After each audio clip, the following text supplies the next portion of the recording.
Moon Amarok just resubscribed for 8 months. Hello.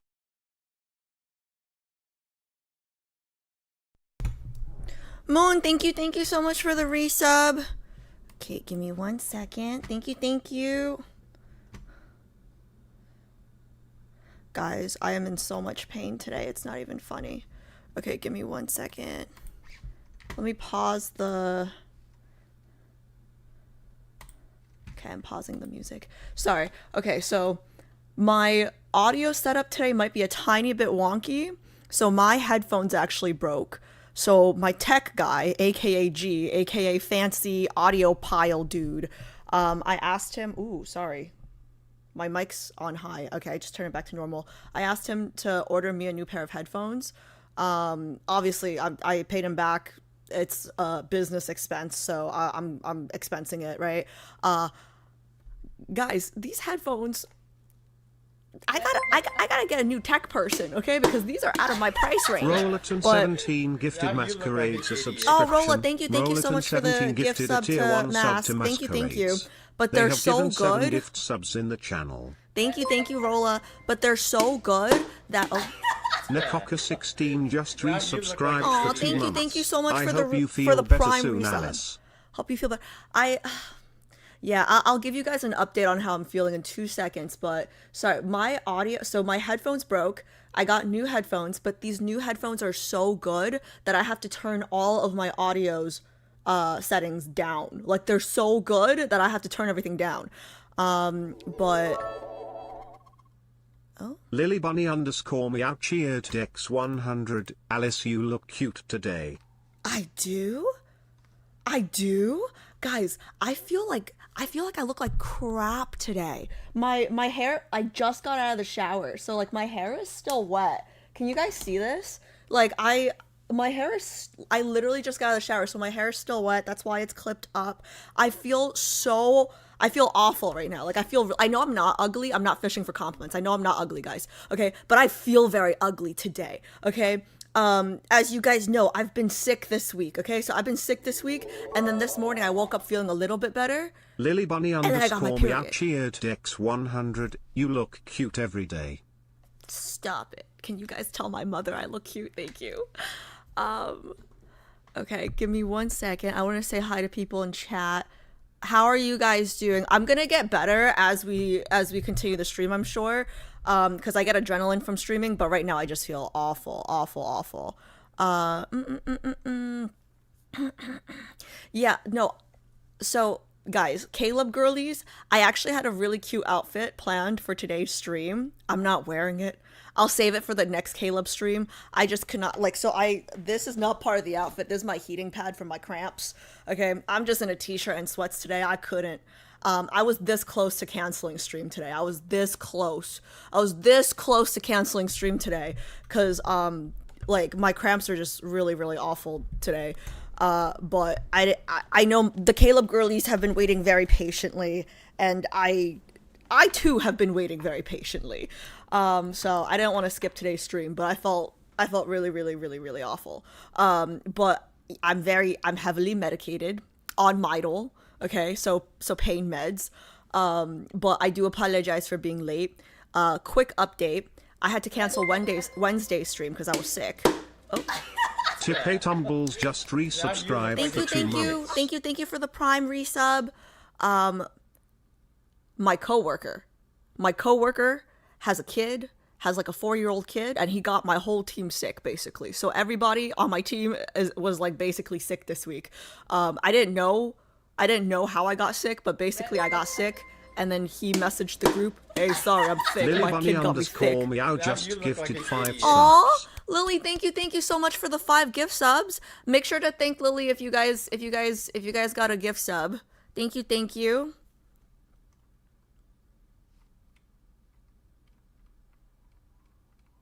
Hope you're feeling better. Thank you.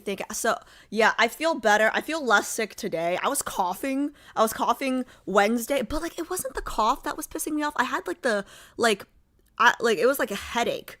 I had like a headache for like 3 days straight, and then today I woke up feeling a little bit better, and then I got my period. So Stern and Jimmel just resubscribed for 2 months. I just finished Death and Pregnancy Zane Parts 1 stream and came cause today is Caleb's die. You know, I wish, you know, death and pregnancy, right? I kind of wish I was pregnant and knocked up right now because then I wouldn't have period cramps. I'd have a bunch of other things probably, but yeah. It is Caleb Day. Guys, oh, wait. So I had an outfit for Caleb, okay? I don't know if you guys have noticed, but I've been trying to like cater my outfit to the guy. And I was kind of excited for Caleb's because I actually feel like his MC in my head, I know the least about Caleb right now out of all 5 guys. Out of all 5 guys, I know the least about Caleb, okay? But in my head, his MC, like her fashion sense, I think right now it's between her and Zane's MC is probably like closest to my actual fashion sense, right? But I just couldn't wear it today. I feel bloated, I feel ugly, and I was like, I'm gonna save this outfit. For when we do his 3rd myth, okay? And it was really funny because typically I try to match my outfit now to like kind of fit the theme of whatever the thumbnail that June does. And the thumbnail for today's stream, if you guys haven't seen it, it's like some kind of like robot, cyborg, sci-fi type of outfit. And I was talking to Bex and June about this, my editors, and I was just like, I don't have anything that matches this thumbnail. And they were just like, oh, you don't like, everybody has something lying around that looks like robot-y, AI, cyborgy, like you don't. And I felt like I was slacking. Anonymous gifted Mira 109Z a subscription. An anonymous user gifted a tier 1 sub to Mira 109Z. Thank you for the gift sub to Mira. Thank you. I don't know why, like the gift subs feel better to me than when you guys sub, like, I don't know, the prime subs feel the best because everyone only gets 1 prime sub. So I feel special when you guys use it on me. But then the gift subs make me feel like, you know, you guys like each other. So thank you. Caleb probably wouldn't care what we wear. That, yeah, especially on our period, right? Caleb MC would feel comfortable wearing anything around Caleb. So in my head, right, I think like in terms of MC, in my head, I don't know if this is right. I think that, Crisis Cannibal just Crisis, thank you for the gift subs. What is today a holiday or something? No, that's tomorrow. Tomorrow's the holiday. Why is everybody gifting today? Thank you. I'm not complaining. I'm grateful. I'm not complaining. But thank you, guys. Remember to thank people who gifted if you guys got a gift sub. But yeah, let me know if you guys disagree. In my head, I feel like Raph's MC is the most fashionable. So I don't like her fashion sense. Lilybunny_meow cheered Dex 100. I just wanted to level up the hype train. Oh my god, I didn't even see that there was a hype train. Thank you. Wait, thank you for starting the hype train. Okay, let me know who gets the train emote later. But what was I gonna say? Let's see. Thank you. Yes, ban everyone who got a gift sub for Crisis. Shut up. If you get a chance, can you check the general chat? For what? Oh, the group chat. Okay, give me 1 second.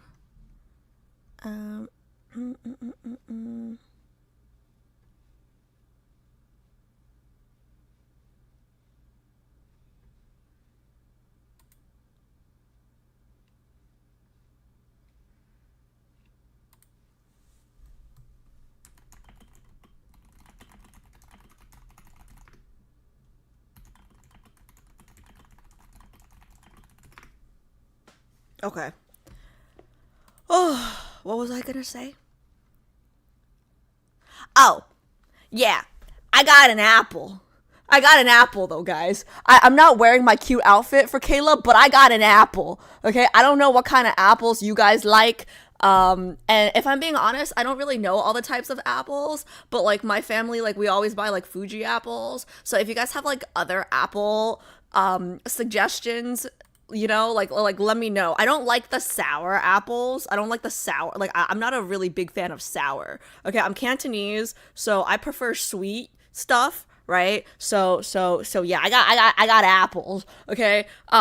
Just so you guys know, because for Raph, I feel like I got earrings for Raph. I got like the necklace for Raph. I'm like, I gotta get something for Caleb, right? But Caleb, like, I feel like his MC aesthetic was like most like mine. So I think I have the most clothes for either Caleb or Zane's MC, because I feel like Zane's MC is like very like Chinese, like Chinese aesthetic-y clothes, which I have a lot of.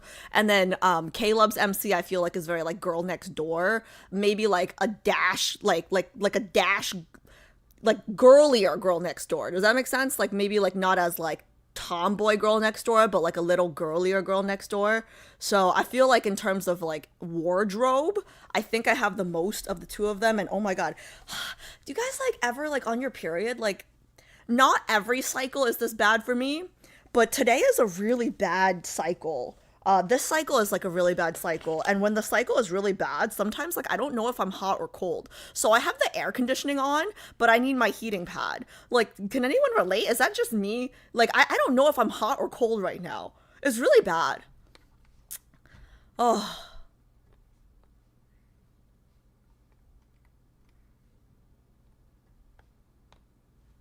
I don't like apples. You don't like apples? But Fuji are the only ones I will eat when I must.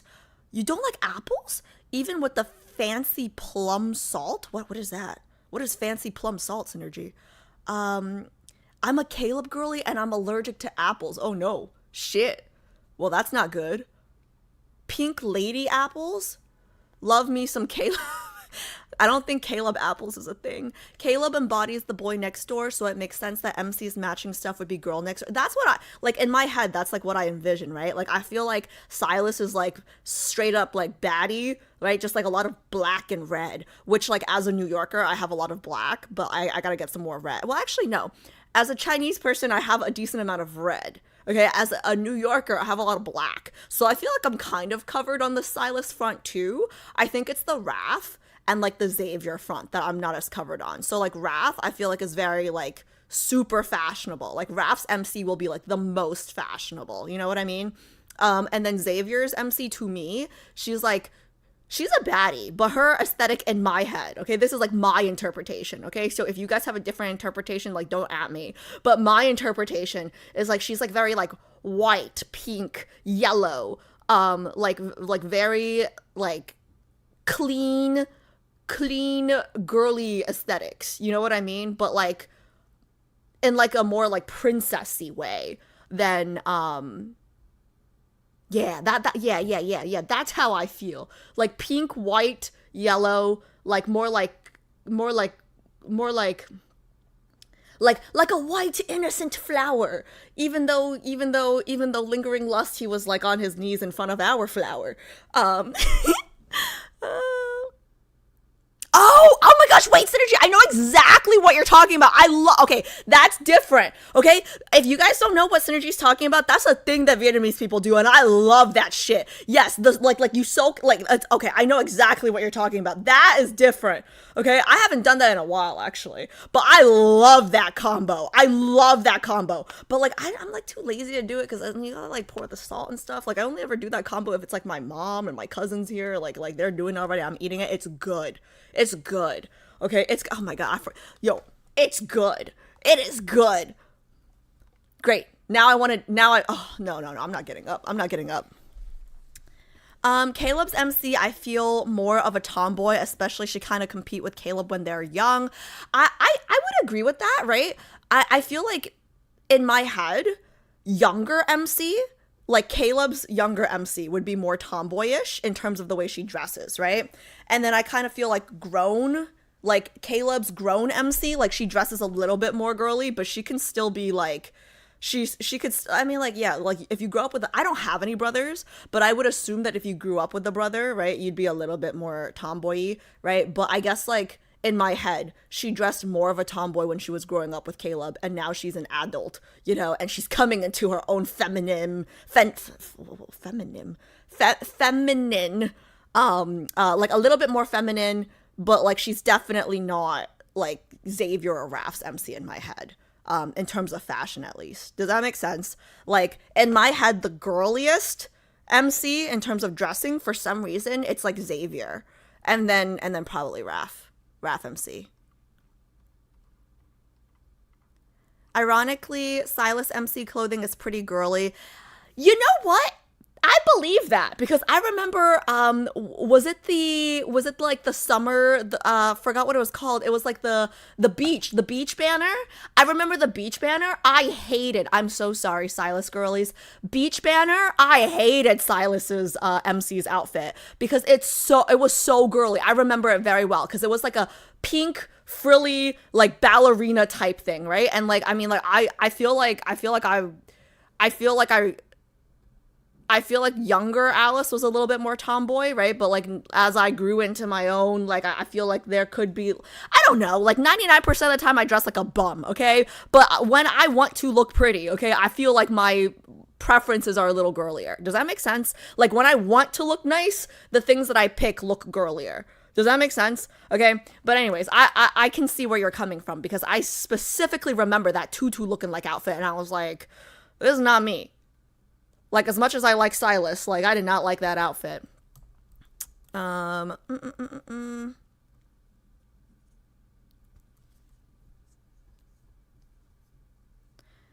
They give Silas MC pinks lately. Yeah, I just, I don't know. Like, whatever they give, whatever the MC's outfits are, right? I'm saying, like, it might not necessarily match up with my head. Like, I feel like in my head, I have a image or a perception of what I think each MC would wear, and it doesn't necessarily match up with what I just don't think Silas's MC would be that girly.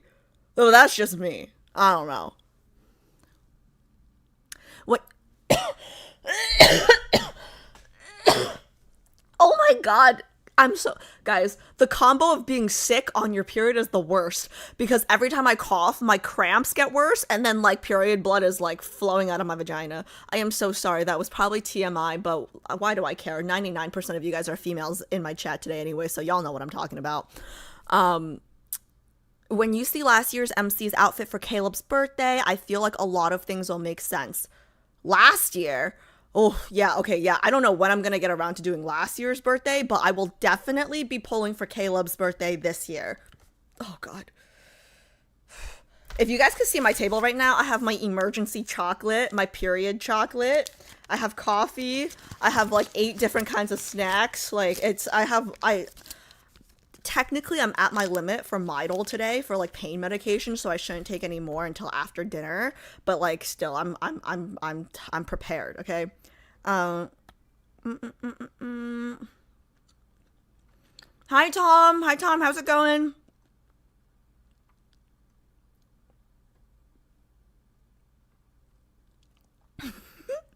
Thanks, Shallow. I knew you could relate. Okay. Okay, guys. It's 5. We'll get started, but before we get to Caleb, I wanted to say, like, let's spend, like, 5 minutes talking about last stream, Raph. I want to kind of wrap up my thoughts on Raph before we move on to Gaga. Okay? And I just want to say a few things. 1, I just want to say, beginning of this stream, listen, I know by the end of this stream, I'm probably going to be an Apple girly. By the end of this stream, okay? I will probably be an Apple girly. But at the beginning of this stream, I am a starfish. Fish star? Fish star? Starfish. Starfish? Fish star. Starfish? Fish star? Fish star? I am a fish star girly. Starfish. Starfish makes more sense. Okay, as of the beginning of this stream, okay, I am a starfish girly. By the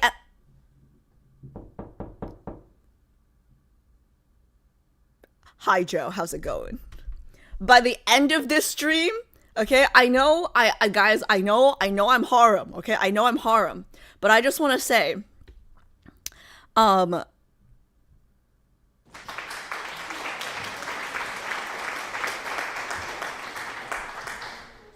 hey Joe, I'm doing Silas content in a few weeks. Make sure you come back. I know he's your main. Two at a time by the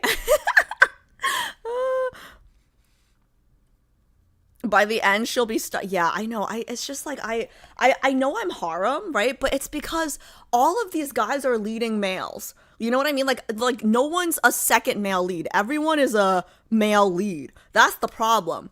But I just want to say something, okay? Yo, Ebb and Flow, the English version did Raph dirty.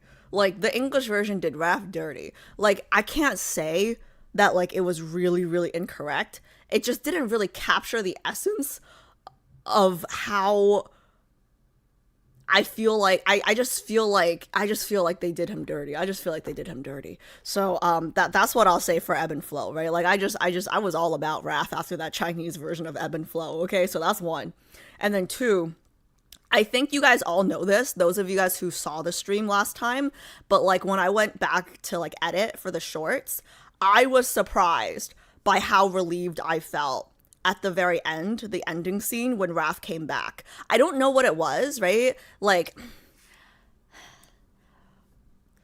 one of the things I love about Love in Deepspace, right, is I get to showcase how intelligent I really am. Because I feel like when we play League, when we play Elden Ring, when we play Lost Ark, when we play Monster Hunter, I look like a dumbass, right? I look like a dumbass. But for some reason, like Love in Deepspace, right, like I had a feeling in my gut that we were going to have a happy ending. I didn't know how we were going to get to the happy ending, but I felt like that the ending was going to be happy. Just like how in Tears of Ramiro, like I knew we were going to have a bad ending, right? They ask you how you are, you just have to say that you're fine when you're not really fine. I am fine. I am fine, okay? I could be a little cuter today. Once my hair dries, I'm going to put it down, so I'll be a little cuter once my hair dries. But I will be fine, Joe, okay? I just have heavy flow first day period, okay? This is just normal shit. I will get through it. I'm on a lot of pain medication right now. But yeah, what was I saying? Oh, yeah. Like, I had faith that the ending was going to be happy. And I don't know why. I just felt like it was going to be a happy ending. You know what I mean? But I was surprised about how relieved I felt when he came back. And I think for me, I love an underdog story. And like Raph just started at the very bottom. So like it just means a lot to me that like I can feel this much for someone that I really like did not like at all at the beginning, right? And like just the fact that like it was the exact same scene. We were at the exact same place. We were where we first met him, right? And he was in the exact same outfit, and I hated his earring the first time I met him, right? And now I love it. Like I don't know what happened. It's just like, yeah, okay, Kat, thank you. Yes, we all know the song. Yeah. So it just like I don't know. Like he could still be in this. Like I feel like he's not my type, but it makes it even more interesting that he's not my type. Does that make sense? Like, I feel like ending up with Zayn would be like the predictable thing for me because like Zayn is so my type. But Raph is almost more exciting because he's so not my type. You know what I mean? It's almost like, oh, like what else is there? You know? So I don't know. Like that's where I stand right now. It's kind of bad. I do have a quick question. What do you think about his parents on main story? Cheered X100. Alexa, play Raining Blood by Slayer. Let the sea bleed red with the rage of 1,000 suns, and may she enter flow state.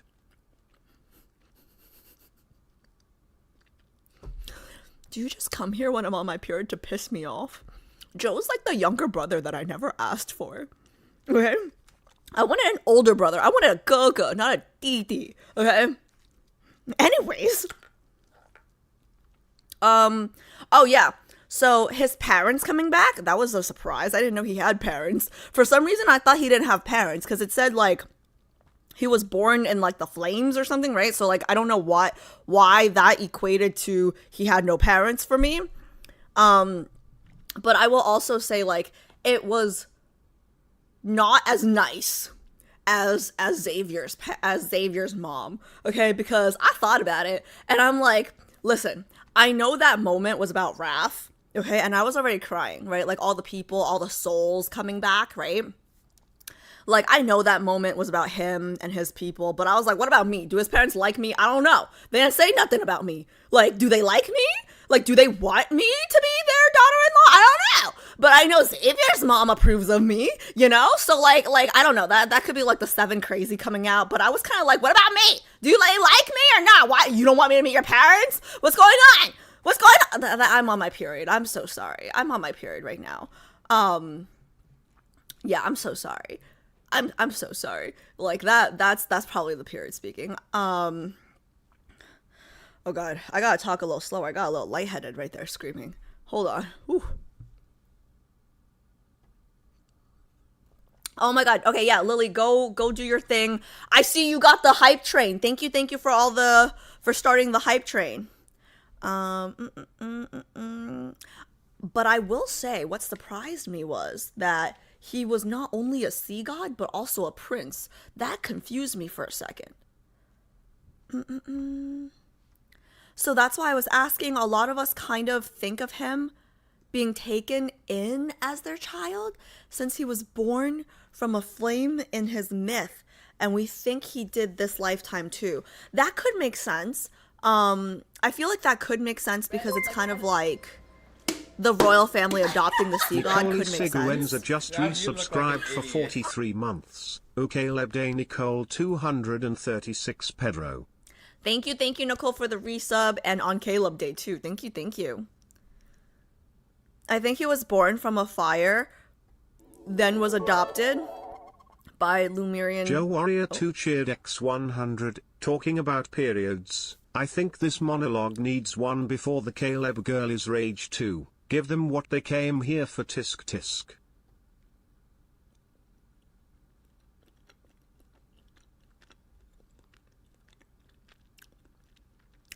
That didn't even make sense, Joe. I don't even know what Joe's talking about. That didn't even make sense. I read that twice and I still don't get it.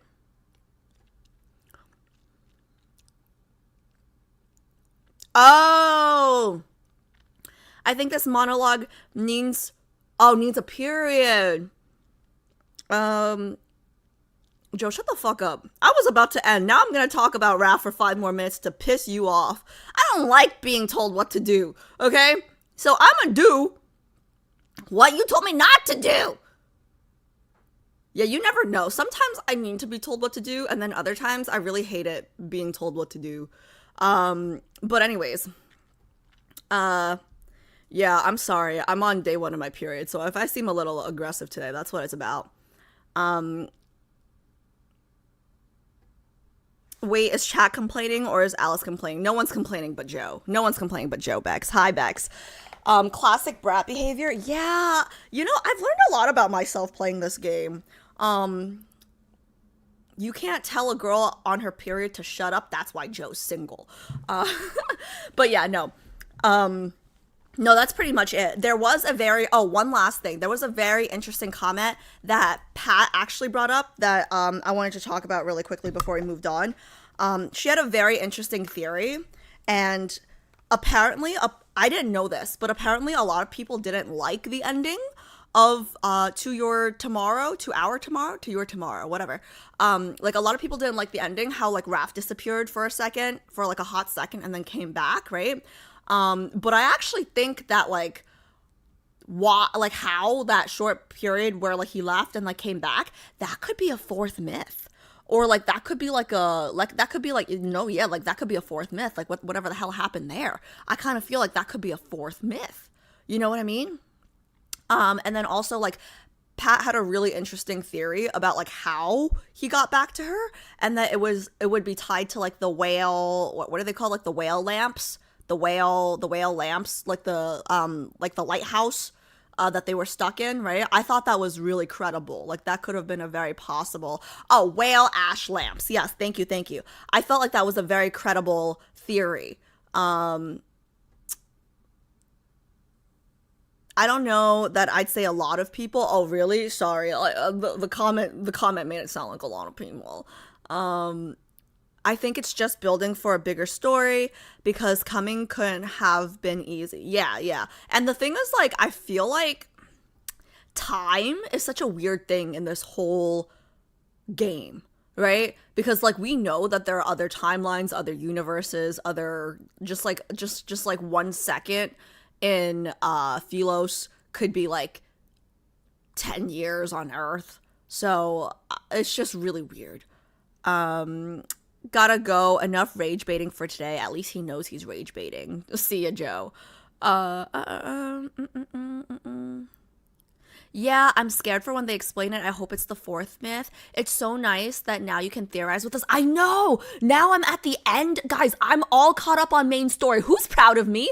I'm proud of... Okay, I gotta talk a little quieter because I'm getting lightheaded. And I should turn this down because now I'm hot. I'm gonna be fluctuating between hot and cold a lot today. But yeah, I'm at the end of main story, guys, and I'm gonna be caught up on all third myths soon. So we have Caleb's third myth, Zane's third myth, and Silas's third myth, and then I'm like basically caught up. I just have to do all the dates. So yay! I loved the ending because it made me want to pull my hair out. LOL. I really believed kick the bucket and I legit started sobbing. Same.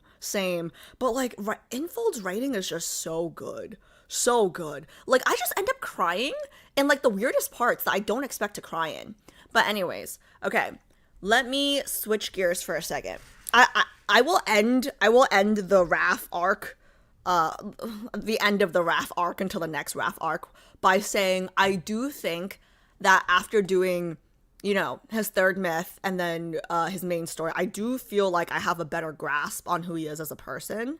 And he might be the most complicated love interest right now in terms of like how many facets there are to him. It's just like I think there's just a lot more to him than I was expecting to find. And I do think I understand him more now than I did before we started his arc, but I don't know. I don't know how this is going to end. Did you need something? Oh, okay, cool. Yeah. The headphones are so good, but like, bro, I asked you for $50 headphones. This is way over budget. Okay, goodbye. Anyways.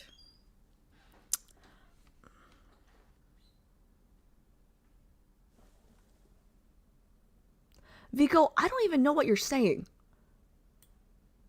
You don't know why what? And you're waiting for what?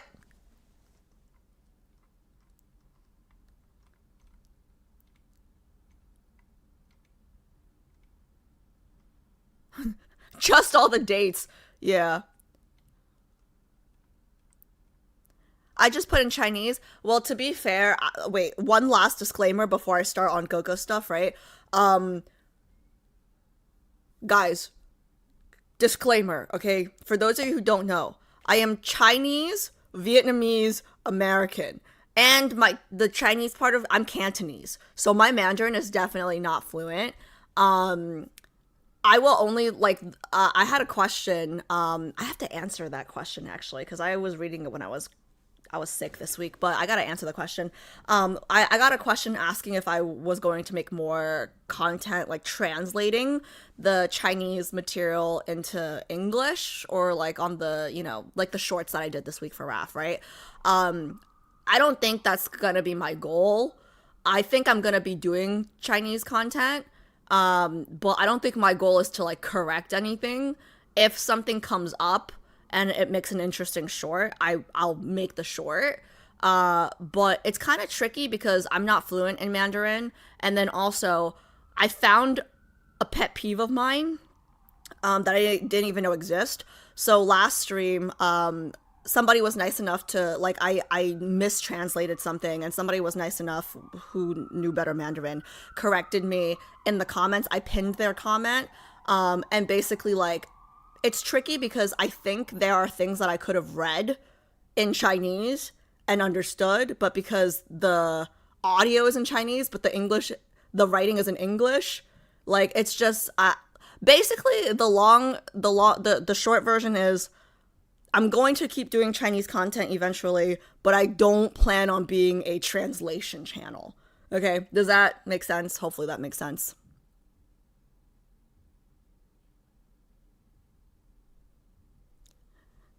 I don't speak Chinese and I don't know any better, so I will believe you blindly. Okay, thank you for that. Thank you for that. I don't like being corrected either. Wait, no. I don't mind being corrected if I am incorrect. But I wouldn't make a short. Like, just know, like, all the Chinese translation shorts, like, I wouldn't make it if I wasn't confident. There are just things that, like, you know, like, things that I would say, like, when I watch Chinese dramas, right, I would say, like, I'd understand, like, 85 to 90% of the things. Okay, let me switch.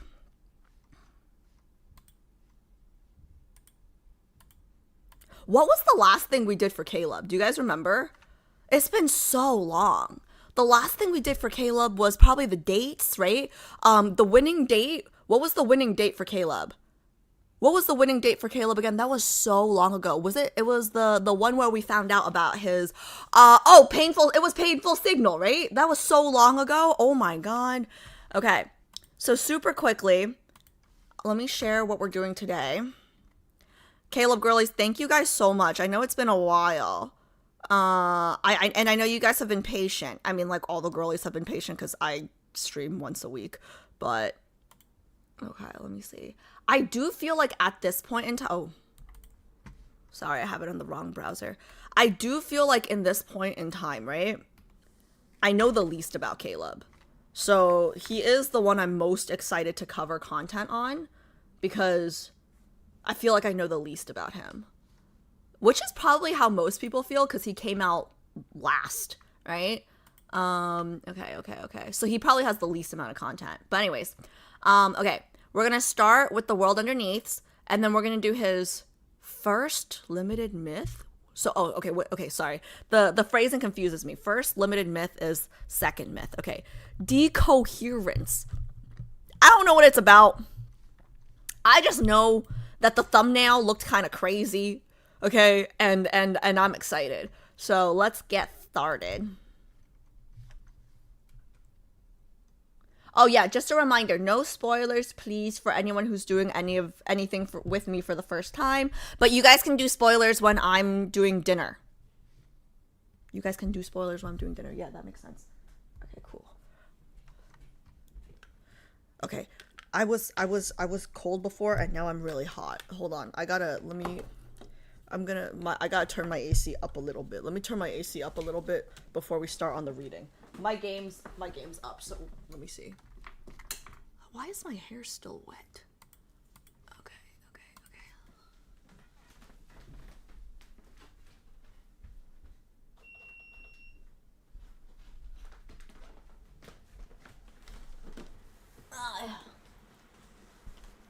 Okay. Hopefully we have a lot of Caleb girlies in chat because I always feel bad. Like, this always happens though. This always happens for everyone, not just Caleb girlies. Like, I'll do a live stream on a love interest. I'll make a bunch of shorts and then people find me through the shorts. But by the time they find me through the shorts, we're already moved on to the next love interest. And then they follow me and they're like, hey, I followed for Caleb. Why are you doing raffle? I always feel bad, but what can you do? Eh?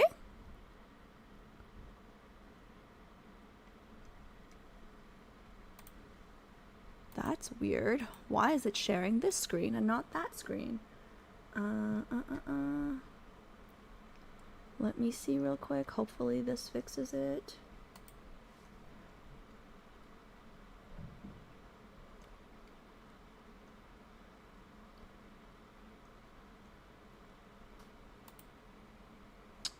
What is going on?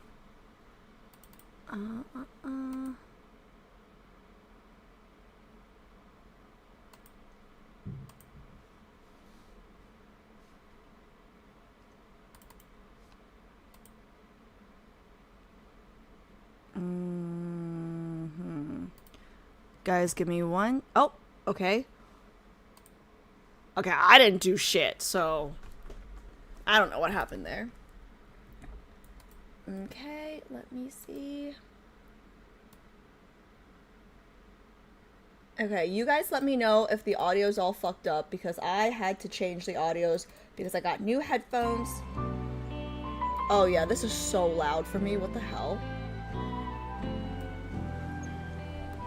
Were my previous headphones just really old? It became quiet all of a sudden. Oh my god, it's so loud! I'm not used to it. Why is it so loud? For me. Alright, I have to manually turn this down in the game, probably.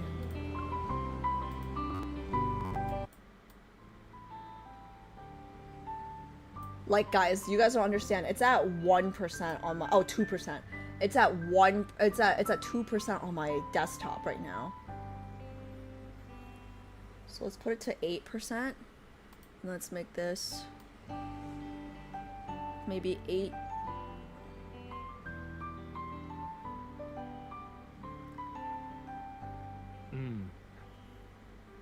Look at my face. 69. Okay, I think you perfect. can stare at it for 30 Let's make it seconds without 69. laughing.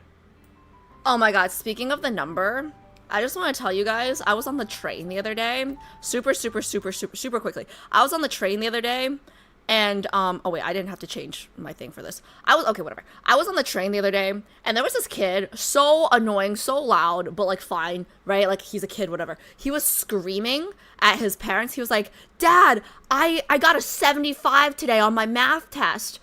And his dad said, great job, son. And then he said, that's a B.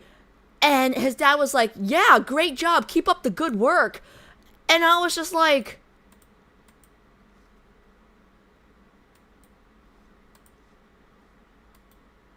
Like, this was on the train, okay? This was on the train. The kid said, Dad, I got a 75 on my math test. And the dad says, good job, son. He says, that's a B. And then the dad says, keep up the good job. Keep up the good work, son. And I'm just thinking, isn't that a C? Isn't a 75 a C? Isn't a 75 a C? Okay, and then the mom really knocked me out. The mom said, let's get ice cream. The mom says, let's get ice cream to celebrate. And I quit. I quit right there. All right, that's the short story. That's my short story. I quit right there. She said, let's get ice cream to celebrate.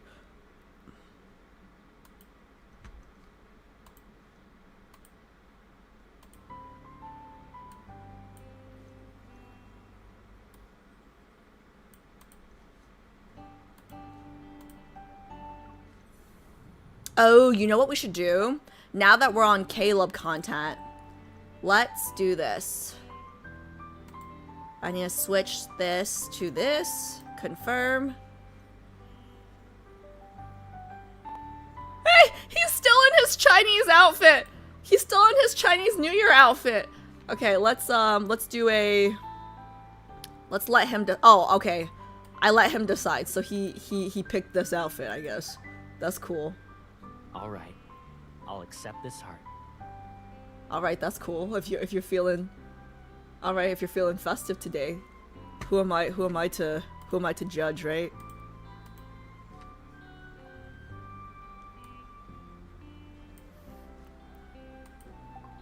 Oh my god, wait, guys, I just realized something. Guys, I just realized something. For today's dinner break, we're gonna get to see him work out for the first time. I have not seen Caleb work out. I can't wait. I don't know what the fuck his exercise is. Don't tell me. I don't want any spoilers. But, like, I just realized we get to see him work out today. Because I've never seen him work out before. I'm excited. Okay.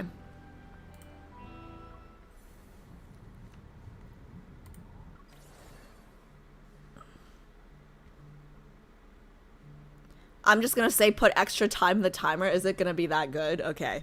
Alright. Okay. So we have world underneath 6, 15, and 19 before we do his first limited Silas net. Fangirl 42069 tipped $10 for the snacks on your. Thank you. See, she's a real one. She knows I need snacks on my period. Thank you.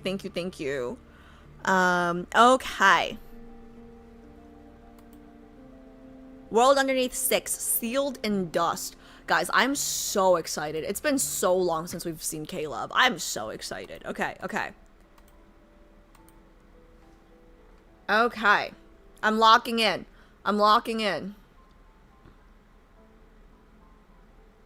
I forgot how good looking this man was. Hell, I forgot what Zane looked like, basically. Oh, Zane girlies. So after today's stream, we're doing some Zane stuff before Silas, and then coming back to Caleb for the third myth, okay? Do the, check the roadmap if you guys are ever curious what's next. Okay. Chapter 6. Can you guys hear the background music, or do I need to turn it up? Good? It's really quiet for me, actually. I might need to turn it up a little later. I'm gonna turn it up a little bit.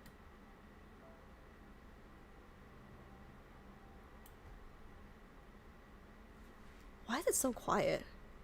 I can't hear it. Oh, I don't want to fuck with the... You know what? It's fine. I'll fuck with this one. I don't want to fuck with the music when in the settings. How's that? Is that better?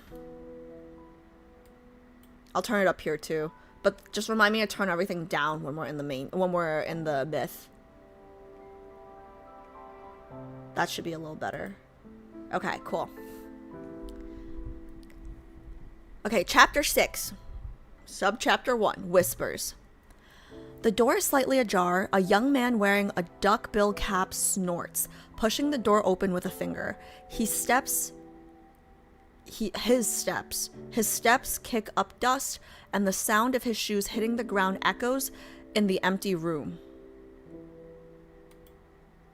At the window, a man in a raincoat turns his head when he hears the noise. He pulls back his pointed hood. Long time no see. You look older now. I don't know what accent to give this guy, because... Alright, let's give him a British accent for now, because I don't know who he is. Long time no see, a cheerio. You look older now. Have you gone blind as you kept an eye on Ever? On Ever?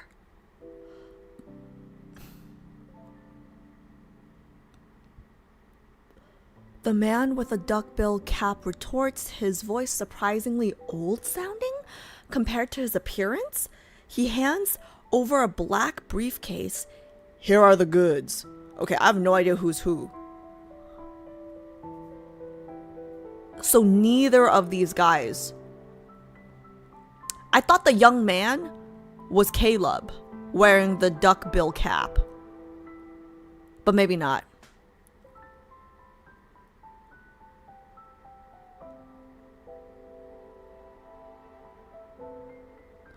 Oh, it could still be Caleb. He looks older, but it's saying he looks... His voice surprisingly old sounding compared to his appearance. Ah, he's Asian. We all look young. An explosion site's striking scent still lingers. My house? The explosion site, my house? Rushing into his nose, the man in the raincoat frowns. He pulls out a clean handkerchief from his pocket and wraps it around his hand to pinch a corner of the briefcase. He gives it a couple of shakes before opening it. 4 slightly yellowed pages unfold before him. They quietly tell a story from 14 years ago. Wait, that's the whole chapter? Okay. 2, Unicorn. Subject anomalies record.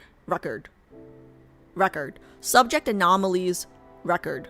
Recorder, Josephine Gaia Research Center, Unicorn Team Researcher / Team Leader. Yeah, see, I still don't know how I feel about Grandma.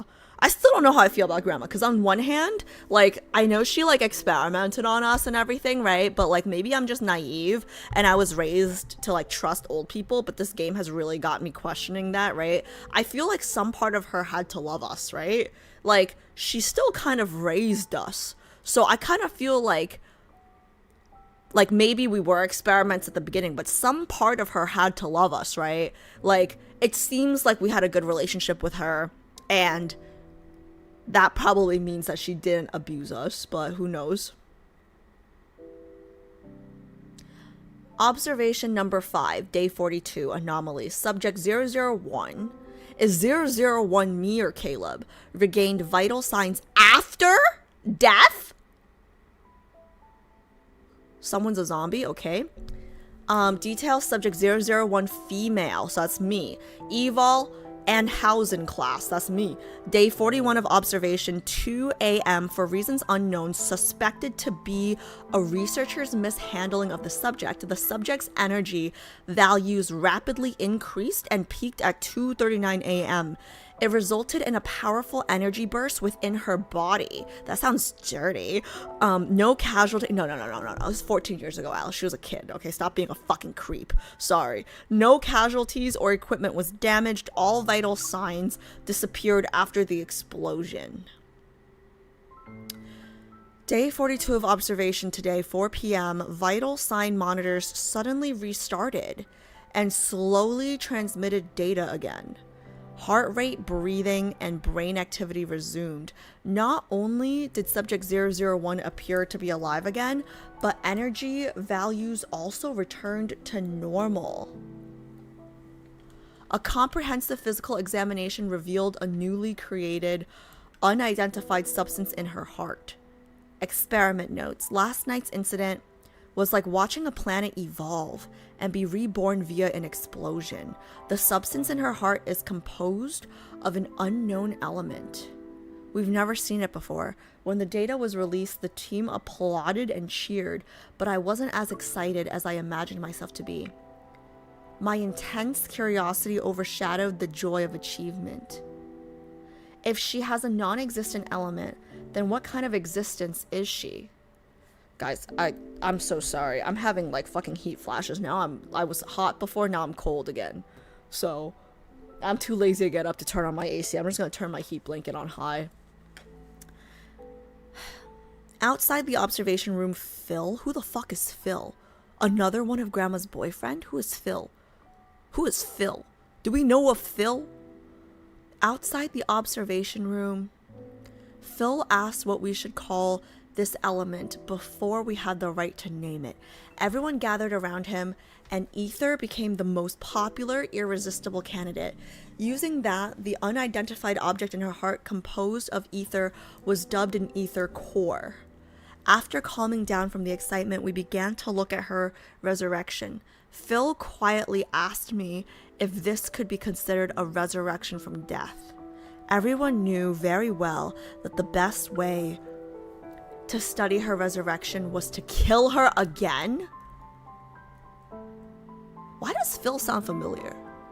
If she woke up once more, then we could confirm that she's truly a unique miracle of life in this research center. They're just gonna keep killing me? She's just like a mythical creature long sought after and believed to exist only in our imagination, a unicorn. A fantastical, beautiful creature. MC is like an animal at a zoo to these people. It's terrible. A box for collecting notes was placed in the corner of the lab. I passed by it several times, unable to give a note of approval. I know experimentation is a necessary process. She holds too many secrets that are worth researching and carries an unpredictable amount of energy. Yet, despite my desire for knowledge, I still can't ignore the fact that she's a child. Okay, so Josephine's not completely evil. That's good, I guess. Alright, like at least she's not completely evil. Chapter 3, Observation Log. Observer Josephine, entry number 1. Unicorn became the child's name in various reports. You know, this is why I got that question wrong. I'm so sorry, guys. I hold a grudge. I'm a little petty. It is almost June, and I'm still thinking about that question I got wrong on that January community test, right? Like there was a question about her name and I wrote unicorn, but it was little bomb or like big bomb or something about a bomb. Okay, so like I like what's the difference? I'm so annoyed because I put unicorn and I got it wrong and it was little bomb. Unicorn became the child's name in various reports, replacing the cold designation of Subject 001. Only Phil insisted on calling her Little Bomb. Oh, right there. Okay. Yeah. So why was my answer incorrect then? She was like a newborn creature exploring the world every day using only primitive instincts. After her resurrection, her cognition and memory of her previous life were erased. To reassess her abilities, I gave her picture books and cards with words. She quickly passed my tests with flying colors, performing better than children at her age. She absorbed and understood information faster and more thoroughly. If she were in school, she could easily be a 5th grade student. Entry number 2. In terms of the eval experiment, we could only hypothesize from a numerical perspective. Before she used eval of her own accord, no one could be sure how the resonance eval would manifest. Only once did she use resonance unconsciously. The target and range were unclear. Phil has the acoustic transmission eval. Acoustic transmission? What does that even mean? That day, everyone heard him talking on the phone with his girlfriend as if he were a broadcaster. Oh, so he was talking on the phone with his girlfriend, and MC basically resonated with him, and like everybody was able to hear his okay, so he's got a very loud, his eval is just being, oh wow, guys, I have his eval is just being loud. Acoustic transmission, so he's just like a human megaphone. That's me. I got an eval, chat. Hey chat, I got an eval. Entry number 3. Following the voting results, we began our experiment to kill Unicorn. Oh my god, so they really do kill me? Following the voting results, we began our experiment to kill Unicorn in an observation unit yesterday. We also prepared emergency measures. The same situation repeated itself. The energy inside her was stimulated to peak faster than last time, which led to a more intense energy burst. It even spread outside the observation unit. Subsequently, subsequently all vital signs disappeared. And she entered a state of death, as we typically understood it. What the fuck? This is terrible. So they did kill me. The shrill alarm of the life detector went off, and I realized my right hand had been tightly clutching the back of my left hand. My forehead was also covered in sweat. I was worried the child would never wake up again. But in this research center, being attached to a test subject is prohibited. Okay, I know Josephine's the bad guy too, technically, but she seems like the best of the worst, right? Like, she seems less hardcore than, what's his face? The professor in Homecoming Wings. What was his name? The professor in Homecoming Wings that took the little boy. I'm blanking on his name. But she's at least got some kind of conscience, right? Because I remember Professor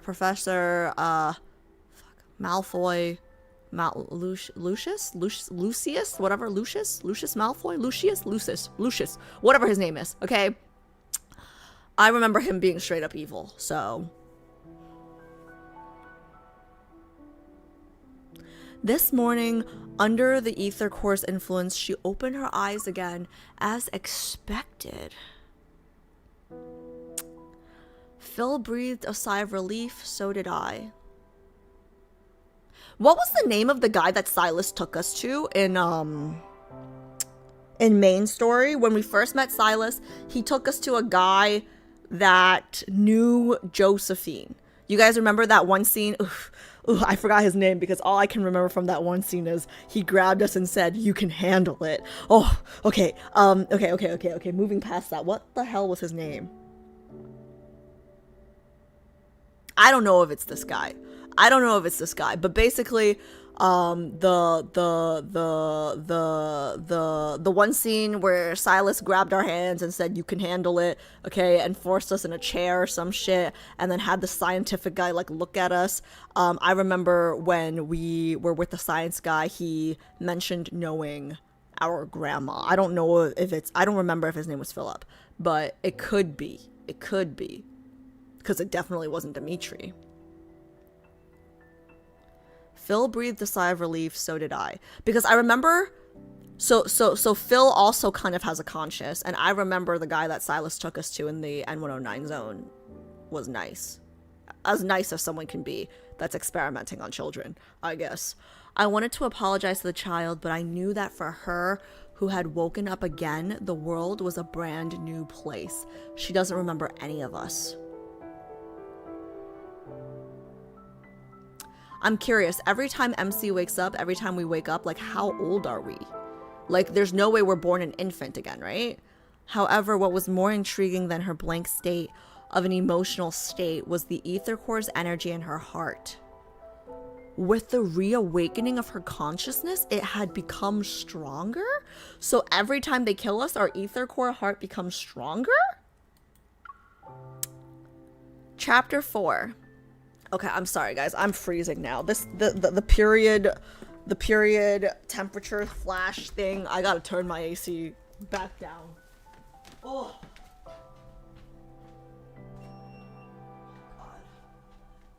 I just want to let you guys know, for the 1% of men in chat, being a woman is not for the weak.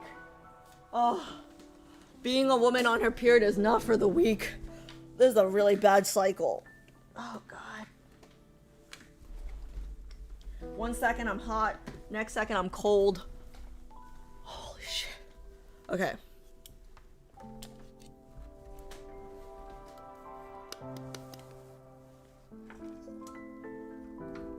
I feel like I have a remote for this air conditioner. I should find the remote. I definitely have a remote for this air conditioner. I'm gonna find the remote later and then beep the thing. So I can stop moving back and forth, because every time I move I get lightheaded. Ooh, post-catastrophe journal. So, okay guys, I don't know if this is a theory or like whatever, right? But this was a theory that I had, right? At the beginning, that they blew up Josephine because she ended up being a good person. Like, I was thinking, like, in an ideal world, maybe she grew to love me and Caleb, and she took us away to hide from the bad people, and then they found us, and that's why they blew her up in the house, you know? That's what I thought, but I don't know. Based on what I know about Ever now, it's very unlikely that she had the ability to hide us away from that long, you know? From them for that long, I mean. Chapter 4, Post-Catastrophe Journal. Day 49, post-Chrono Rift catastrophe, sunny observations on Unicorn had yet to enter phase 6. Guys, I'm so sorry. I don't know if it's my period, but like, now that we're back on Caleb, right, I'm just thinking back to like Painful Signal, and if these people were able to kill a kid over and over again just to see if she would revive, like, can you imagine what they did to him? Like, I'm just like, at least we lose our memories every time they kill us and we're reborn, right? Like, I'm just thinking like thank God we forget everything, right? But like, he doesn't have that luxury, and it just I'm getting pissed off all over again. Okay. Day 49, post Chrono Rift catastrophe, sunny observations on Unicorn had yet to enter phase 6. When the Chrono Rift catastrophe changed the world, the Gaia Research Center couldn't escape the destruction. When I was rescued from the ruins, the child was nowhere to be seen. She might have escaped when the observation unit was smashed. The Evil police who helped in the rescue efforts said they haven't seen the child I described. I imagined many possibilities, but I was certain she was alive. I imagined many possibilities, but I was... Oh god, sorry. Bad cramp. Alright, I have my shirt tucked in, I'm just untucking it, because...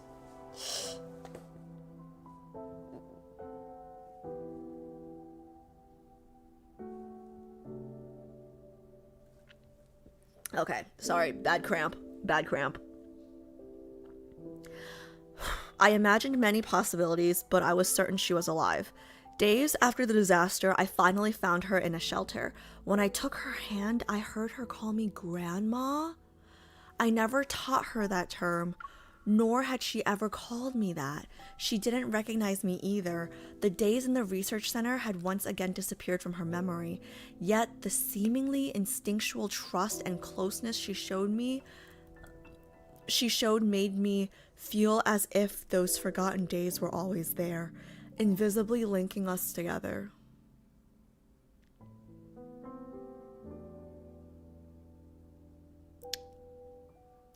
I asked her if she wanted to come home with me. She smiled and nodded. In the research center, the moment I pushed her into the observation unit felt like a horrible nightmare. Now, holding her soft hand felt like I grasped a redemption bestowed by fate.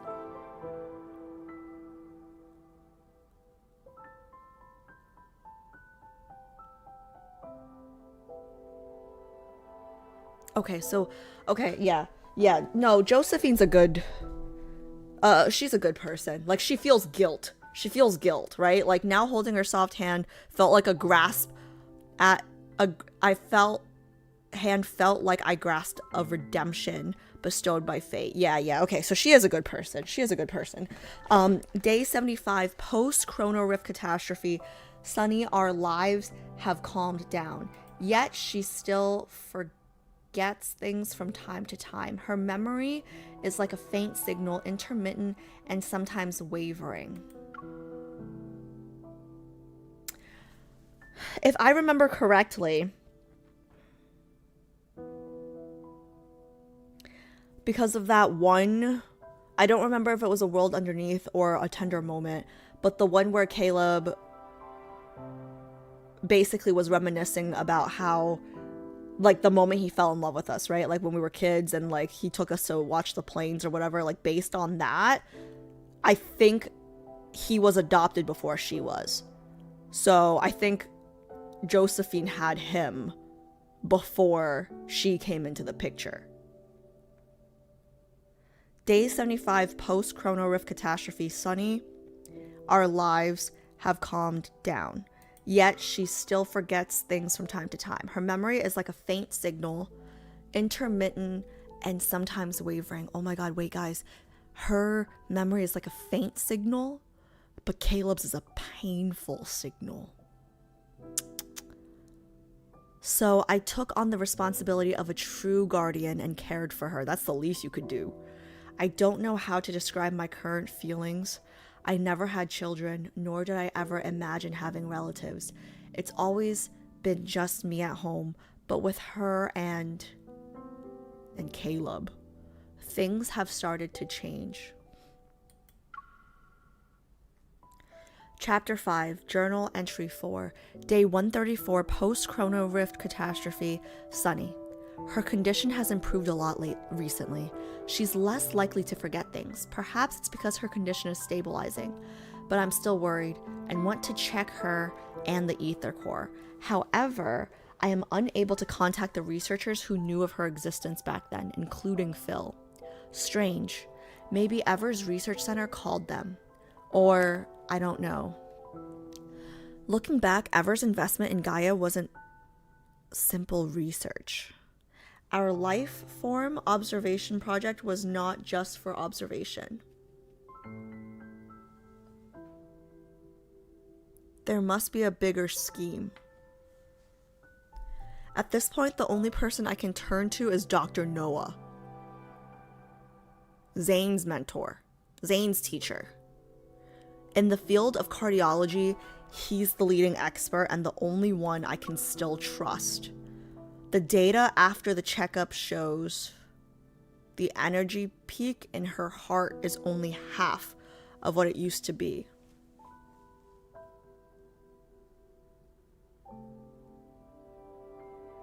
What happened to this child when she faced the Chrono Rift catastrophe alone? When I subtly asked her, she shook her head, showing neither pain nor sadness on her face. Seeing her reaction, I suddenly felt that maybe forgetting isn't such a bad thing for her. Chapter 6. Dust. Is this it? Having gone through all the pages, the man in a raincoat appears slightly unsatisfied. Don't be too greedy, the man with the duckbill cap snarled. This is enough for you to confirm her identity and roll. I still don't know who these people are.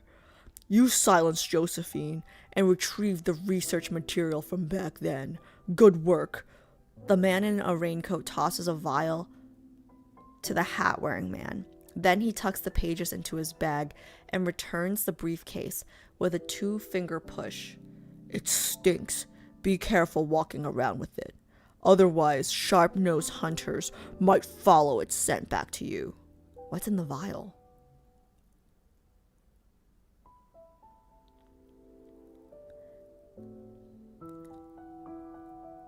Then you better be... Oh, that's the other guy.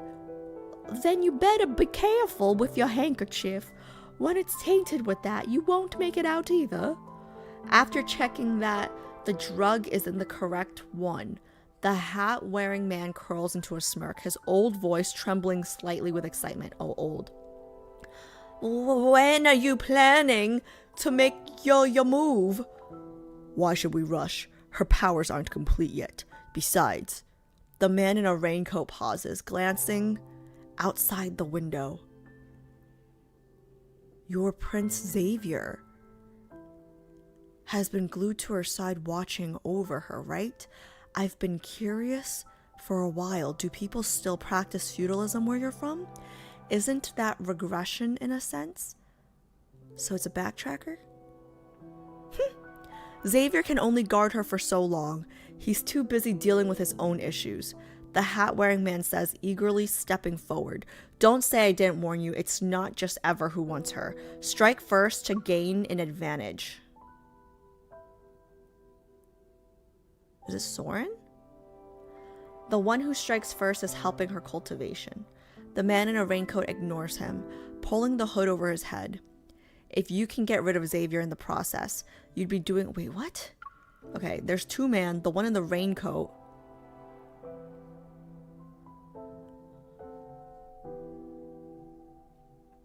One's in a hat and one's in a raincoat. The one in a hat is from Philos.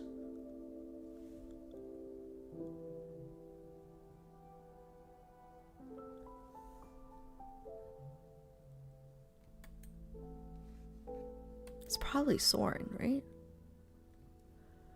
The man in the raincoat ignores him, pulling the hood over his head. If you can get rid of Xavier in the process, you'd be doing us a big favor. Yeah, good luck. Good luck getting rid of Xavier. He's unstoppable now that the neck thing is gone too. Isn't internal struggle your specialty? Kills... Whose internal struggle your specialty? It has to be Soren, right? Who else could it be? Kill Xavier and let Ever crown you as prince? Ha ha. No.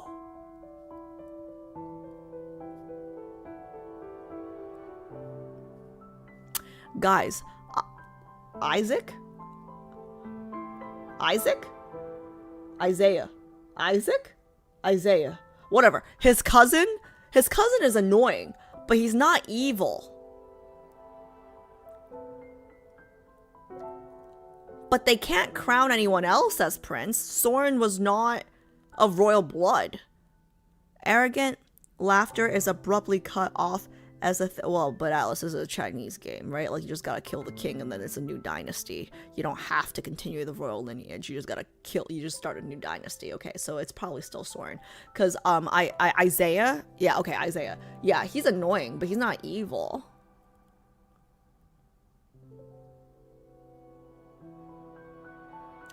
Arrogant laughter is abruptly cut off as a thin beam of light. Maybe it is Isaiah. Cuts his neck. Blood spills out as a wrinkled hand grabs his throat and lifts him. I can't kill Xavier, but I can do more than deal with a two-legged, carbon-based monkey like you.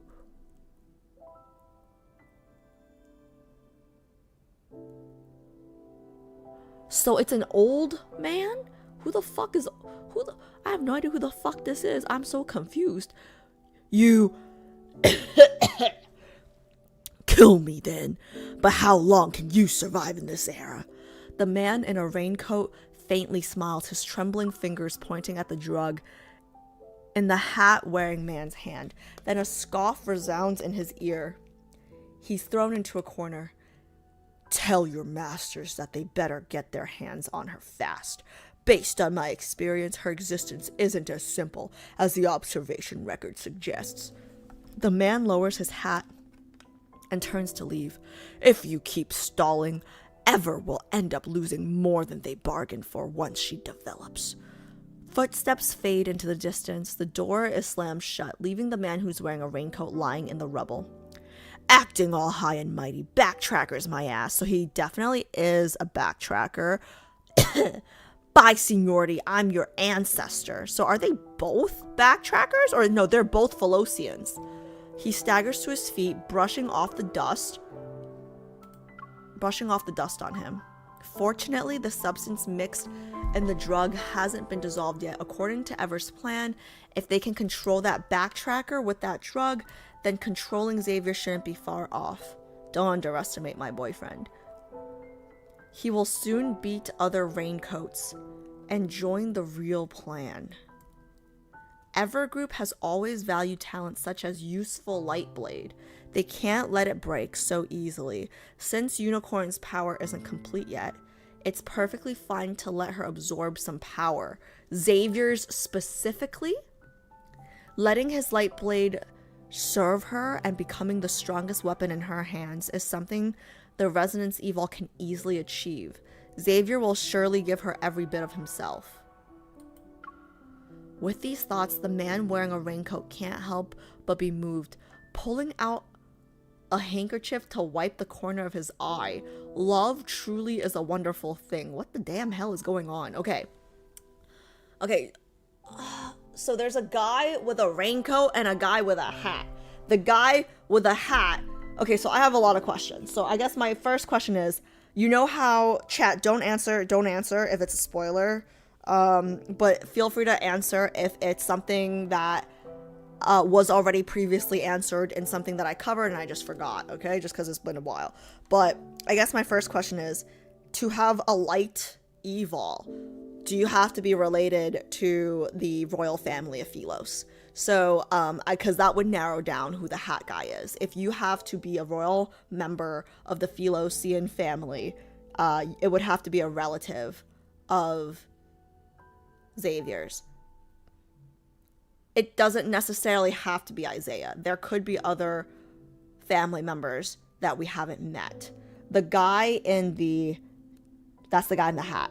The guy in the jacket says that technically he's an ancestor. So I think they're both Philosians. But you know what? There's no point in theorizing too much about this because it's a world underneath. So technically it could be people that I have not even met yet. Okay, so chapter 15. Next, chapter 15. Yeah, there's no point thinking too much about this because I might not have even met them yet. But from what we did learn from this chapter is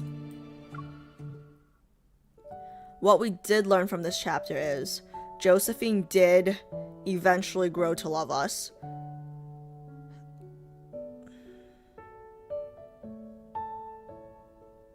I don't know where the line is for good and evil, right? It's so hard because, like, does doing evil things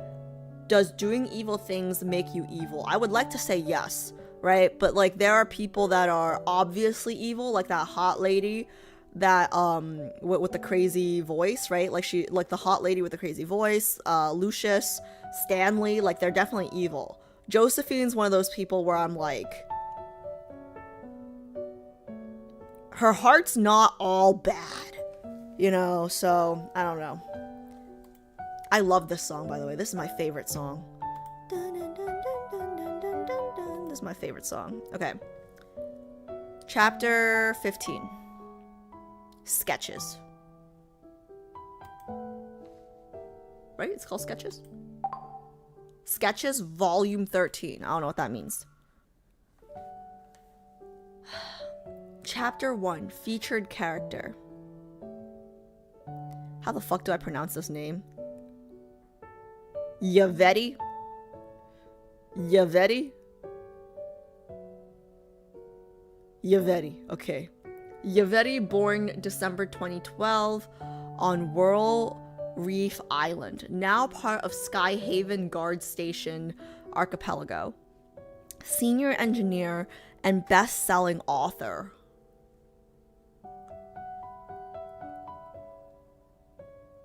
I don't think I've met Yaveti. Admitted to the Department of Energy and Power Engineering at Whirl Reef Institute of Technology, now merged with Skyhaven University in 2030. That same year, damn, I'm gonna be old when all these people are born. In 2030, that same year, she began creating educational science videos and content on online platforms. Ooh, fellow content creator. In 2033, she published the science fiction novel Cloud, which gained significant attention, establishing her as a representative sci-fi author before the Chrono Rift catastrophe. After graduation, she joined the Deepspace Aviation Administration as an engineer. Okay, on one hand, female engineer, hot. On the other hand, stay away from my boyfriend. In 2043, following her divorce, okay, so she's single. Yeah, stay away from my boyfriend. She resigned from her engineering position to pursue writing full-time. Her influential works include Cloud, Far Sky's End, and The First Question, which have been translated into multiple languages and published worldwide. She has received numerous awards, including the White Hole Literature Award, Skyhaven Fantasy Literature Award, and the Suspense Award. In 2048, she was awarded the Skyhaven Medal of Arts and Literature. She currently resides in Lincoln City with her son, daughter, cat, and dog. Okay, so she's probably a MILF. Stay away from my boyfriend. That's your third and last warning, bitch. Editor's note. Yaveti has long been a creator I've wanted to meet. Who is I? This better not be Caleb talking. After running Sketches for a year, my producer recently pointed out that our 12 episodes spanning the year have all featured academic experts from various fields. The show lacks mass appeal and entertainment value. It won't survive at this rate. Okay, I don't think this is Caleb, guys, because sounds like it's a producer of some type. Or media person. The producer suggested interviewing some popular young entertainers who have both influence and talent as a year-end special. However, I've always insisted that Sketches should be authentic. We spend at least a full day with our subjects, moving through multiple everyday settings for open conversations, aiming to reveal sides of them beyond public perception. Of course, I can't afford to book a young celebrity's entire day. Then I spotted Cloud on my bookshelf. It's one of my favorite novels, consistently ranking in the top 10 bestsellers across bookstores and websites since Skyhaven's establishment. Many consider it prophetic of the Skyhaven project, and its author Yaveti has gained immense. Yaveti sounds like a terrible name. I'm sorry. Yaveti. Yeah, she does not. Yeah, that's a terrible name. Has gained immense popularity across all social classes and age groups. The producer agreed readily, perhaps seeing this as the biggest compromise I could make. A literary influencer, and that's how this episode came to be. Chapter 2, Homeland. At 1 in the afternoon, I arrive as planned at Yaveti's studio in Hillside Gardens, Philly district of Lincoln City, which also serves as her home. Just as she mentioned on the phone, the scent of plum blossoms signals that her house is near. The moment our cameraman frames the small courtyard with its plum tree, the front door opens. And out comes Yvette greeting me with 2 garbage bags in hand, even waving at the camera, garbage bags and all. Juniper. Juniper? Juniper? Juniper. Juniper? Juniper. Juniper? Juniper. I think Juniper. Juniper, it's an honor to meet you. I've watched... Sorry. Juniper, it's an honor to meet you. I've watched all your shows. I'm a big fan, big fan. Let me just take out the trash first. Please, come in. Oh, the camera crew too. You'll need to set up your equipment, right? I've cleared some space. The crew and I stand there, momentarily stunned, somewhat hesitantly entering the courtyard. The cameraman even asks if we should edit out that last bit. We end up conducting the interview under Yvette's plum tree, brewing tea in the early spring air amid the fragrance of plum blossoms. The atmosphere is wonderfully relaxed, quite different from our previous interviews with academic veterans. Sketches. When Skyhaven was completed, all former Real Reef Island residents were granted immediate residential rights in Skyhaven and its guard stations. You're one of the few I know who gave up this right, especially considering you were working at the Deepspace Aviation Administration at the time. Yvette, it wasn't what I imagined. It wasn't what I imagined. I grew up on World Reef Island. How much do you know about it? I did my research. Sketches is a guy, right? I don't know. I did my research. It's primarily a coral island. Its base eroded over time by coral-consuming microorganisms into a pivot-like pointed structure. Rich in magnetic ore, it began rotating under the planet's protofield, generating torque. This rotation around... Hey guys, I know about torque because I lived with 2 engineers. This rotation around the surrounding lakes into a perfect circle like an ice ring. That's also why it could float skyward when the deep space tunnel appearance altered the magnetic field and gravity vortex. Yvette, oh, I don't have to read her name, it's just what she's saying. That's what the geography books say. Huh, yes. When your childhood home is sold and renovated, it's still the same house in the same place. But would you still call it home? What the geography books don't mention is World Reef Island's district seasons, pleasant climate, abundant rainfall, and rich biodiversity. They don't tell you about the spring buds on trees, the cool summer springs, the autumn leaves dancing with migratory birds, or the setting sun through winter reed marshes. Though the island's unique geological environment meant most residents were school faculty and researchers in geology and physics, you couldn't escape nature's subtle influence. Tell me, have you ever seen wildlife in Skyhaven? Even birds are a rare sight.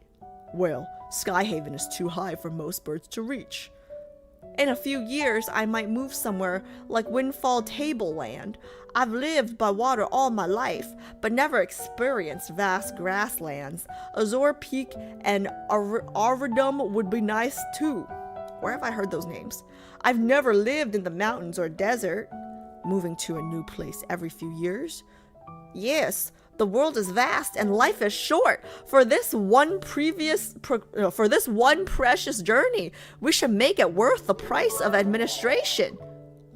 Gwen and Ease cheered X100, Alice, it's pronounced Yvette. Please for the love of God. Yvette? It's pronounced Yvette? It's pronounced Yvette? Please for the love of God? Have I been saying it wrong? Yvette? Yvette? What have I been saying? I've been saying Yvette!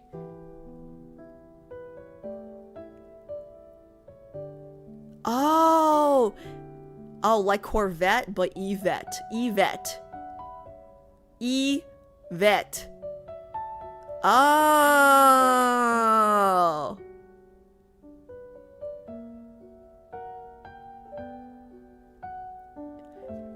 Yvette sounds a lot better than Yvette.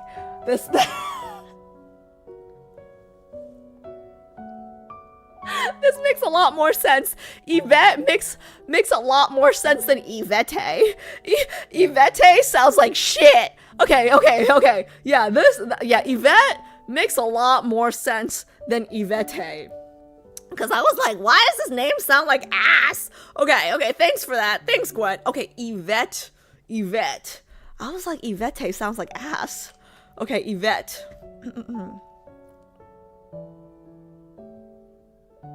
Yes, the world is vast and life is short, but for this one precious journey, we should make it worth the price of admission. Price of admission? When did you buy your ticket? At birth? The wrong turns, the falls, the losses, the treasures left behind. Aren't those all part of the price? Damn, Yvette! That was deep! It was so deep I couldn't even do the southern accent.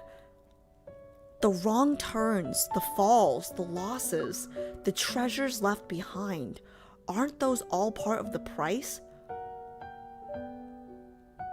That's beautiful.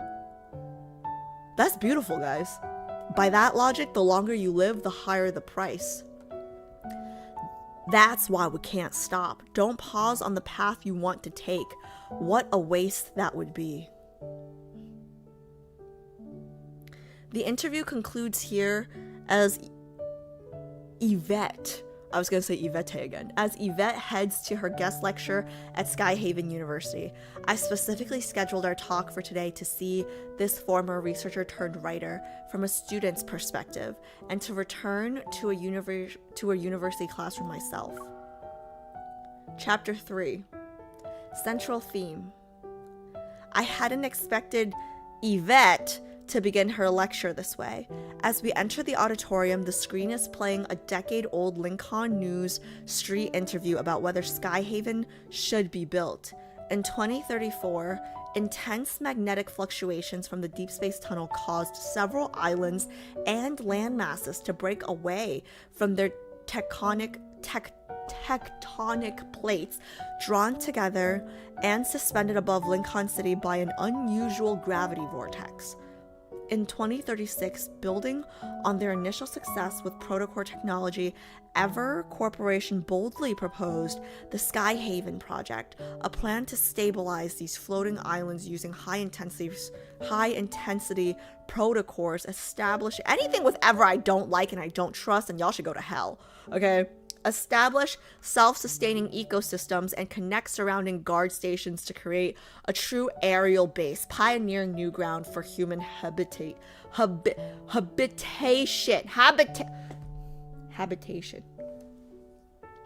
When the plan leaked, it caused a global uproar. Until then, protocore technology, still viewed with skepticism and often faced with opposition, had been limited to manufacturing hunter equipment and weapons. This marked its first application in civic infrastructure. People naturally split into two camps. I remember this. The purists, who opposed the project due to its risks from wonders and protocore syndrome, and the prototists, who saw it as humanity's new dawn. Yes, I remember. What the fuck fell? Alright, something fell, but I don't know what. Yes, I remember this from Death and Rebirth. Pregnancy? What the hell is all that noise?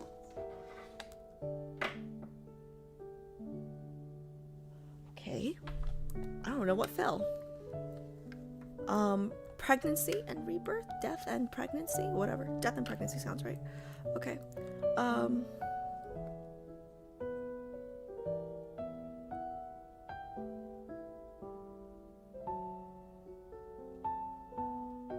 Oh yes, the prototists were the ones that annoyed me. Yeah. Yet one of the key factors that helped the general public embrace the prototists' vision was Yvette's first full-length science fiction novel, Cloud, published in 2033. In class, instead of discussing the creative process behind Cloud, Yvette engages in a conversation across time. Two sofas are placed at center stage, with Yvette sitting in the right one. Through AI-enhanced holographic projection, her 10-year younger self, appears in the left sofa. She introduces her past self. Yvette, 27, Research Institute of the Deepspace Aviation Administration, senior engineer of the Skyhaven Initiative, science fiction author and devoted protoist. Then she turns, playfully gesturing to herself. Yvette, 37, author, enjoys growing flowers and drinking tea, wastes time, harbors simple sentiments instead of grand ambitions. From your first online short stories to the published novels Cloud and Far Sky's End, the relationship between technology and humanity has been your central theme for 5 years. Do you think this topic has been fully explored? She's asking her younger self questions. It's inexhaustible. I believe this has been... Okay, I'm trying to sound like a younger version of her, but I can't do it. It's inexhaustible. I feel this has been humanity's question for the past 3 centuries and remains the defining issue of our era. Each generation finds its own answers, and each generation poses new questions. Just look at the recent past. Before 2034, wind and solar power were clean, but inefficient. Oil, shale gas, and coal were limited and heavily polluting. Nuclear power carried high risks and faced public resistance. The whole world was trying to achieve nuclear fusion at room temperature to solve our energy constraints. Now I hear even the last nuclear power plant is about to shut down. After all, we have protocores now, cosmic energy from deep space. Do you think our reception of this cosmic energy was coincidence or inevitability? Electronic voice. I'm sorry, I don't understand your question. The audience erupts in laughter. Let's try another question.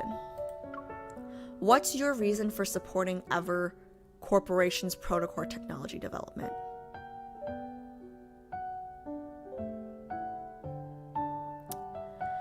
I believe our era needs protocores. Then what about those suffering from protocore syndrome? They're no different from past radiation victims. It's like the relationship between technology and humanity that I've been exploring. How technology develops is determined by people. Do you think people can be trusted? Nuclear reactions weren't originally developed for power generations. Yo, honestly, this question, right after doing Raph's content, like, I say no. Can't trust humans with shit. We're greedy. We take everything. It's terrible. And my hair is still wet. What the damn hell? We're terrible. Ooh, but it smells good.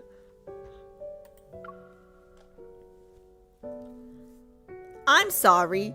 I don't understand your question. So anything she doesn't want to answer, she doesn't understand. Okay.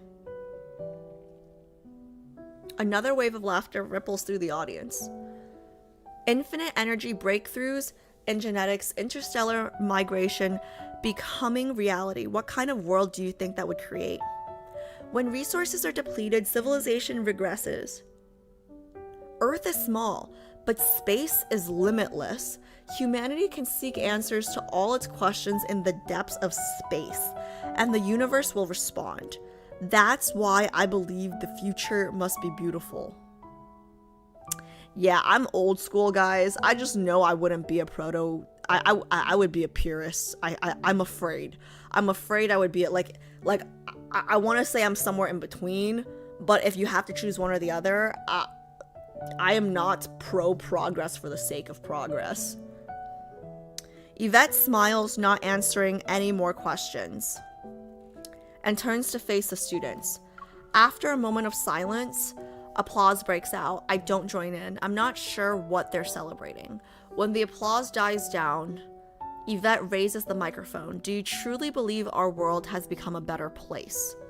Those on Earth look up to Skyhaven. Those in Skyhaven gaze into deep space. And those in deep space seek to glimpse what lies beyond. Everyone has their own central question. What's yours?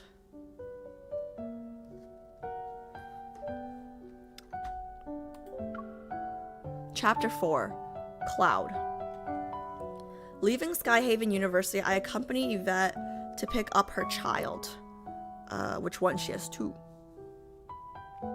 Playing the role of an eager student to continue our classroom discussion. From what you said in class, it seems your future works will have a different central theme. Though I've changed a lot in 10 years, I'm still myself. I just used to always look up towards the sky. Now we've turned to gaze downwards, facing the earth instead of the heavens. Yes, you were once among those closest to reaching the ends of depths. Your research in protocore energy helped stabilize the floating islands beneath Deepspace, building cities upon them, a miracle people look up to while preventing the risks of stabilizing protofield, just like in your novel Cloud. You've read it. I loved it. How do you view your work from over a decade ago? I was quite the dreamer back then. As you saw in that opening interview, everyone was holding up my book, imagining the wonderful life after Skyhaven's completion. Humanity would gradually live above the clouds, returning Earth to itself. Those in the sky would immerse themselves in viewing Earth in its purest form, without human presence. They'd watch elephant migrations and the seasonal return of migratory birds. When I wrote it, I never imagined life above the clouds would become reality in just a few years, but the Earth I described in my book never appeared, and perhaps never will. That's why you asked that question before class ended. Yes, science fiction used to focus on how we'd find new homes and preserve human civilization after depleting our resources. But now that the source problem is solved, people suddenly think they're omnipotent. We've crossed 2 eras. Before we've even figured out how to sustain civilization, we're already trying to become gods. Suddenly, everyone's lost touch with reality. And you came back down to Earth. Ha ha ha ha ha. The landing was a bit rough. It wasn't just because Earth and the clouds never materialized, was it? No. Leaving the Deepspace Aviation Administration, and later the divorce, all of that.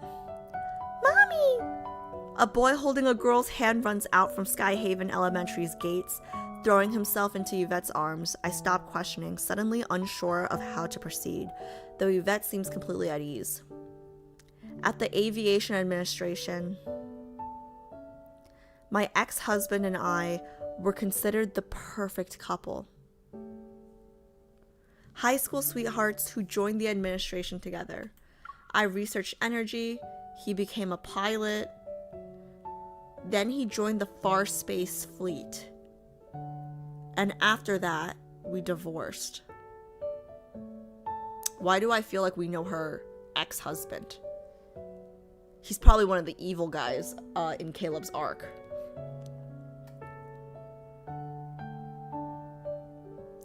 Is it okay to discuss this in front of the children?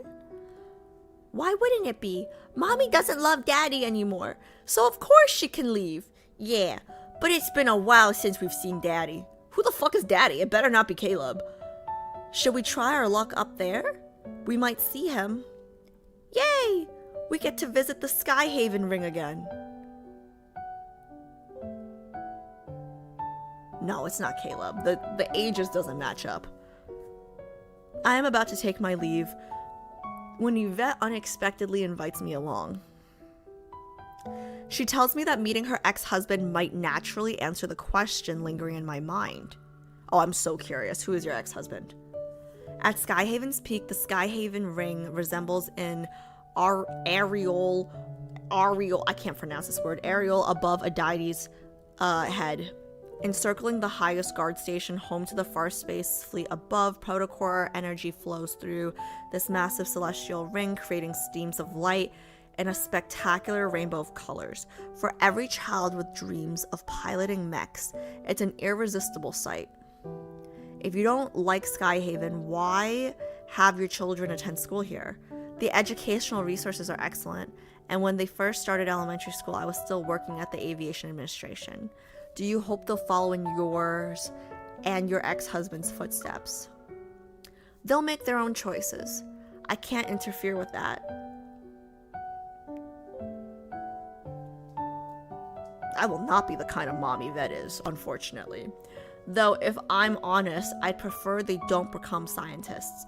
Humanity won't die from progressing too slowly. But take too big a leap and you'll not only stumble, you'll lose your entire way. Yvette's attention is drawn to two tall figures standing... Gideon?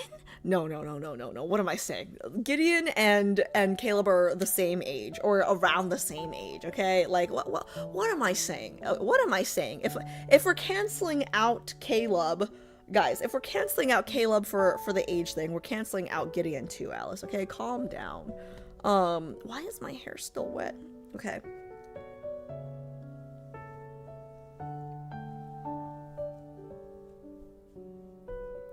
Dad! The boy rushes forward, but the officer turns and instinctively moves to protect the young... That's my boyfriend! To protect the young colonel behind him, his hand shooting out to block the boy. Officer turns and instinctively... Why is he protecting Caleb from his son? From his little kid son? Why is he protecting the young colonel? Why is he protecting the young colonel? His hand shooting out to block the boy. Underrated, the boy wraps himself around the very arm trying to push him away. Dad!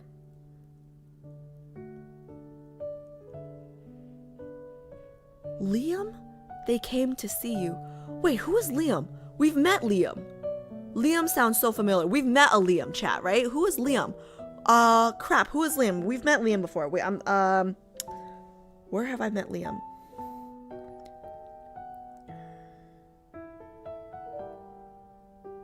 Chicken wings?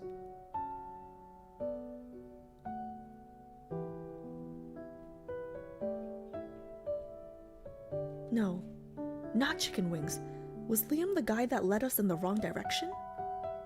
I think Liam was the guy that led us in the wrong direction, and that's how we ended up on the bench? In the rain? Where he said he'd kill us?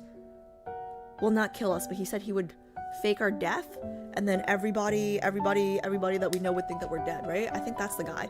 No, that was not chicken wings. What the fuck was that? That was not chicken wings. That was crazy Caleb. That was freak for free Caleb. That was Chip Caleb. That was what the fuck was that? Was that a Bond? I'm pretty sure that was what it was. Liam was the guy that led us in the wrong way. We wanted to help Caleb, and then he was like, yeah, you can help, and then had him lead us in the wrong direction. I'm pretty sure that's what it was. Okay. And if it's not awkward, okay. Liam, they came to see you. Yvette approaches with the girl, and I notice the complex emotions in the officer's eyes as his son clings to him. Wariness, unfamiliarity, hesitation, before finally settling into neutrality?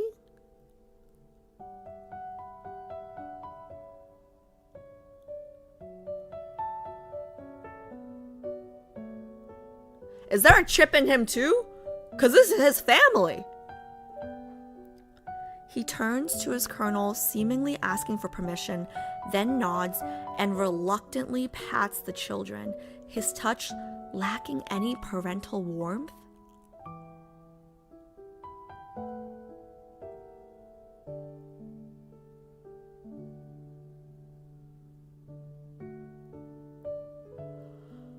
Oh no, I understand now. It's the chip. They were the perfect couple. They were the perfect high school sweetheart. Oh no, they were oh no. Oh no, they were high school sweethearts, the perfect couple, and then he got a chip in him. And then he became a whole different person. Okay, I understand. Family is important. Oh, okay. Oh, okay. Spend some time with them tonight. Okay. So he works. Okay. Gotcha. Okay. Yeah, it is the guy that sent me the wrong way then. The adjutant Liam.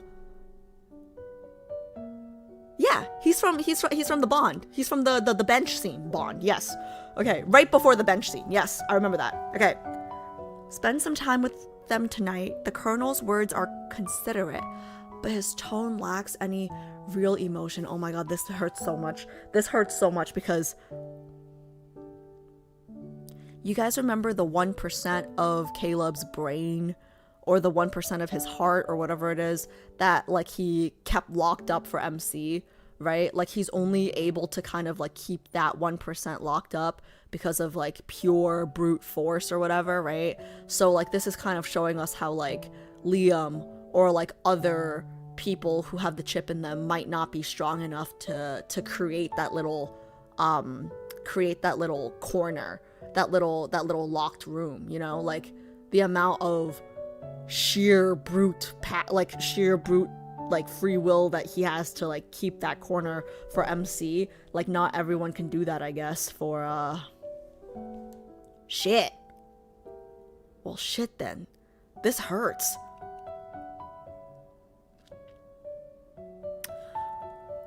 The girl is clearly more mature than her brother as she says, "There's no need. It's boring with Dad. My brother will want to leave soon. You'll hurt your father's feelings saying that. He won't care." Like mother, like daughter. The Colonel gazes at Yvette with a perfectly measured smile, which she meets with ice in her eyes. I want to know what's out there in deep space that makes you so willing to abandon everything here on Earth. Humanity's problem was never about energy. It's about refusing to let go of what we already have, even when it's become worthless. A tethered kite will never reach the far sky. Miss Yvette. Oh.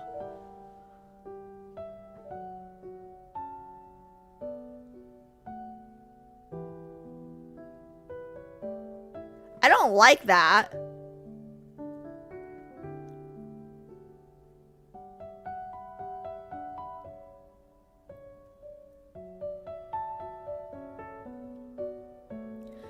Is he insinuating that his family is worthless? And that, like, you gotta cut him in order to, like, achieve bigger things? I mean, that's literally what he's saying, but I don't like it. I don't like it one bit, guys. I don't like it one bit. This is Chip Caleb talking. This is not my Caleb talking. This is Chip Caleb talking. That's terrible. That's a terrible thing to say. This is a terrible thing to say. This is a terrible thing to say. Like, bitch, I ruined my body. I gave you 2 children. And now your colonel is telling me that you gotta cut us loose in order to achieve bigger things? Are you shitting me? Are you shitting me? Oh my god, no. Somebody's balls getting chopped off if I'm Yvette. Somebody's balls getting chopped off if I'm Yvette. Okay, if you were gonna join, like, I guess they didn't know about this when they were doing it. Like, it's no one's fault, because they don't know about the chip, right? Like, I get it. It's no one's fault. But if you're gonna put a chip in you, right? Like, this is why divorce is not, I don't know. I feel like women get the brunt of the blame for divorces because I feel like I think statistically women initiate most divorces or the greater proportion of divorces, right? But like, if this is the attitude, like, how you gonna blame me for initiating? Like, you changed, bitch. You changed. What the hell? What kind of attitude is this? Like, your family and like your kids and your wife, like, they're supposed to be the driving force of your motivation, not the thing holding you back. This is pissing me off. This Chip Caleb caught me on a bad day. I can't relate to this at all. I'm on day 1 of my period. You're pissing me off. You're pissing me off.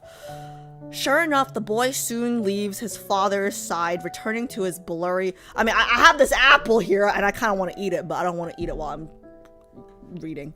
Okay. Sure enough, the boy soon leaves his father's side, returning to bury his face against Yvette's leg. She strokes his head as she lifts him up, turning back to face the colonel. He won't... Oh, I read that already. Okay. I'm working on a new book, Colonel Caleb. You might be interested. It's called Heartless. You go, Yvette! You go, girl! The young man nods. I wish you success. Oh, this guy's an asshole. Oh, I don't like this Caleb very much, guys. I don't like this Caleb very much. I don't like Chip Caleb very much. I don't like Chip Caleb very much. Ooh, I don't like this Caleb very much. Now I feel bad for ooh. In the beginning, I was worried about him liking Yvette, and now I'm kind of like, can you be a little nicer to her, bro? She's a single mother of 2. You fucking asshole. She has it hard enough, okay? Afterward, on the way back, I recall Yvette's question in class when her virtual self reverted to artificial idiot mode.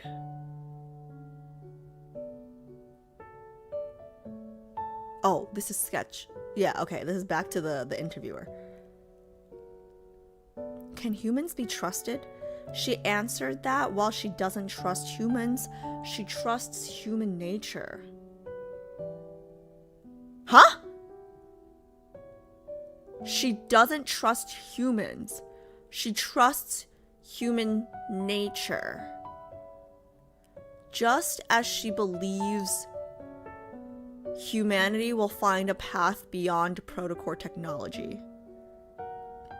Later, when Heartless is published, I asked if she chose the title because of how Liam has changed. Yvette just smiles faintly and says, it's because Heartless rhymes with coreless.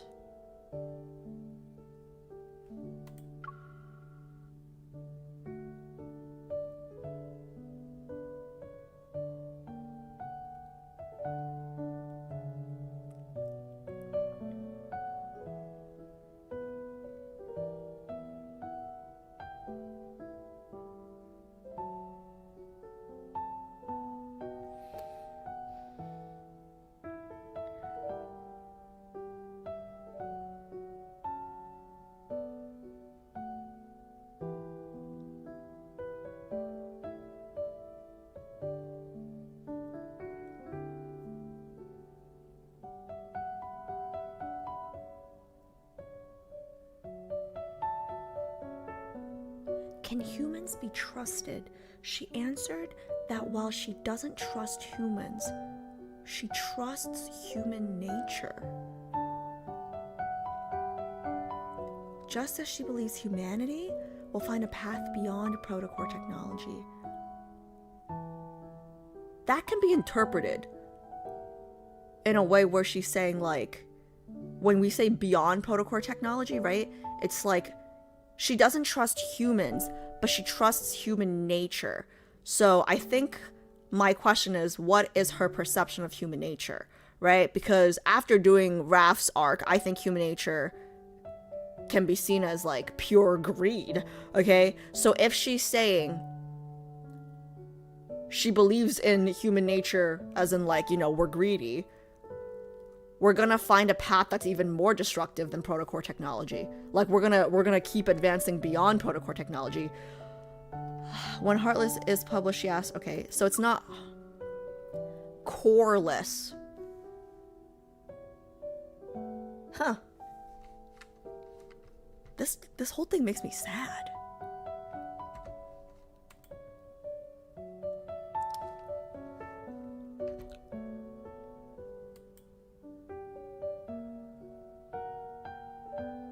This makes me so sad.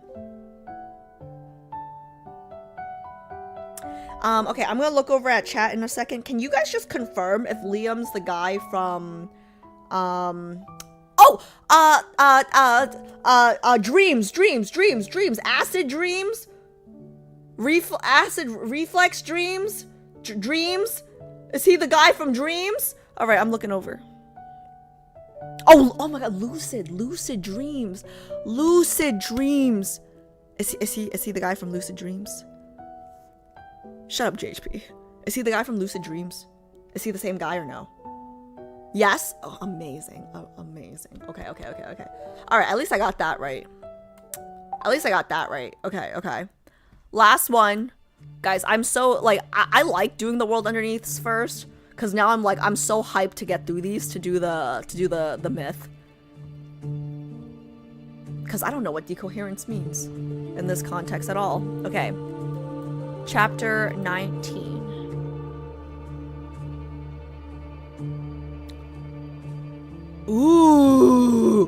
Viper, the potential 6 love interest. No, I'm kidding. Okay. Wait, who's the guy behind Viper? Who's the guy behind Viper? Is that Lucius? Is that Lucius? Okay. I just want to say, guys, I don't know why. I don't hate Viper, and I don't know why. Because, like, when he first showed up, he was creepy, right? And I remember Caleb made such a good first impression on me because he just broke Viper's arm. It's like, which hand did you touch her with, right? Like, I was ready to declare that guy my main immediately. But I don't know why. Like, even though Viper was annoying, I didn't hate him. So I kind of feel like this is probably his backstory, right? And I feel like I'll like him after this for some reason. And I don't know why. It's just my, call it women's intuition, call it fan fiction intuition, I don't know. I just feel like he has like a pretty good origin story. I don't know what you call it. Chapter 1, Viper. 2048 Nighttime. Oh wait, sorry, what was this chapter called again? Serpent's Cast. Okay. 2048 Nighttime. In the suburbs, a blanket of snow silently covers the rusted facilities of an abandoned circus. Once a popular attraction, this place was forced to shut down several years ago after a Wanderer-related incident. Few remember it even exists nowadays, or so it seems. In the circus's southwest corner and beyond a faded clown statue's gaping mouth, a sinister performance unfolds. On a red and white checkered board stage, massive prison cells adorned with golden ribbons stand at irregular intervals. These cages, once meant for wild beasts, now hold something far more precious. Small, huddled figures. Ruh-roh.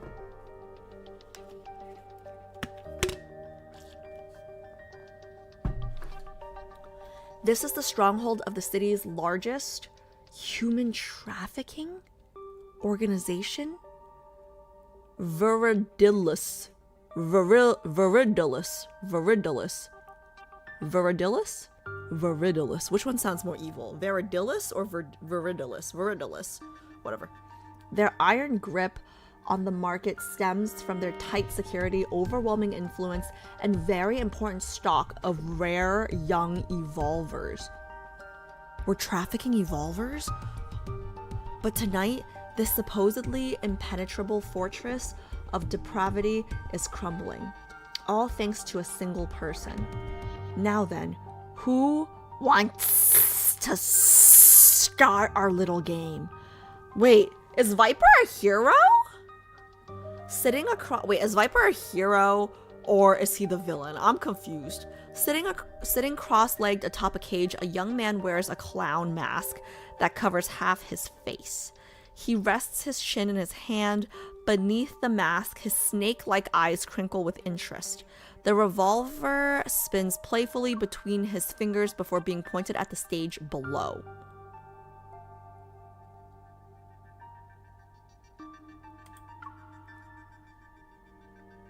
Okay, he's on top of the cage, so he's on the side of the bad guy, right?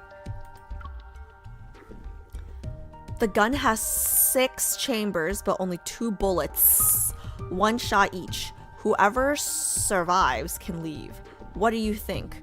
In the VIP section, the crimson seats are stained with their occupants' blood, which makes the red more vibrant. These so-called elite guests who came to hunt for human prey left life's stage before they could even wipe the greed from their faces.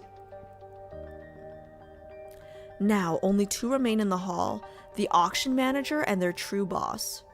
Their faces are as white as a sheet of paper, and they're trembling uncontrollably. Please don't kill. Bang! The man's voice is cut off, neither bowing his head that was once held high with pride nor begging for mercy had earned him the chance to live. You don't need to be so loud. The young man cleans his ear with his pinky finger. I just got this new flexible earpiece. If I had known you'd be so noisy, I would have asked Father to add noise-canceling features? Father?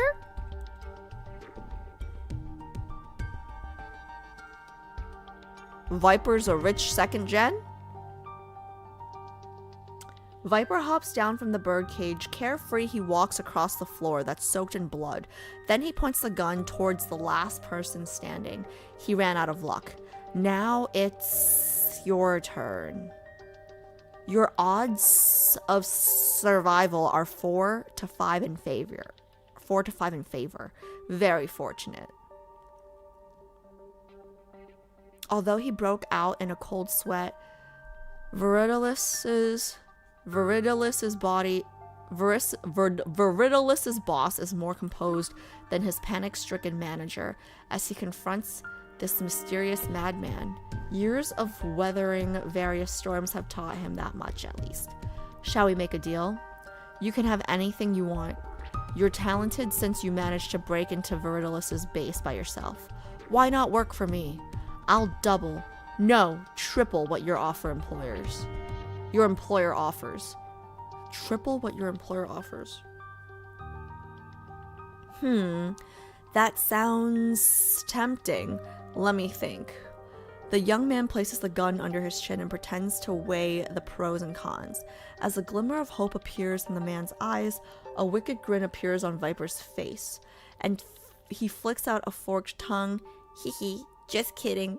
Bang! Ah! The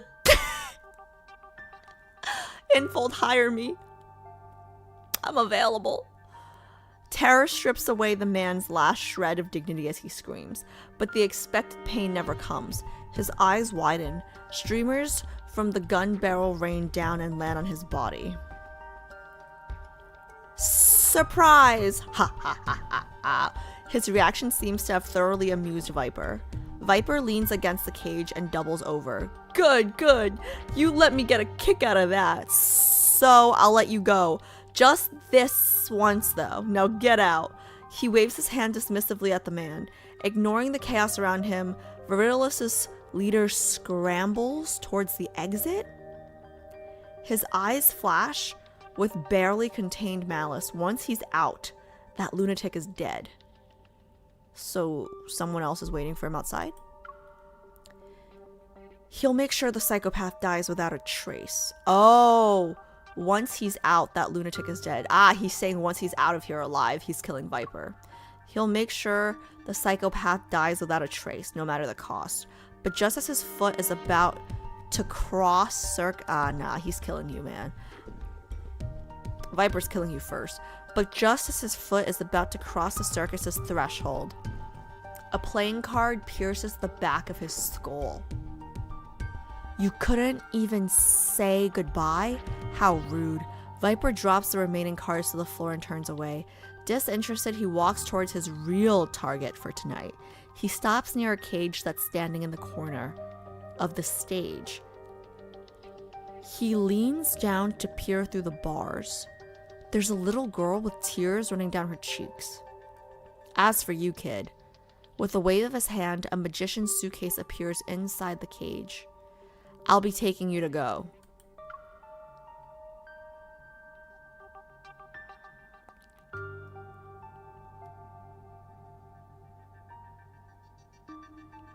So one was a human trafficking ring, which I definitely don't like. But Viper is probably taking her to be experimented by Ever, which I also don't like. So I don't know which one's worse. Chapter 2, Turing Cybernetics Institute. On a suburban street somewhere in Skyhaven, a dark green sports car roars into a black vehicle parked by the roadside. It forcefully claims its spot and situates itself within the white parking lines. Finding a parking space isn't easy. Leather suitcase in hand, Viper steps out of the smoking vehicle. This luxury sports car, which Viridilus's leader had traded 3 rare Creatura class evolvers to obtain, Oh, that's disgusting. He traded people for a car. Lasted less than 3 hours in his possession before being destroyed, but he couldn't care less. He has more important matters to attend to. Viper looks at the towering research institute. A hint of anticipation appears on his face. Deep within the laboratory of the Turing Cybernetics Institute, several researchers are gathered around an experimental chamber. They're concentrated on taking notes. Before them stands a massive white room with 6 mechanical arms? Oh no. With 6 mechanical arms suspended from the ceiling. It operates inside the unit.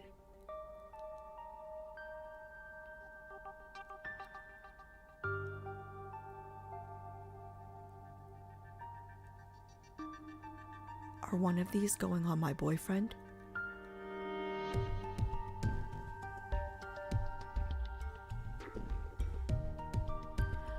Right arm bionic nerve interface complete. Compatibility readings are good. I can't believe he actually survived this. So you expected my boyfriend to die? A researcher remarks, their gaze fixed on the digital display. The hydraulics in the mechanical arms emit a soft hum. 3 holographic screens hover around the operating table. They render neural maps of the subject's brain activity in real time. The Turing Cybernetics Institute, one of Ever's research divisions that specializes in human body augmentation research and human-machine interactions, possesses the world's most advanced bionic technology. Its director, Dr. L. for Lucius, stands as the leading authority in the field.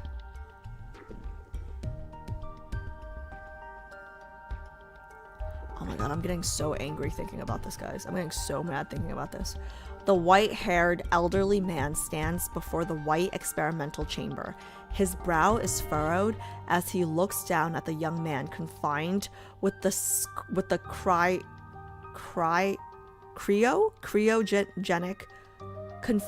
cryogenic unit.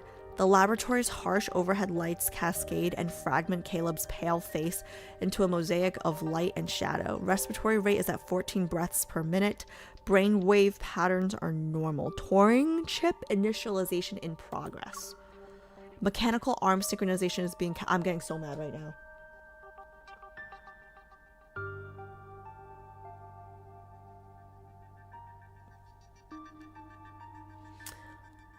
Nano threads from the mechanical arm cover Caleb's right arm like a silver spider web.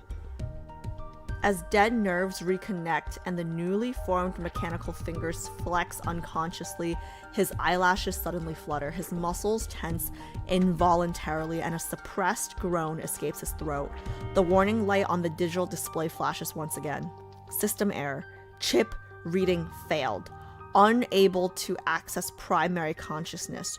Chip reinitializing chip process. Memory input. Another failure. It's been 3 days and the Turing chip has yet to analyze the entirety of his consciousness. Oh my god, he's so strong. Guys, he's so strong. He's keeping them out because he doesn't want to forget us. I know it's that 1%. I don't know if it's 1%, whatever. The however percent he's locked. Like the key, remember? Like he gave us a key. Like he's fighting them. He's fighting them. Like the failure is him refusing. Like this is why, like Liam's brain, they probably successfully took over 100%. This is the difference.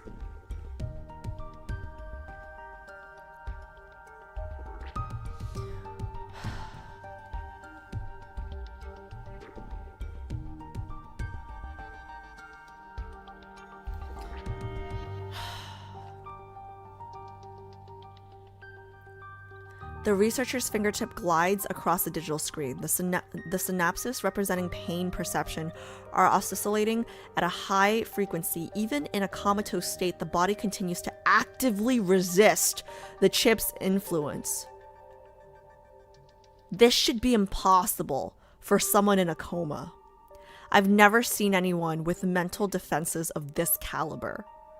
You could even, oh, poor baby's been through so much. Oh, you could even say that the fighter pilots at the Deep Space Aviation Administration might not have this level of psychological resilience. Just who is he? Professor Lucius's gaze returns to the experimental chamber.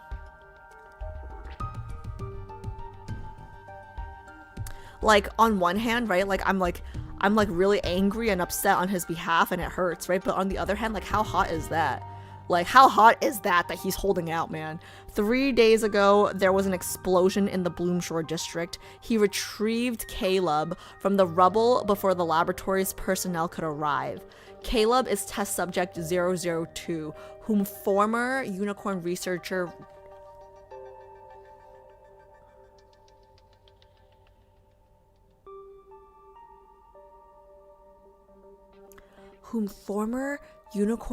Josephine hid away. So she did hide him. Or she did attempt to hide him.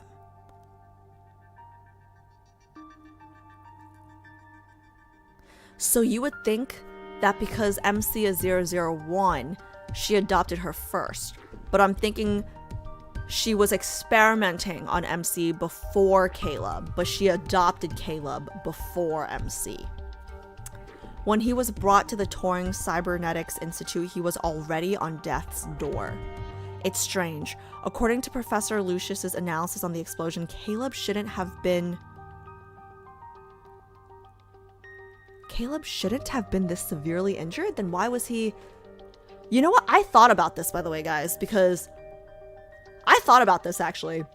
because his evol is gravity, right? So technically, like, I'm not a physicist. I've never even taken a physics class because I took in high school, instead of physics, I took a psychology class. I took a college level science research psychology class instead of physics. I do kind of regret not taking physics now, because I feel like I would understand this better. But I have thought about this in the shower, because this is what I do now in the shower. I think about love and deep space, okay? I have thought about this. During the explosion, technically, right? Because I remember thinking about this after Chicken Wings. It was the scene in Chicken Wings where Caleb was able to stop the fucking rain from falling, right? Like, talk about hot. Like, I thought about it. I was like, if he can... Like, I don't know science, right? I don't know science, but this is a game anyway. So, like, how much does science apply? I don't know, right? If he can fucking stop rain, you would think he'd be able to create some kind of magnetic shield, right? Like some kind of, like, barrier around himself to protect himself. Like, some kind of, like, X-Men shit, right? Like that's, like, I've thought about this in the shower. So this would be interesting if this is actually, like, the answer, you know? It's strange. According to Professor Lucius's analysis on the explosion, Caleb shouldn't have been this severely injured. So why was he? It seems he used his evil to contain the blast radius. He used his evil?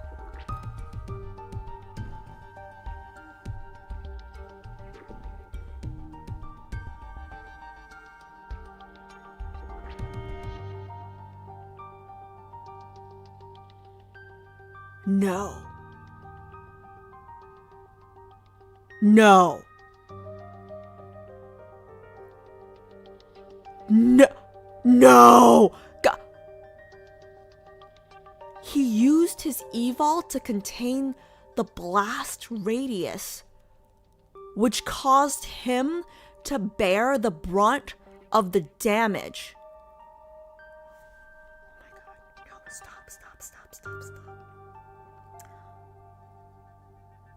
Guys, my last words to him were, "What a bitch," or something like that. My last words to him were like, "What a bitch," or like, "You're a bitch," or something. And he was mad at us when he went into the house and he used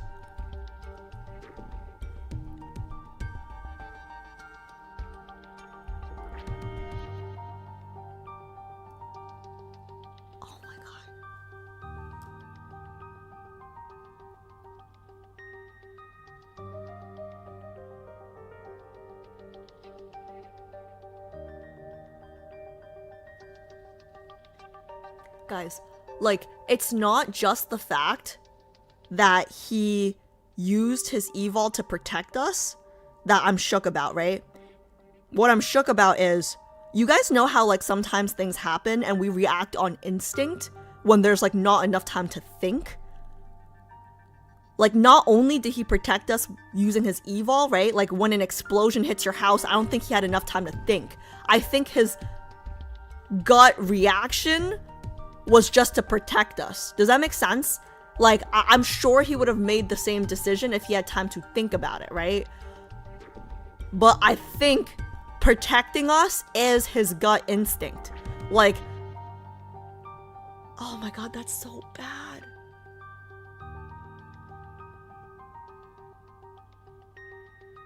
Oh my god, that's so bad. That's so bad. That makes so much sense though. That makes so, oh my god, that's so bad. That's so bad. I even called him a bitch. I don't remember what my last words were, but it was something like, you're such a bitch, or like, what a bitch, or like we were fighting and I was, oh god, and he still used, even in his anger, he oh my god.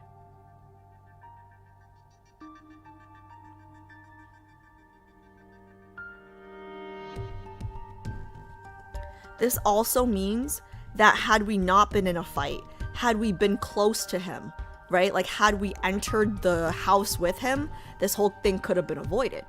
Because he could have put a barrier to protect both of us. Oh my god.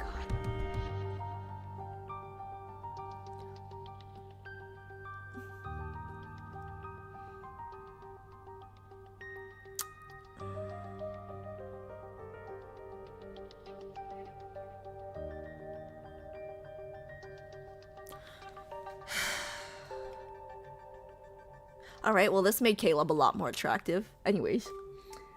Professor Lucius recalls the state Caleb was in when he arrived. Fragments of a broken communication device were still lodged in his collar, which had been stained in blood. Perhaps this was the last piece of evidence that proves his attempt to contact someone before the explosion.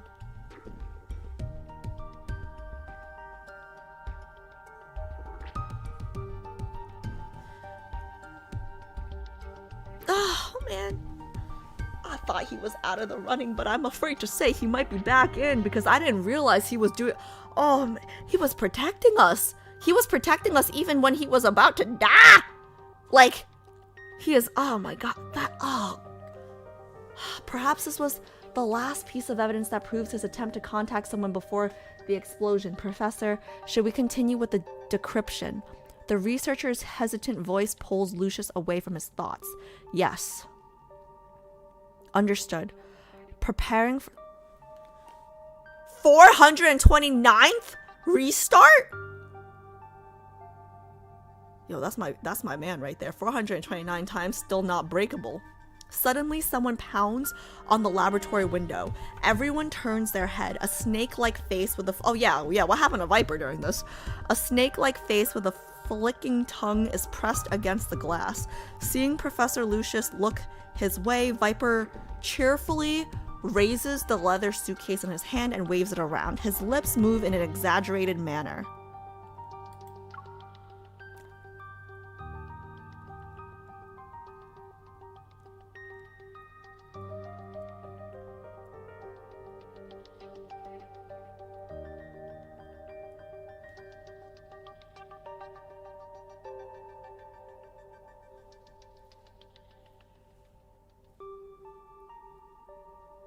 Open up, father? I brought back the person you wanted. Wait, does he mean father as in like, you know how Frankenstein was like technically like, no. He does, no. No! Oh my god, no. Tell me this is not what this means. Oh my god, stop. Tell me I'm wrong. Okay, okay, chat, don't tell me this if it's a spoiler, but I guess for me, for some reason, I always thought, like, you know, like in this game, like, dragons exist, mermaids exist. I always thought that, like, Viper was some kind of, like, half serpent, half human, but don't tell me do not fucking tell me that he's actually the biological son of Dr. Lucius and he experimented on his own child? Oh my god, no. No. No, no, no, no. Goosebumps everywhere. Goosebumps everywhere. Goosebumps everywhere. No, tell me that's not what happened. Tell me that's not what happened. Oh my god. Okay. You can cry if it's true, Alice. You can cry if it's true. Let's find out if it's true first before you start crying. Chapter 3. Father. For Viper, the word father meant nothing for a very long time. His childhood memories are sparse. It wasn't because they were forgotten, but because they were too boring.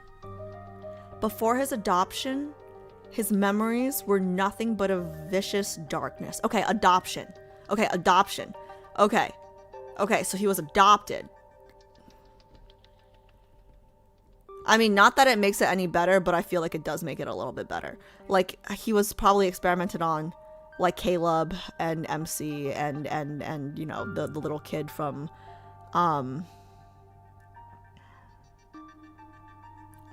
Chicken Wings.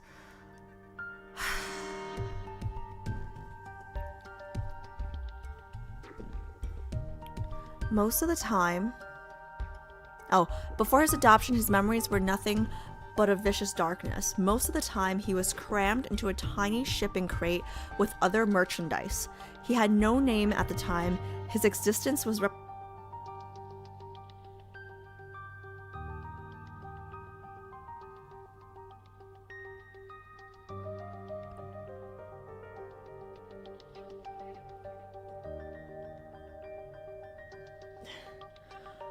Okay, sorry, bad cramp. Bad cramp. Okay. Oh, okay. Oof. Yeah, I gotta take more meds with the dinner break.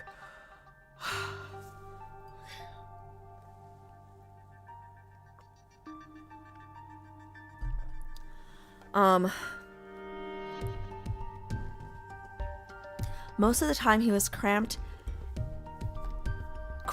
into a tiny shipping crate with other merchandise. They called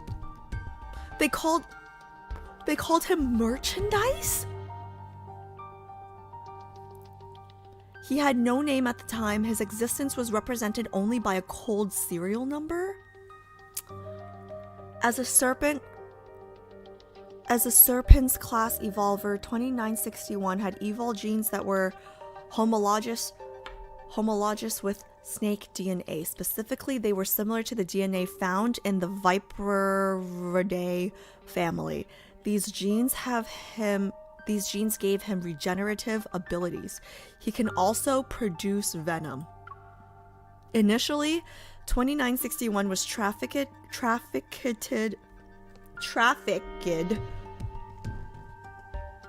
as an ordinary child on the streets. Then one day a buyer accidentally cut his finger. How the fuck do you accidentally cut somebody's finger, asshole? Before everyone's eyes, the wound writhed in skin and blood vessels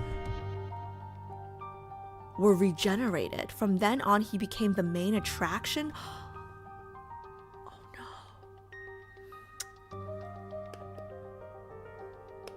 You know how they kept killing MC to see if she'll revive?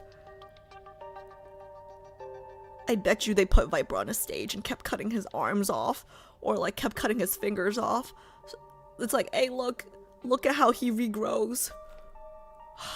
It's terrible. This is so fucked up. This is so fucked up, guys. It's like, hey, look at this circus trick. That's terrible. He feels the pain every time, I'm sure.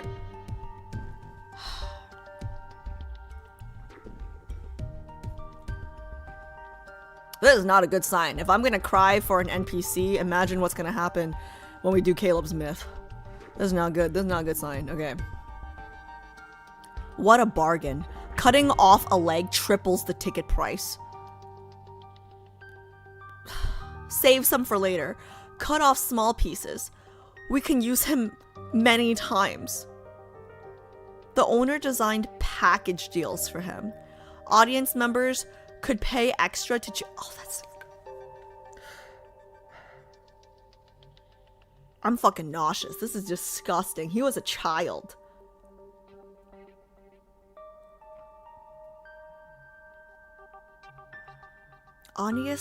Audience members could pay extra to choose which body part to cut. You know, I think it's fucked up during September when my audience can pay for me to squat. Okay? I will never complain about y'all paying to squat or spin a wheel again. Like, I'm thinking about this. Is terrible. This is disgusting. Fingers were the most popular choice. They were delicate and easy to break, and their nerve endings would twitch for over 10 minutes during regeneration. Okay, I'm getting queasy. It feels like a miniature theater performance. The severed parts would heal quickly but never completely regenerate. Amid their laughter and shouts, 2961 gradually lost pieces of himself. Wait, they never fully regenerate? His feet were the first to go. Then his left hand. Pain terrified 2961. He wanted to beg for mercy, but when the agony became unbearable, even screaming was a luxury. The constant torment finally ended when Father appeared.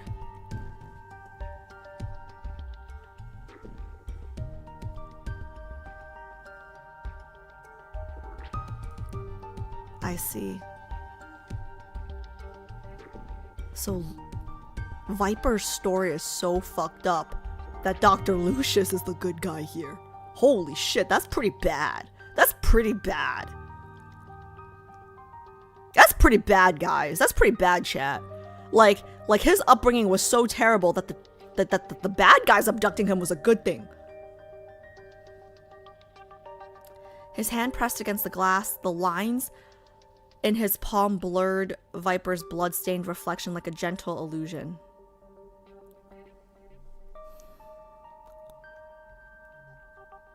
Sir, everything here is defective and waiting to be disposed of. We have better, more premium merchandise. Oh my god, this is disgusting. I want every single one of these people fucking dead. How are you going to refer to children as merchandise? This is disgusting. I want this child. He's perfect. He just needs time to metamorphose? Like a butterfly? Like metamorphoses? Metamorphose, I don't know. He spoke to 2961. Come with me. We'll become family and you'll be reborn. From now, I'll be your father. What was a father? Was it those eyes that watched him through the glass? Was it the person who scribbled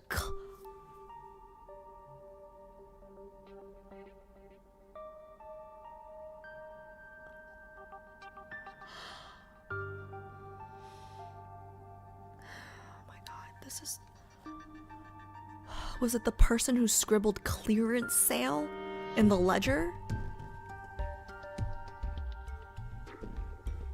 This is terrible. It's like... Oh, God. They chop off his limbs like it's a party trick, and then when his limbs don't fully repair, they make as much money as they can before they put a clearance sale on him. This is disgusting. This is disgusting.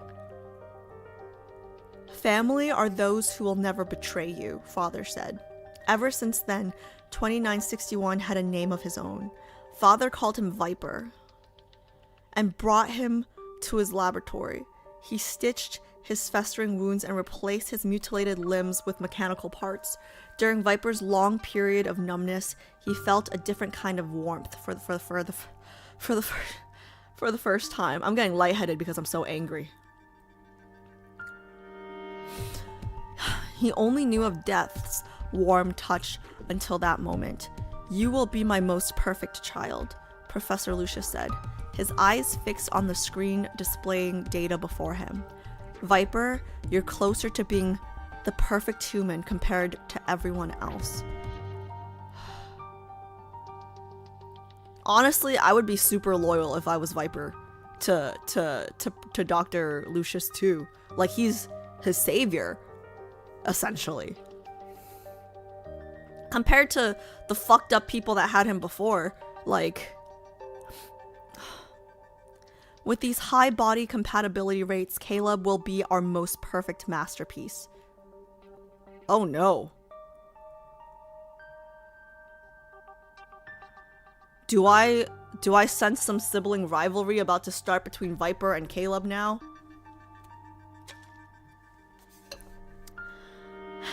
With these high body compatibility rates, Caleb will be our most perfect masterpiece.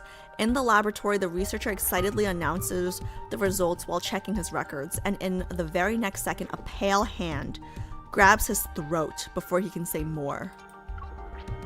Expressionless, Viper tightens his grip. He lifts the man above his head until only desperate choking sounds escape. Let him go, Viper. Professor Lucius's voice resounds behind them. Viper lets out an aloof snort but willingly obeys. Oh. Is that why they don't get along? Viper's jealous of Caleb? That's why they don't get along in chicken wings. Before throwing the terrified researcher to the ground, Viper bares his fangs at that scared expression. Okay, I'm sorry.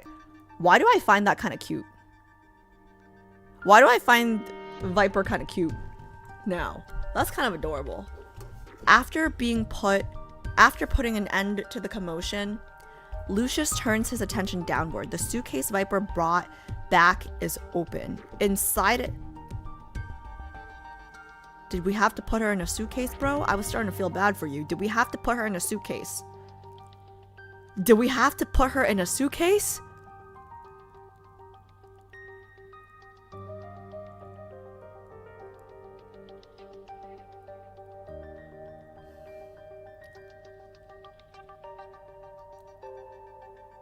Inside it, a small girl is curled up in a ball. Bewildered, she stares at her surroundings. Don't be afraid, you're safe now. Bro, you had to put her in a suitcase? Professor Lucius bends down and reaches for the girl. He intends to help her stand, but before his hand reaches her, she flails her hand around to block him off, as if shocked by electricity.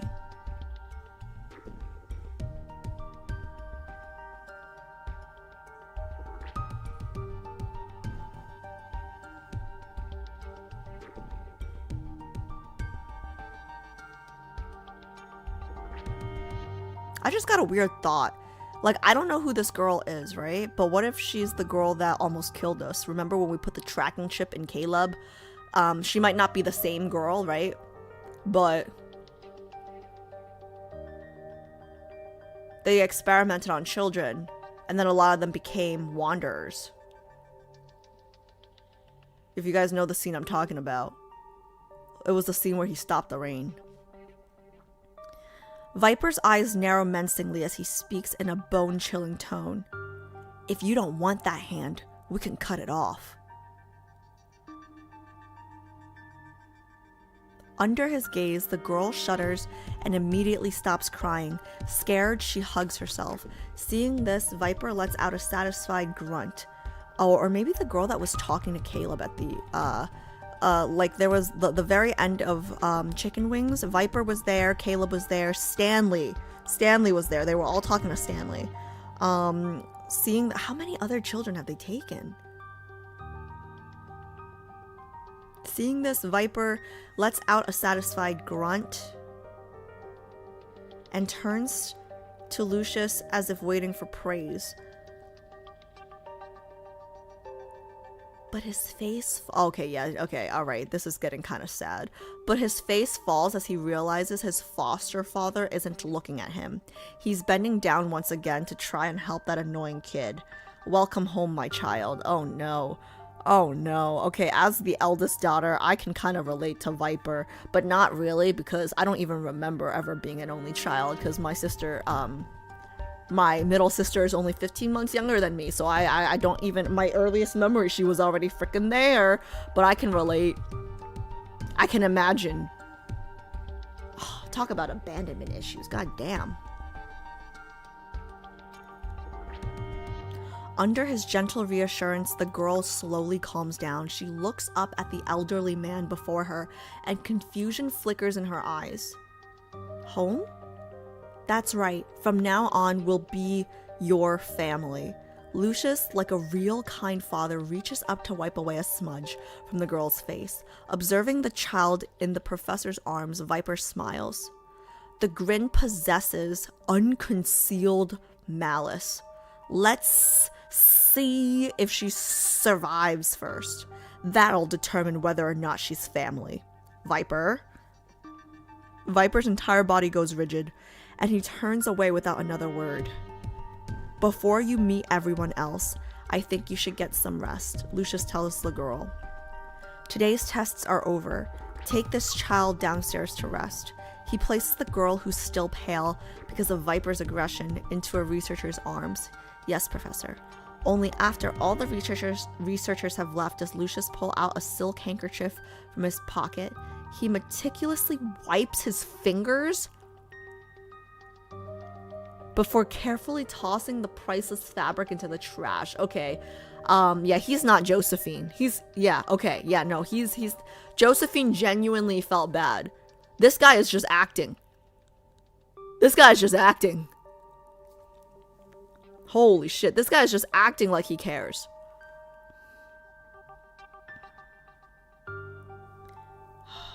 Finally, Lucius slowly turns to face Viper. Sit in the operating chair, okay. Chapter 4, Orphan. Lucius walks to Viper's side and bends down to unwrap the hastily applied bandage on his hand. On Viper's right hand, where his index finger should be, there's nothing but empty space. It's an injury from when he detonated the explosives in the circus during the mission. In just one day, what was once a bloody wound is already covered with newly regenerated tissue. The commotion you caused was too much this time. I only ordered you to bring the person back, nothing more. I ran into a tiny problem. Viper's face shows a trace of fake helplessness. You should take better care of your body, child. After all, it's the only part of you that's still truly yours. Does it matter? I'm a coward when pain's involved. Once everything is replaced with mechanical parts, I won't feel anything anymore. So he wants to be replaced with mechanical parts? Like he wants to be a full robot so he doesn't feel any pain? That's terrible. That's terrible. Viper shows pure indifference. A snake sheds its skin countless times throughout its life. Each separation from its old shell marks another rebirth. Over 75% of your body is just cybernetic modifications. A high replacement rate will gradually erode your brain's ability to maintain self-awareness. This is not something I want to see, Viper.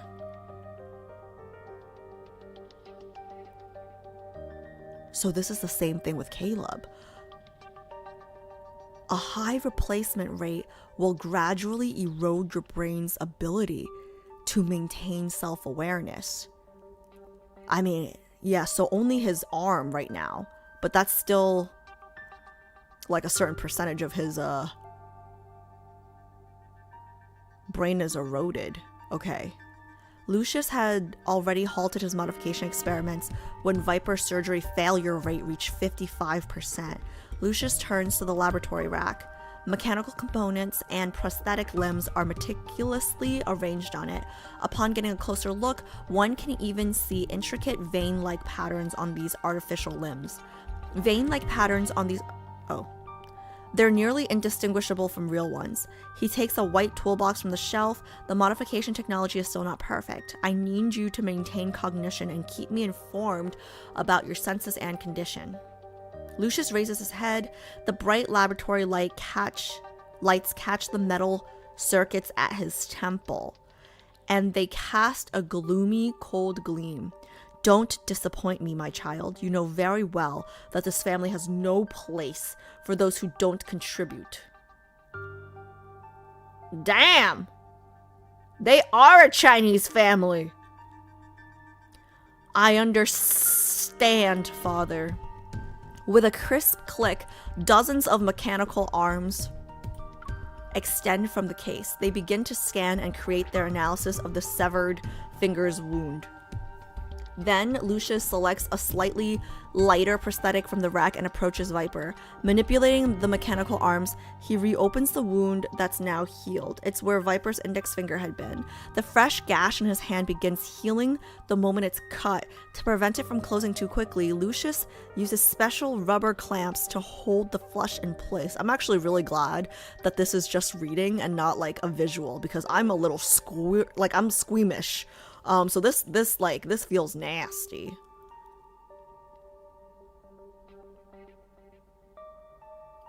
Viper watches his wound without blinking. The laboratory's cold lights, like the metal pins used in surgery, mount his shadow against the metal wall. The prosthetic connects to bone one by one.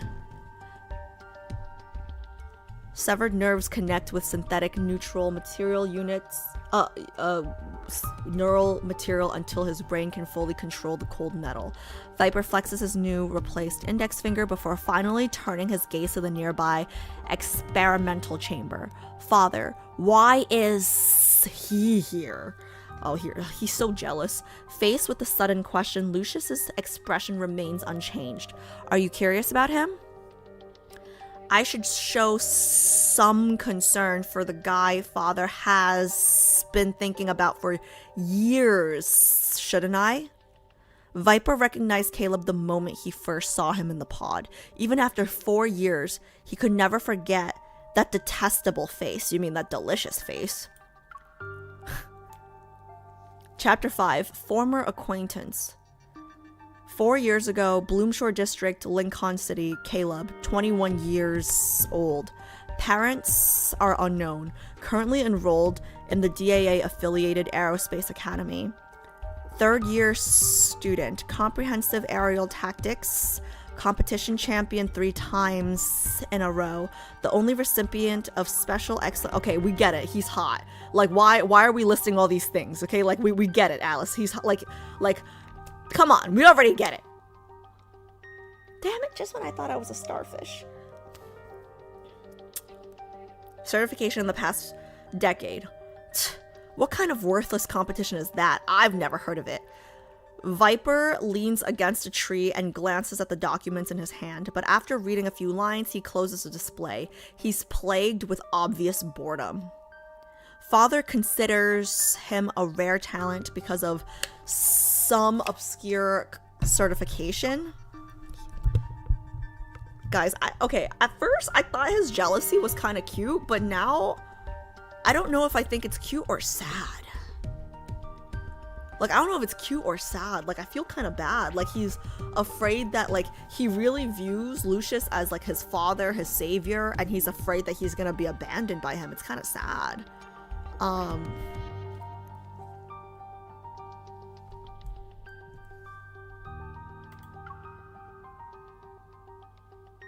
Father considers him a rare talent because of some obscure certification. What an absurd, arbitrary judgment. Remembering the admiration in Lucius's voice when talking about Caleb, Viper lets out an irritated scoff. Recently, Skyhaven offered an extremely challenging assessment that was designed by the Deepspace Aviation Administration. Even professional Deepspace pilots reportedly struggled with it, yet a third-year student somehow managed to break the all-time record. That's my type. Guys, this is my type. Like, good at everything for no reason. I thought he'd be extraordinary. Turns out he's ordinary. It was a waste of time to sneak out behind Father's back. Viper, wait, he snuck out? He snuck out behind his father's back just to spy on... Oh my god, that's so sad. Okay, yeah, this is more sad than cute, guys. This is more sad now. Okay. Viper mockingly raises an eyebrow as he watches the young man outside the convenience store. He's chatting and laughing with a girl. Me! That better be me. If it's another girl, I'm gonna flip shit. It has to be me with a girl. It's me, right? It's me. Isn't that sweet? He and his girlfriend it's me, are on a date. The young man says something to the girl, gently pats her head. Oh yeah, it's me. Okay, he's patting my head and calling me Pipsqueak. And walks towards the opposite side of the street. Watching Caleb's retreating figure, Viper's lips curl into a malicious smile. I wonder if she'd still like him after he gets beaten to a pulp? Oh god, my cramps. The bakery's glass door chimes as Caleb walks out with a brown paper bag. In the midsummer heat, the young man wears a sleeveless shirt. He's always wearing a sleeveless shirt, that slut. He knows I like arms. The necklace with an apple-shaped pendant sways gently around his neck with every step. Okay, yeah, Caleb is not out. Why did I think he was out? Viper lurks in the shadow of a Sephora tree and waits for the perfect moment to strike. Caleb turns into an alley. Perfect. Viper's mind races as he silently follows him. I'm sorry, Viper, you don't stand a chance. You don't even stand a chance. But what awaits him is an empty dead end. Where did he go? He turned into an alley on purpose. He probably doesn't want MC to see him fighting this dude. He already knows he's being followed, knowing Caleb. Where did he go? Viper's eyes dart around, behind you probably. Hey, did you have fun following me? We covered 3 blocks already. Aren't you tired? Above, a clear voice rings out. Viper jerks his head up to meet Caleb's somewhat playful gaze. Stalking me from my doorstep? Do you want to carry my shopping bags? Even after being discovered, Viper remains unfazed. He tilts his head and studies Caleb. His interest is obvious. How did you notice me? Caleb leaps down from the wall and lands gracefully before Viper. That's hot. You weren't exactly trying to mask your presence. I've never seen you around before, though. Since you've been following me for a while, do you need something? Why is he so pleasant to a stalker? It's kind of charming. Caleb remains composed. He brushes off imaginary dust and puts his hand behind his head to deliberately draw out the moment. His nonchalant response intrigues Viper. Who I am doesn't matter, and I'm following you because... Viper's fingertip transforms into blades. They whistle through the air and head straight for Caleb's face. Hey, not the face. I mean, not that you can land... Like, I don't think you can land a blow on Caleb, but not the face, bro, okay? Take a guess.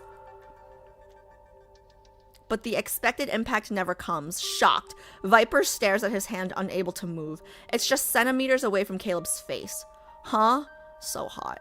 His evol is so hot. Guys, I know all the guys have really attractive evols, right? But like Caleb's has gotta be, like Caleb's is up there for me. Like Caleb's is evil. Like the moment he stopped the rain, I was like, damn!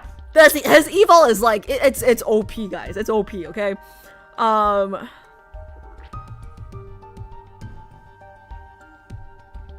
Before he can process anything, a strong gravitational force slams him into the ground. Mechanical parts from his body spring loose. Electrified bolts roll into the depths of the alley. Using your evil like that, it's not fair. Are you shitting me? Fight me one-on-one if you have the guts, bastard. Is this not one-on-one? Oh? Gravity binds his limbs like chains. Pinned down, Viper can't lift his head to look at Caleb's expression. All he can see is a pair of black sneakers slowly approach. For someone who's fond of sneak attacks, I thought you'd appreciate unfair tricks. Stop following me. The reason doesn't matter. If I catch you again, I can't guarantee— oh my god, he's so hot. I can't guarantee you'll walk away next time. You think I'll stop just because of a few words? Who do you think you are? You're a century too early to be giving me orders. Despite being pinned to the ground— I'd like him to pin me to the ground— Viper's defiance only grows more pronounced. In that case, Caleb's voice becomes cold. I'll have to— ring ring. A phone call interrupts him. Caleb pauses. Then Viper hears his tone shift to warm amusement. Hello? Why are you calling me all of a sudden? Are you getting tired of waiting? Wait, this is hilarious. Wait, guys, this is...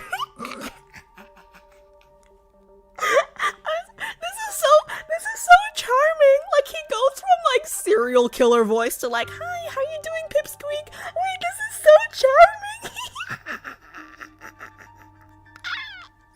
Sorry. It's like what's it? It's like, you're gonna die if I see you catching me. If I catch you stalking me again, you're gonna. Hello? Sorry. Viper is confused. What's going on? Thanks to his newly installed high-definition earpiece, Viper can hear the voice on the other end of the phone. Ah, sorry, I saw a model shop. I couldn't resist checking it out, you know. I'm on my way. Yeah, okay, let's meet at the garden by the intersection. Yeah, that's what I thought. He didn't want to scare her by confronting Viper. Well, not only scare her, but knowing him, he probably doesn't want her to get hurt, just in case.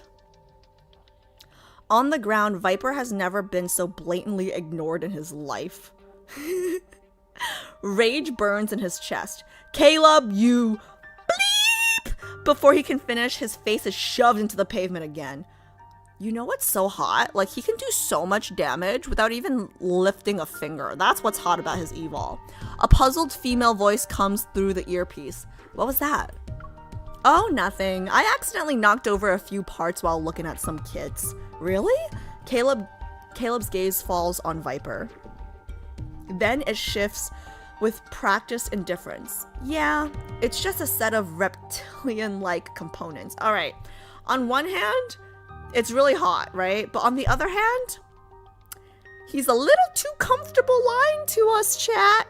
Like, he's a little bit too good of a liar. You know, it's like a little bit of a yellow-orange flag. Beep, beep, beep.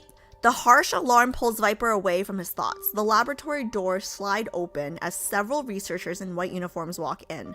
Viper turns his head as he senses a new presence. He meets an unnervingly cold gaze from within the experimental chamber.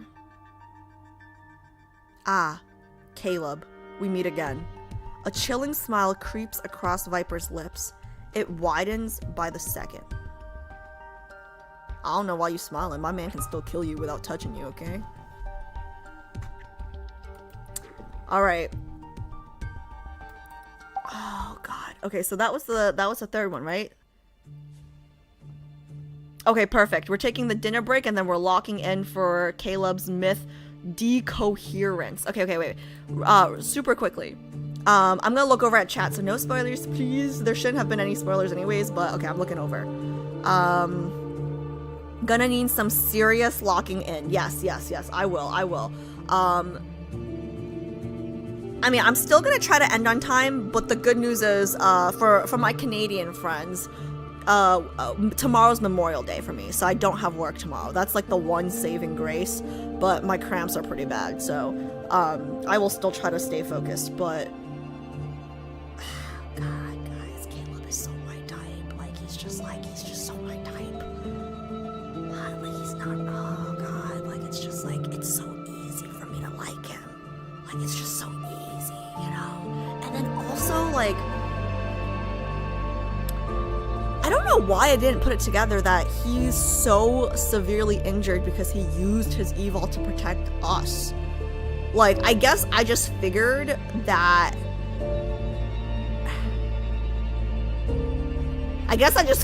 like, we were outside the door, so we were safe. But that's kind of a stupid assumption because, like, you know, if an explosion... Like, we were still very close to the door. You know what I mean?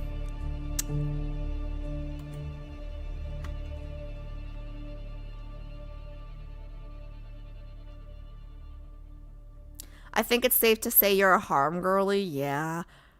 Caleb is fun. Oh, Penny, hi! Well, wait, hopefully you're the same Penny, but, oh. Fedge cheered X100. The ladies want you to collect gems and work out while you yap.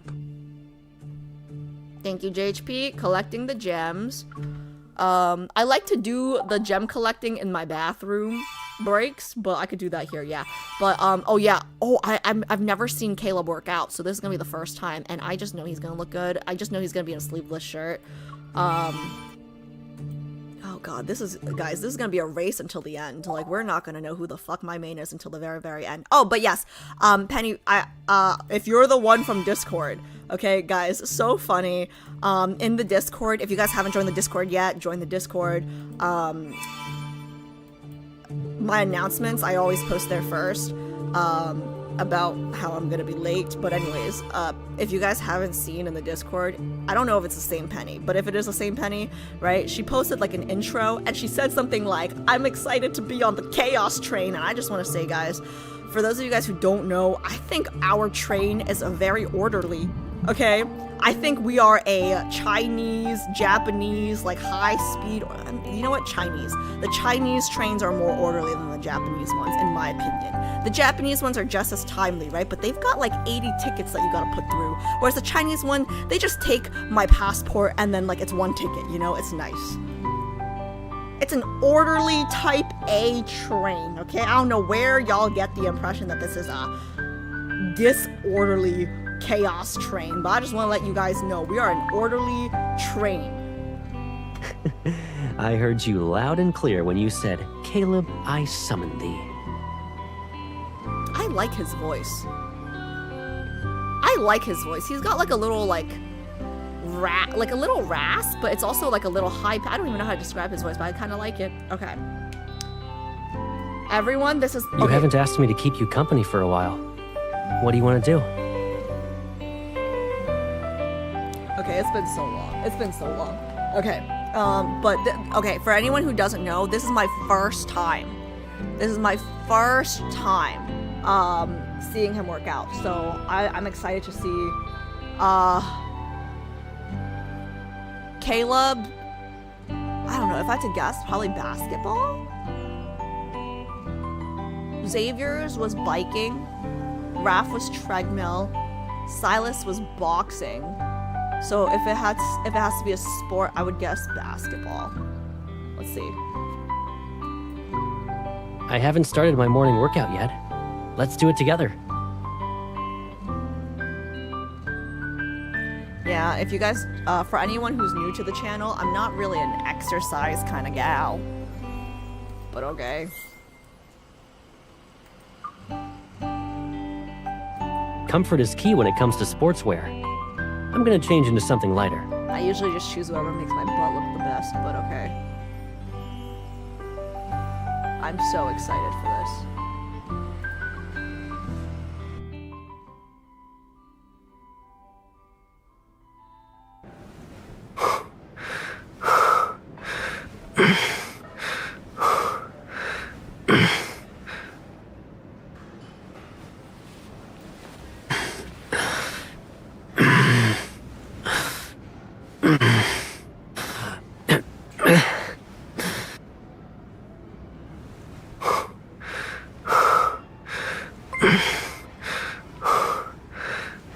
Glory's 974 tip $100.99.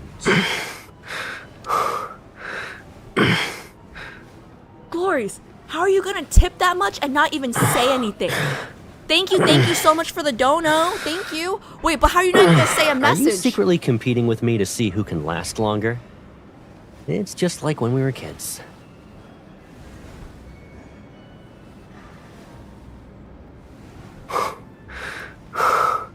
I want to be under him when he does these, guys. I want to be under him when he does these. Inful knew exactly what they were doing with this one because I can be under him. Oh my god. Guys, you guys see his arms?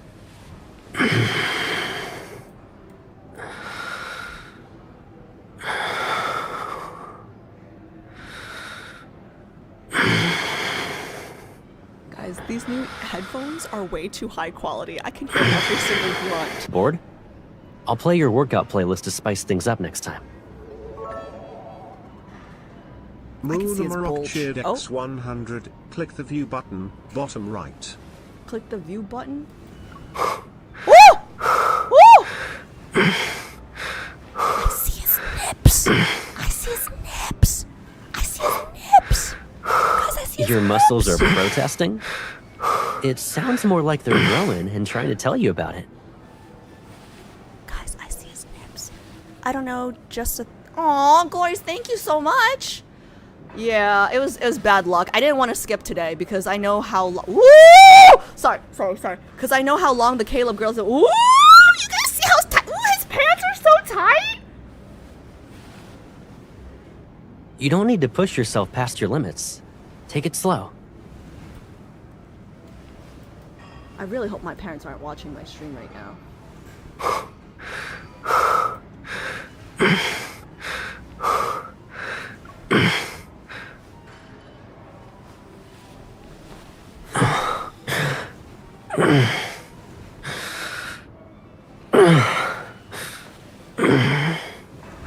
Feeling tired? Drink some water first. Yeah, I need some water looking at you.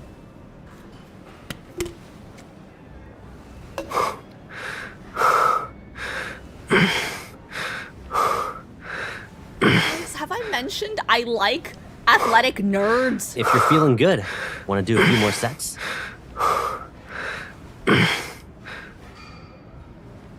Like...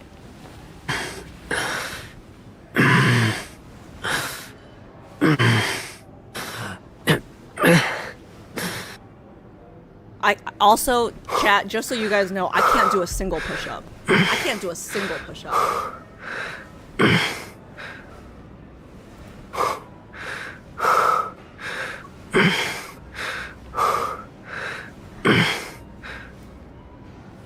Hey, can I see his butt? Oh my god, what was that grunt? Can we not see his butt? Can we see his cake? Where do I see? How do I see the cake? Oh! Oh! Oh! Is he downward dogging? Oh! Oh! Oh! Oh! The perfect time to think about stuff is when you exercise. Oh yeah, I'm thinking right now.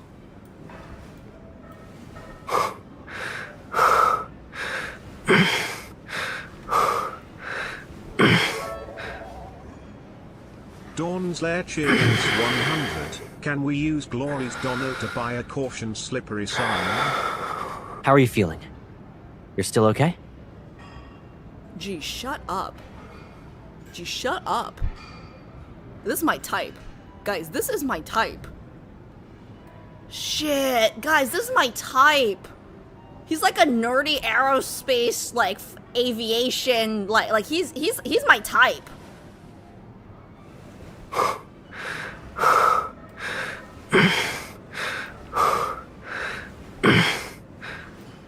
This is gonna be a problem. This is gonna be a problem.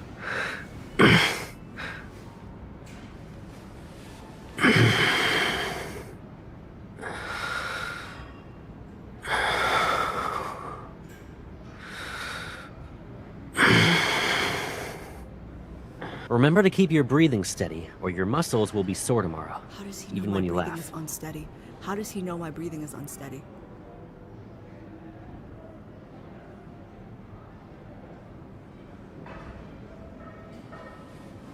If you're feeling good, want to do a few more sets? Yeah.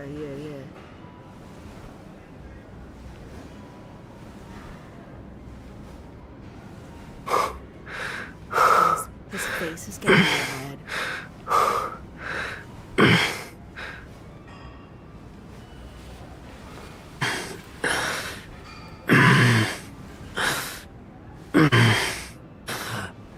Oh my god, look at the sweat and guys, look at the sweat! Look at the sweat! This is it, guys. This is the rest of the stream. This is the rest of the stream. We're just watching this the rest of the stream. This is it. This is it. Guys,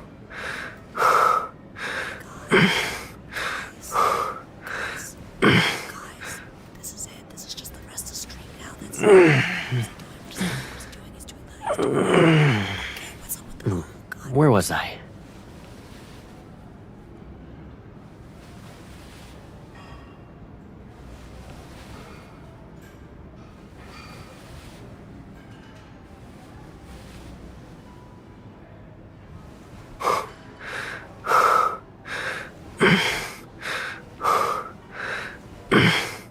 Feeling tired? Drink some water first. Fedge cheered X100. I can see the drool. Shut up. Shut up. Shut up. Okay. So Zane's the only one I have not seen, right? Zane will be the last one. I don't know if Zane can beat this. I don't know if Zane can beat this. Remember to keep your breathing steady, or your muscles will be sore tomorrow, even when you laugh.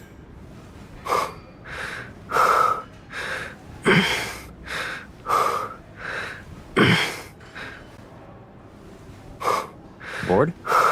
I'll play your workout playlist to spice things up next time. I am not bored. You guys bored?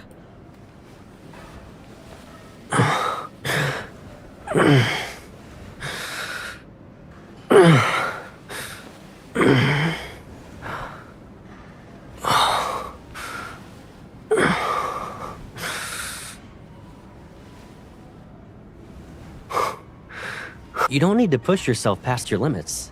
Take it slow.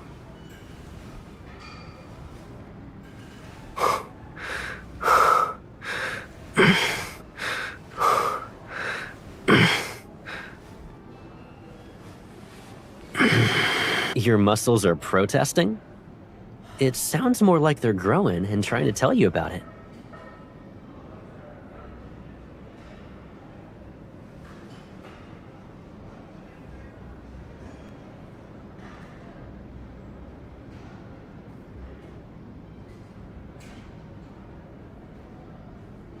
Are you secretly competing with me to see who can last longer? It's just like when we were kids. You know, I feel like this is helping with my cramps. I feel like this, yeah, I feel like this is helping with my cramps a little bit. I don't know how. I don't know the science behind it, but I feel like this is helping with cramps. How are you feeling? You're still okay? Yeah, I'm doing great. Wait, he's looking down at us. You see that? He's looking down at us. The perfect time to think about stuff is when you exercise.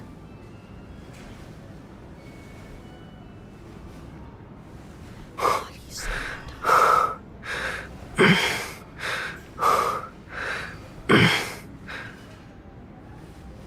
Who was it that told me no giving up today?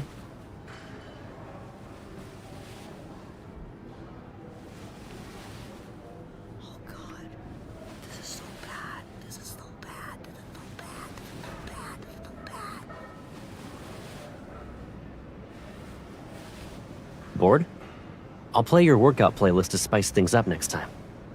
I don't know if he's gonna be number one, but like I feel like he's definitely the home wrecker. He's definitely the home wrecker. Like in terms of like he's the home wrecker. Okay? Like in terms of oh. Are you secretly competing with me to see who can last longer? Eat something so you can It's meet just like when we were Exo 2. kids. Also, no go next week if we don't get Oh moving. yeah, okay, thanks Bex. Thank you. Okay, yes, I'm what?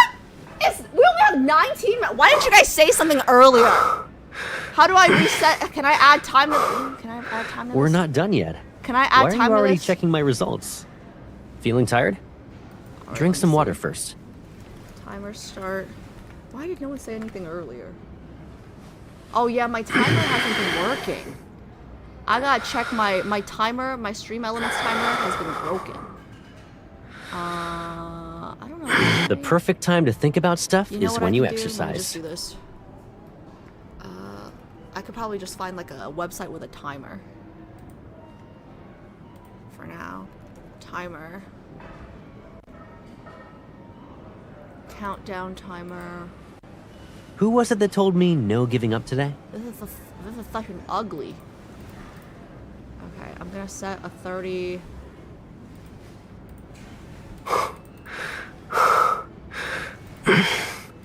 If you're feeling good, want to do a few more sets? Guys, I'm just listening to him and it's so erotic the sounds he's making. This dirty. So erotic. Okay, I just gotta add a application window capture. Window capture. You don't need to push yourself past your limits. Take it slow.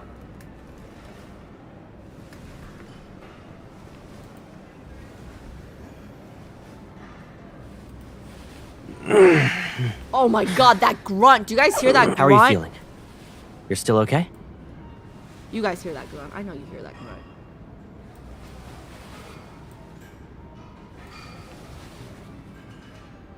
Okay, let's just use this for now.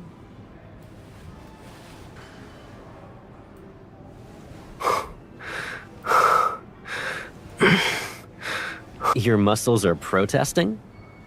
It sounds more like they're growing and trying to tell you about it. You guys are okay with this position, right? I'm gonna leave him in this position because this is the position I would want to see him in if I was Chad. So I'm gonna leave him here for you guys. All right.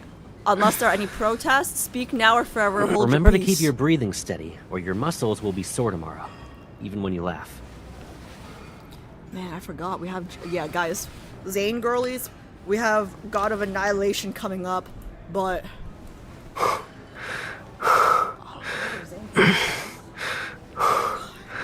Okay, I'll be right back. Talk about whatever you want. Are you secretly I'll be competing right with back. me to see who can last longer? And I will It's take just my like when we were medication kids. before I come back. Oh my god. The heating pad, like, it helps, but, like, it's so weird because, like, the rest of me is cold, but my stomach, like, my abs, I mean, I don't have abs, but, like, the abs under my belly, right? It's like, sweaty. Be right back.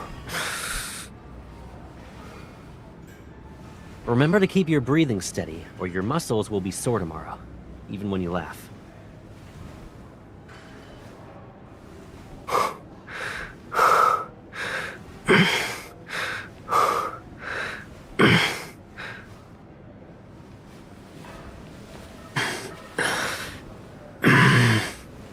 You don't need to push yourself past your limits. Take it slow.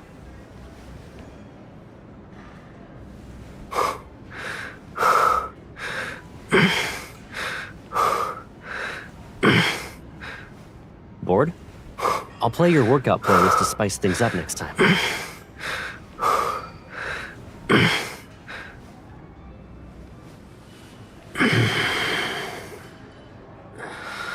How are you feeling? You're still okay?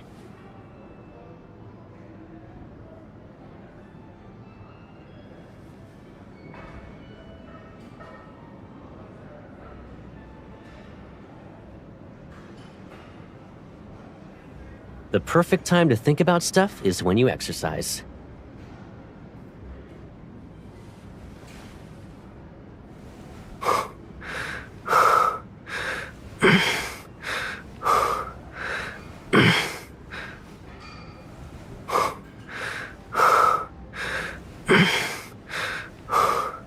If you're feeling good, want to do a few more sets?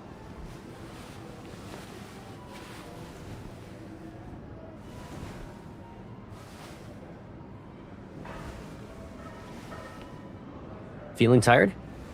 Drink some water first.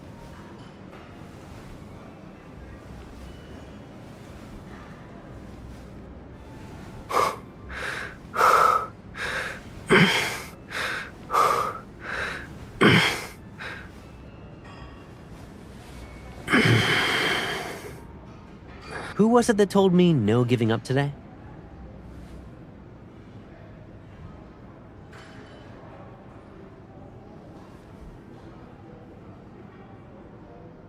Your muscles are protesting? It sounds more like they're growing and trying to tell you about it.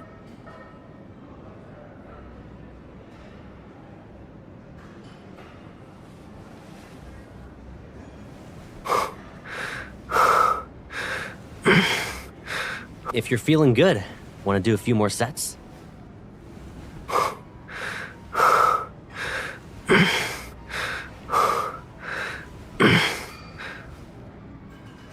Remember to keep your...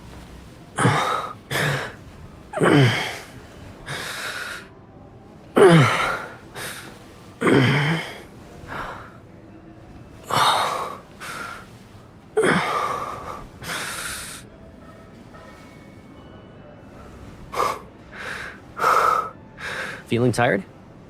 Drink some water first.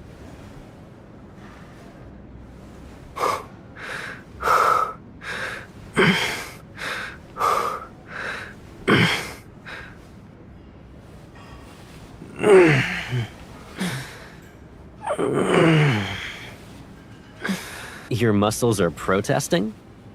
It sounds more like they're growing and trying to tell you about it.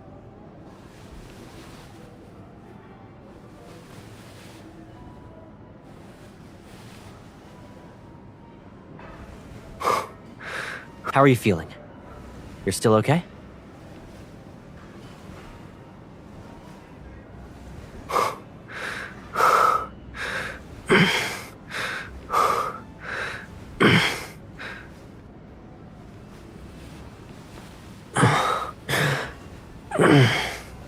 The perfect time to think about stuff is when you exercise.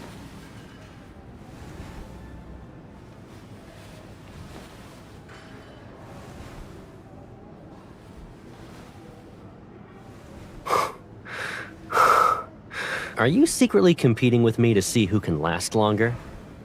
It's just like when we were kids.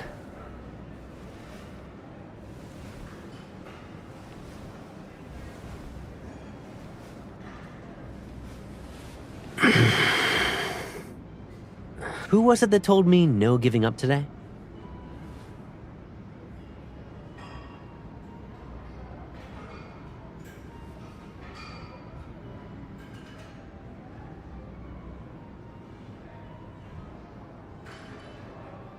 You don't need to push yourself past your limits.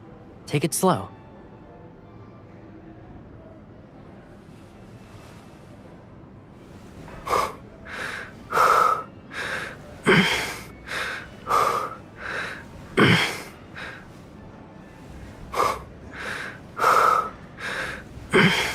Bored?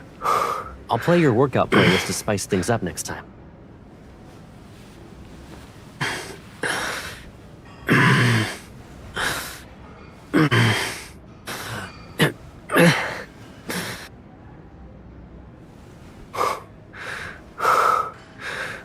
Remember to keep your breathing steady, or your muscles will be sore tomorrow, even when you laugh.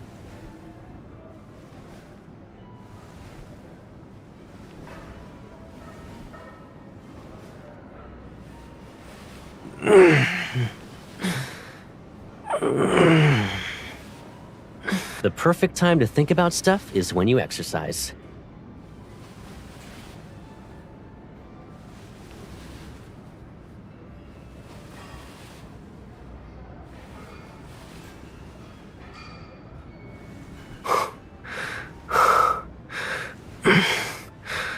Are you secretly competing with me to see who can last longer? It's just like when we were kids.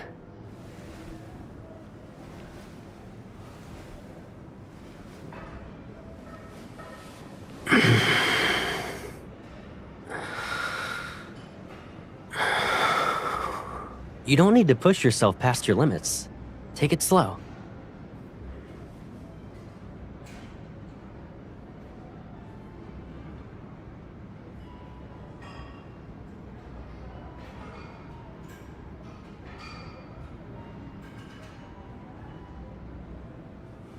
Bored? I'll play your workout playlist to spice things up next time.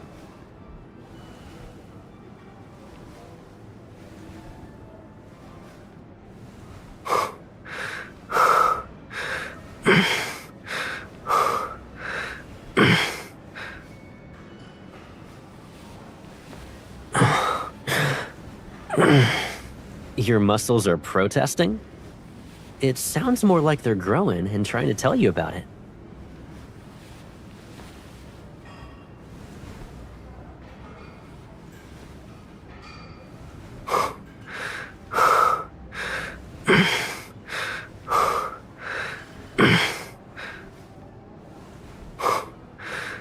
Feeling tired? Drink some water first.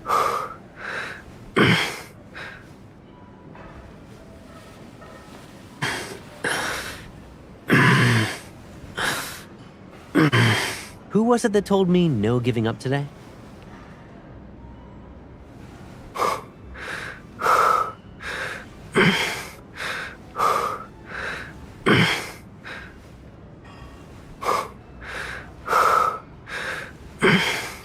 How are you feeling?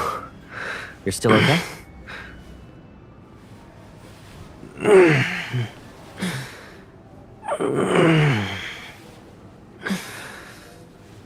If you're feeling good, want to do a few more sets?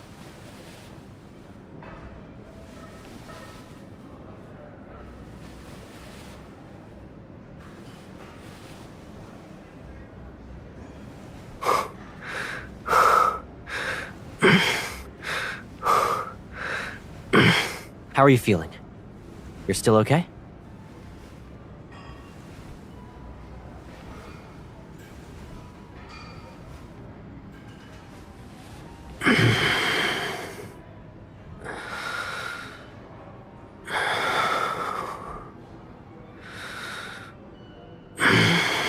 Feeling tired?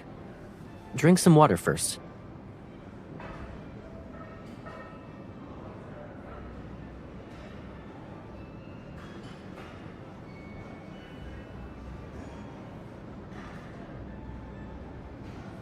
The perfect time to think about stuff is when you exercise.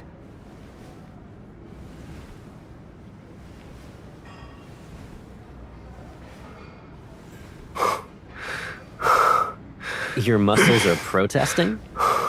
It sounds more like they're growing and trying to tell you about it.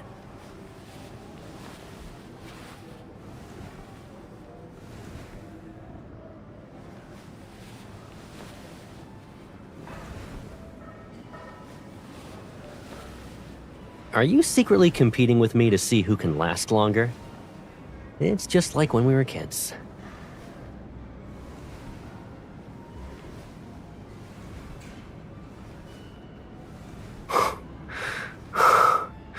Who was it that told me no giving up today?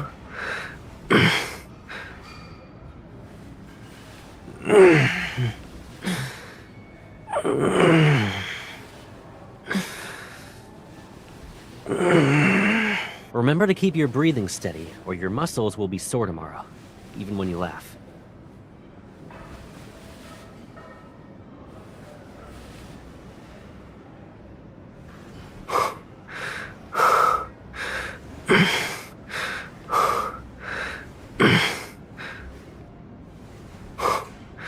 If you're feeling good, want to do a few more sets?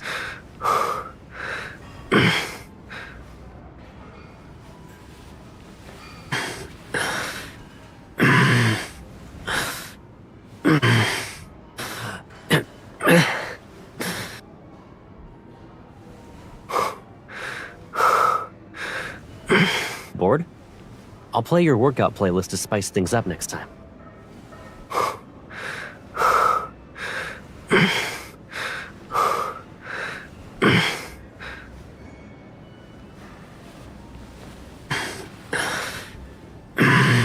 You don't need to push yourself past your limits. Take it slow.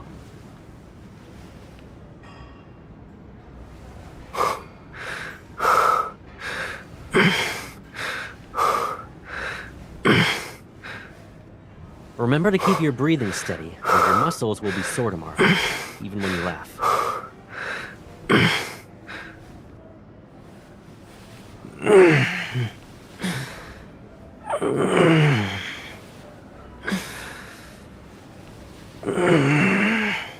If you're feeling good, want to do a few more sets?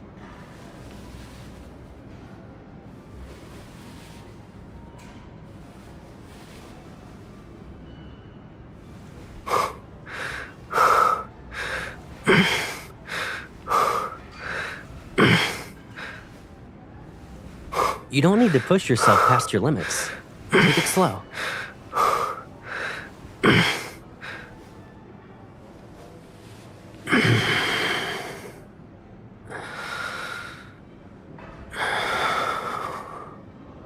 Feeling tired? Drink some water first.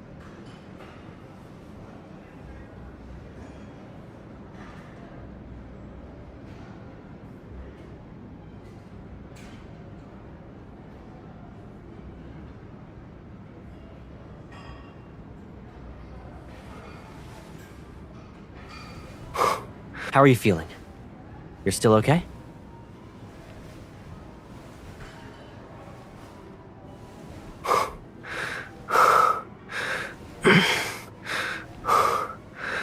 The perfect time to think about stuff is when you exercise.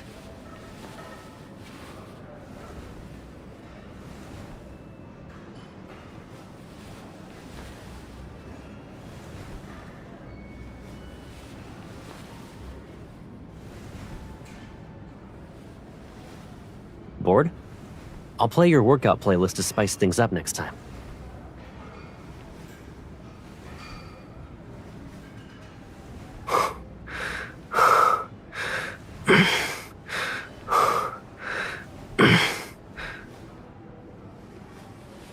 Are you secretly competing with me to see who can last longer? It's just like when we were kids.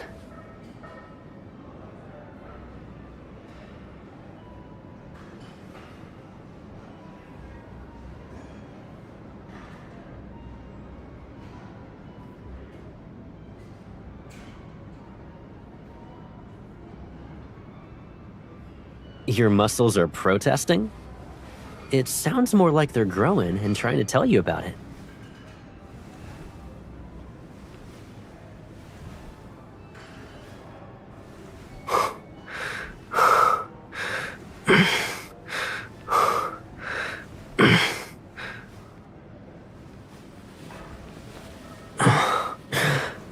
Who was it that told me no giving up today?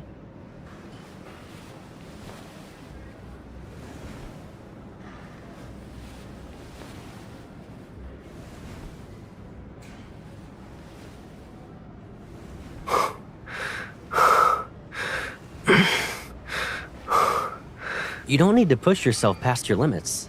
Take it slow.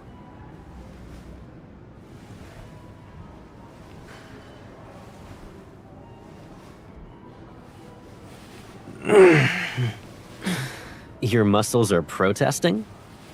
It sounds more like they're growing and trying to tell you about it.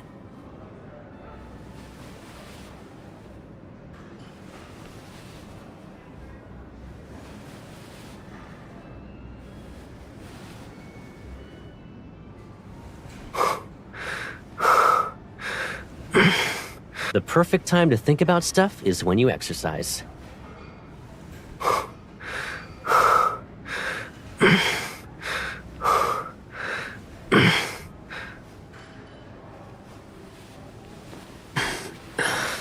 Bored?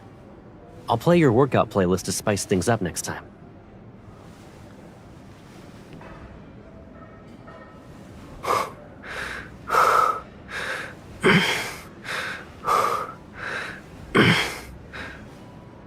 Who was it that told me no giving up today? All right, the workout's done. Got any ideas on how to relax?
Hey guys, warning, I'll be back in like 30 seconds. I'm gonna warm up my coffee, but get whatever spoilers you guys need to get out of the way.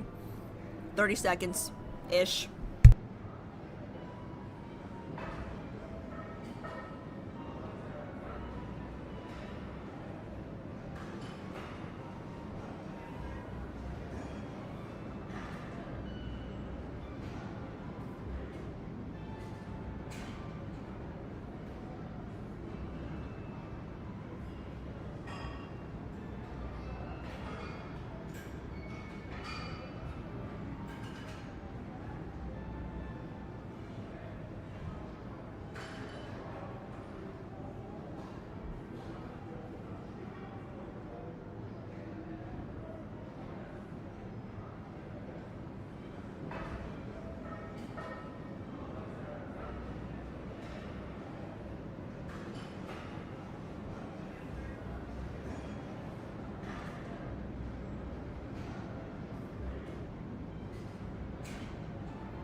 Okay, I'm back.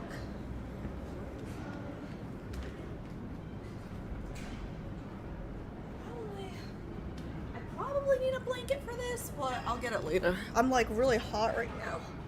Okay. Let's see. I guess I can ask chat. Do I need a blanket for this? I'll probably by the end I will. But it's too hot right now. Okay, whatever. Okay. Oh, what the hell? Oh, interesting. Sorry, this is like just like a random timer I used from the internet.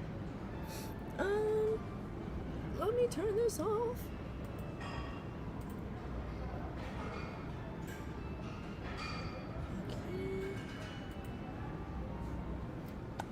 Just make sure we... Oh, God. Okay, hold on. I still need this. Okay.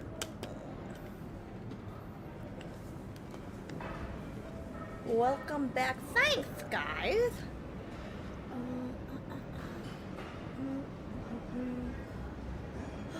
My cramps are so bad this cycle.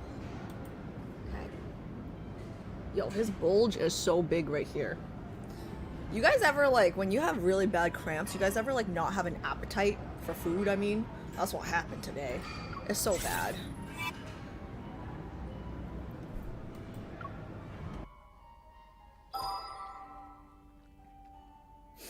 Okay, let me switch. I have to switch real quick, so give me 1 second.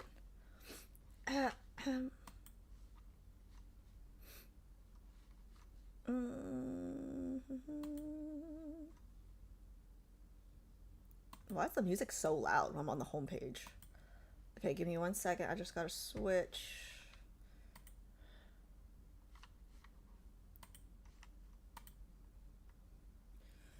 Holy, it must be bad. Yeah, it's pretty bad if I lose my appetite. It's just the cramps are so bad that, like, even when you eat, your stomach hurts, you know what I mean? So it doesn't, like... I mean, JHP probably doesn't know what I mean, but I'm assuming the rest of you who get really bad cramps do. It's pretty bad. Ugh. Like, I don't know the science behind it, right? Because, like, some cycles are just worse. Why is it so loud? Some cycles are just worse than others. Okay, I'm signing out. Signing in. Oh. The worst part is I just know, like, sign in with another account. Okay. I'm just gonna mute it because it's too fucking loud right now. Okay. I can't hear myself think. I was gonna say, like, when it gets this bad, right? It's really, like, honestly, like, period cramps, I think it depends on the person, right? And it depends on the cycle and it depends on the month. But, like, for me, when it's this bad, I just know I'm gonna get really bad sleep, too.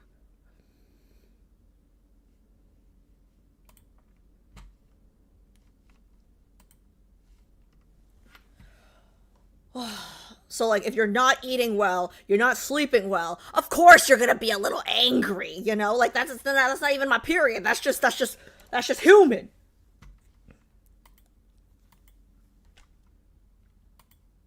Okay, it's loading. It's loading.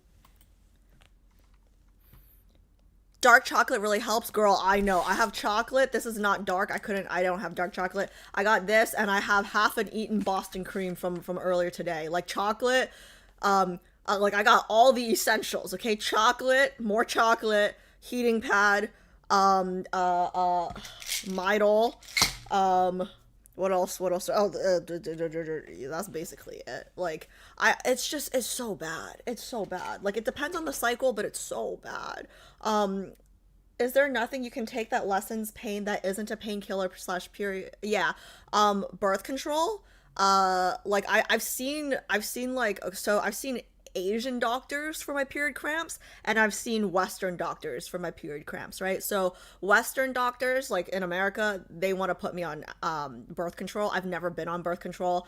Accutane, I wanted to go on Accutane, but they said I have to be on birth control to be on Accutane. So guess what? I wasn't allowed to get Accutane. So I've never been on birth control. Eastern medicine, like when I was in Asia, oh my God, my mom brewed me the nastiest tasting shit for for like 2 months. Like it's like natural, like drinking, like nasty shit. Neither worked. I mean, like, she said, like, the guy that, like, you know, like the medicine, like they feel your pulse, like in the movies, they really do that, right? So he basically said, like, I have to do it for a year, but I was only in China for a summer, so I've done that for like a month or 2 months. Yeah, and then, like, whenever I go back, my mom still makes me, like, take the Chinese medicine. And it's supposed to, like, I will say, I think I prefer Chinese medicine over, like, how do I say this? Like, Chinese medicine, I think that when they change something, they, like, change your entire body to kind of, like, regulate it to fix the problem in its entirety, right? Whereas, like, Western medicine, I kind of feel like, oh, this is the problem, we're gonna fix this problem, but while fixing this problem, we're potentially gonna cause other problems. Does that make sense? Sorry, let me just grab my eye drops real quick. They're a little dry. Yeah, holistic's a good word for it. Like, I prefer Eastern medicine because it's kind of like, oh, like, we're gonna try to fix this by XYZ, but hold on, let me get my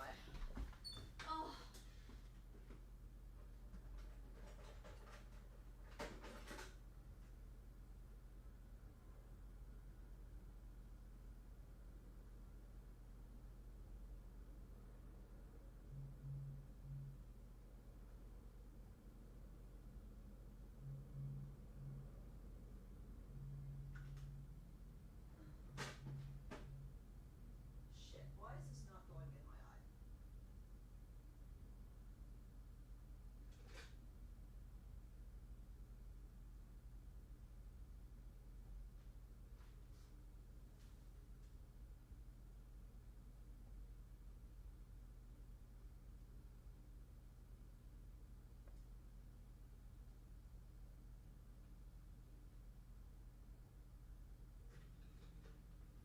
Okay, that's better. Okay, I'm just gonna keep this here. Oh.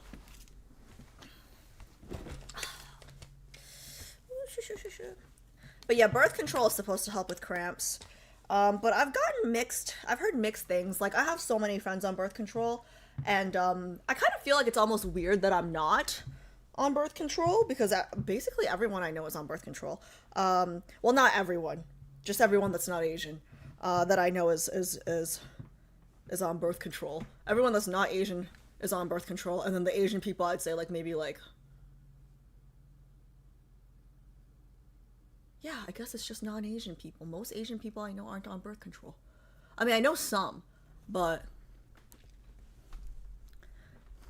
the reason why I don't want to do birth control is I just feel like I don't know. Like I know someone who what, this stupid wire. I know someone who like stopped getting her period because of birth control, which like in theory sounds good, but like I don't know, like it freaks me out. Like I don't want to. I'm actually like fairly anti-medicine, like not anti-medicine. Like I'll take medicine when I need it, but like I don't really like to fuck with my body like that. You know what I mean? Okay. I'm in the account. Woohoo.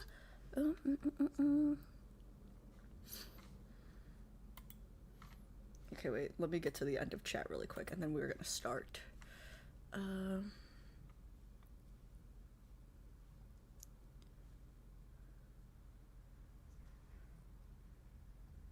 Are your cramps ever so bad that you can feel the outline of your uterus from the pain? I don't think so.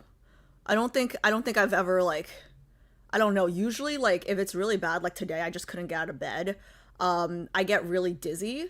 I mean like naturally I have low blood pressure already, but like if I'm crampy and I move, I like get really, really nauseous and dizzy. Like that's like when it's really bad. I don't have to like I don't think I've ever gotten to the point where I've had to throw up because of my period, so I just like as long as I lay down, right? Like if it's really bad and I just lay down, it's just like the cramps will just hurt me really badly, but like at least the world's not spinning, you know what I mean?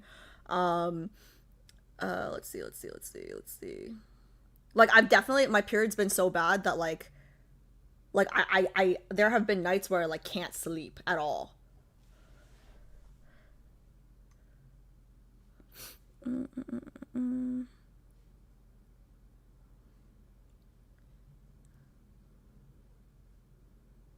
After my pregnancy, where she made me drink Chinese. Oh my gosh. Yo, pregnancy is like a whole other thing. Like after my cousin got pregnant and then like afterwards, like my mom was helping with her like post like there's some crazy shit in Chinese medicine about things like you can't wash your hair for like months or like a month. I don't know. Like there's like a lot of stuff. So that's crazy. Used to take. Ooh.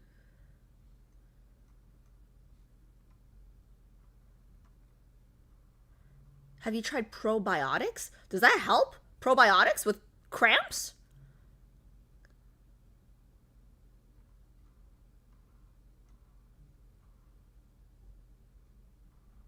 Nah, I would need to check into the hospital. Yeah, no. I mean, like, it really depends. I think it really depends because wait, this is a myth, right? Okay, I'm gonna switch screens as soon as I'm in the. This is a myth. No, I think for me it really depends on the cycle. Like this today, you guys were unlucky. Like this is a bad cycle for me. I'm on so much pain medication right now, but it'll be okay. I'll be okay. It's been worse. Like if I have a really, really bad episode, like I've fainted before on a bus, on my period. This is a myth? Yes, this is a myth. Okay, so this is it. Okay, perfect. Nothing helps for me, just tough it out for me. Ugh. Confinement is 40 days, sounds about right. Okay.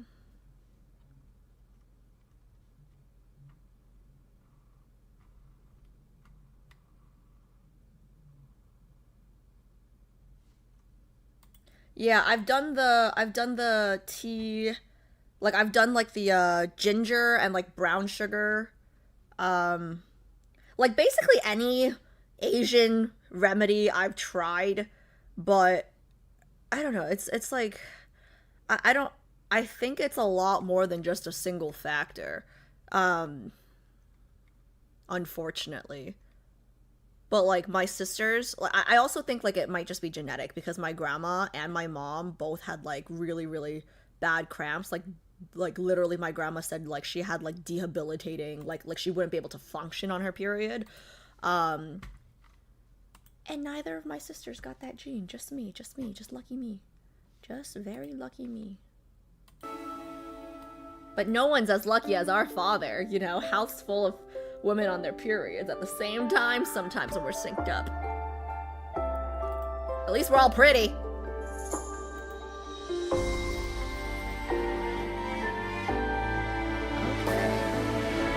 Is it super loud for you guys? It's super loud for me. I'm turning this down for me.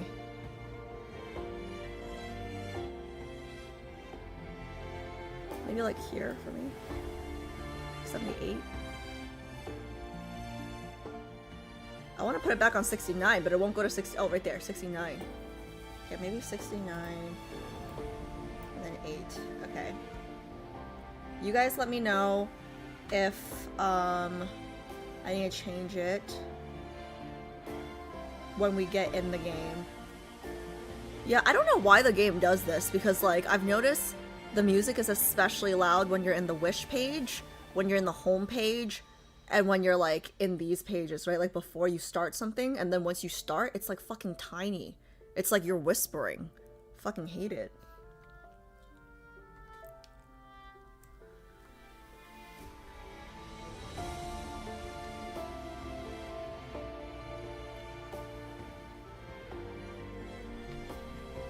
Okay, I actually have no idea what this is about, but this song is sad as fuck already.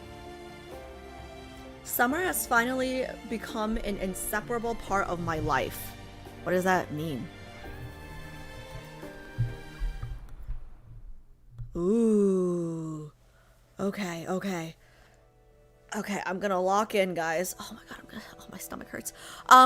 Just a raise of hands. Oh, you guys can't raise your hands. Never mind. Can you guys type 1 in chat if you're a Caleb main? I'm just curious how many Caleb mains we have in chat.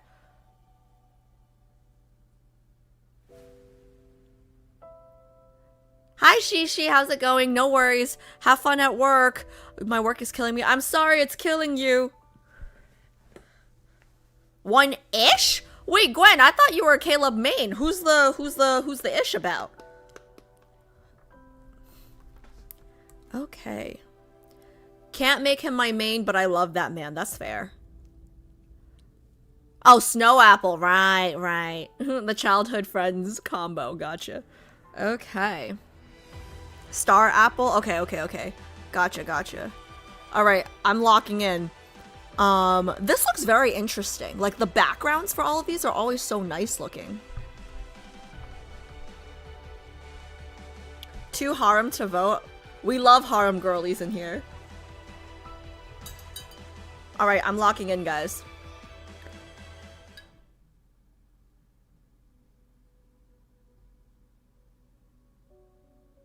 Wait, why does this look like Xavier's?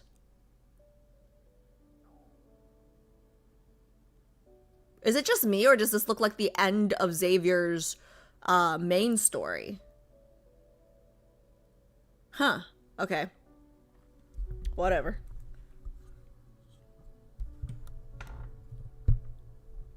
Locking in.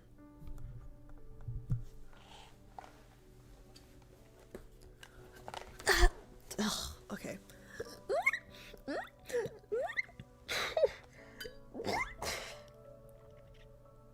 Excuse me, that was just a lot of burps.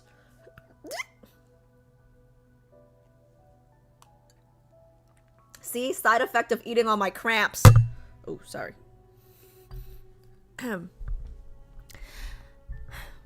Immortality once brought lasting prosperity to Philos. Oh, wait, sorry, before I start, are you guys allowed to tell me where we are in the timeline? Or is that a spoiler? If that's a spoiler, don't tell me. You know what? I'll probably figure it out. It's fine. Immortality once brought lasting prosperity to Philos, and yet even it couldn't prevent the stagnation born from unchecked desires. When time ceased to be a limitation, the Philos civilization was unable to escape its inevitable decay. Okay. Let me know if the, I know the audio is okay now, but when they start speaking, if it's too quiet, let me know to turn it up, okay? With the exception of the capital and its surrounding regions, which still clung to their luxurious lifestyles, most of the land had fallen into ruin. Remnants of advanced technology lay scattered across the planet, but a majority no longer worked, or they were simply forgotten.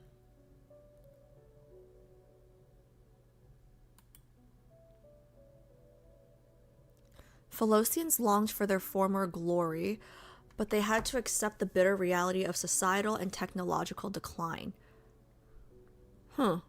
It's just interesting because I always thought Philos was like exclusive to Xavier's storyline, but then I also know Silas' storyline, there was mention of Philos too. So now I'm kind of like, what the heck does Philos have to do with Caleb?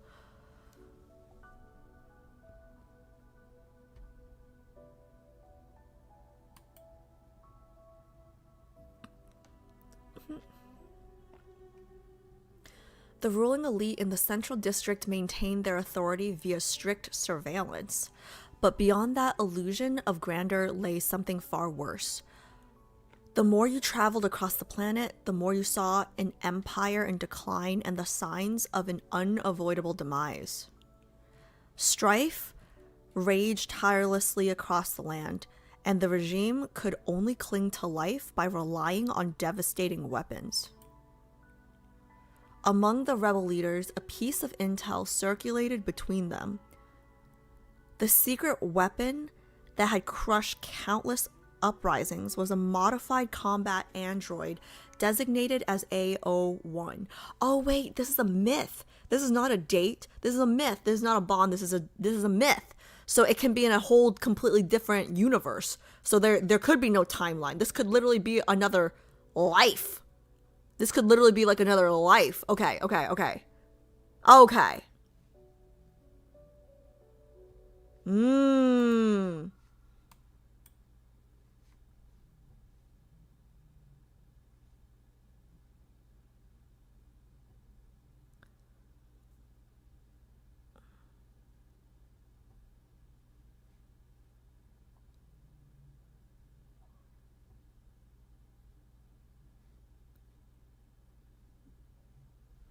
Okay, I understand. So this is, yeah, sorry, I'm just rereading it because I have to reread it in the context of this has nothing to do with Xavier's Philos. This is basically like a different Philos. They're just using a different name. Okay, yeah, I have to like reread it as its like own separate entity, separate from Xavier's Philos. Yeah, that makes sense. Ruling elite in the Central District maintained their authority via strict surveillance, but beyond that illusion of grandeur lay something far worse. The more you traveled across the planet, the more you saw an empire in decline and the signs of an unavoidable demise. Strife, okay, could only cling to life by relying, among the rebel leaders. Why do I feel like Caleb's a rebel leader? A piece of intel circulated between them. The secret weapon that had crushed countless uprisings was a modified combat android? Designed as AO1? Is that Caleb? A modified android? From The Fall of Philosian Civilization preface. Interesting. Very interesting. Othin research. Okay, I missed it. Othin research something. We have lost control of X-02, requesting emergency response protocols to be activated immediately. Oh, it's a little quiet for me, but it's probably because it's far away, I'm assuming. There you are. Okay, so X-02 has to be Caleb. Because you guys have been calling this myth X-02, but also because he's test subject 002, so that would only make sense. Can you hear me? I'll wake you up. We're going to get out of here. How's the audio for you guys? Hopefully it's loud enough.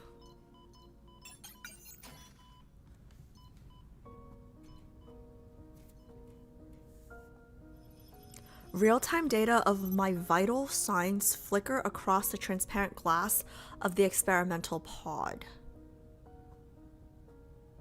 Am I reading this from Caleb's POV? Or, oh. X-02 has lost control. I am A01. I am A01, he is X-02.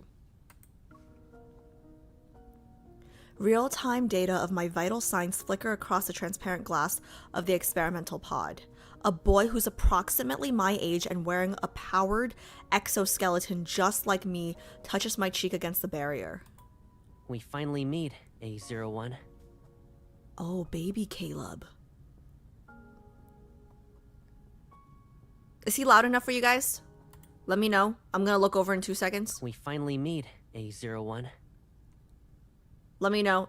Speak now or forever hold your peace. What is this baby girl J thing?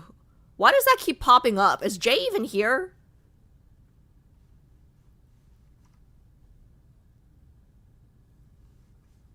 What the hell? Can I, like, stream elements? What does that even mean?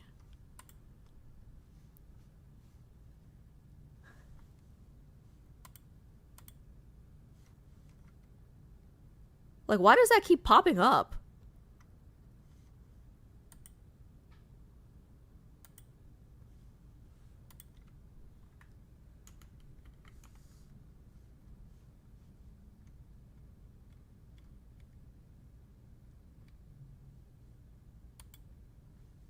Okay, I don't really know what this is, but I'm just gonna change the cooldown, maybe? 15 seconds? Cooldown for all users in seconds. Alright, this is too much work for me to change it. I can't calculate math right now. Alright, I'll just keep it, whatever. It pops up every time someone says baby. It was a chat command shallow. Oh. Oh. All because I called Jay. Oh, okay, whatever. I'll figure it out off stream. It's fine. I was just like, is Jay even in chat? Also, guys, I was gonna tell you guys tomorrow, but I don't think Jay's here today. But tomorrow is like the start of his birth week. So if y'all can say happy birthday to him in the Discord starting tomorrow, it's his birth week coming up. So thank you. Okay, I'm locking back in. Let's see. I can turn it up a little bit for you guys, but it's gonna turn the music up too. Like the volume is fine for me, so I'm only turning it up for you guys. So let me know if it needs to be higher. This is so weird. We finally meet, A01. How's that for you guys? We finally meet, A01. Volume is good for me? Okay, perfect. I'm just worried about turning the whole thing up because then the music might be too loud too, but...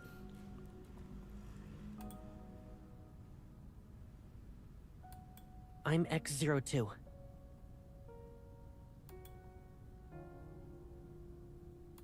There's been a security breach, and the laboratory's control system was hacked. We can only run away while they're trying to fix it. How does he know us? He said, "Nice to meet you." The stranger opens the experimental pod and extends his hand towards me. Let's run away, A01. So romantic. He's calling me by my name, A01. That's so romantic. I am A01, a secret weapon created by the government. My body was modified and encased in a powered exoskeleton. My consciousness can be controlled as needed. Ooh. So I was how they, yeah, at the very beginning they said, the secret weapon that had crushed countless uprisings was a modified combat android design. Ooh, I thought it was Caleb, but it's me. Ooh.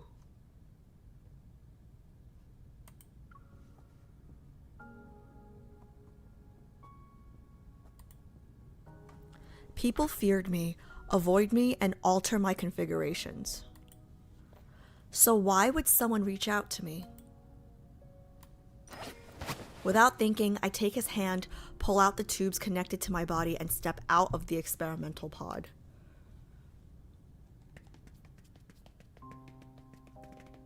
The boy leads me through a labyrinth corridors, and we dodge patrol robots at every turn.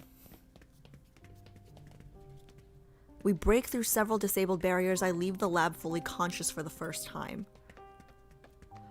Othane Laboratory is entirely underground. The boy leads me through a hidden passageway and remains silent. Maybe it's to avoid being detected.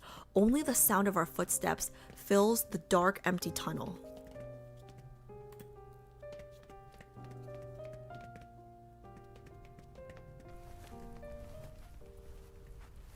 At the end of the passageway lies a vast expanse of wild grass.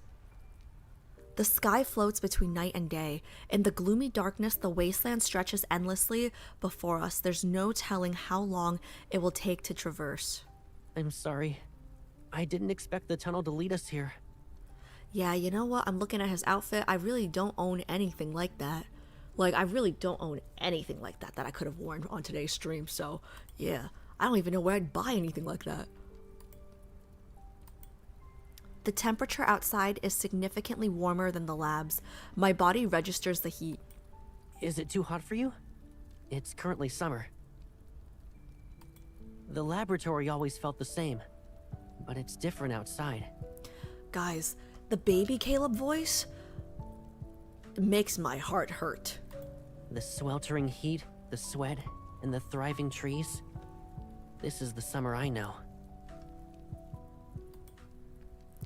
The long grass grazes my calves as the warm night breeze sweeps across the field. The vivid sensation is foreign to me. Because Caleb has his memories and we never do. We keep moving. Despite knowing we could be caught at any moment, I feel strangely at ease. Everything outside the laboratory is new.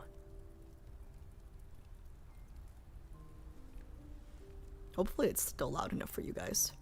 I'll take you to any place you want to visit.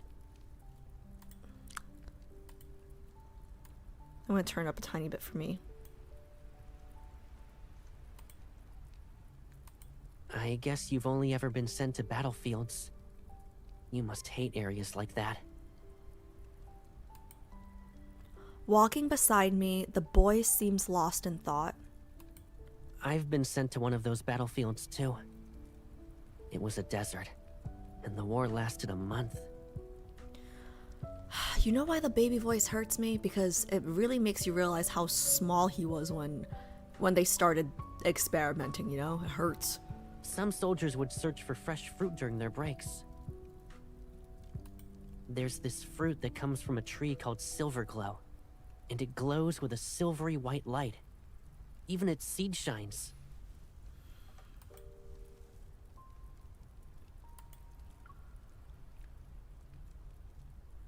Silver glow.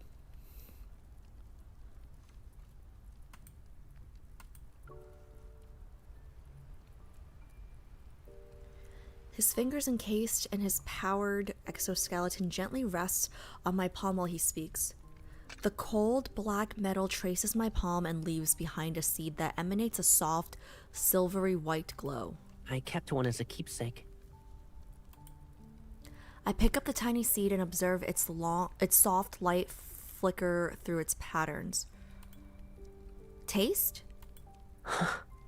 That's the first time I talked. Surprised, he lowers his head to look at me.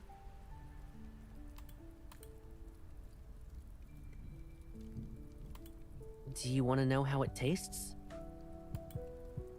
I nod, and the corners of his lips immediately curl into a smile. If you want to try it, we'll find those silver glow fruits. Now you have a place you want to visit.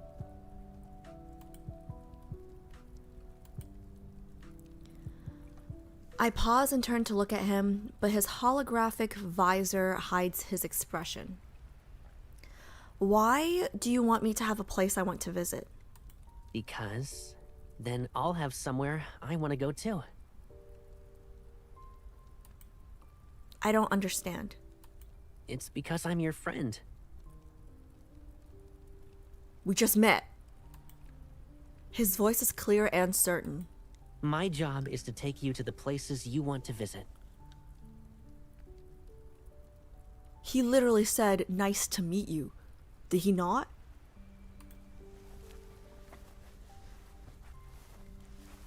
What the hell?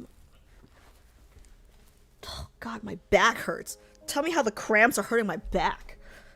As if reflecting the brightness in his voice, a golden ray of sunlight ignites the pale-colored horizon. A tender, golden red glow spreads from the edge of the sky. It becomes more vibrant with each passing moment. Sunlight pierces the morning mists and illuminates the dewdrops on the grass. A dawn unlike what I've seen before arrives. I can't help but stop and look up at the sky. Summer. Daybreak. Also, sorry, I've been coughing all week, so if my voice sounds a little raspy, that's what's happening. Is this the first time you've seen it? It's not as smooth as its usual honey sounding. Yes. I don't remember. They erased my memories once I turned to the lab.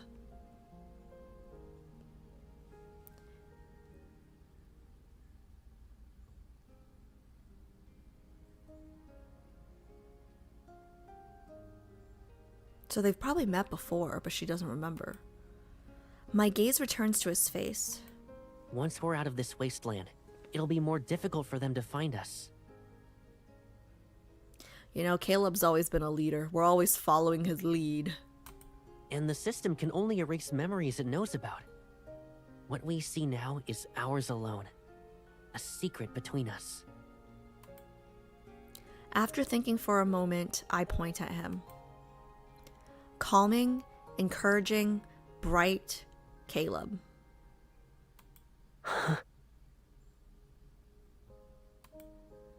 Secret. Am I learning to speak? He seems to immediately understand what I'm saying. Is that a code? It sounds like a name.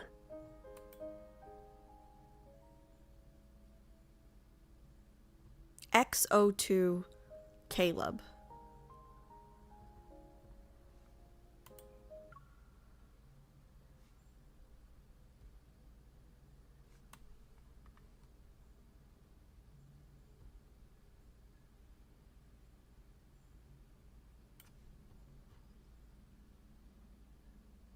CAL from calming, E from encouraging, B from bright.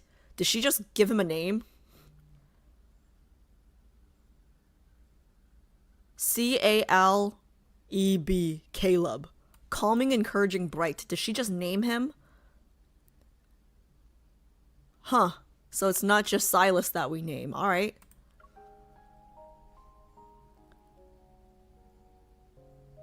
XO2, Caleb. He leans down and gently pats my head with his armored hand. Can I use it as my name?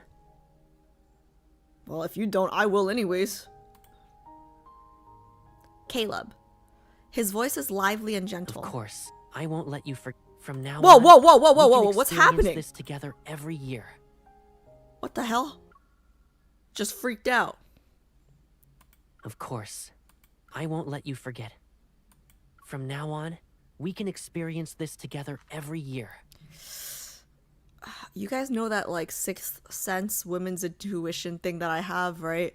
Yeah, I feel like this is foreshadowing that this won't be happening every year. Also, this is a myth, and we know myths end bad.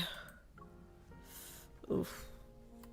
And Caleb will be someone you see every day.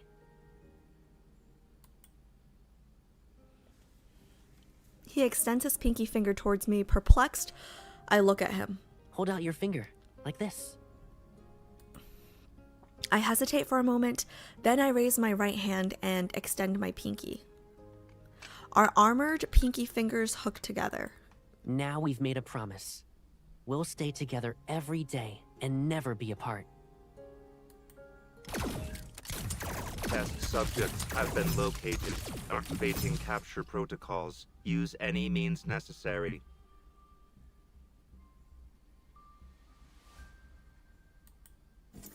Our promise barely began before it was broken in the cruelest way possible.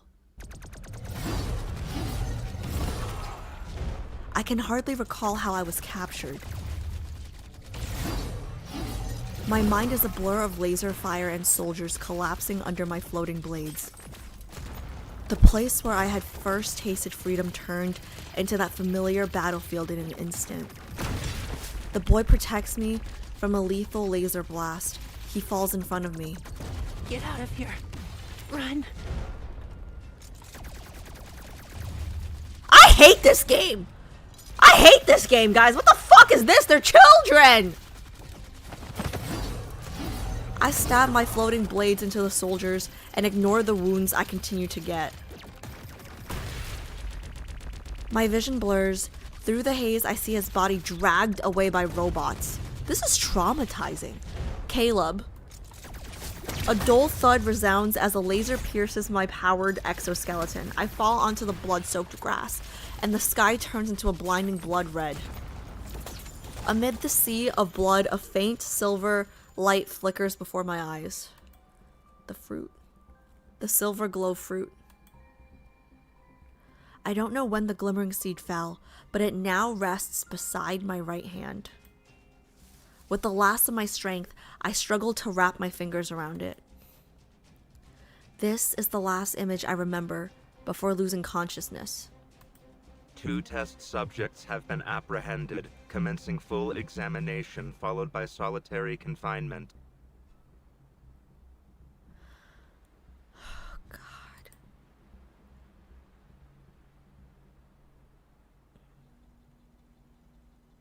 Commencing comprehensive examination of the test subject. It's like, why did they do this? Like, they just broke free for like 2 seconds before they were captured. Like, why give me false hope? That loathsome, familiar voice invades my ears, but my mind remains foggy. A01. Energy signature. Destructio. Preliminary assessment complete. Bodily impairment at 91%. Comprehensive modification and repairs required. Initiating the memory extraction protocol is recommended.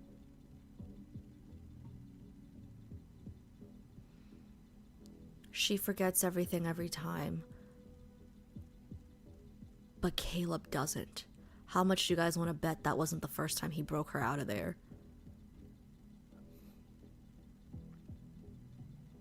But he did tell her that, like, he did tell her that they wouldn't be able to erase her memory this time, or at least of that portion. X02. Energy signature. Construo. Preliminary assessment complete. Bodily impairment at 78%. Prioritizing the extraction of its energy for A01's repairs is recommended. What? Extraction of its energy for...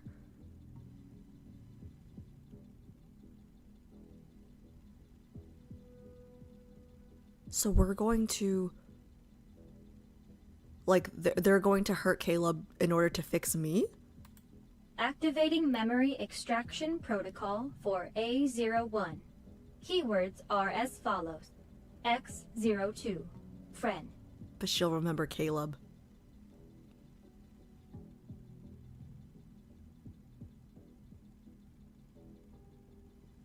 I just got goosebumps. She'll forget X02, she'll forget friend, but she'll remember Caleb. My subconscious is plunged into chaos as the boy's face keeps appearing in my mind. The scent of wild grass in summer and how plants touched my skin, the silver fruit seed, the sunrise. Our hooked pinkies, the promise we made. A daybreak unlike any other, one that will never fade from my memory because they don't know what to erase. XO2, Caleb. Memory extraction complete. We will now proceed to modify and repair A01. You know what's so creepy about this? Every myth or whatever we do, there's always some background music, right? Here, it's like dead silent. Like, the silence is deafening. It's terrible. I used that one day to remember someone who didn't have a name. My memories are once again consumed by the lab and battlefields. My body undergoes more modifications. Stricter control mechanisms are imposed on my mind and on my body and mind. They're just children, guys. I'm sent out to fight. I kill, get wounded, black out, and wake up fully repaired. Then I'm sent out to fight. I kill, get wounded, black out, and wake up fully repaired. I'm sent out to fight. I kill, get wounded, black out, and wake up fully repaired. Then I'm sent out to fight. I kill. I never get another chance to escape from the lab. But deep within my consciousness, I repeat that one name over and over again. Caleb.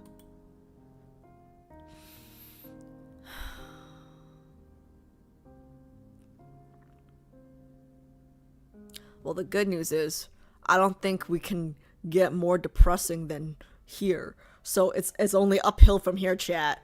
Like, it's only uphill from here, because I don't know how it can get worse. It can only be uphill from here, chat. I don't know how it's gonna get worse.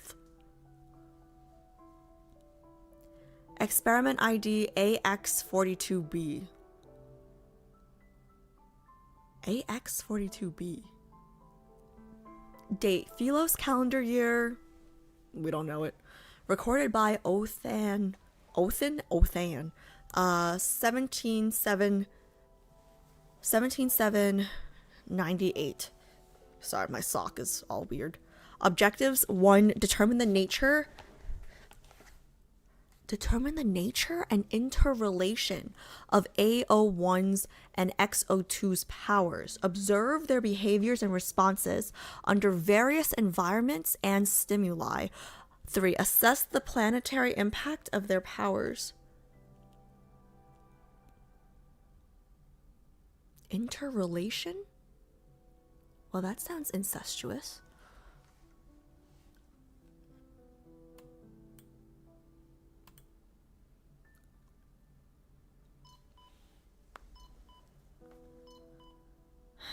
Ten years later!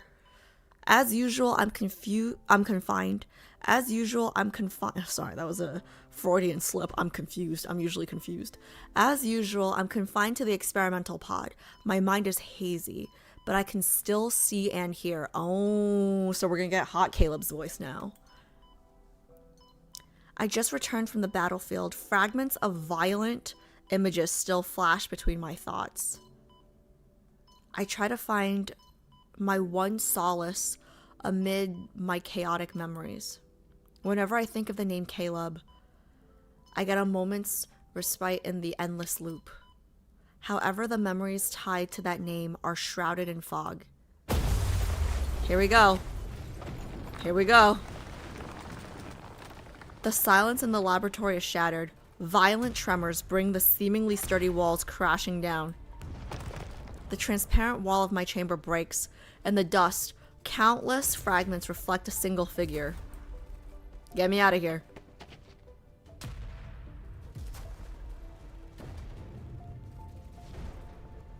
A tall figure wearing a powered exoskeleton approaches. A mix of familiarity and strangeness grips me upon seeing that black armor. He reaches out and touches my cheek against the transparent barrier of the experimental pod.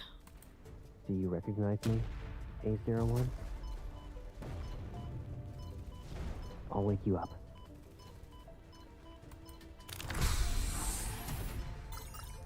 I feel his fingers touch the crystal switch at my throat. He taps a few times on the holographic panel that appears. It's as if a fog is lifted. My senses return to my body. My lips tremble as I look at the man before me. I search through my memories, but only one name surfaces. Guys, you know what's crazy? He broke us out 10 years ago once, right? And he's breaking us out again right now. And you can tell, like, he's grown, right? Like, not only by his voice change, not only by how big he is compared to last time, but even the way that he jailbreaks us out. Blew up a whole wall. Lit. They can't get us this time. Like, we won't be so easy to drag back this time. We're grown now, bitch. Caleb? That's me. The rebels have attacked the Central District. They're looking for you, A01. The lab's systems have been destroyed. We can use this chance to escape. We?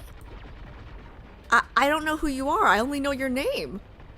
Girl, what else do you need? Look at him. You got eyes? He's attractive?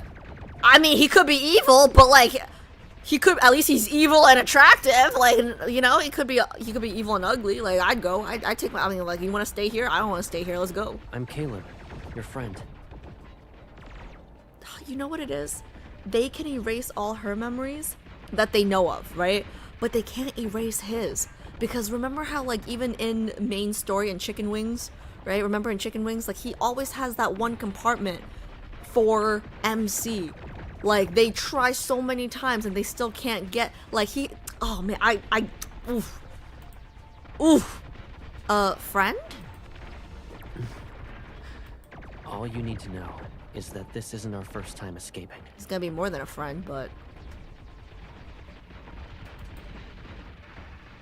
There's a strange familiarity in his voice which stirs my fragmented memories. I remember escaping with Caleb before.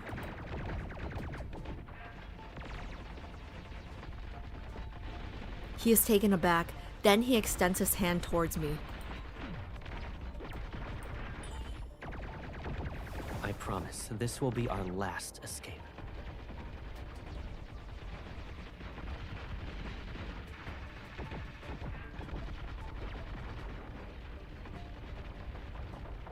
I'm in trouble. I'm in trouble. I'm like, think about Xavier, think about Xavier, think about Raph. What about Raph? No. Today is Caleb's day, okay? It's fine. I'm in trouble. The test subject has escaped, requesting interception immediately. The laboratory collapses under heavy bombardment, but the robots continue their relentless pursuit. We end up fighting our way out. Caleb leads me to a hidden underground warehouse where, to my surprise, an aircraft awaits. You know what it is? Ugh.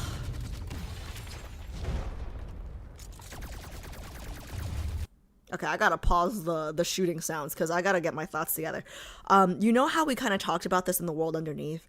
About how MC, like, it's kind of a blessing that she can't remember everything, right? Caleb being strong enough to kind of compartmentalize the part of his brain that, like, he won't let people control or manipulate.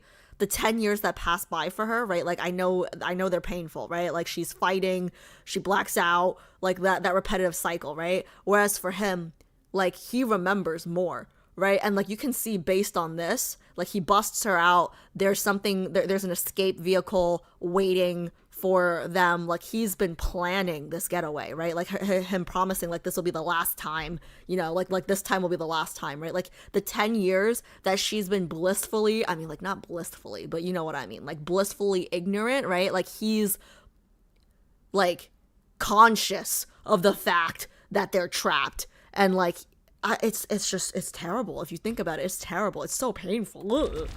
Like, he has the burden to carry, where she's just like, la-di-da-di-da. Oh, God. He skillfully pilots it and takes us into the clouds despite the intensifying gunfire.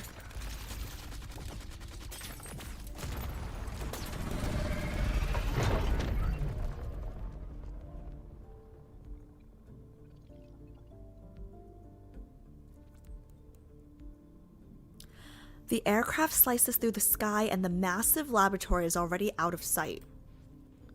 Does this mean we've escaped? Don't let your guard down, girl. Not yet. Warning. Multiple aircraft detected. Estimated hostile forces exceed 200 units. Immediate action required. I know our exoskeleton kind of looks like him, right? So, like, our outfit kind of looks like his, but I wonder what color we are. Like, are we also orange, blue, and black? You know what I mean? Like, I'm curious if we got different colors. It looks like the government is more interested in capturing you than fighting the rebels. I'm precious merchandise, apparently. They want me as a weapon. They won't last long without you. But the rebels won't let you go either. Shit. It's just like main story. Everybody wants me. Are you scared? This is our last escape. We either succeed or die. Being captured isn't an option.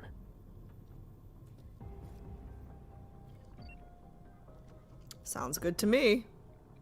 Outside the windshield are swarms of aircraft piercing the thick clouds. I stand and walk towards the cabin door. They'll try to shoot us down. Protect the aircraft. You're the one I need to protect. Well, that was hot. Before I can react, he's already beside me. This is our escape. I won't let you fight alone.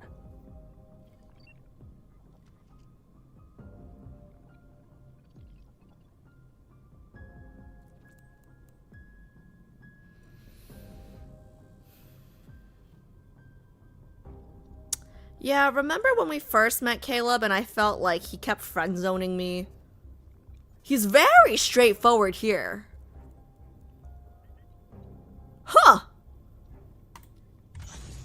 Caleb opens the cabin door. Well, it's not necessarily like straightforward like in a romantic sense, but I feel like I'm important to him, you know?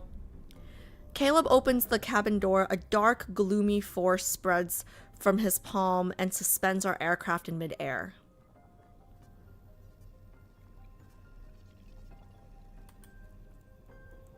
You're evil. I'll help you. I nod and leap out of the cabin. Held aloft by an invisible force, I summon my floating blades. The giant black swords swiftly strike the approaching aircraft. Are they gonna put the song in every myth? Like I start crying every time I hear this song for no reason, chat. Holy shit! It's just like what's the word? What's the word? It's like my brain's been trained. There's a term for this. Crap. What's it's like once you hear something or once you see something, it's like a pattern that your brain. I'm forgetting. So I'm sure someone in chat knows what I'm talking about. But like I've been like my brain's been conditioned to like anytime I associate this song with tears. So even when nothing sad's happening, I feel like crying. The giant black swords swiftly strike the approaching aircraft one after another. Thick smoke engulfs our vision as enemy aircraft burn and explode. They're like a firework display celebrating our escape. Endless lasers weave a net of destruction, and it's impossible to avoid. Both Caleb and I are stuck. I'm used to pain, and we have no other choice this time. The last enemy aircraft is sliced in half, and it plummets to the ground. I look down at the burning wreckage far below, and exhaustion I've never felt before hits me. The injury-induced dizziness returns. I fall backwards, yet I don't plummet from the sky. Is evil? A pair of hands catches me from behind, and my body relaxes. I can trust the person holding me.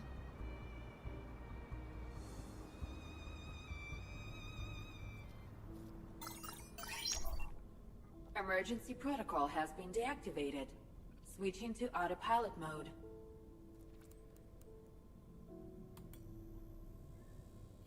Autopilot? My mind is still a blur. I groggily open my eyes to see him. We're leaving the Central District. They shouldn't be able to catch up to us for now. You know, as hot as he is in the sunglasses, I kind of miss the purple eyes, guys. Like, is he gonna take his glasses off at all, or what's up? Or, like, if he takes his glasses off, like, do lasers come out of his eyes like X-Men? Resting on the floor of the cockpit, I watch as he kneels before me and examines my injuries. Your mechanical body is severely damaged. I'll do my best to repair it. He gently lifts my hand and turns my palm upward. His other hand aligns perfectly with mine. I suspect this is your first time being repaired while conscious. You might feel some strange sensations, but that's normal. I'm feeling turned on. Is that normal? Our connected mechanical parts seamlessly shift and form a transfer port that locks our palms together. Guys, I just got a weird thought in my head. Okay, I don't know if I'm just super paranoid, but you guys know how, like,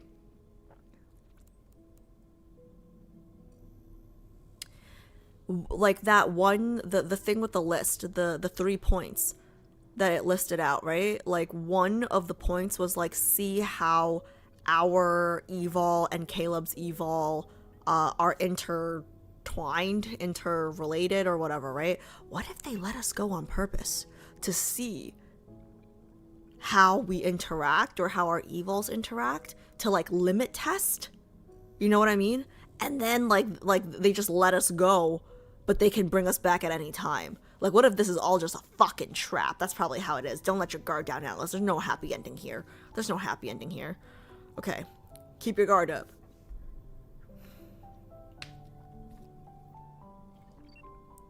Our connected mechanical parts seamlessly shift and form a transfer port that locks our palms together. I'm not sure if I imagined it or not, but I feel cold energy tinged with pain flow into me. I try to pull back my hand, but Caleb gently squeezes it. Our fingers intertwine. Just a few more seconds. A sharper pain crashes into me, and I feel as if every wound is set aflame. My body burns, and my mind teeters on the edge of chaos. It hurts. Caleb, it hurts so much. Yo, that applies to my period right now. My cramps, bro. It hurts so much.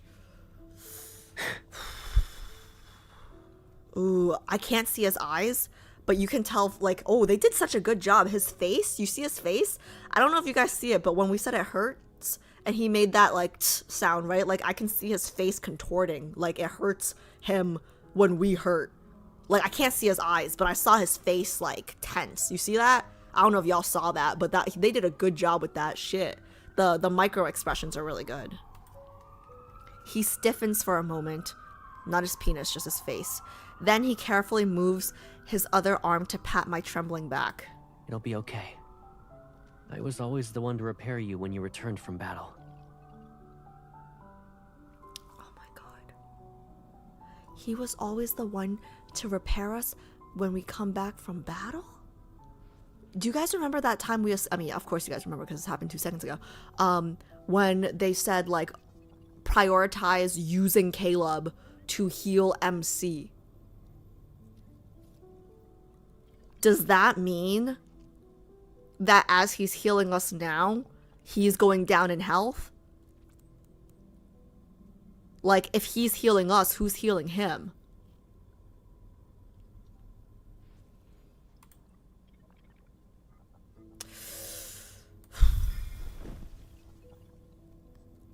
I instinctively hug him with my free arm. I rest my head on his shoulder as if this gesture could somehow ease the pain.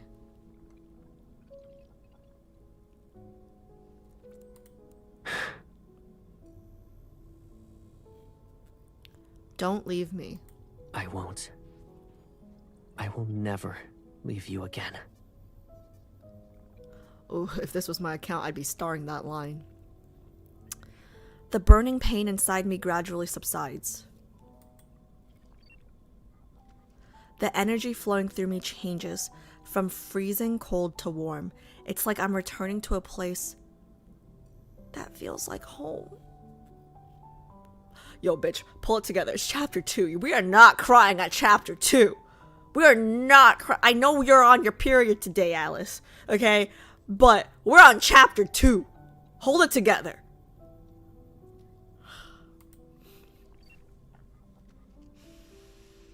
I slowly close my eyes and feel an unprecedented sense of peace in my heart.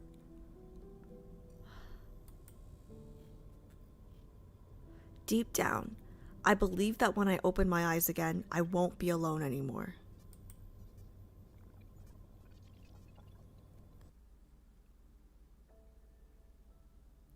Caleb gently places the girl in the co-pilot's seat.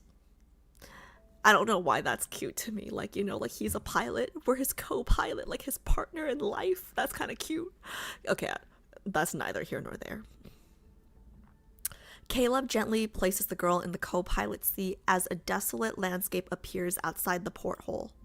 Even though the aircraft has left the central district, he doesn't feel relieved.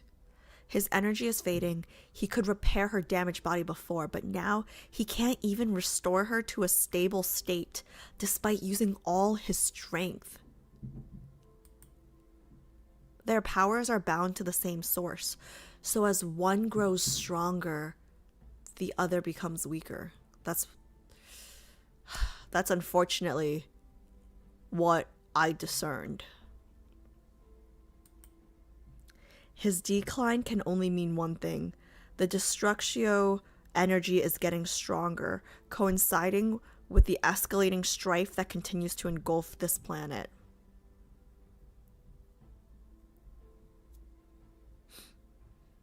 Oh god, I don't think day one, I feel like we gotta make a new rule. Like, day one Alice cannot be doing myths.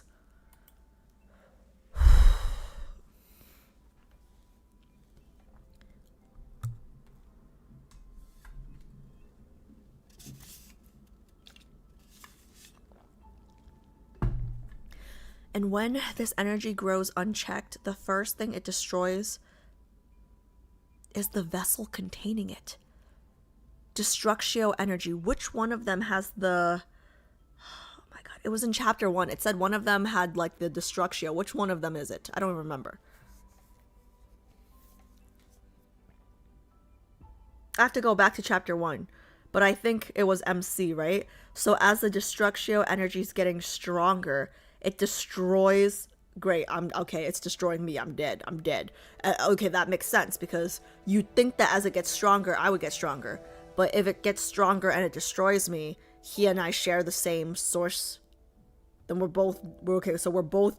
It's an inverse... Great. Fan-fucking-tastic. Beautiful, beautiful, beautiful. I just finished 2, right? So I'm going to 3? I just finished 2. So I'm going to 3. I think that's right.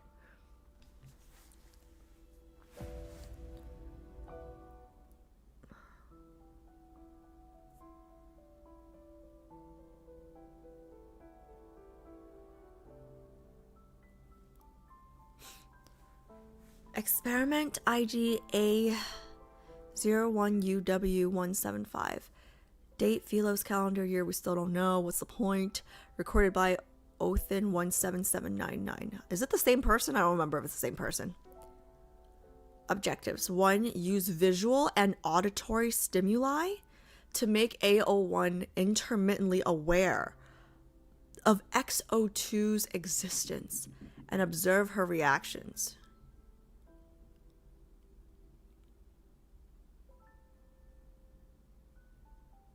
Don't tell me that, like, the face that I couldn't get out of my head was something that they allowed to happen and not something that, like, we got away with. 2. Analyze AO1's emotional state and energy fluctuations to assess the fundamental attraction between the two. Bro, our chemistry is not your business. What, like, they're this is, what kind of weird mating... like, this is guys, this is weird. This is some weird shit. Evaluate the stability of AO1's autonomous consciousness and behavioral patterns after becoming aware of XO2. This is getting a little creepy. This is getting a little creepy up in here.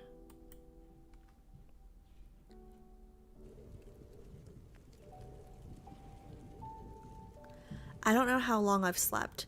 When I open my eyes, I find myself in a small rocky cave. A small campfire burns at the cave's entrance. A familiar figure is looking into the dancing flames. I slowly step outside to see a vast desert. Caleb hears me and quickly turns around.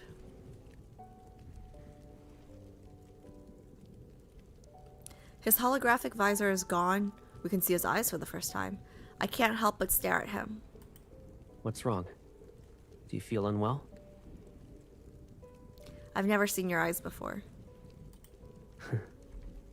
Did they look weird? I walk up to him, cup his face, and look into his eyes. I don't blink. It's kind of bold. Your eyes. They remind me of a scene. What kind? An image surfaces in my mind. A sky floats between night and day from many years ago. The summer sky just before sunrise. That's something we saw 10 years ago. How much do you remember? See, now everything that I remember, I'm like... It's like everything that they're allowing us to remember. That's terrible. Like, everything is under their control. I shake my head. Only bits and pieces, and your name. He falls silent, then he pats the spot next to him. Are you hungry? Let's eat something. He gives me a fruit. Its red spines were burned off. It's not a nutrient nugget? What the hell is a nutrient nugget? His expression becomes one of utter disgust. We're no longer in the lab, so we're never eating those things again. Do they taste nasty? They sound nasty. These are red thorn grass fruits. They're rich in protein and nutrients. I take the warm fruit and bite into it. Slightly charred and crispy, it's salty. He closely watches my reaction. Do you like it? It's not bad. I'm not a picky eater. Here, try this. He speaks in a more cheerful tone as he gives me a berry with blue and white stripes. It's a blue stripe berry, perfect for quenching your thirst. I pop it into my mouth. Cool, sweet juices encases my tongue. For a long time, my taste buds only knew the artificial flavors of nutrient nuggets. But thanks to this single berry, the world beyond the lab has revealed itself to me. It's sweet. So this is what sweetness tastes like. You like it, right? I'll remember that for later.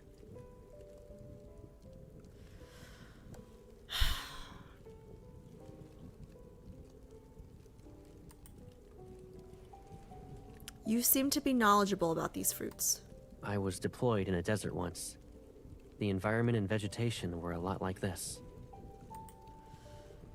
A sense of familiarity washes over me. I reach into my pocket and pull out the silver fruit seed I've kept hidden.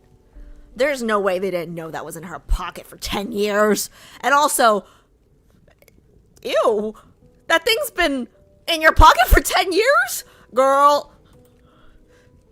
There's no way it's still good, right? What about this? Do you recognize it?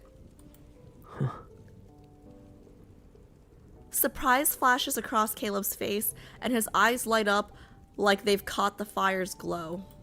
You kept it this whole time. Guys, there's no way that fruit's still good. It's a seed from the silver glow fruit. The fruit itself looks like this. Before I know it, a fruit emanating a soft silvery white glow appears in his palm. Do you want to know what it tastes like? That sounded dirty. That sounded dirty. Wait, they're legal now, right? That sounded dirty. I nod and bite into the fruit. Sweet and sour flavors blend on my tongue. There's also a hint of bitterness. The taste is hard to describe in one word, but I don't hate it. At long last, I brought you to a place where silver glow fruit grows. So he remembers everything. Seeing my confusion, he responds with a relieved smile. Did we make a promise before? He's relieved that we don't remember? Yes. This was part of it. He's relieved that we don't... Oh my god. He's like playing 3D chess, right? Because I feel like on one hand, he's happy that we remember some of the things that happened. But then on the other hand, he's probably just like me right now, like worried. Like, oh, how come she has all her memories? You know what I mean? Like skeptical that they let her keep the memories. Like he's probably a little happy that there are things that she doesn't remember, which means that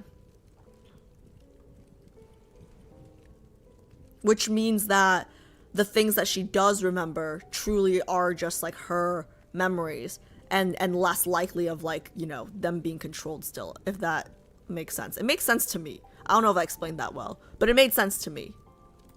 They must. His voice is gentle yet firm, and the moonlight watching over the wasteland casts a soft glow on his face. An emotion wells up inside me. I want to remember the promise we once made. Well, he basically promised that he would never leave, so... y'all got time. After we finish the fresh fruit, Caleb puts out the fire and moves the spare sleep pod from the aircraft to the cave. The inflatable sleep pod quickly takes shape, and he starts to set up another one. Oh, there's two? I don't need it. This sleep pod will help your body and mind rest properly. It's too cramped. I don't like it. What a princess. I sit down and lean back against the rock wall near the cave's entrance. Are you going to sleep like that all night? Yes.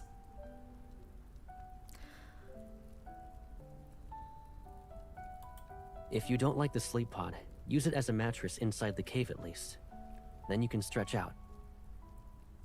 The cave isn't any better.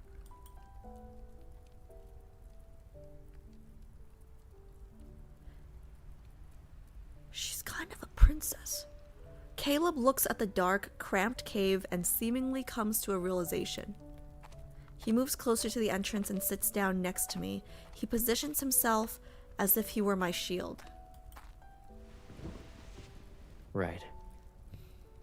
You know, I also don't like being alone. It's very windy near the entrance. That's why this spot is mine.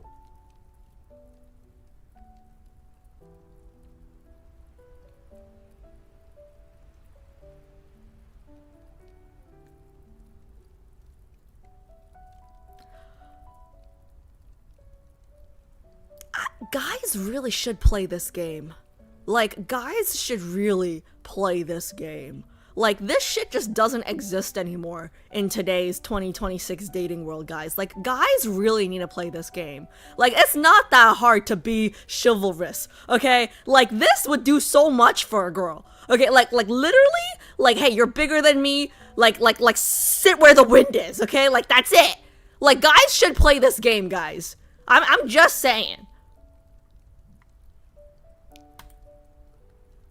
I just know a woman wrote this part. Like, I just know like, you know what? Yeah, a guy did not write this game. A guy did not, like, no. But, like, oh. I turn my head and our gazes meet. In the lab, we were actually separated by one wall. Only one? And it was a mirror in my room. It was a mirror? I didn't realize it was one way until it got destroyed. It was a one-way mirror. So we could have seen him, but he couldn't see us. Or is it the other way around? No, we can see him, but he can't see us. It was a mirror on his side. But that wouldn't make sense. In the lab, we were actually separated by one wall. It would make more sense if he can see us, because he's already in love with me, so I don't know. In the lab, we were actually separated by one wall, and it was a mirror in my room. I didn't realize it was one way until I got destroyed.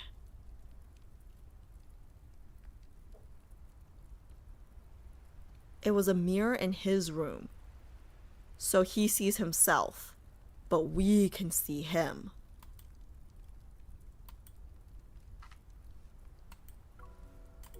You were in the room next to mine and could always see me, right?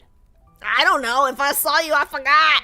They erase my memory every trip. Sorry, bro. I nod as I recall that transparent wall. It was like a stage built for an audience of one. Me.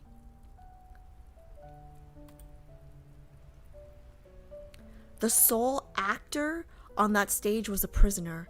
The boy and the other... Oh my god, stop. Stop. I can't. Well, who the fuck thought it was a good idea for me to do this on day 1 of my period? This is, I mean, like, I guess nobody knew that today was going to be day 1 of my period. But, like, this is, oh my god. This is so sad. Confined to the experimental pod and unable to make a sound, I was forced.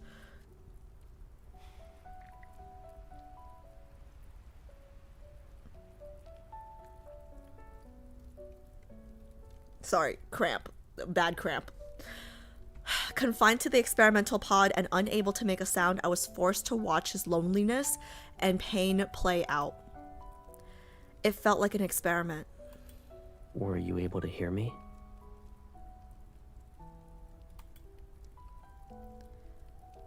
All kinds of plants can grow in the desert.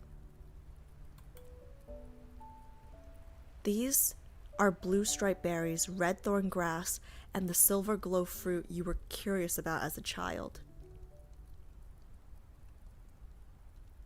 He was talking out loud to us, but he didn't know we can listen. Stop. Would you like to go to an amusement park? I used the system to find the dreamiest one in all of Philos. The amusement park floats in the sky. Even the clouds are pink and purple. Don't tell me he was imagining talking to us and we heard. I want to take you there. It's like a paradise. You'll like it. I calmly repeat his past monologues. He's slightly stunned.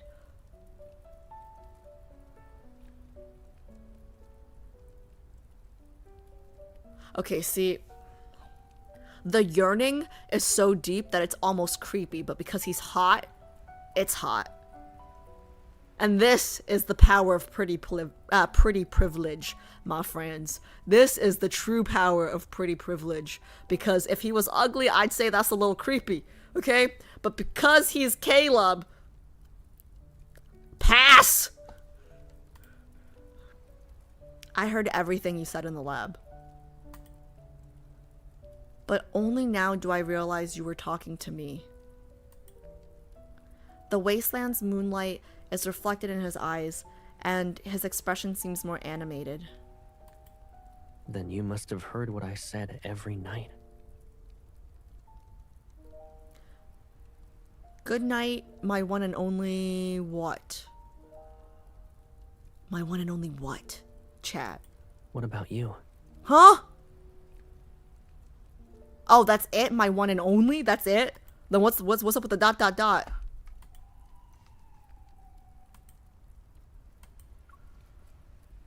I had no one to say those words to, so I never said them. Hey, don't be discouraged. That means she's single, bro. He turns to look at me, and his gaze becomes serious. Have you given yourself a name? I pause before looking at him. No one has ever called me by a name. Well, now you have someone who will.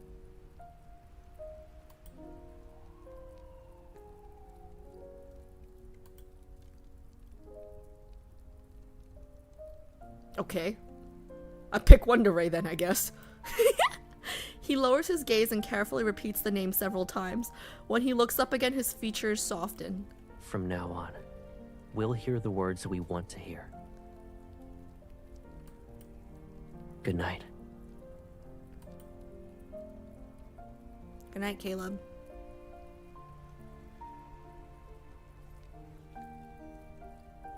I close my eyes and listen to a steady breathing nearby. I unconsciously rest my head against his shoulder. I slept well that night, no sudden awakenings, no dreams. Why do I feel like bad things are about to happen? I don't feel like there's gonna be a happy ending here. Oof. I don't feel like there's gonna be a very happy ending here today, guys, and I don't know why, but I don't like it.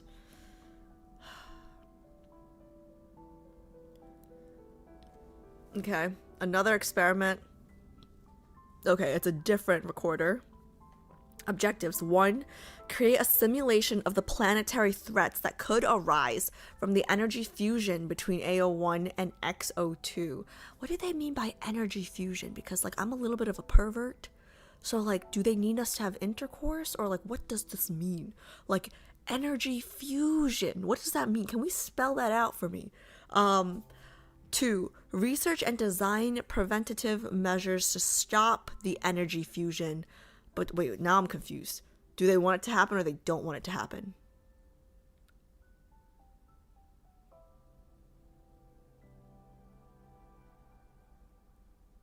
So they want to simulate the threats that could arise. Oh, okay. So basically, whatever energy fusion means.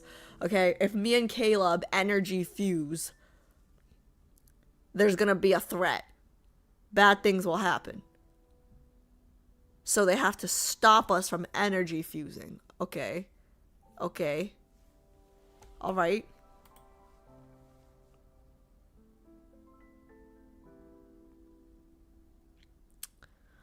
Caleb doesn't remember most of the dreams he had in the laboratory except for one.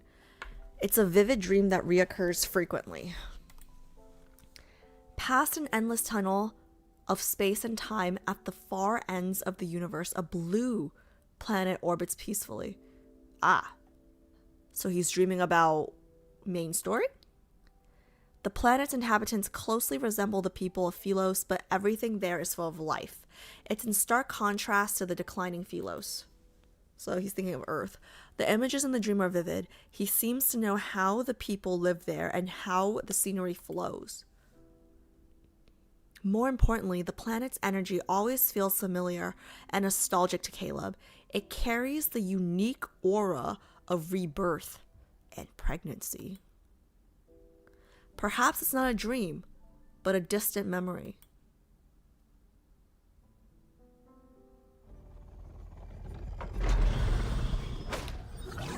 We fly our aircraft to get as far away from the central district as possible.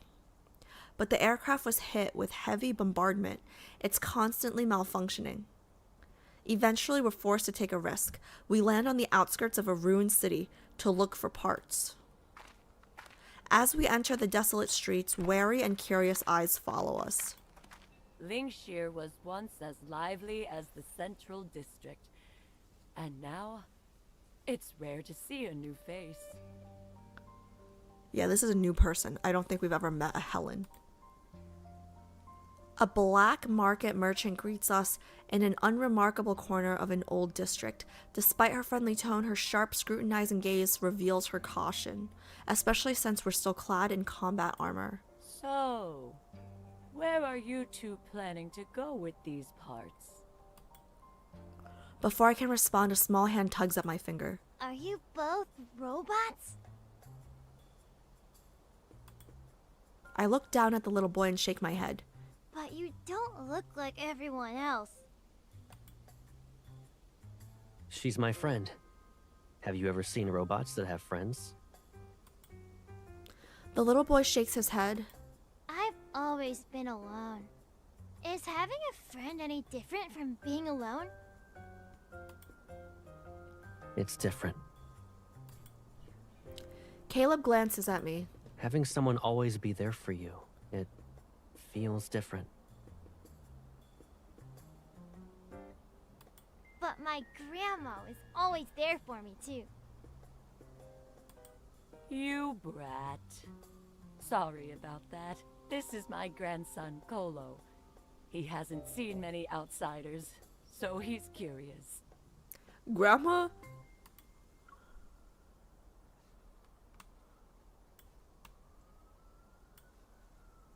Grandma is a black market merchant. All right, I see you. You're from outside? Which outside? I hesitate. I don't know the names of places on Philos aside from the Central District. The edges of Deepspace. The edges of... What's that? It's the origin of all Philosians. Our ancestral homeland, basically. I probably look just as bewildered as the little boy right now. There aren't many deserts between the cities there. People enjoy traveling to see all kinds of landscapes. How does he know so much more than we do? Was he not also locked up for like his whole life? His expression is honest, as if he experienced it firsthand. Did he get this from the cognitive domain system? Do they have these? My grandma worked really hard to get them for me. The boy pulls out several white paper ornaments from under the table. They're neatly folded. Paper is rare on Phylos, but on that planet, it's an everyday necessity. Almost every child there learns to fold simple objects. Origami? His understated tone makes my mind wander. What else? Tell me more. Caleb casts a side glance in my direction. Then he crouches down to be at eye level with the boy. I'll tell you, in exchange for getting some unfolded paper. How does that sound? What does he want to do with origami paper?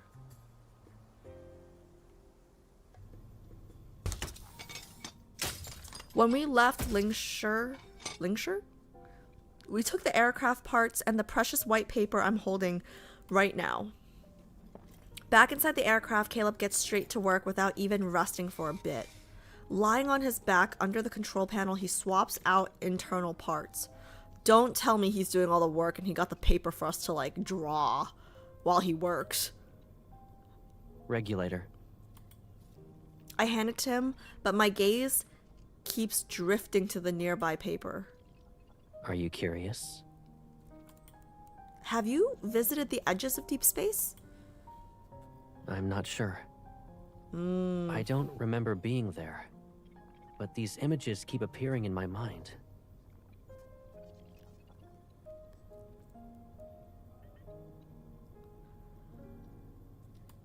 They feel like memories from a long time ago. As he finishes the repairs and pushes himself up, I hold out my hand to him.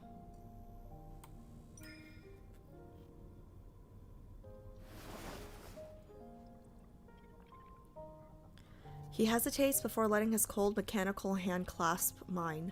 I pull him up. I don't have memories like that. He carefully studies my face. Is that envy I see? Shut up.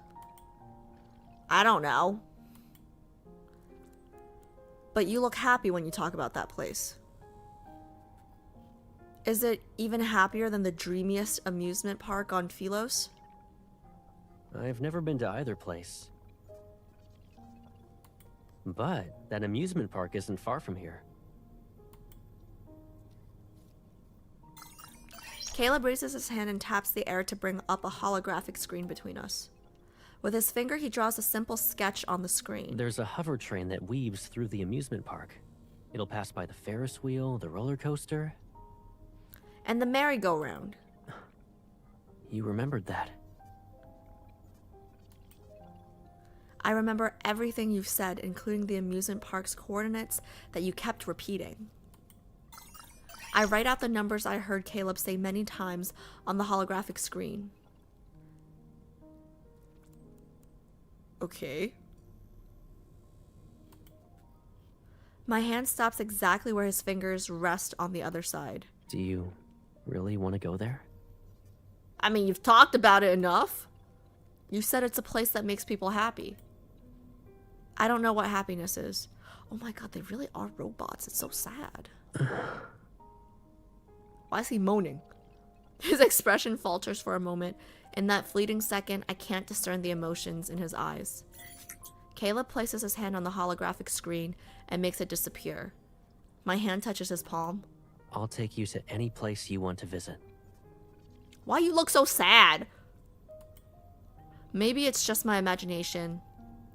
But when our hands touch, in spite of the powered exoskeletons, I unexpectedly sense warmth. I look up at him. Because you're my friend? He seems slightly taken aback. Then a gentle smile appears on his face. Yeah. It's because I'm your friend. So when do we cross this friendship line? Just curious. I didn't understand what having a friend meant before, but over time I found my own definition of that word. Maybe I'll understand what happiness is when we arrive at the amusement park. Caleb access the aircraft's controls, and we take to the skies once more. We're no longer running away, we now have a destination.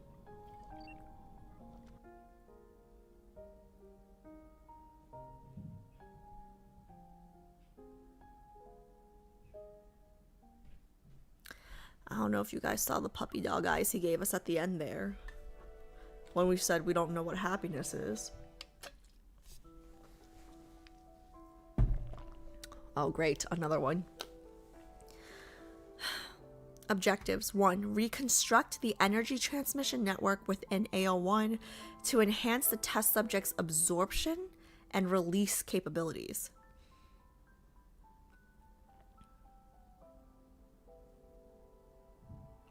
Reinforce AO1's powered exoskeleton and insert environmental adaptation modules to improve the subject's adaptability and stability in various environments.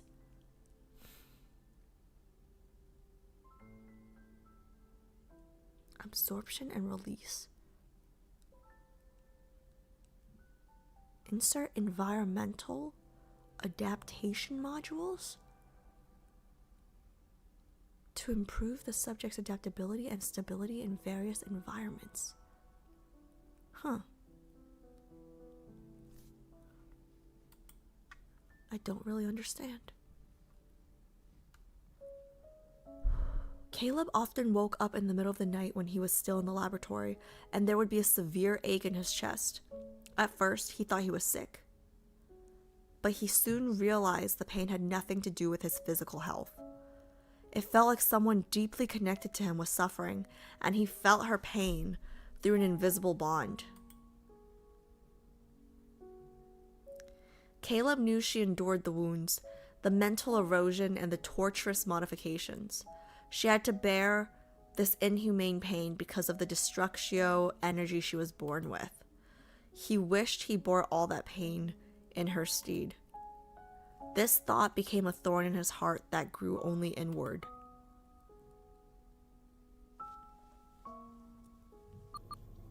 Approaching designated coordinates. Entering landing mode. Please ensure your safety.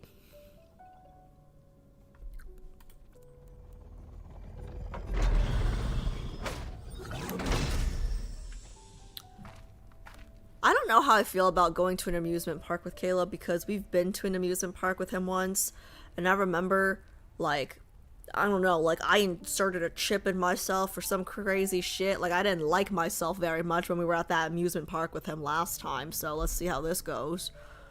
The aircraft has reached its destination, but the dreamy amusement park is nowhere to be seen. It's probably for the best. The remnants of a hover train lie scattered on the ground, as if to prove this wasn't just our imagination. The amusement park did exist at one point, but now only its rotting remains stand before us. Lost in thought, I stare at the wreckage. This planet is big. There must be other amusement parks still present. That won't be necessary. I turn around and calmly look at Caleb. It's okay not to know what happiness feels like. Girl? That's depressing as hell. What the? I've matured just fine. I start walking towards the aircraft, but he grabs my wrist. I wouldn't know how to respond to that, chat. Let me show you a magic trick.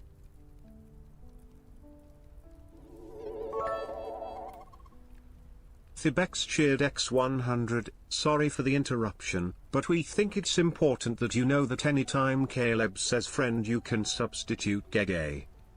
Gay. Okay, TTS. Every time he says friend, sorry, I don't know why. Sorry, that just ruined. Every time it says friend, you can substitute it with gay. Okay. I'm sorry. Okay, sorry. Yeah, okay. Gotcha.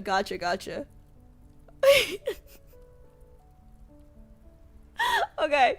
Okay, gotcha. So in the Chinese version, every time he says friend, he says 哥哥. Okay. Alright. Ooh. Okay. Does that change anything for me? I guess it does. It is more intimate than friend.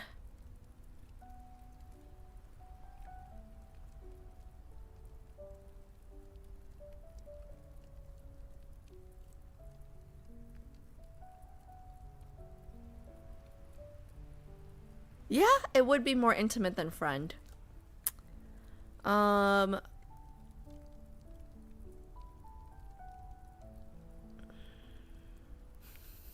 We're besties. I'm dead.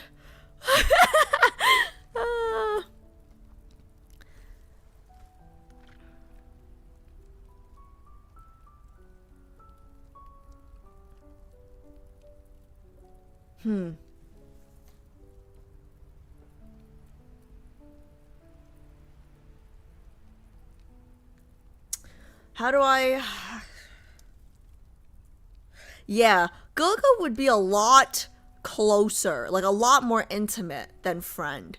It's just interesting, right? Because like now, like I am curious about the Chinese version now because it's so hard to explain or even like understand. It's like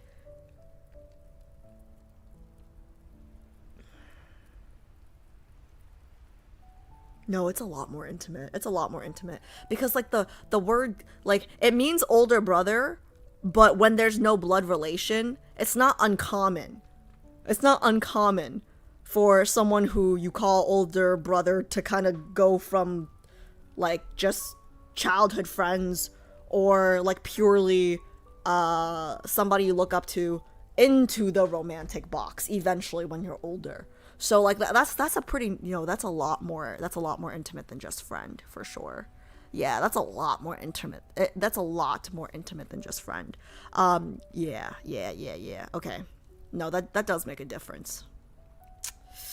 Yeah, because like in English, right, when you say friend, like there's like a friend zone, right? Whereas like in Chinese, I guess when you say 哥哥, right, like I think there's it isn't as like here's the wall, you know what I mean? Like here's the freaking wall. Like you're in this box or this box, right? So yeah, like yeah, the friend thing really puts you in the friend zone. Like I don't know if I'm explaining it correctly, but it makes a big difference. It actually makes a big difference.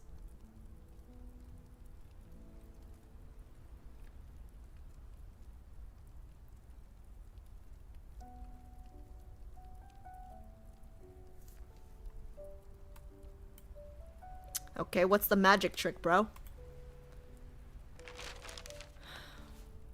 He releases my wrist and deftly folds, unfolds, and refolds the white paper he got from the boy.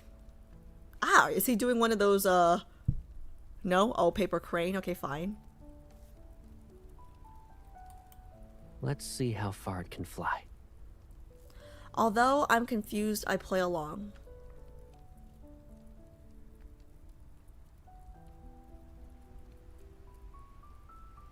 Sorry, I'm like just I'm trying to think of like what is like the equivalent, like what's like the closest translation of gaga in English, and there isn't one because Western culture isn't as do I say Western culture isn't as respectful as Asian culture? I don't know if that's the right way to put it. I don't know if I don't know if that's the best way to put it without getting canceled.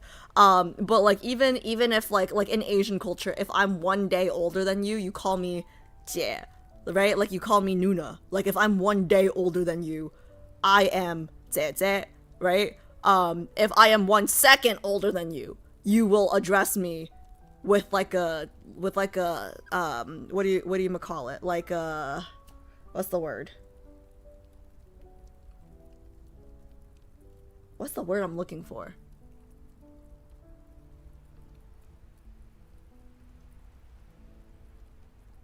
Like, there isn't as much of a structure in like Western greetings, right? Like in Chinese, and I'm sure in Korean and Japanese as well, right? Like it's really easy to know somebody's relation to someone based on what you call them. Like even like in school, right? Like you have like 学长 or 学妹, so you know that like, oh, okay, like we go to the same school and they're either older or younger than you based on it. So like it's just like very like it's like the relationships are very like clearly defined based on age, I guess, and gender or whatever.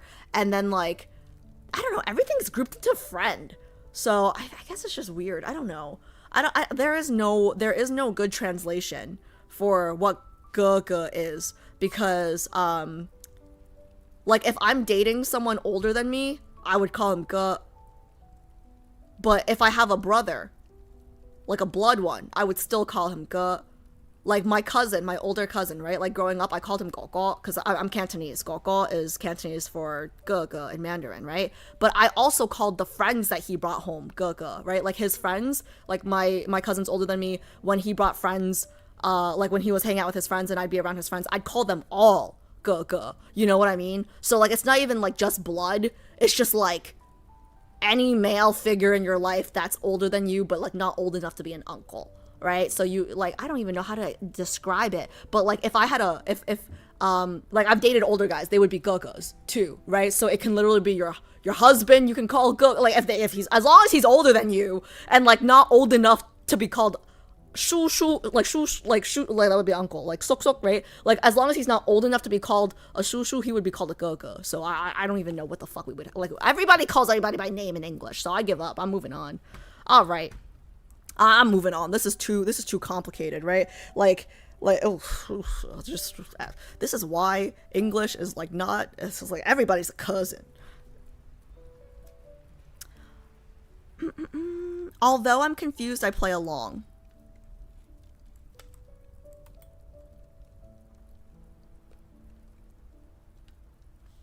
The small paper crane glides from my fingertips. It flies into the distance and my gaze follows it across the desolate ruins. It circles back towards me, but just as I reach out to catch it, it leviates before my eyes. Did you use your evol? As soon as the words leave my mouth, I realize I'm floating. I look down and see Caleb walking through the air. He's heading in my direction. The hover train is gone, but there's always another way to reach the sky. During the previous battle with our pursuer's aircraft, I hadn't paid attention to the sensation of floating. But now that I'm suspended in the air, I feel like I lost my balance. He steadies me, and the familiar pull of gravity returns. For my next trick, I'll turn this place into an amusement park just for us.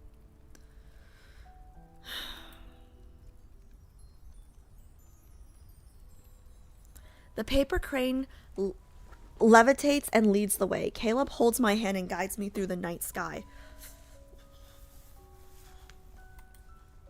From above, the amusement park no longer looks like a bunch of ruins. The Ferris wheel, roller coaster, and merry-go-round, they stand like frozen relics of a bygone era. The wind and clouds are woven to form a vessel beneath us, and I turn to look at him. He's beside me. Caleb. What is it? This feeling I've never felt before. Is it happiness? Girl! You know what, Alice? She's a robot. She's been confined her whole life. Come on. If you like this feeling, then yes, it's happiness.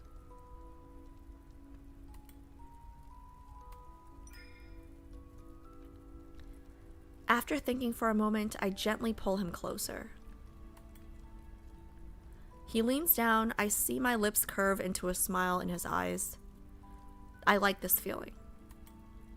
So, I'm happy right now. Why do I feel like we just made his life? Caleb stares at me as if bewitched. I know I'm pretty. It's like he's seeing something completely new. Did I say something wrong? Not at all. It's because He gently touches the corner of my mouth with his index finger. this is the first time I've seen you smile. Oh my god, throwback to that tender moment. Oh my god. Throwback to the tender moment where he fell in love with us. In I guess like in current timeline. Remember he said like they were kids. He was trying to what was that? What was that card? What was that card where he took us to see planes as kids, right? And it was the first time he saw a smile. This is a throwback to that. This is a throwback to that card. Do you guys know what I'm talking about? Somebody knows what I'm talking about. Like when he took us to like look at planes fly or whatever. I also touched the corner of my mouth. It curved upward because I'm happy? Oh my god, MC. Okay, Alice, calm down. Just calm down. You're on your period. She's a robot. Okay? You would be worse if you were stuck your whole life in a pod. Okay? You would be worse. It's not just that. This also changed.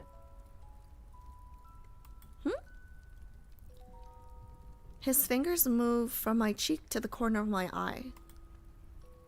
Caleb, your eyes and mouth also changed.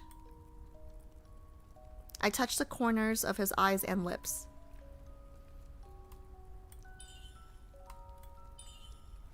Yes.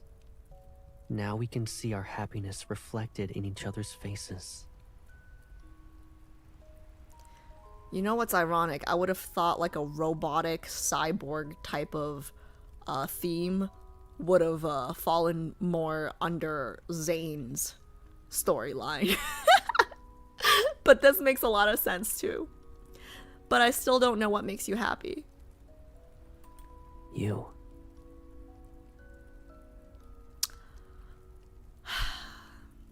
I saw it coming. I saw it coming. I saw it coming, but it still slapped. I saw this coming, but it still slapped. Like, I saw it coming, but the heart still skipped a beat. I saw it coming, guys. I saw it coming.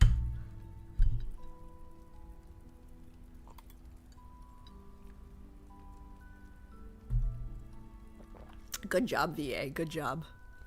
He softly says the single word. The evening breeze tousles his hair, and the distant stars are reflected in his gaze. Just as I've come to understand happiness, I also understand what it means to have someone who's always been there for me. Memories of Caleb flash through my mind. Walking in midair, paper crane, the wind blocked at the cave's entrance, silver glow fruits, campfires under the night sky. A familiar yet unsettling feeling sweeps over me, and my consciousness begins to blur. It's just like those moments before my memories were erased. Pipsqueak? I lower my head through this haze. The crystal embedded in my powered exoskeleton gives off a faint, blood-red glow in the darkness. Wait, he called me Pipsqueak? Or is this a memory? That's coming back. My mind spins into chaos's embrace. Even breathing feels painful. As I collapse into the arms of the person beside me, a sharp sound charges towards us. A golden beam pierces the darkness and grazes my powered exoskeleton. It's a surveillance drone. Get behind me. Countless pairs of golden eyes suddenly light up the night sky. They're like a pride of lions surrounding their prey. More golden beams are woven to create an intricate net. They're trying to trap Caleb and me. I try to summon my floating blade to the counterattack, but my fading consciousness prevents me from using my e-ball. Behind me, a golden beam strikes. As it pierces my chest, I lose my balance and fall. Caleb catches me.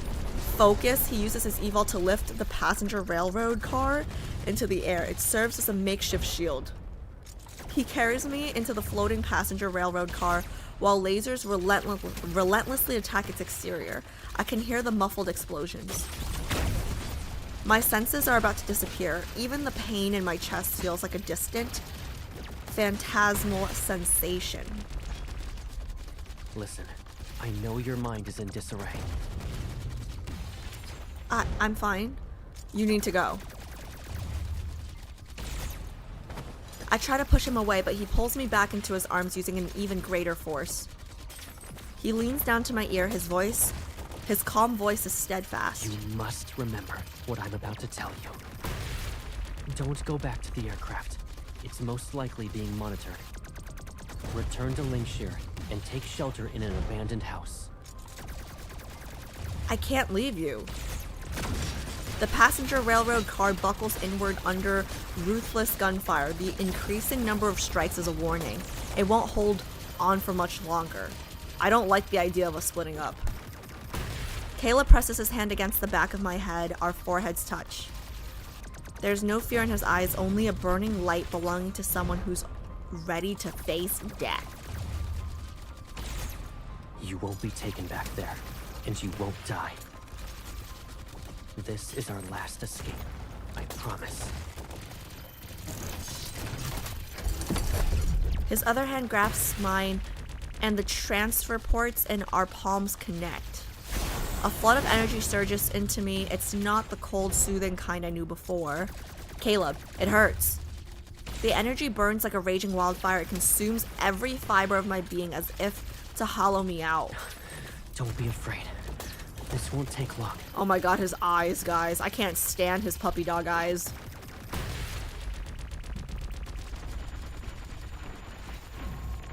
A shrill, ringing noise echoes in my mind as unfamiliar energy takes over my body. It drains whatever remains of my energy.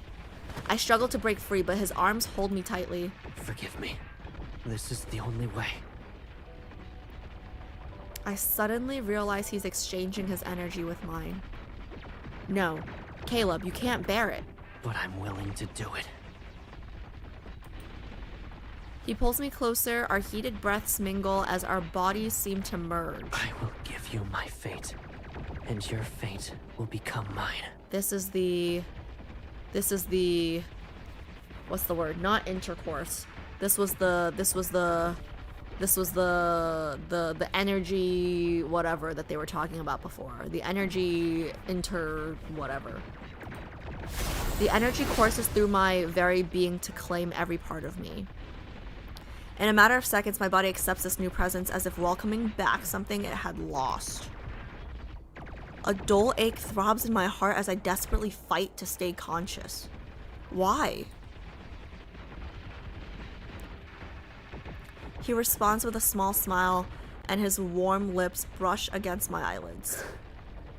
Because I'm your friend. A close friend is willing to do this. To die for you.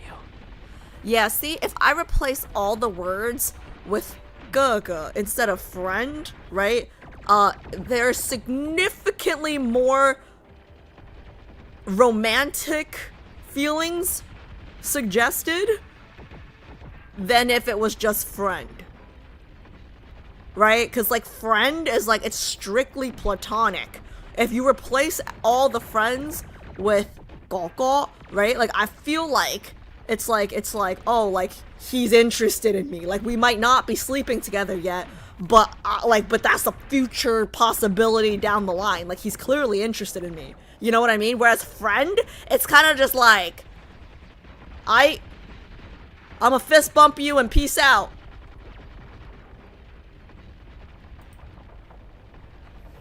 In this close moment, I see his farewell in that smile. It feels like our final goodbye. My lips move, but the word I want to say won't come out.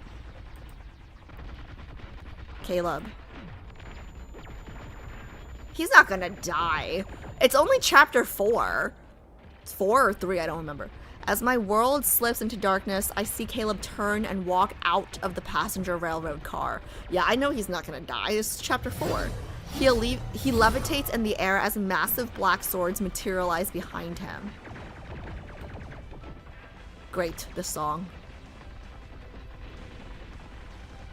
The floating blades forged from my energy now serve as his weapon.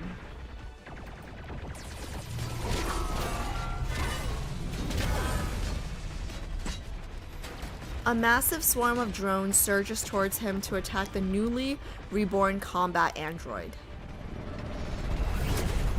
He raises both hands, gravity is warped, and the black hole that manifests shreds the machine into pieces. Caleb turns his head to take one last look at the passenger railroad car, then he leaps into the sea of metal.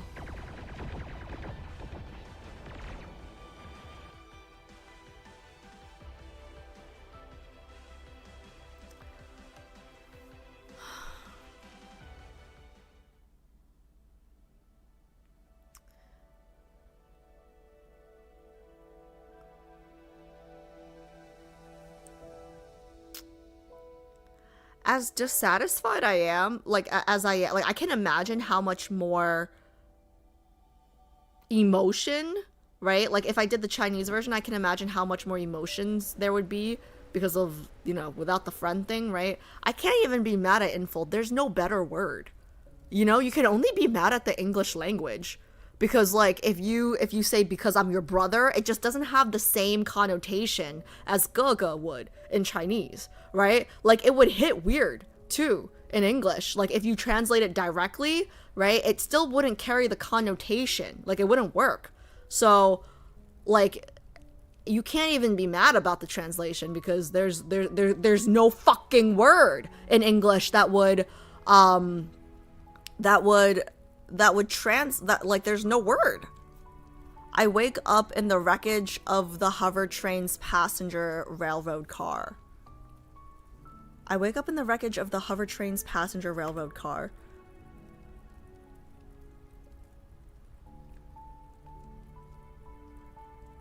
All the surveillance drones have vanished into the night sky. They took Caleb with them. The sky floats between night and day as another summer sunrise looms. The amusement park has returned to being ruins. I'm alone once more. The space around me feels like a laboratory, boundless, yet still a prison. Caleb's energy is warm and calm, like lake water under the summer sun. It carries the essence of life and hope itself. He took on all the pain and darkness, so I'd only be left with this pure hope. Yeah, see, this is the only thing with Caleb, right? Like, because it's like the thing that I like the most about him is also the thing that I don't know if we would be compatible on, right? Because, like, how do I say this? I mean, like, that's their whole trope, right? Like, he's Gaga and she's Mei Mei, right? But, like, I'm Da Jie. Like, I'm not just Jie Jie, I'm Da Jie, right? So, like, on one hand, it's like, I like that he takes care of us, right? And that's something that I do look for in a partner because, like, as an older sister, like, I already have so many people that I'm looking after, right? So, like, that is something that attracts me about Caleb. But then on the other hand, I don't know if I can relinquish control. Like, she is so little sister coded, you know? Like, she'll follow him around. She'll I'll follow. I can be led when I want to be led, okay? But when I'm not in the mood to be led, like, you can't tell me what to do. You know what I mean? Like, what do you mean you're just gonna disappear and, like, take all the pain and then, like, shoulder everything yourself? Like, what do you mean? He took on all the pain and darkness, so I'd only be left with this pure hope. Like, as much as I like this about him, I don't know if I can, like, I would be living on autopilot mode, which is, like, kind of what I want. But, like, I don't know. We'll see. If I were to ask him why, he'd probably smile and give me that answer. It's because I'm your, okay, it's because I'm your friend. Like, I have friends. I don't think they do this for me, but cool. My heart feels the pull of a familiar force. I know Caleb is alive. He's just outside my reach. Instead of hiding in an abandoned house like he told me, I searched the ruins of the amusement park without rest. Alright, so she's not listening to him 100%.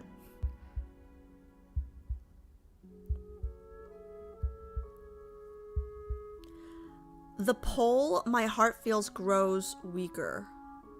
Does that mean Caleb's dying? I don't know what's happening to Caleb. What if the connection breaks before I find him? I force myself to move faster. I need to cover more ground. Caleb, wherever you are, please hear me, sense me, wait for me. I will find you. I'll wake you up and make you hear me say your name again.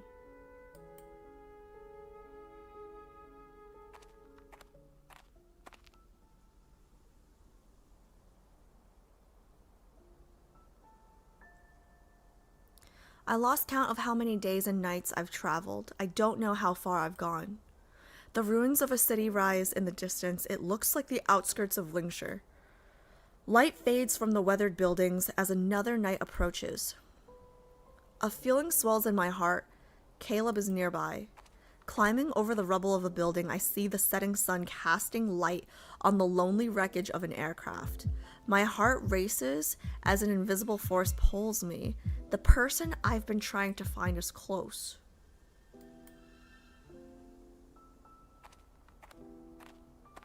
Wait, what's happening? Why is it frozen? Is there a kindled? Is a kindled coming, or is the game just given up? I moved to the other side of the abandoned aircraft. I'm gonna pause just in case it's a Kindle. Okay, chat, I'm gonna look over.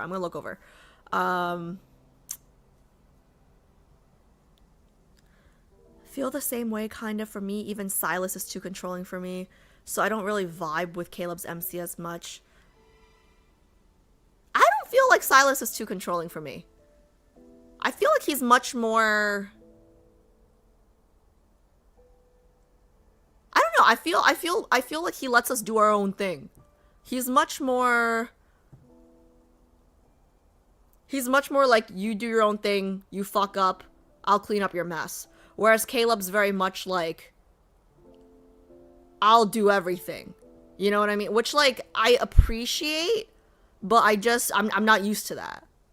Which is why I look for that. But if I really got that 100%, I don't know if I'd be able to handle it.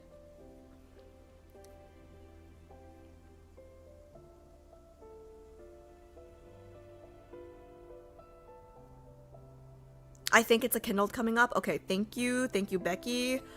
He pushes us to excel, but on our terms, not his.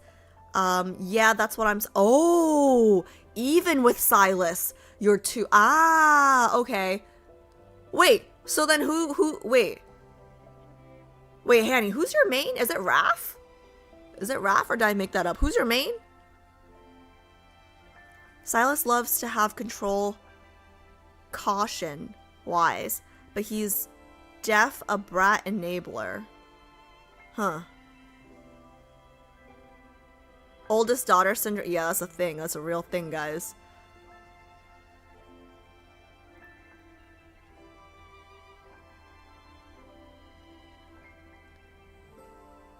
Right now it's a three-way between Raph, Silas, and Zave. I will say her relationship with Xavier is the most equal. Right now, I feel like they're literally partners. They're literally partners, right? Like, he was king, she was queen. She was trying to be his knight, he was her knight. Like, I do feel like if you're into like an equal power dynamic, I think Xavier's probably the best bet. I like Raph because he's kind of evil. I don't think he's evil at all. I think he's just serving justice. I'm a younger sister, so Caleb's behavior feels familiar to me. But my own brothers are not this protective. Well, your own brothers are not romantically interested in you. Like, he's not actually our brother. You know? Like, I don't have a brother, but I would like to imagine that if I had a brother, it wouldn't be like this.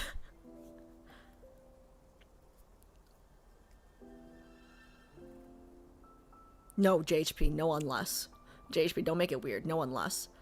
That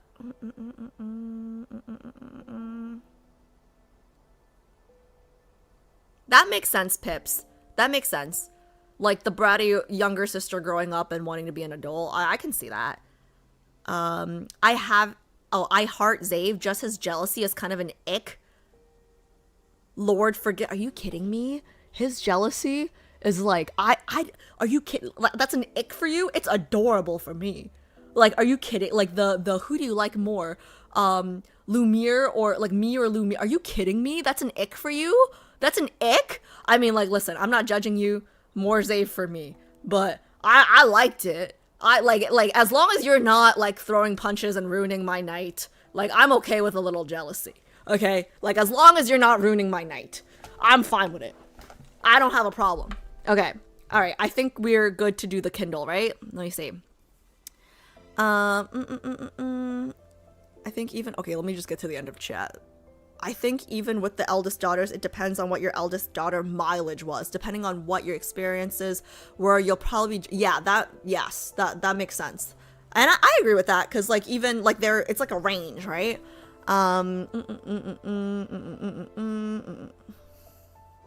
Cat, what? Cat, please don't encourage JHP.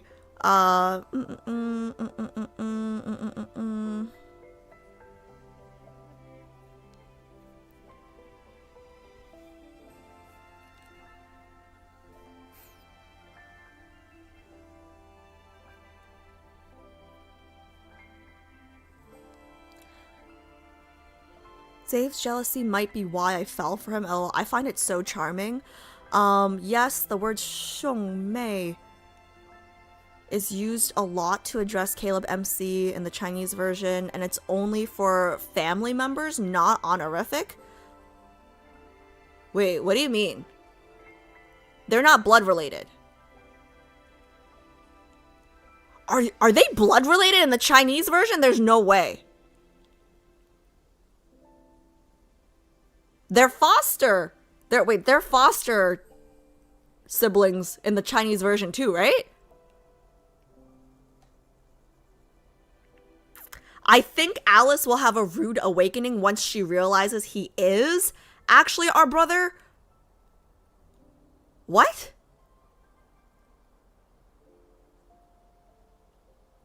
Okay. Twitch people, YouTube people are saying that he actually is my brother. Is there blood? Okay. Do we share blood? Yes or no?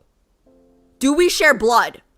Do we share blood? Yes or no?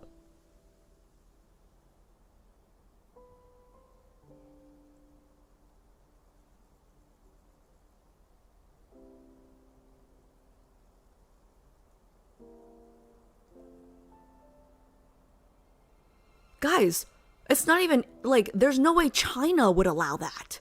This, like, hello, it's censorship. There's no way there's blood. What are you guys saying?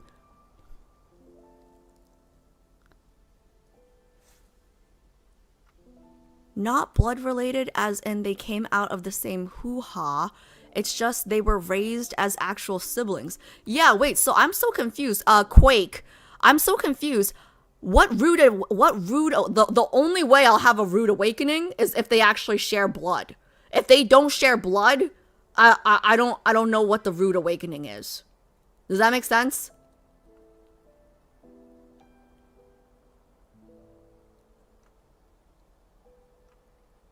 Yeah, there's no way China would allow you to. No, there's no way.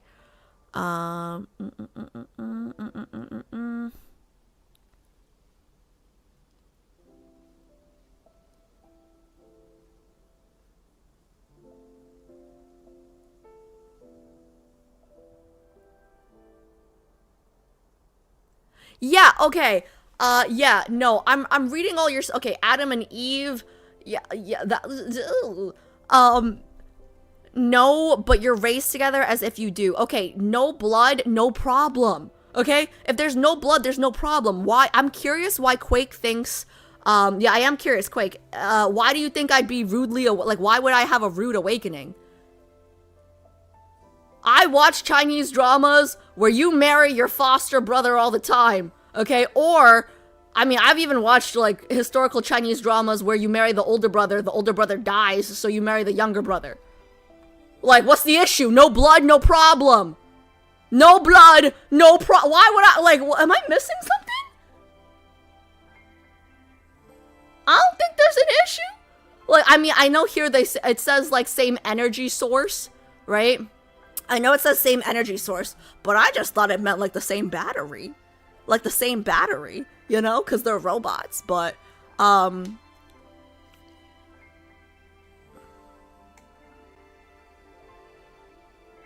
I think you should wait and do more of his content because it's complicated.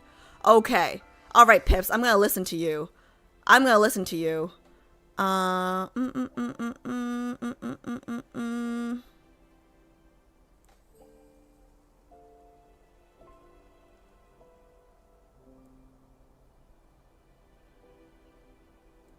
They're not human. MC is lab created. It's not blood incest, but it is also not just adoptive siblings. It's complicated. MC is lab created. Oh, okay, that's not complicated for me then. They're just not human. All right, cool. Moving on. Like, they just share the same batteries. That doesn't mean they're related. No, I'm not gonna bring vibrators into this, but never mind. Okay, no, yeah, okay. All right, I'm gonna keep going. It, like, as long as they don't have blood relations, it don't bother me. Okay, I'm gonna do what Pip says. Okay, I think this is the Kindle. There better be no lag, because we talked a lot during this.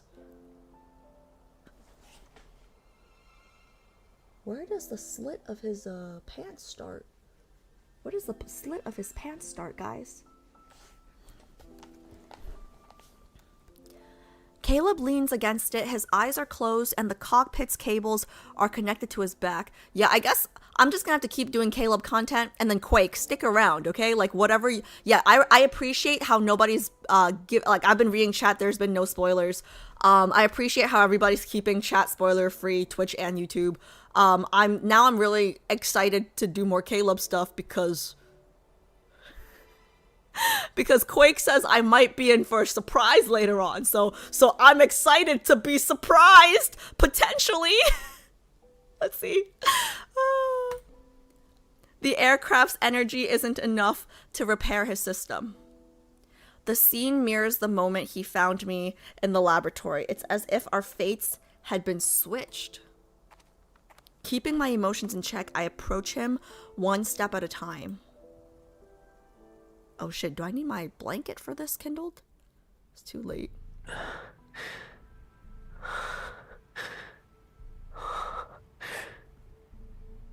He's so pretty. He's so pretty. Chat, he's so pretty.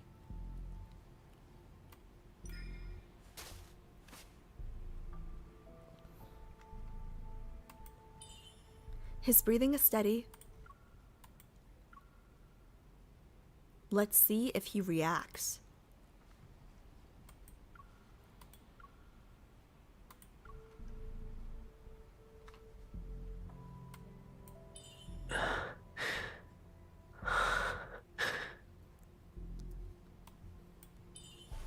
I think I can press it. What does that mean? Okay.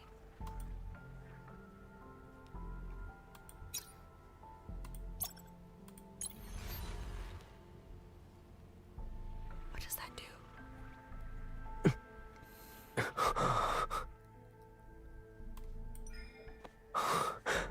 We're graping it! We're groping, not graping. We're groping his our head. Okay, sorry. I always wanted to be in the same world as you.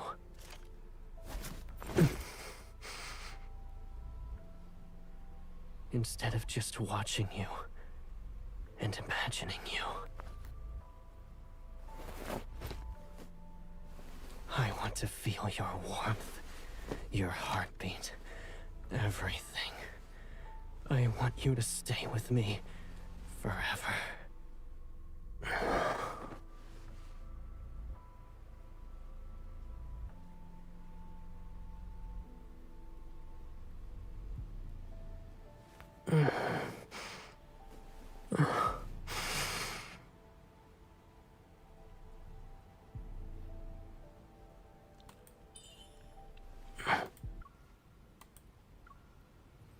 Have you returned to me?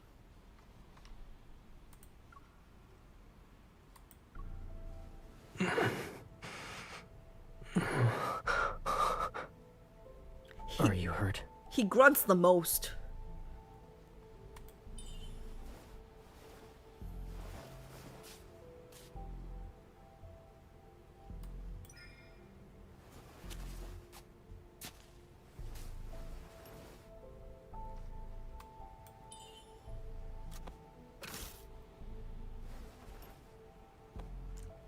Seeking me out, that's dangerous.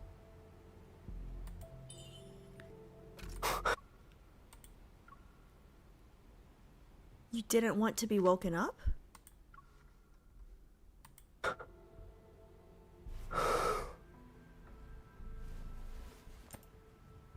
If it's you, no matter what, please wake me up.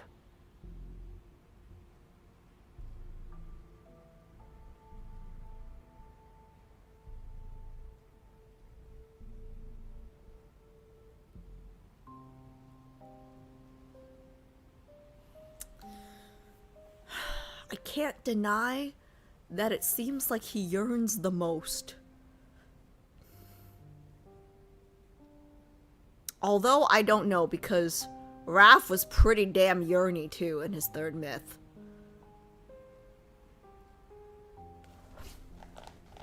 I support Caleb as we quietly head back to Linkshire in case the drones are still patrolling the city's outskirts. His system has sustained heavy damage. We need to quickly find a safe place for repairs.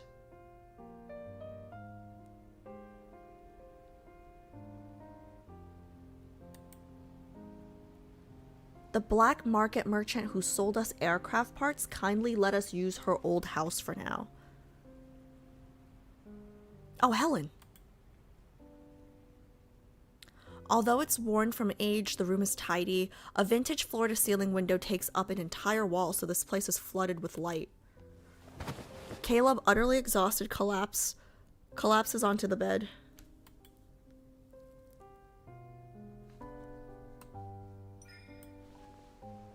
I gently touch his eyelids and feel a trace of warmth beneath my fingertips. Suddenly, his eyelashes flutter. Don't worry. I'm fully conscious.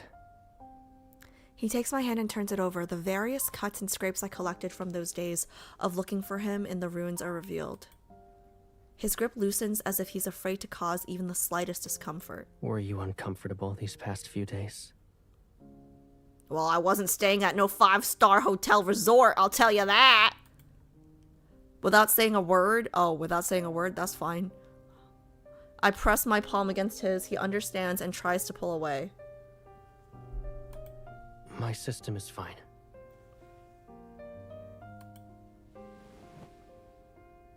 So, we're trying to fix him? Like how he fixed us before? I pin his hand down to the mattress. I sit on the edge of the bed and look down at him. Whoa. Your hands...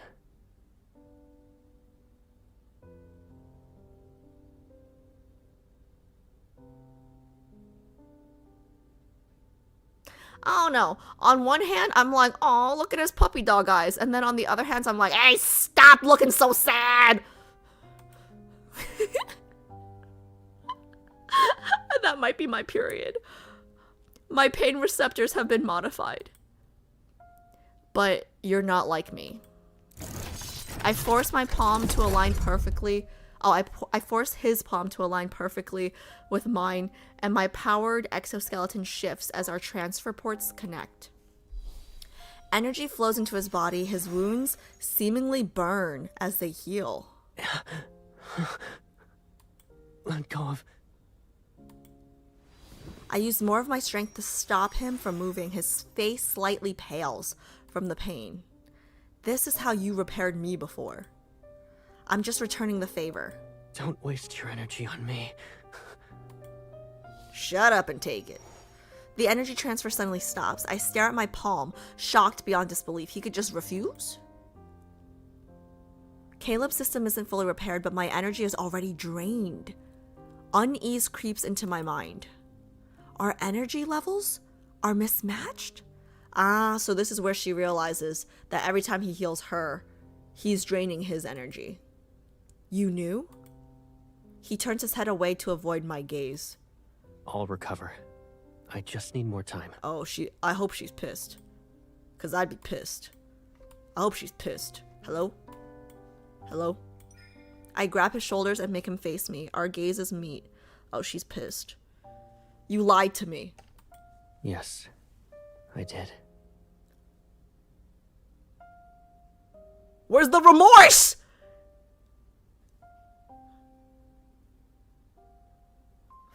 I think there's like a hair in my eye. Guys, where's the remorse? He's like, yeah, I lied and I'd do it again. How are you going to punish me? I'll accept whatever it is you plan to do.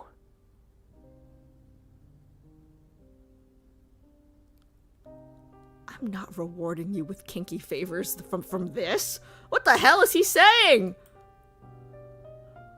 My fingers trail from his shoulders to his collarbone and move towards the center of his neck. Ooh, are we choking him? What's going on?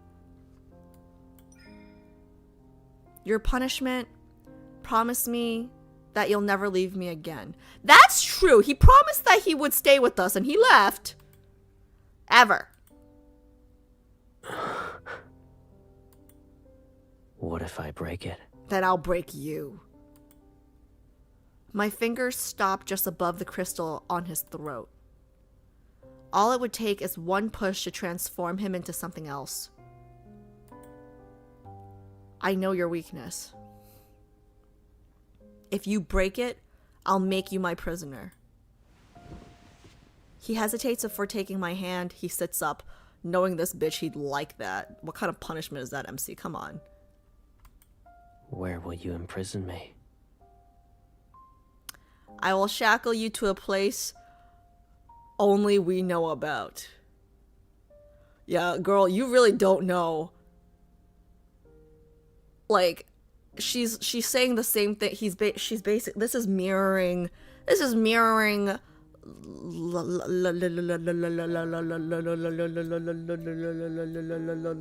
something dreams. Lucid. This is just mirroring lucid dreams where he's like, I'll just kill you and make sure everyone thinks you're dead. No. You want to punish him, you imprison him somewhere that he can't see us. Like, we ignore him, okay? Are you talking about that planet at the edges of deep space? You told me the people there call their living quarters a home. Yeah. And you said going home is a normal occurrence there. Yes. Normal, but important. Hey, I'm still mad at you. Can we have a home if I take you there?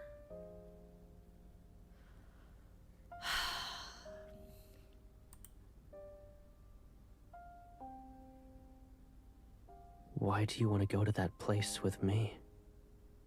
You're the only guy I know. Okay, because you're my friend. Yeah. I don't like the word friend. The light from the window reaches his eyes and makes them shine like a nebula.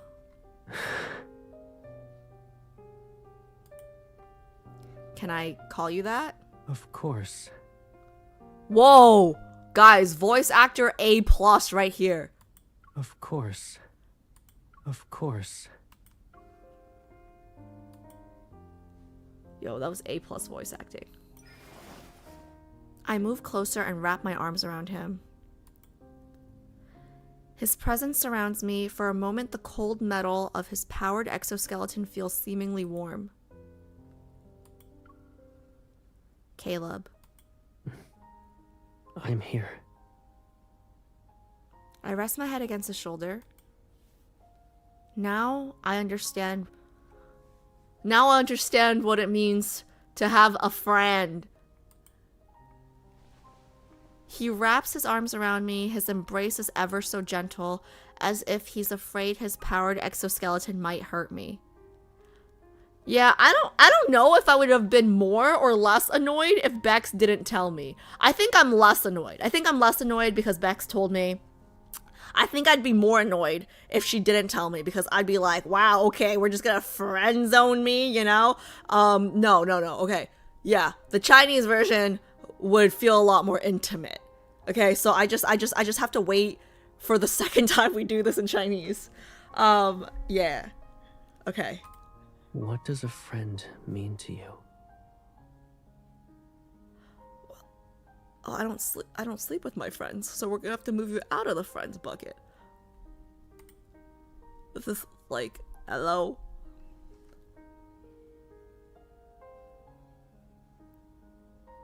Okay, just so y'all know, if any of my IRL friends are listening, I do not expect y'all to do anything for me, and y'all are not someone I can't live without. Just in case any of my IRL friends are listening, okay? I don't feel this way about none of y'all, okay? Like, love you guys, but like our friend, like none of y'all, okay? Like no, I don't expect you guys to do anything for me, and I can live without all of you. Okay, so if y'all listening, okay?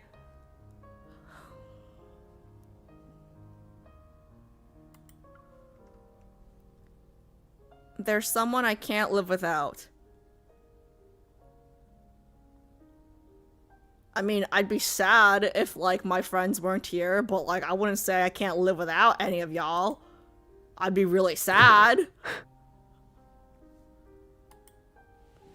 He slightly leans back and leaves just enough space between us. Hesitation flickers in his eyes.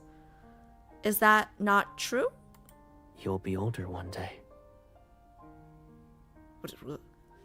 Won't we all? And you won't be my friend anymore when that happens? What is he, Leonardo DiCaprio? When you leave the lab, you can live your own life. I caress his cheek. Then let me be the only one in your life. This is a toxic relationship, guys. We can have friends. But I guess it's like, oh no, we can't have friends because we're each other's friends. And if you can only have one friend of this definite, okay, yeah, see, the translation is no good. Yeah, translation is no good here. Yeah, ooh.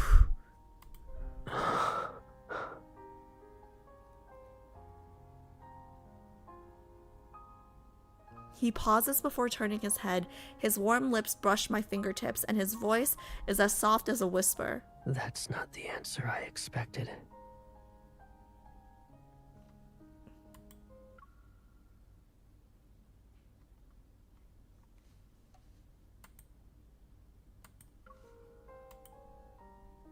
But I like it.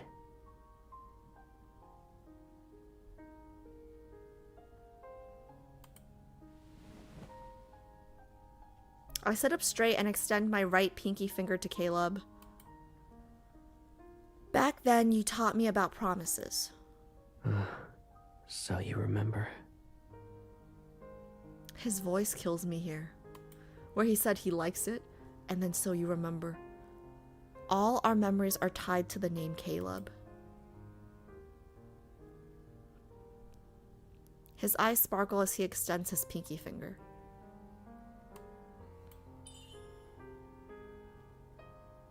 Let's leave Philos and travel to a planet at the far edges of deep space. Okay.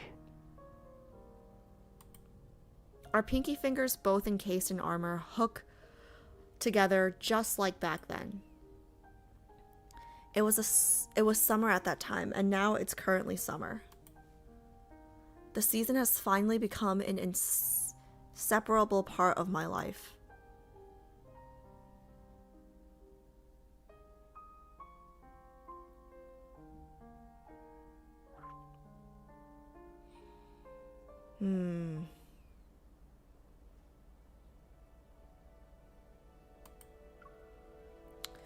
The voice acting was really good. Like, that last scene when they were talking and his voice was like a whisper, you can hear how much emotion was behind that. Like, his voice got quieter because there was more emotion. It was really good. Really, really, really good.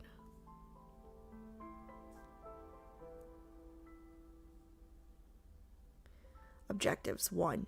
Install and activate quantum interference modules for AO1 and XO2 to ensure stable operations. To ensure stable operation. 2. Set the following trigger conditions. Initiate quantum interference when XO2's and AO1's energy fluctuations maintain synchronization for an extended period of time. What does that mean?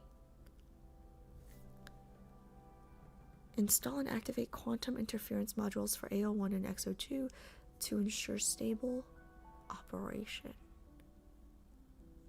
Initiate quantum interference.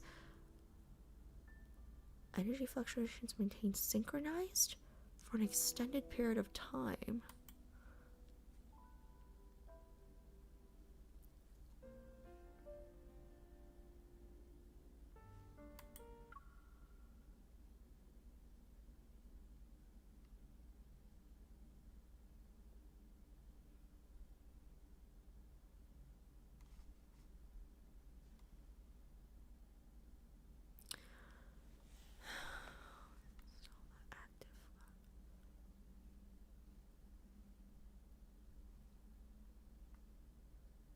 When XO2 and AO1's energy fluctuations maintain synchronization?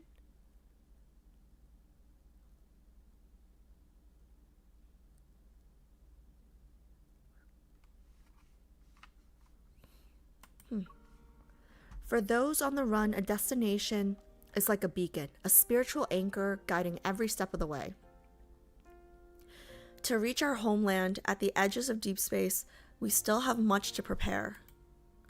Lingshire was once a bustling hub of aerospace innovation. Now it's nothing but ruins with abandoned equipment. We found a small spacecraft in an old warehouse on the outskirts. If it's modified and given enough fuel, it can fly again. We exchanged the aircraft we used to get here for the parts we needed with the black market merchant Helen. Caleb and I ventured into the city's desolate outskirts to hunt wanderers for their protocores. Those will serve as a source of energy for our spacecraft. As the days passed, our dream of departure felt closer than ever before.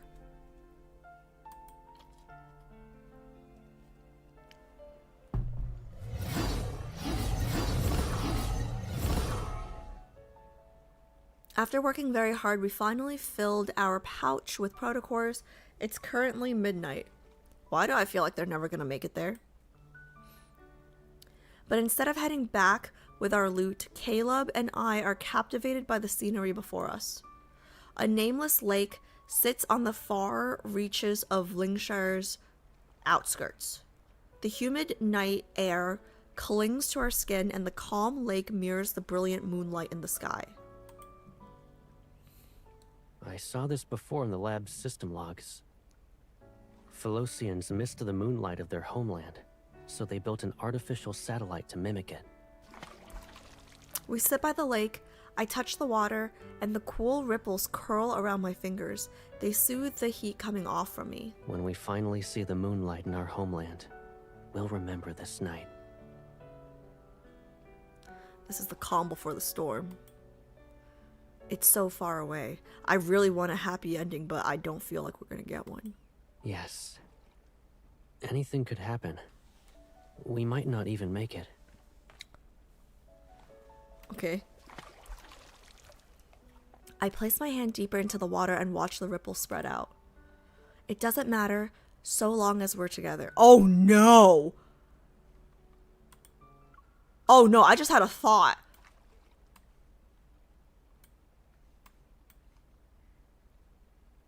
Initiate quantum interference when XO2's and AO1's energy fluctuations maintain synchronization for an extended period of time.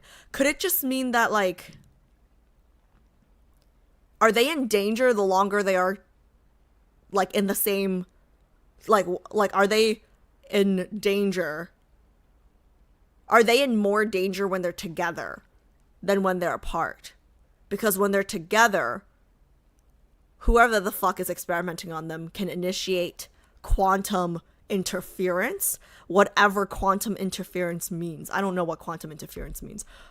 Install and activate quantum interference module. Yeah, I don't really know what that is. To ensure stable operations. Okay, I don't really understand what that means, but I'm pretty sure this means that it's gonna happen when they're together. So they're actually safer apart. Ooh.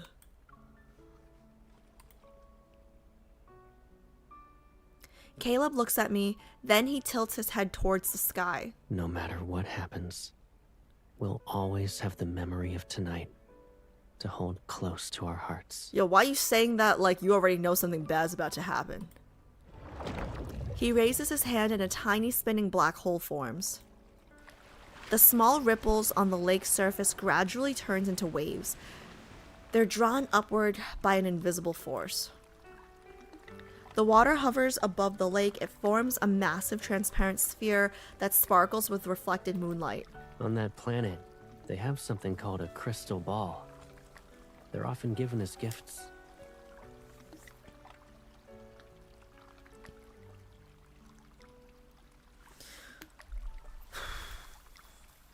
Are they also made out of water? No. The ones there are smaller. Sometimes they have tiny items inside them to create scenes. Oh, like a... Oh, like the snow? Like the snow, like the snowman, like, okay, yeah, you guys know what I'm talking about. I was thinking more like crystal ball as in like fortune teller, psychic, but I think he's talking about like a snow globe type thing. He stands and holds out his hand to me. This one only belongs to us.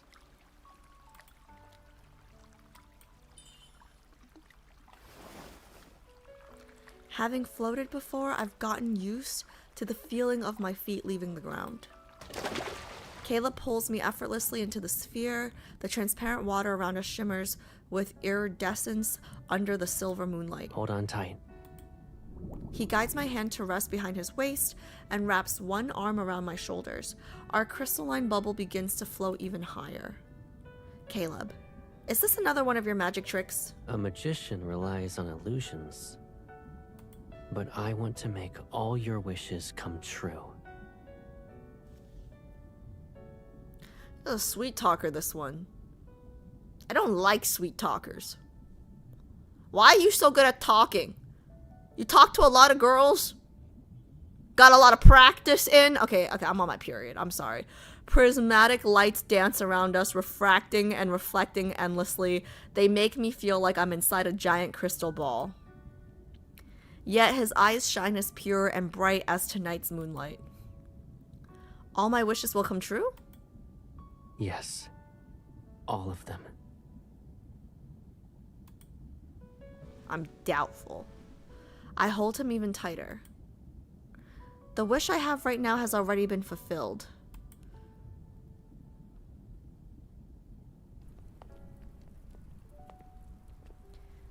The night is still, and all I can hear are our footsteps in the empty city. Why are you staring at the ground? Are you exhausted? Listen, our footsteps. They sound like they're going home. You already think of it as your home, huh? I watch our steps fall in and out of sync. I mean, us walking together. Oh, us walking together is what feels like home. Shit, man. If I was Caleb, I'd fall in love with MC. That's crazy. Like, that would make my heart skip a beat if I was a dude. Right? I don't know. I'm not a dude, but that would make my heart skip a beat. He slows his pace until we're walking side by side. I'll remember the rhythm then. So from now on, we'll walk home like this, together. I feel like he's playing another magic trick on me, with his serious tone and how he says the word home.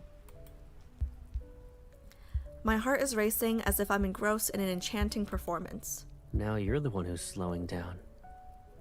What's wrong? He places his hands on my shoulders to steady me, then he leans down and looks at my face. Tired? His compassionate gaze is so close, not wanting him to notice my quickened heartbeat, I only nod. We've been out for a while. He suddenly stops, turns around, and crouches. I knew it. He's so... Guys, he is so, like... I mean, they all are, but, like, he's so, like... childhood friend, older brother, whatever. Like he's just so boy next door coded. Piggyback time. Hop on. I'll carry you home.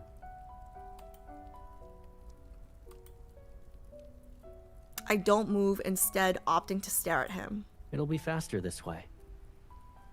I don't think she knows what a piggyback ride is. Don't you want to go home soon? Still feeling lightheaded, I climb onto his back. He lifts me with ease and walks forward. If you're tired, close your eyes. You'll wake up at home.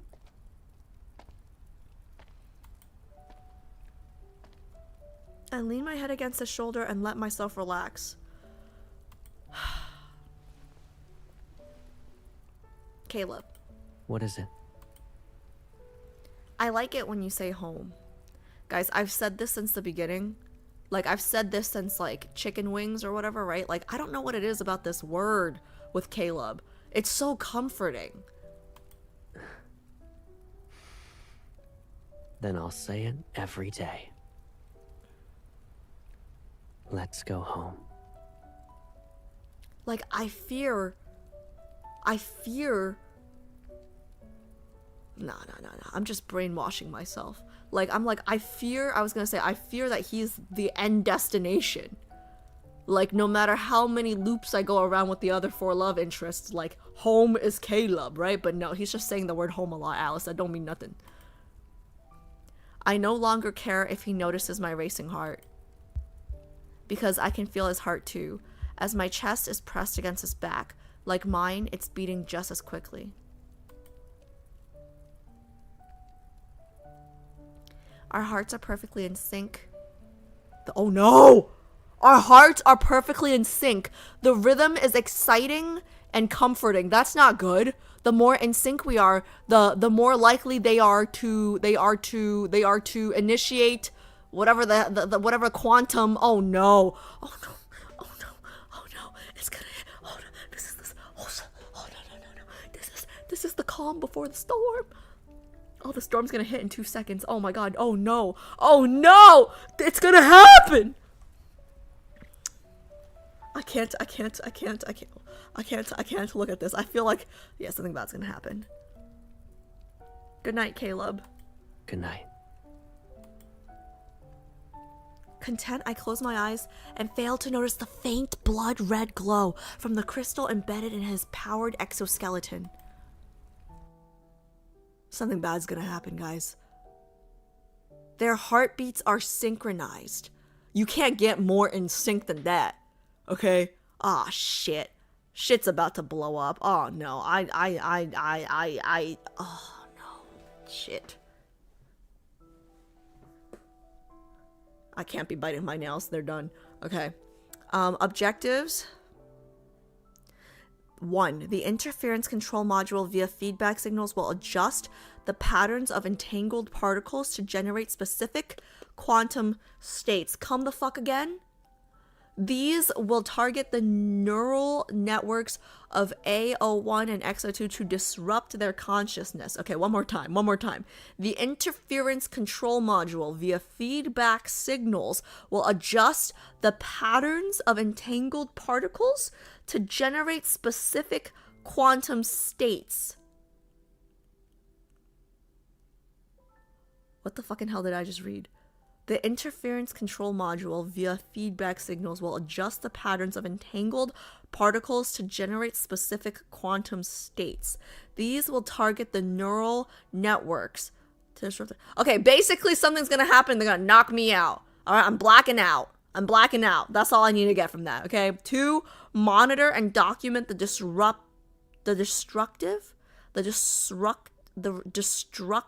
effects and quantum decoherence. Oh, that's the name of the myth. And the quantum decoherence when the energy fluctuations of A01 and X02 converge.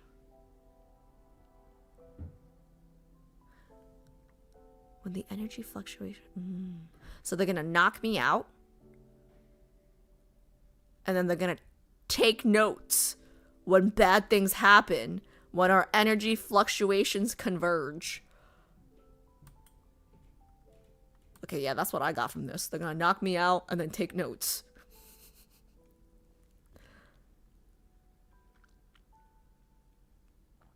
Shortly after exchanging energy with the girl waking up, shortly after exchanging energy with the girl and waking up, Caleb had an ominous premonition.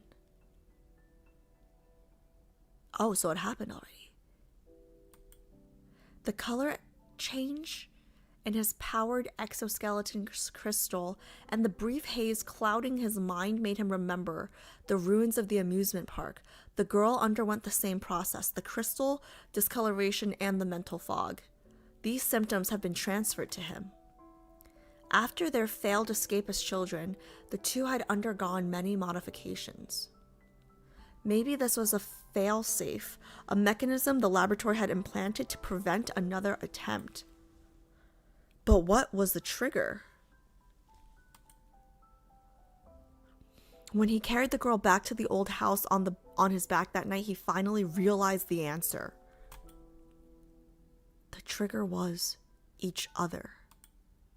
More specifically, it was their feelings. The closer they became and the more they interacted, the faster their consciousness degraded. They were programmed to be the other's... Oh, man. How can he feel like home and be toxic at the same time for me? Like, I don't... Like, make it make sense, Infold. Like, how can he feel like home and be poison for me? Like, I'll make it make sense. They were programmed to be each other's poison. This naturally formed bond was destructive. A catalyst designed to make them forget and hurt each other. Despite this newfound knowledge, he savored the sweet poison. All he wanted was to stand by her side and board the spacecraft destined to reach the far edges of deep space before the mechanism overwhelmed him.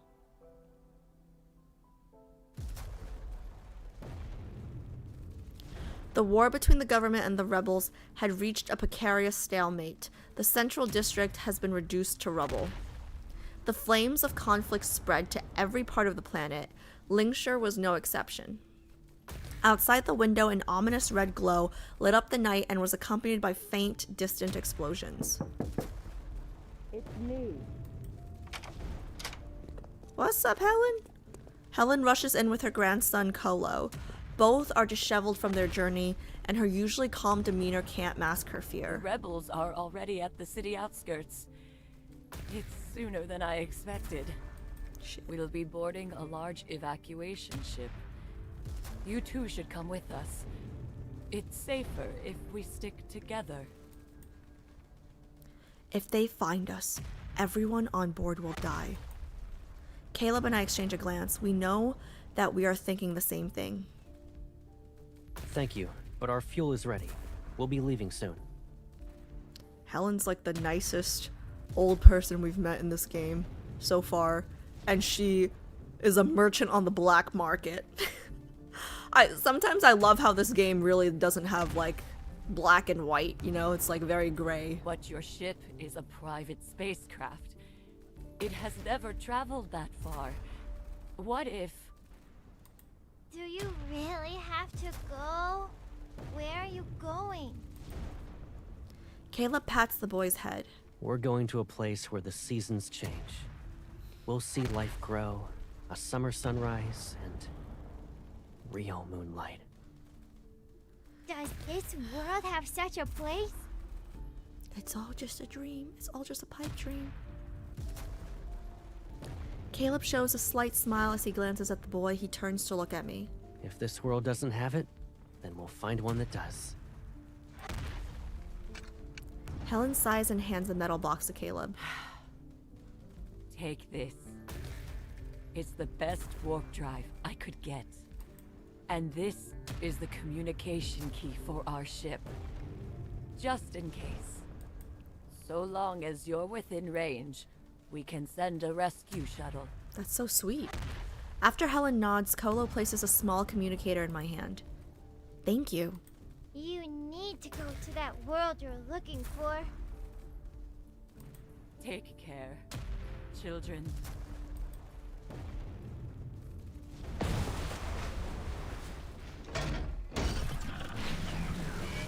We watch the massive spacecraft disappear into the sky. The flames of strife enter the heart of the city. Scared and dilapidated, Linkshire marches towards its funeral. Outside the floor-to-ceiling window, buildings stand against the blinding flames. Thick smoke fills the air, yet the city remains strangely silent. We have to leave immediately. Caleb goes to the warehouse to replace the spacecraft's engine. I stay behind to gather emergency supplies. We'll meet up after I'm done.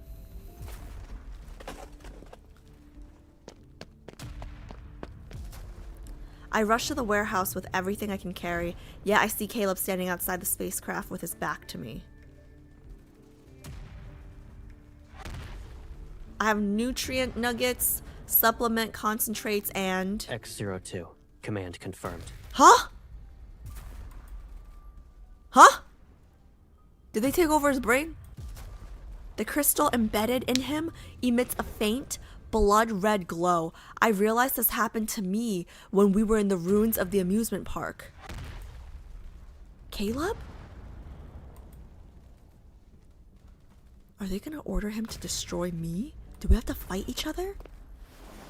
I take a step and grab his arm. But when he turns around, his face is expressionless. It befits something that could be called the ultimate perfect weapon. Oh man, this is why. This is why Yvette had to divorce Liam. Carrying out orders. No, but Caleb's gonna fight it. Oh man, he's gonna self-destruct fighting this order. No. I'm not X-02. Here we go, here we go. He's gonna fight himself. He's gonna fight himself. His unfocused eyes slowly regain clarity. The red glow from his powered exoskeleton fades. His body sways and I quickly steady him. Are your memories being erased? Is it because we exchanged energy? Let's get out of here first. Once we're safe, I'll explain everything to you.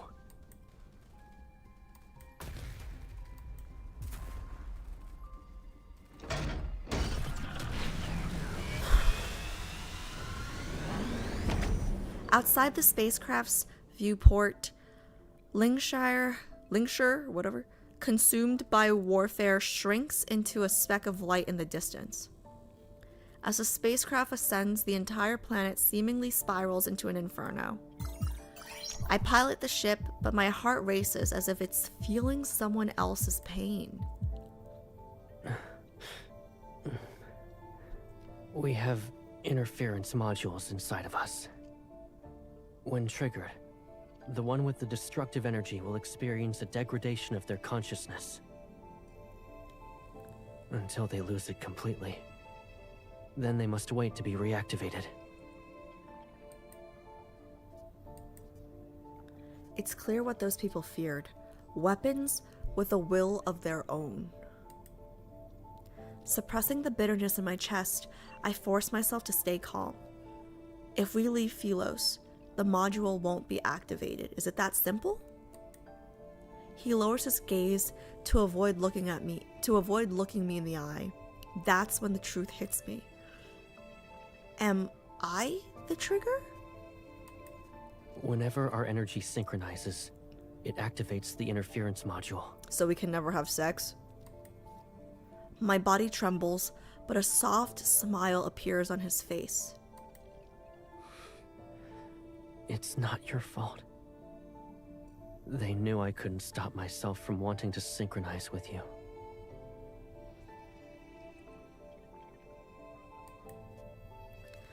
The countless experiments had dulled my anger and pain, yet they surge once more as they're reborn from my flesh. All of them deserve to die. I agree. But who are they? The researchers who modified us? The rulers who crave our power? The creators who gave us this energy? Or is it fate itself that's binding us in each other's shadows? Nah, it's some science research motherfuckers. Blow them all up. Before me is this boundless universe, yet my hatred can only merge with its unfathomable darkness. This should have been my burden. If Caleb didn't exchange his energy with mine, he wouldn't need to suffer. I grasp Caleb's hand and try to connect to the port in his palm. Suddenly something warm and sticky... What? No. Focus. Suddenly something warm and sticky. I slowly turn over my hand. Dark color... Oh, it's just blood. Dark red blood has mixed with a golden fluid in my palm. It flows down my wrist. I'm sorry. Caleb's smile softens as he opens his wounded palm. His transfer port has been completely destroyed? We won't be exchanging energy anymore.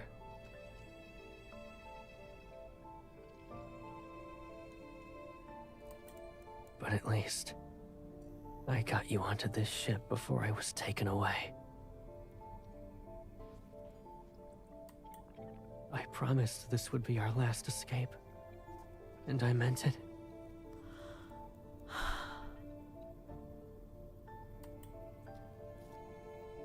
His grin sends waves of fear through me. I grab his arm. Girl, I think he's leaving you. Caleb, don't you dare leave me. I'm pretty sure he's leaving us. We promised to reach the far reaches of deep space together. Warning. Internal energy fluctuations are intensifying. Hull integrity at risk. Immediate action required. Look at his eyes. The floating blades. I can't control them for much longer.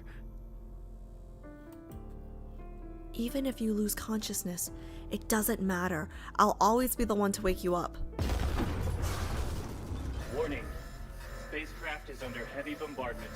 Shield integrity at 70%. A massive fleet is approaching. Contact will occur in approximately 25 seconds. Please execute tactical evasive maneuvers. Let's just die.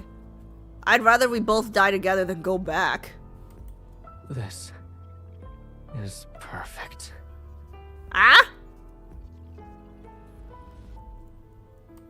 Your fate is now mine. This is the last thing I can do for you. He releases my hand, stands up, and leaves the cockpit. Yeah, see, that's why I don't like that line very much. Your fate is now mine. I wonder if that's a translation error or a control freak thing, because I don't like being controlled outside the bedroom.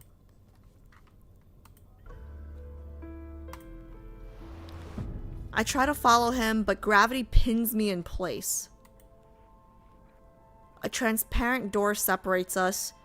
It's just like that barrier in the laboratory.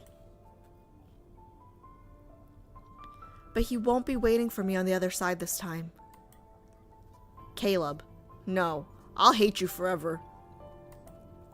Don't leave me, Caleb. Caleb stops in his tracks. He turns his head ever so slightly. I'm sorry. I failed you as a friend. Our promise to reach the edges of deep space together. I broke it. It's just the word friend is like not heavy enough for this moment, you know?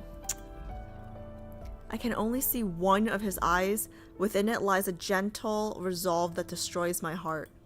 But the promise we had since we were born, I kept that one. Since we were born? Our bodies, minds, and spirits are from the same source. Even if it all fades away, I'll always be with you. my soul will always resonate with yours. Because His lips continue to move, but no sound comes out. This is Caleb's final goodbye.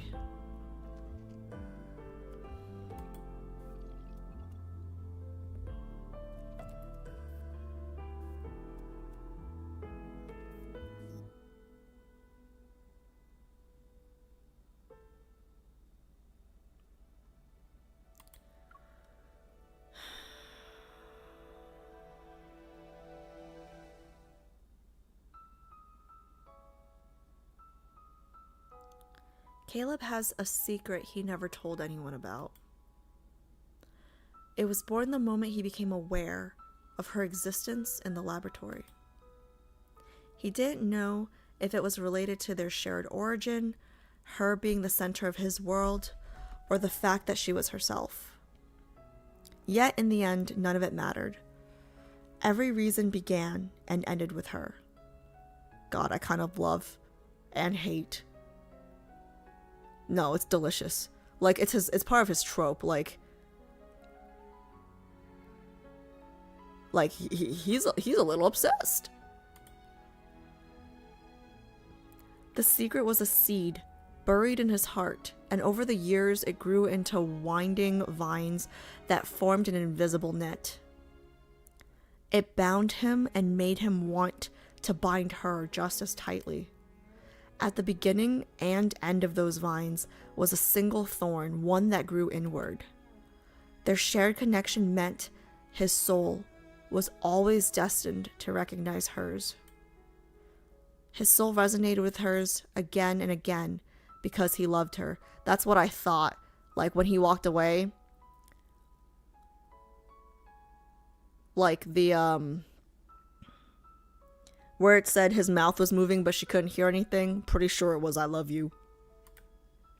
The deafening echo of that love had traversed the sealed laboratory, the war-torn planet, and the inevitable end. Now, it would finally fade into silence. Independent combat unit detected. Multiple enemy vessels have been eliminated. The number of the fleet's pursuers has been significantly reduced. I hope MC goes ape shit. Like, I don't know, like, I don't know how, I don't know what, but, like, you know, like, they're talking about how she's this very valuable, war fighting robot, basically, right? Like, I hope she goes ape shit and just blows everyone and everything up now that he's gone. Warning. Combat unit's vital signs are fluctuating. Severe wounds are likely. Just destroy everything and everyone. Except for Helen and, you know, the grandson. Warning. Combat unit is in freefall. Immediate action required. The AI system's voice reverberates throughout the spacecraft. With gravity restored in the cockpit, I open the transparent door. Outside the viewport, debris from destroyed ships flies through the void like meteors. And there he is, the one I can't bear to lose. He's falling towards a final goodbye. Caleb, what makes you think my life could mean anything without you? That's my point. What's the point of this? Man, you're like literally the only person she knows. I don't want to live in a world without you, not even for a moment. There's a third option that isn't one person escaping or getting dragged back to the lab. And maybe that's the ending I want. I touch the silver seed I always carry, open the emergency hatch, and leap into the void. That's my girl.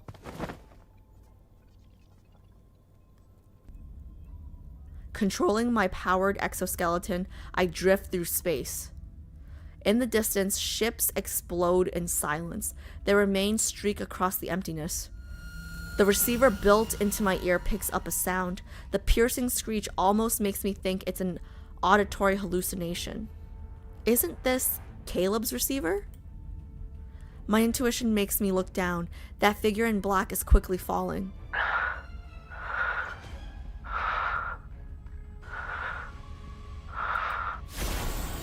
As I hear his faint breathing through the receiver, I push my powered exoskeleton's engine to its limit and fly towards him. You go, girl!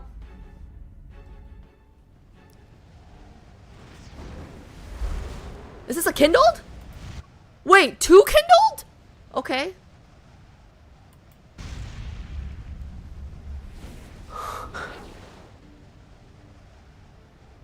Oh, I'm supposed to press.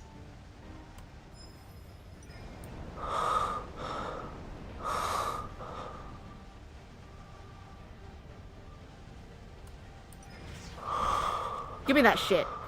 Give me that hand. Caleb!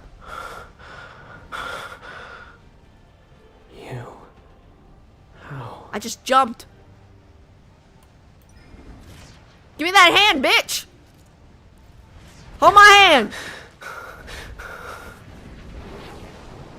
You must turn back. Don't tell me what to do. I'm grown.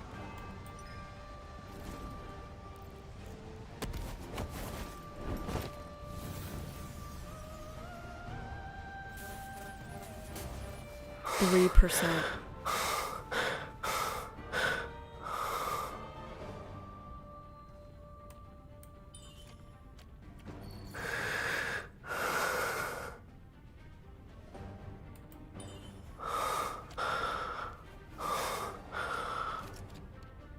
We're just groping him.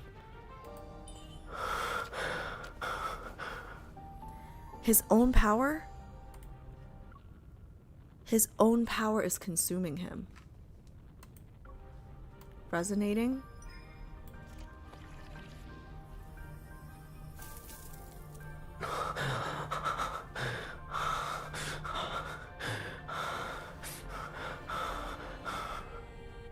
You should visit any place you want. What's the point if I'm alone? Who's gonna take my Insta pics?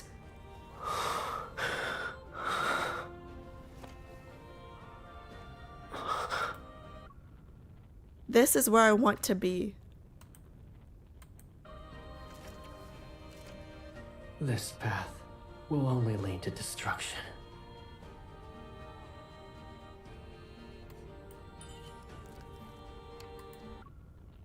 The world being destroyed isn't as scary as being separated from you.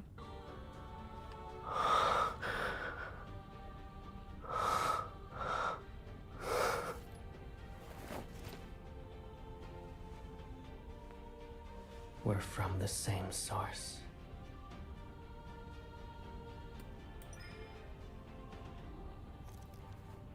In that case, I can't read that fast and fold. In that case, facing destruction together will be our destiny. This is a happy ending, I guess. Like, then it's a promise. In life and in death. We will never be apart.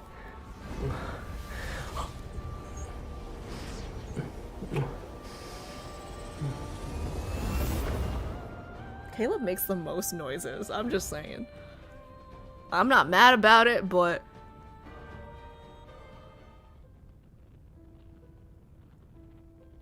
I feel like I woke up from a long, endless dream. In that dream, countless nebulae were set aflame in the fathomless depths of space. They collapsed and a black hole formed at its center. There was an explosion. New stars were born. Then I heard a faint voice telling me a story about another world. In the chaos, it was the only thing I could understand. And that voice kept saying the same words. Go home. Let's go home. Yo. Their first kiss was in space. That's pretty badass.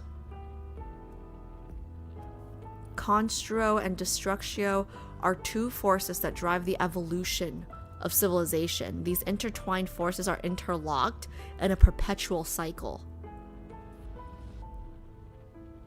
Two forces that drive the evolution of civilization. These intertwined forces are interlocked in a perpetual cycle. Oh, like like yin and yang, like salt and pepper. Philos' empire rose from the advent of technology, which granted immortality, yet beneath its glory were the seeds of destruction that had long since been sown. Immortality meant the end of progress. Their decay began the moment it was achieved.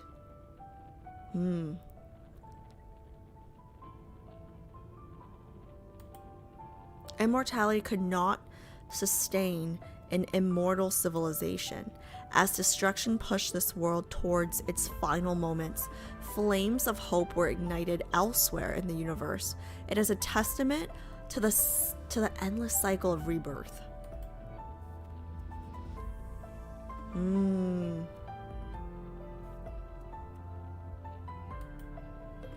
Immortality meant the end of progress.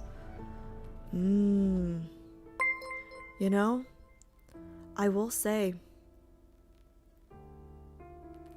this was a happy ending for me.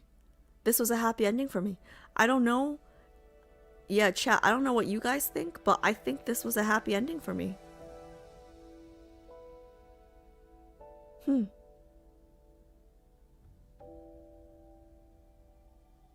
I respect MC here a lot. Like, I've never really had a problem with Caleb's MC, except I couldn't really relate to her when she was like meeting him freak for freak in that one, was it a Bond or whatever Lucid Dreams was? But yeah, I would have made the same choice. Like, there's no question. This was a happy ending for me. This was a happy ending for me. Yeah. I think this was a happy ending for me. Man, the yearning was so good here. The yearning was so good.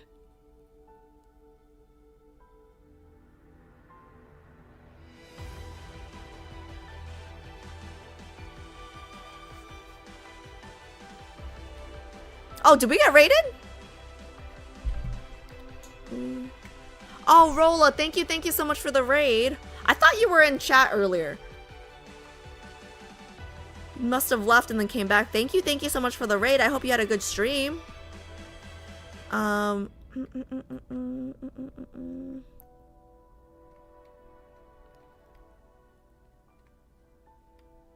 Everyone checking you all lunch break, so I sneak. LOL. Hi, Shishi. Hope you enjoy your lunch break. Thanks for swinging by to say hi to us. Why is this, like, droopy? Anyways, I hope you had a good stream, Rolla. I just finished the myth. I'm trying to gather my thoughts. I liked this one. I did. I liked this one. The problem with this one for me is just like I'm not a big fan of angst, as you guys all know. Oh, sorry, Raiders, welcome! Exclamation point, welcome. I'm not sure what Rolla was streaming. Probably loving Deepspace, but I'm really bad with introductions. Just exclamation point, welcome, guys. I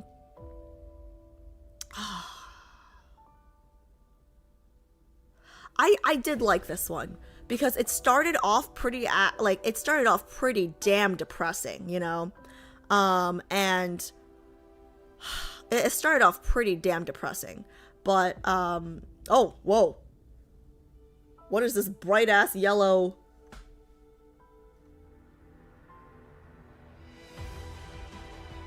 Oh, wow. Okay. I got a super chat on YouTube and it's just like highlighted bright ass yellow. So, okay, that's one way to get my attention. It's like hard to, hold on, I'm gonna pull it up over here because it's so bright that it's hard to read. It's hinted at that main story timeline Caleb might know about XO2 Caleb because of the deep space tunnel visions and his dreams. Also, there's a scene where you watch stars explode and it might be oh, actually that makes a lot of sense. Hinted. Well, okay, wait. No spoilers. Remember, no spoilers. There's a scene where you watch stars explode. I don't know if I've seen that. I don't know if I've seen that. So, have I seen that? If it's main story, I've definitely seen it. So I might have just forgotten it because I'm all caught up on main story. So where did I see stars explode in main story? Is it with Silas? Was it with Silas? No. When did stars explode? when else did when else did stars explode? Skyhaven? Did oh my god, was it when we were gonna watch like the top of the tower? Wait, is that what it was? Oh, thank you so much for the super chat, by the way. Thank you so much for the super chat. Sorry. Is that when we were at the top of the tower and like right before we put the tracking on him? Is that right? I'm gonna call you Gigi. G2 Gigi. Okay. Gigi. I think that has to be it, right? Like when we put the tracking device on him and he said let's meet, or we said let's meet at the top of it was that scene. That Stop! Are you telling me that we were in one timeline watching us in another timeline? Like, no way, no fucking way. Thank you so much for the super whatever it's called on YouTube. Thank you. Okay, I gotta keep going. Wait, that's insane if that's what that was. No fucking way. Okay, wait, I'm still behind on chat, I'm sorry. Main story, supernova happened in Skyhaven with... Oh, okay, so it was what I was talking about, right?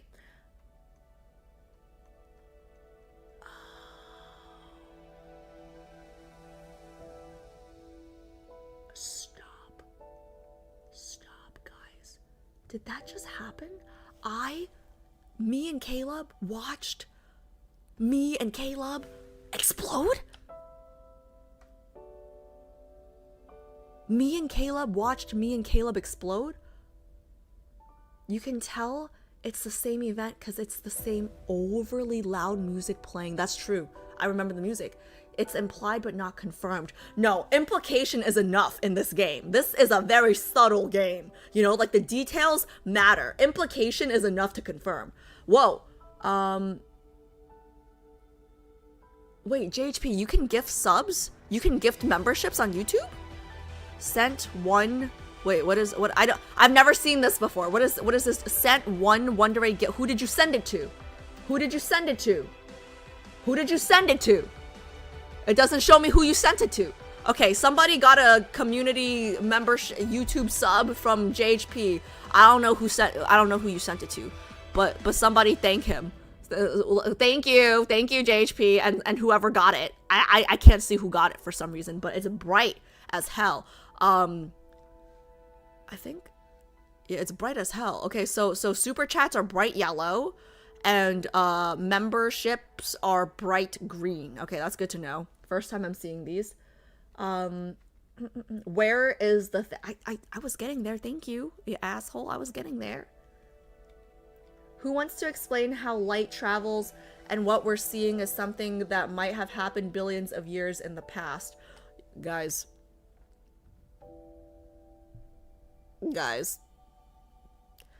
G and J like they're like, oh, Jay was a triple major. One of his majors was physics. Okay, I'll ask one of them off stream. Holy. Let's not bore me today. Wait, that just blew my mind. Gigi, you just blew my mind. I didn't put that together. Oh my god, you just blew my mind. The supernova that we were watching in Chicken Wings was this Decoherence choice that we, oh my god, that, oh wait, that makes so much sense because at the end it talked about the forming of new and like, oh my god, wait.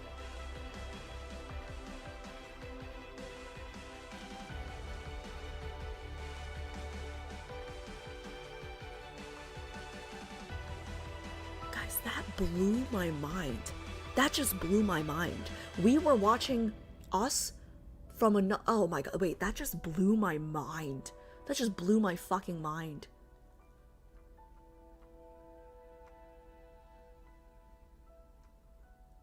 Now I feel like I have to, okay, that's something I'm gonna have to pay attention to whenever, doing homecoming chicken wings in Chinese is on my bucket list. So whenever we come around to doing that, now I'm gonna pay attention for this reference. Thank you so much for highlighting that. That's crazy.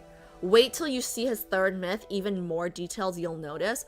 Guys, I have no idea what his third myth is about. I just know it's called Netherlord. So, yeah, we'll see. I have no idea what his third myth is about, but I have it. I'm so happy I have it. Thank you again for all the Caleb girlies that donoed for that poll, because now I'm so excited to do it. This... Oh, God. No, I liked this one. I did like this one. Like, this one was so angsty, but I would say it's so sad that the happy ending is them dying together. You know what I mean? But I do think it's a happy ending. It's so sad. If you're from another galaxy and you zoom in on Earth right now, what the aliens see... What? What is Pi saying? Oh. Fedge gifted INV_Asian a subscription. Fedge gifted 12 months of tier 1 to INV_Asian. Did you They wait? gifted 266 months in the channel. Wait, did I hear that right? JHP, did you just give 12 months? Did you just give a full year of... Did you just give a full year of gift subs to Invasion? Thank you. Wait, did he give you a year? I'm confused. I heard 12 months somewhere in that message. Either way, thank you, thank you. I don't know if that's right. I heard 12. I could be wrong. Homecoming Wings described it as a type 1A supernova, and this is how they can occur. Double degenerate scenario: 2 white dwarf stars in a binary system spiral inward and eventually merge if their combined mass exceeds the instability threshold. Yeah, okay, so we're basically saying that what Gigi was saying is true. And also, thank you for the hype train. I see the hype train now. So, okay, yeah, so it's true. Like, the supernova we were watching, that's so I fucking love... Oh, my... Oh, shit. Sorry, cramps. That's my favorite thing about this game, honestly. My favorite thing about this game is how all the lore, the myths, the main story, the dates, like, everything weaves together. Like, I need to know... I want to know, like, the order in which they wrote the... Oh. Rollerton17 gifted Daunt Odusk 6089 a subscription. Thank you, Rolla, thank you. And thank you, JHP, again. Thank you, Rolla. Thank you, everybody who's gifting. They have given 8 gift subs in the channel. Thank you, thank you. Guys, this is insane. That just blew my mind. That just blew my mind. Y'all just blew my mind. True, she never reads us here. I see the YouTube. JHP, I see YouTube. I see YouTube. I have the multi-reading thing together, okay? I see you if you say something bad. I can see YouTube messages. I'm just... Hello, that's how I saw the gifted. Now I'm thinking, are myths not actually alternate universes then? They are, though. They technically are. I mean, they could be. They could be, right? Because, I mean, like, what is a supernova? I can't give you that answer, but, like, something that happened... like, there's some kind of, like, space-time continuation. I don't know science, okay? But it's just so cool that we're in this lifetime watching their lifetime blowing up. You know what I mean?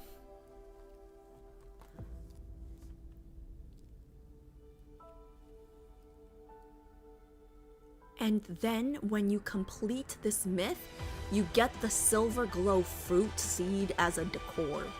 Okay, well, I don't, but damn. I do wonder what it looks like. That's pretty cool.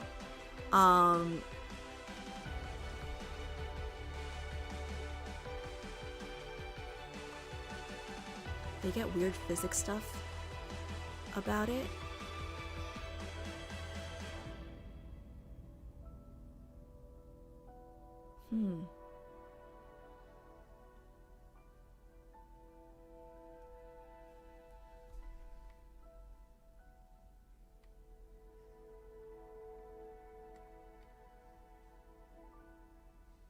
Might want to keep going just because it... Oh shit, I didn't realize it was that late. Okay.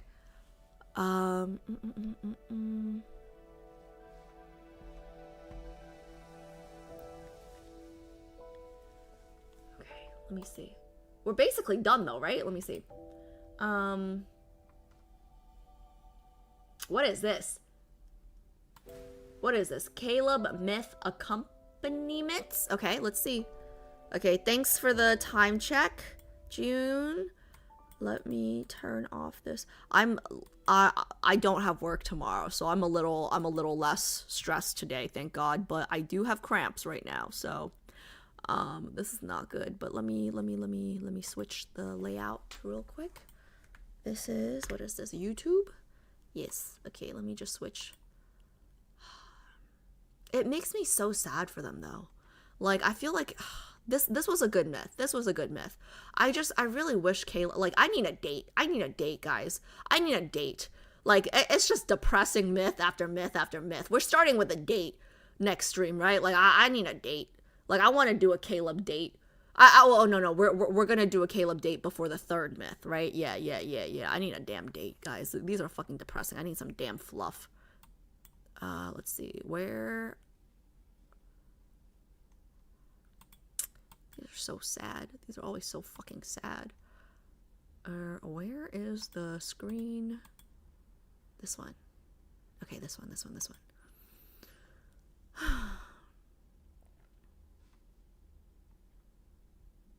Huh? Alice, do the Google Doc first? What do you mean? Do the Google Doc first? What does that mean, June? Okay. Pie's screaming Google Docs first, but I don't know what that means.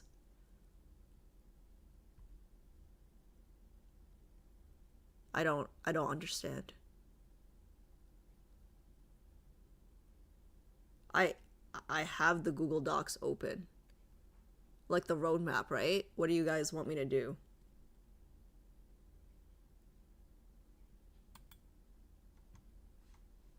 Okay, that was not there a second ago. Was that there a second ago? Was that there before? Or did you guys just add it? Let me see. I didn't even see that. What is this? What is this? Let's see. Let me change the layout. What is this?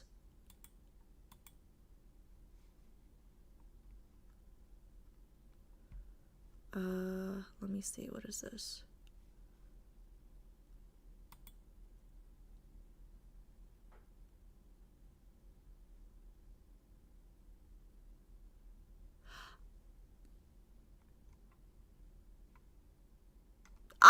I don't know if I want to read this, guys, because I'm gonna redo the myth, right? I mean, I guess I can, but like, okay, then what's the point of redoing the myth? Okay, I mean, I guess I can read this, but like, I guess we don't have to redo the myth. Okay, let me blow this up for you guys then. Okay. In comparison to much of his... Oh, sorry, let me pull... I can't see chat on this side. Let me pull chat up on this side. I don't think we need to do the myths if we're gonna redo this. I mean, if you guys want to create... Wait, does this exist already? Is there like a website? Is this a website or did someone have to make this? If there's a website with the differences, I guess I could just look at the differences to save time. In comparison to much of his other content, Caleb's first myth got off lighter when it comes to censorship, in my opinion, but there are still some glaring differences. Spoilers ahead, but you already knew that. The localization distinguished themselves right from chapter 1. Okay.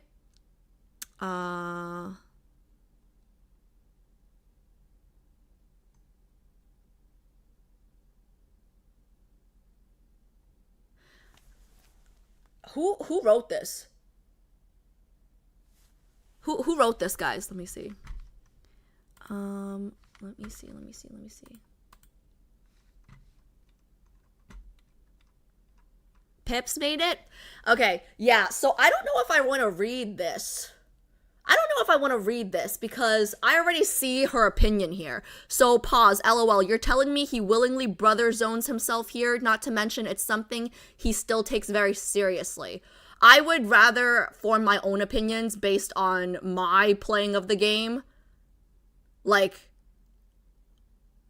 how do I, I mean, I guess I can just read the differences without I don't want to, like, I want to hear Pip's opinions after I form my own. Does that make sense?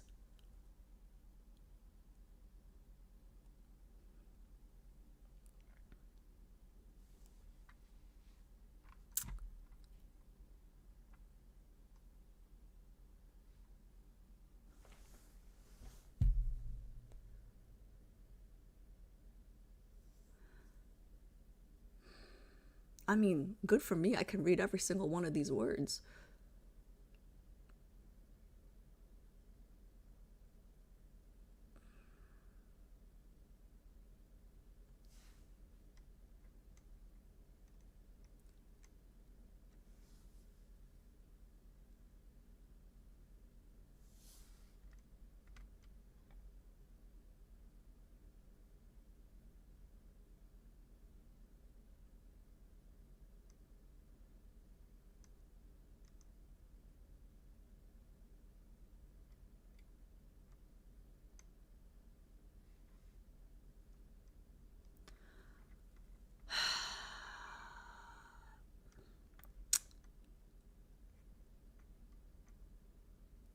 Arguably, it's more practical / realistic. Establishing himself as her older brother is far less nebulous of a relationship than merely a friend and better justifies how close they are along with his protector caretaker role without capitalizing on her lack of memories, anchoring onto her future the way introducing himself as a lover might.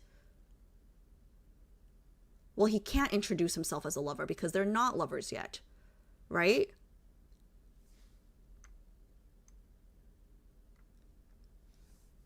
Familial love is something Caleb uses as evidence. Oh. Private_ who just resubscribed for 35 months. Are you streaming on June 10th? Happy sub anniversary. Thank you for the resub. June 10th, I have no idea, but probably because it's a Wednesday. Hi, Private. Probably because it's a Wednesday. Why? Birthday? Why? June 10th, probably because it's a Wednesday. Uses evidence of this and MC's humanity, but familial love is something Caleb uses as evidence of his and MC's humanity, but can also be seen as a rebellion of sorts against their creators, in that they reclaim being the only of their kind from the same source that their love for each other is innate and intrinsic to what they are. "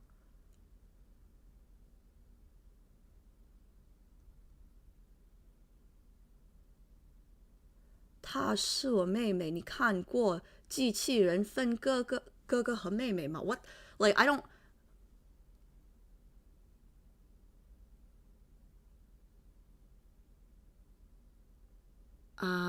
have you ever seen... Okay, yeah, so this is literally what... So this is the literal translation of what this says. I've always been the only kid in my family. Is being big brother and little sister any different from being the only kid? Where is this coming from? Where is this from? Where is this line from? It's different having someone grow up alongside you feels different, but I have grandma who grew up alongside me too. Where is that from? I'm confused. Pips, Pips, do you want to come on the Discord? Like, do you want to explain? I'm a little confused. Pips, let me know if you want to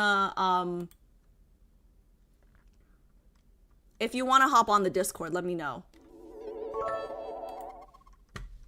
Pips Kitten cheered X100. Alice, you don't have to read the elaborations.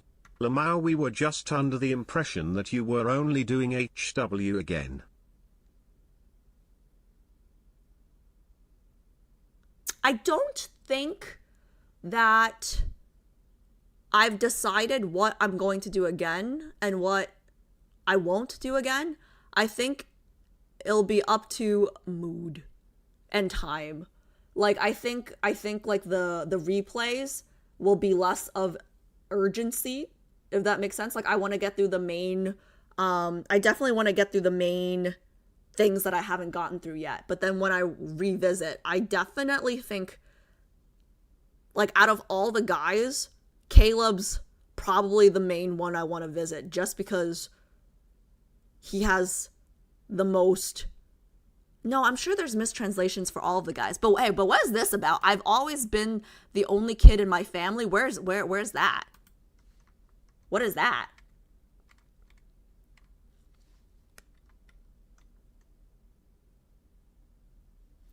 Familial love. Okay, let me see.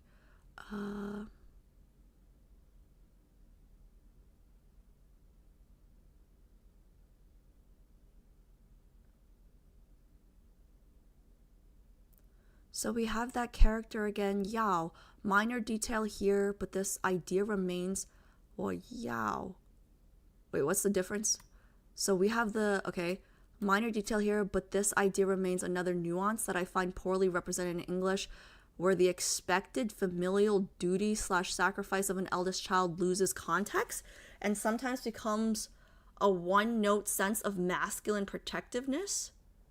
For example, I don't understand Chinese, so the specifics go over my head, but apparently there's a wild disparity between the feelings evoked by these two sentences. 哥哥就是愿意为妹妹死的. A close friend is willing to do this to die for you. Wait, so Pips, you don't speak Chinese? And you're trying to explain Chinese to someone who does speak Chinese? Do you speak Chinese? Wait, what? Once you recognize the pattern, you can sub... No, okay, Yao just means... I don't like these two sentences. I don't see two... Okay, I'm confused. Do you want to come on the Discord, buddy?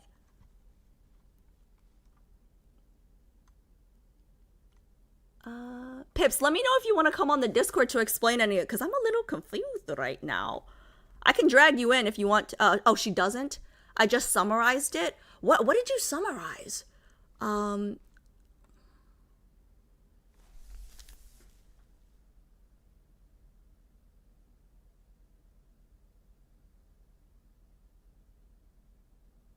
Huh.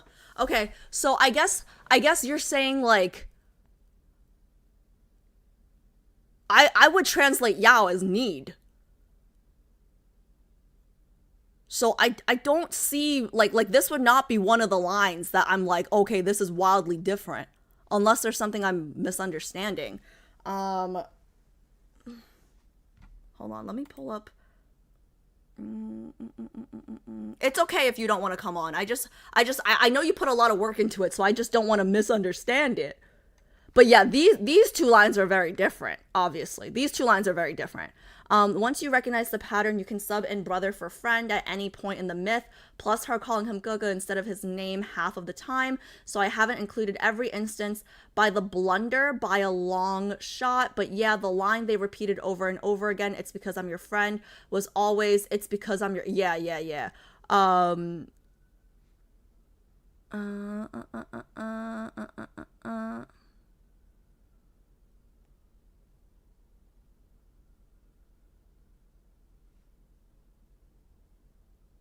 Okay, yeah, this one's very different. Good night, my one and only. This one just says, you know how, like, you can say good night, little sister. This, 你会说, like, I don't understand, because I need, what was the line before this one? He, like, directly translated, this says, you can say good night, little sister. What was the line before that? You can say good night, little sister. What were you telling me to say before? I'm confused. The only child part is said by the little boy they are talking to. Oh, so it was responded? Like, it was, okay, I see. So, like, this was just a so there was no Chinese, like, that's just the next line, I'm assuming. That's what June's saying, right? Is that right? Okay.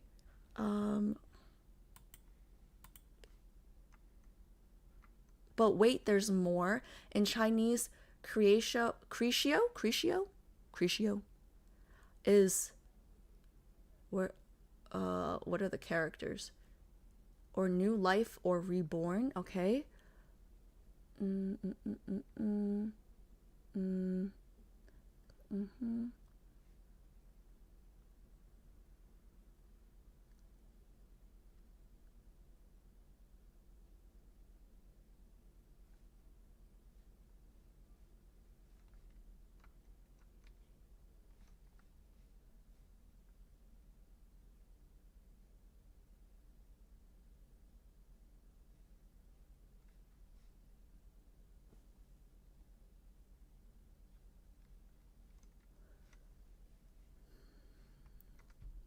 Removal of some repeated imagery of consciousness, the same source, the womb, unification, and rebirth, which is a pity because paralleling quantum entanglement and coherence with the cycle of life is so beautiful. Yeah, guys, I'm not gonna lie. Some of these words I can only read like maybe.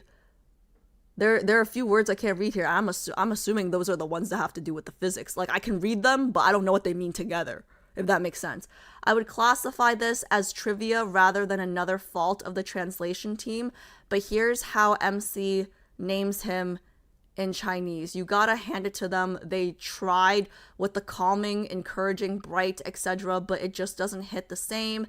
In English, MC remarks that his eyes remind her of a particular scene. The summer sky just before. Oh, yes.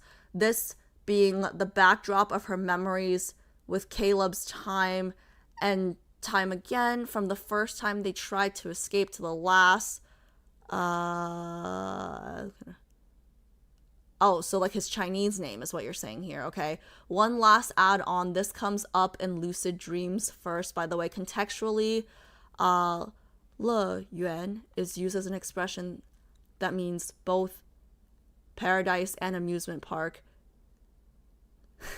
Here and throughout his upcoming content, there are instances in English where the hope you enjoyed Decoherence and thought that this was yummy food for thought. Wonky sizing of the pictures. Credits for the translations. What is oh.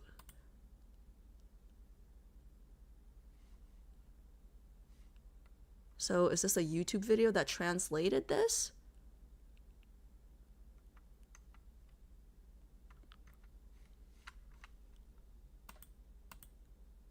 Yeah, okay. You don't have to watch this. I will not. I will not. This is quoting someone else's translation, which is at the end. You can take it with a grain of salt. I'm not going to get offended. Oh, no, no, no. I'm not offended. I'm just sorry. I'm not offended. I'm not offended. No, you're not. You're saying you're not offended. No one's offended. You mentioned people want you to do his content in Chinese, but you're iffy on time. So this was meant to be a middle ground because a lot gets missing in his content. Yeah. No. I completely understand. No, sorry. No one's offended. Sorry. I'm just confused. No. I appreciate the effort. But I think I'm too much of like a 0 or 100% kind of person, right? So like I can't do bits and pieces of I cannot do bits and pieces of homecoming wings in Chinese just because I need to do the whole thing. Just like this, I can't do bits and pieces of the translation. Like you miss the whole essence. Like I appreciate what Pips try to do here though, to kind of highlight the difference, right? But I mean, like I guess this is helpful, but basically like what like all this shows me is like what Bex kind of put in the voice message from before. Does that make sense? Like Bex basically in the voice message basically said like, oh, replace all the friends with Gaga. I feel like that's good enough. I understand what Pips is trying to do here though. I do. But I feel like I need, because I don't have photographic memory, unfortunately. I wish I did. But like I need the lines before this one. I need the lines after this one. Like I have to be like in the feels, you know what I mean? So like but I also feel like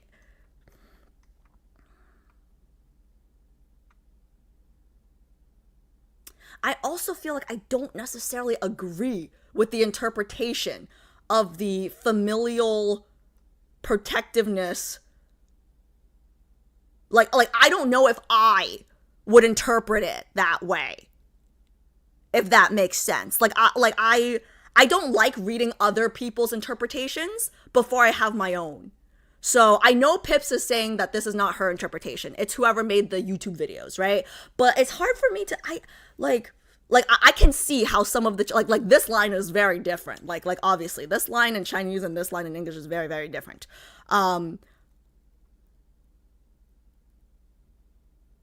Yeah, I need to do it myself, guys. I need to do it myself. I need to do it myself.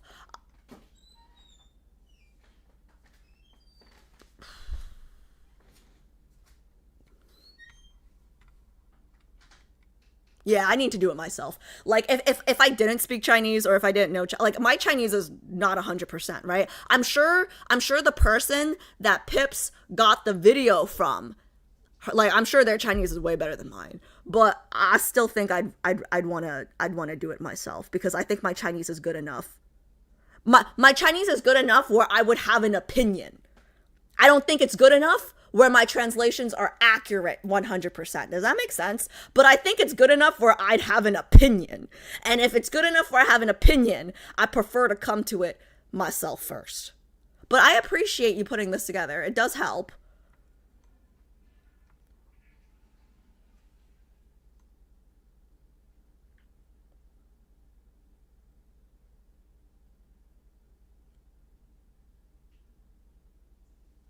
I wonder why they stress the word yao so much. Because I would translate that as need.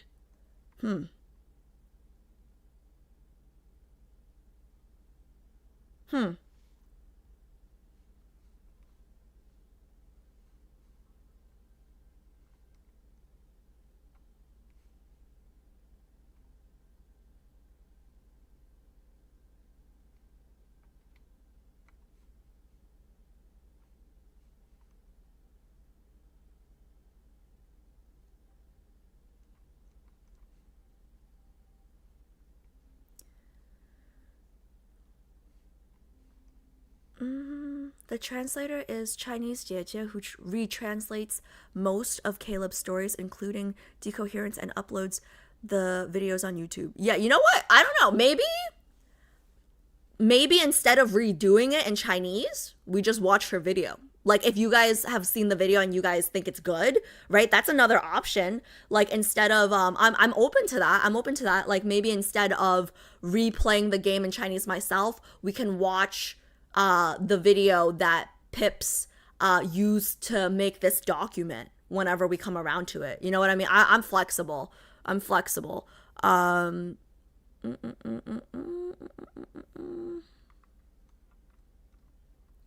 feel like it's different if you read it yourself.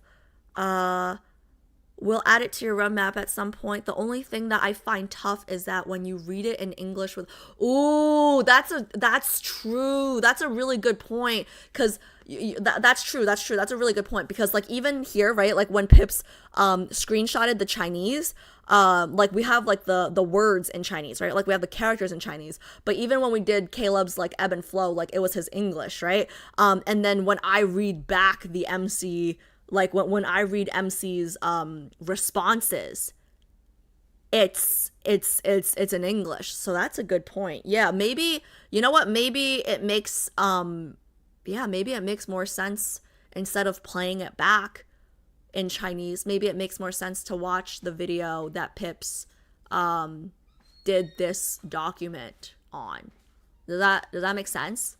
I mean, we can talk about it because I feel like Pips and I'll defer to Pips. I feel like Pips is the only Caleb girly we have on the committee, right? Like Pips, Tilla's a harem. So you know what, Pips, I'll defer to you. I'll defer to you whether you think we should like when we take our second go at this, whether we do the playback in Chinese ourselves or whether we watch the video that you made this document based off of, right? Like we can defer to you for that if that makes sense.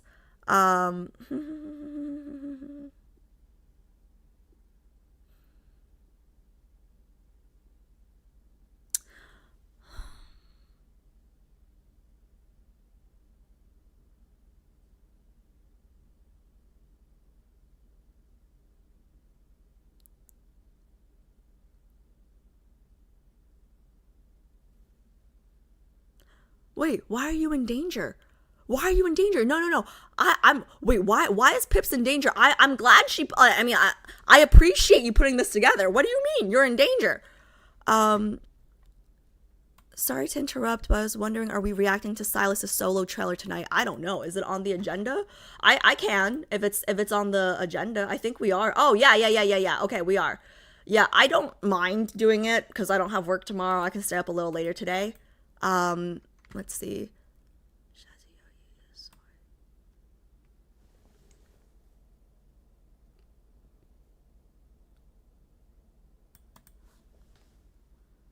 Okay, user JY, YouTube user that wrote Chinese, basically said that like a lot of Caleb's stuff, like it's better if you read it in Chinese. The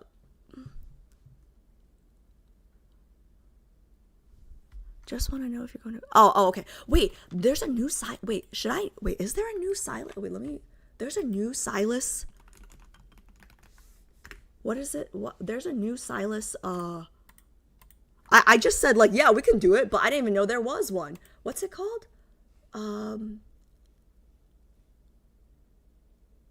Kitten? Included? What does that mean? Kitten included? Okay. I didn't even know that. I'm sorry. I didn't even know there was one. First Chinese viewer on. Yeah. Guys, please. I read Chinese at like a second, third grade level. Okay. So please try to stick to English when you can, but also my mods don't read Chinese, or not all of my mods can read Chinese. So actually the mods that can read Chinese, actually G's Chinese is probably better than mine, but I doubt Jay's Chinese is better than mine. So but yeah, I was able to read that, basically saying that like, you know, you should watch the Chinese version of stuff. Okay.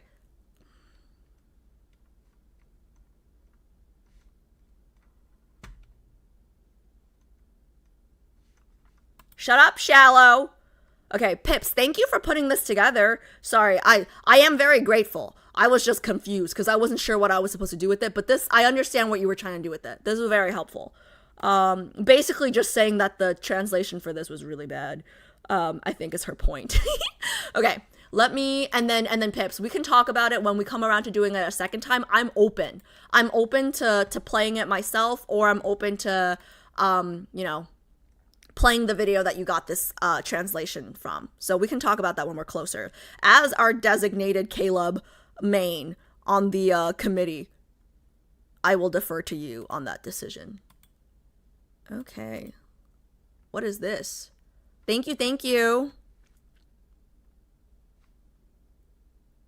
Okay, what is this? I don't know what this is.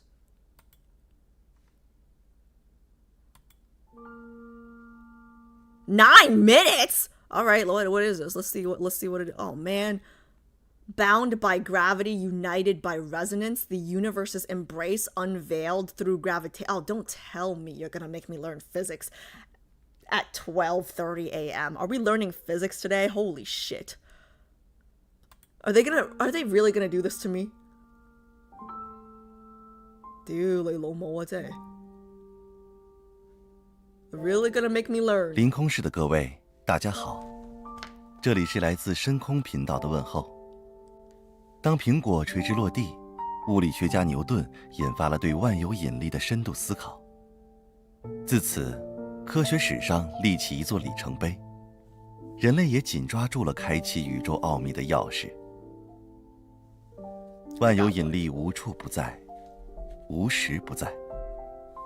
作为宇宙间的基本法则，它深邃、复杂又浪漫。它不仅让我们的双脚平稳落地，同时也像一条无形的纽带，让宇宙万物与我们紧密关联。在本次特别节目中，让我们走进引力，感受浩瀚宇宙间的盛大相拥。各位猎人好，我叫袁峰，主要研究方向包括黑洞天体物理、星系形成与演化等。当我们仰望天空，试图解构天体背后的秘密时，秘密的破局方式早已融入我们的日常中。那就是万有引力定律。在天文学中，这一定律是解释天体。 I just want to say I've never taken a physics class in English, and now I'm doing it in Chinese. My father and ancestors are gonna be so fucking proud. I'm gonna send this to my dad. I'm gonna be like, hey, I took a physics class in Chinese today. 运动的基础，在牛顿万有引力定律中，任何两个物体之间都存在引力。 My grandpa's in heaven somewhere, 爱因斯坦的 smiling 广义 down 相 on 对 us 论 today. 改变了人们对引力的理解，揭示了引力的本质是时空弯曲。这一理论预言并解释了一系列重要的天文现象。万有引力是宇宙第一原动力，它是宇宙间关于归宿的浪漫诠释。每一颗天体因引力而找到属于自己的轨迹，永不迷失。天体与天体之间彼此影响，彼此照亮，它是永恒的守候。万有引力无处不在，无论物体身处何地，引力都相伴其侧，永不消逝。有一个宇宙中 I just want to say, if my teachers in school played Love and Deepspace music in the background and made learning romantic like this, maybe I would have paid more attention. 伴其侧，永不消逝。 Maybe I would have been a scientist. 有一个宇宙中最浪漫的天文现象之一，叫做超新星爆炸。 Okay, see, supernova in Chinese, I just learned what it was called right now, because like I would have, like if I had read that, I might have been able to read the words, but I would not have known what it was, like what it means, right? I just learned what a supernova is called in Chinese, guys. 宇宙中最浪漫的天文现象之一，叫做超新星爆炸。超新星爆炸。它的起源与引力息息相关。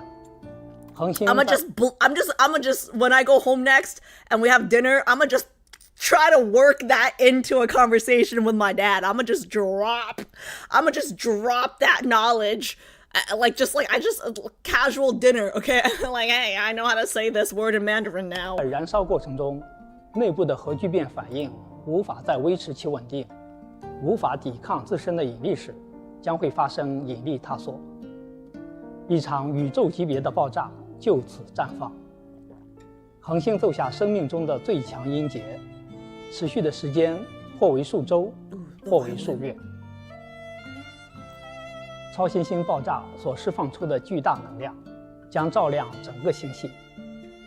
它所释放的能量超越了太阳毕生的总和。特定星系内，每隔25年至100年才会发生一次超新星爆炸。然而，宇宙有其无尽的奇迹。在2007年，雨燕天文观测卫星在同一个星系内成功地观测到2颗恒星先后发生爆炸。2颗恒星的爆炸事件只相差16天。这2颗超新星分别是2007 CK 和2007 CO。2颗超新星在迄今为止所能探测到的最短时间中爆炸，为宇宙带来壮丽的奇观与无限的能量。超新星爆炸的存在为何是浪漫的？ Yeah, why 我想 is it? 除了视觉上的璀璨，还能从文艺角度上进行理解。怎么说？超新星爆炸向宇宙热烈的告白，不计一切代价的投入与付出，为了所爱的一切，燃烧自己，换取对方的幸福。超新星爆炸是一场能量的双生。Yo, whoever translated this video should be translating Love and Deepspace lore. Like, yo, that was beautiful. And that was a very good translation. Everything he said in Chinese, right here. The translation was very good. 向宇宙热烈的告白。 That was 不计 beautiful. 一切代价的投入与付出，为了所爱的一切，燃烧自己，换取对方的幸 That 福。 was beautiful. 超新星爆炸是一场能量的双生，它并不仅仅代表着毁灭，更代表着新生。爆炸后留下的遗迹，星云，既是残骸的归宿，也是新生恒星的养分。根据物质能量守恒，恒星会将自己的能量传送给关联天体，爆炸中的能量和物质能够激发周围的气体和尘埃，形成新的恒星，并推动宇宙中化学元素的演化。爆炸出来的宇宙碎片成为宇宙的滋养土壤，原子分散到不同的地方，像经历重大挫折后的重生，于废墟中生长新的希望。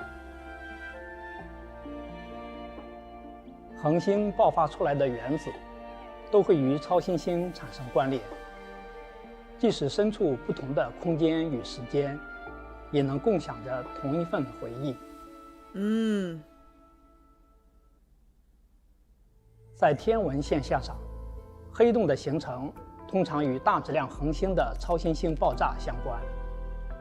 黑洞密度极高，引力极强，它的边界被称为事件世界。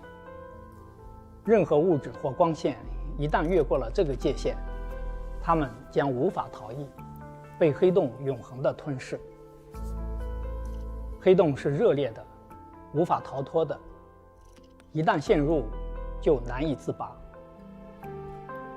然而，黑洞又是神奇的。根据物理学中的信息守恒，黑洞的物质会以另一种形式存在，可能是能量，也可能是信息的编码。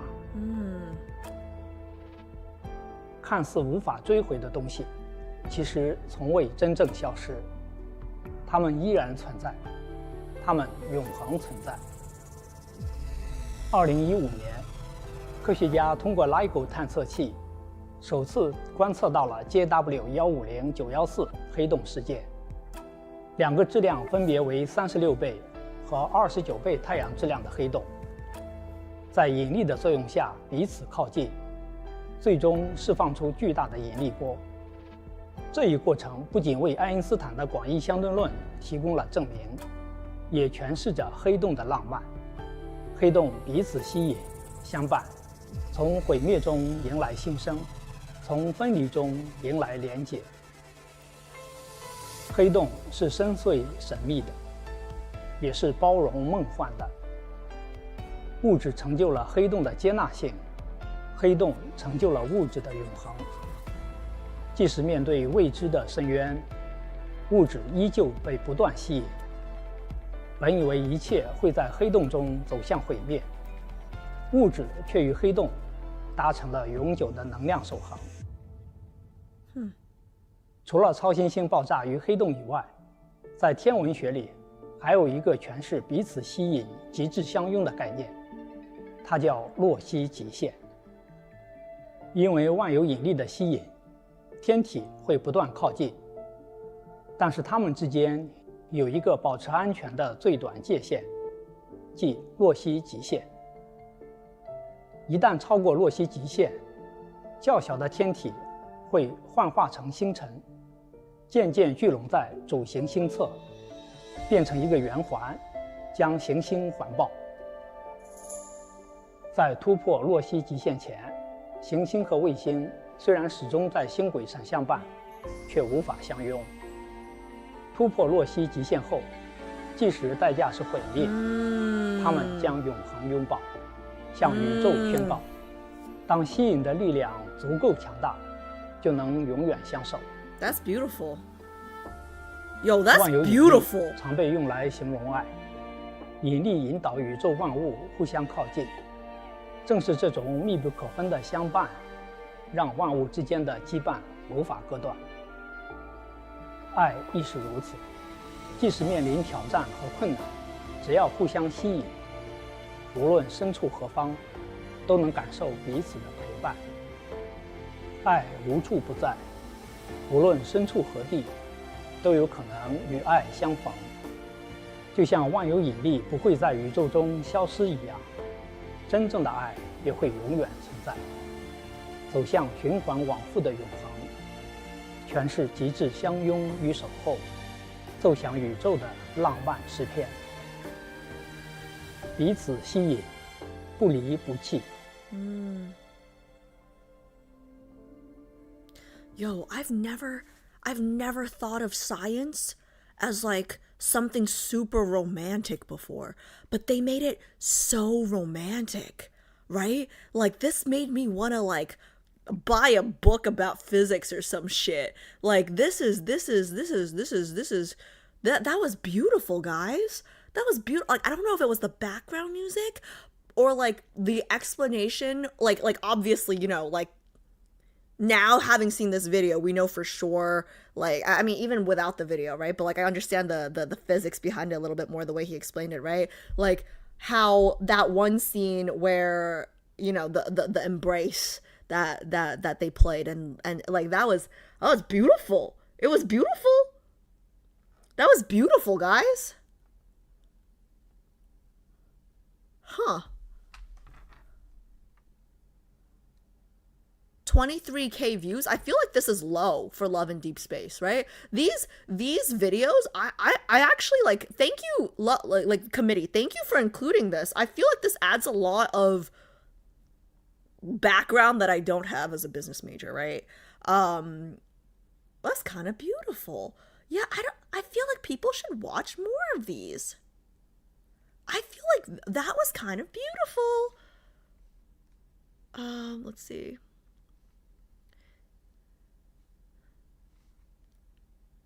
The science behind this makes them one of the most... This is actually very romantic. Like, in like a super unexpected way. This was actually super romantic. My dad's an astronomer. Oh, that's cool. And it's always been romantic to me, but this game gave me new appreciation. Yeah, right? Like, it's interesting because I always thought, again, this is so weird because, like, robot stuff, right? I would have guessed, like, oh, that would fit better with Zane's personality, right? Intergalactic, like, galaxy, stars, you know, solar, like, all that stuff, I would have placed it with Xavier. But it's so cool how they were able to, like, even though, like, stars is, like, Xavier's thing, right? Like, this still feels, like, uniquely Caleb. Like, they wrote this really well. They wrote this really, really well. Okay. Alice, don't forget people don't read in LADs. Huh? But this is a video. They don't have to read shit. I don't think many people watch these videos. I feel like that's a shame. I feel like that's a shame, isn't it? Oh, right. You literally have to read the subtitles. Oh, right.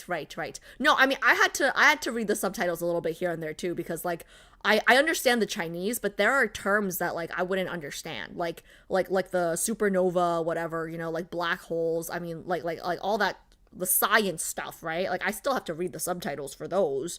High key pisses me off. Some people loathe reading subtitles. Really?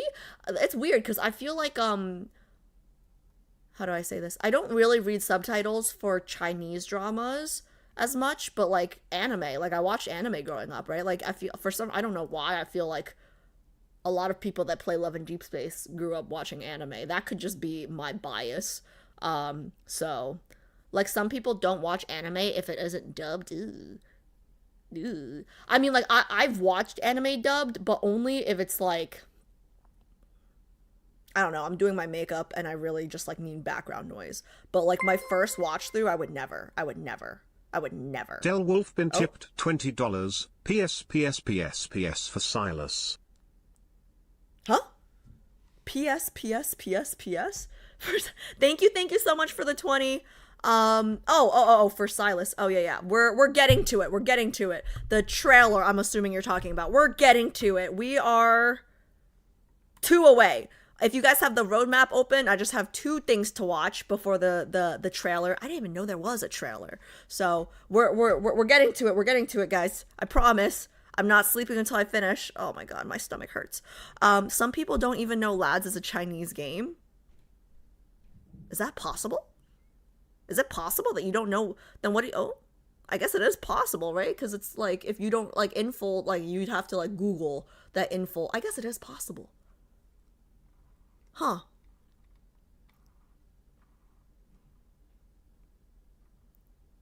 Sorry, I love Caleb too. No worries.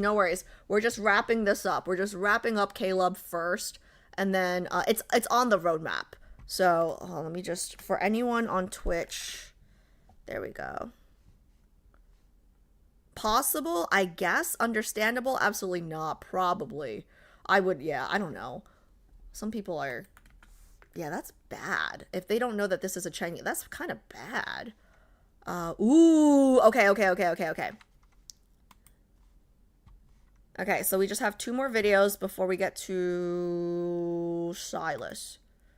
Okay, let's do this. This is the, oh, this is the trailer for the myth, right? Why is this a little cut off? Give me 1 second. Why is this a little cut off? Why is this a little cut off? This is gonna bother me. This is gonna bother me. There we go. That's better.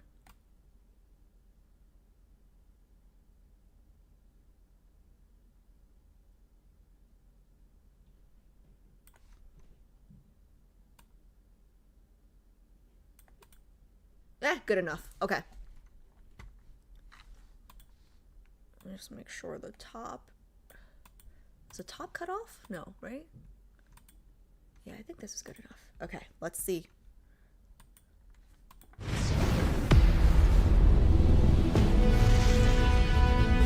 Wow, they gave this scene away right away? 2 test subjects have been apprehended.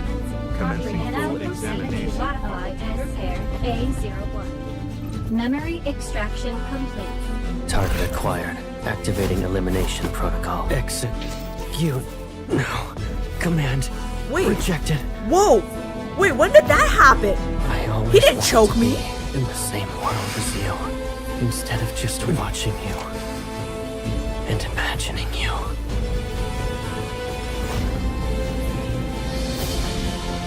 Sorry, it's a little loud for me. I'm turning this down a little bit. Our bodies. Did I miss a scene? I would not have missed him choking us. Please wake me up. I would not have missed that. Gathering our synergy energy. Our resonance will detonate the entire field. When did that happen? I didn't see this. But the promise we had since we were born, I kept that one. Minds and spirits. Even if it all fades away, my soul will always resonate with yours. We're from the same source. Then it's a promise. In life and in death.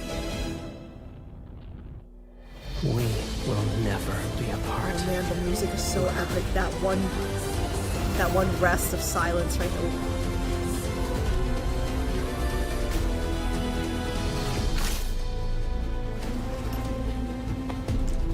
Seeking me out, that's dangerous.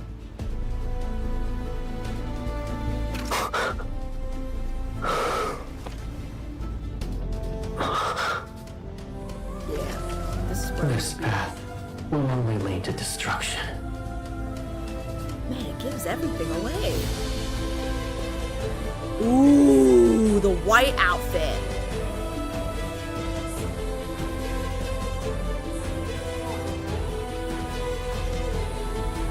Ooh.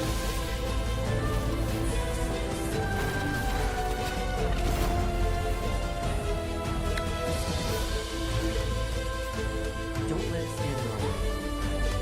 With your let's go all out. Now's our chance. Let's see that. We were never separated. Now I'm kind of sad I don't have this companion. Destruction is inevitable. Then let it be my fate, not yours.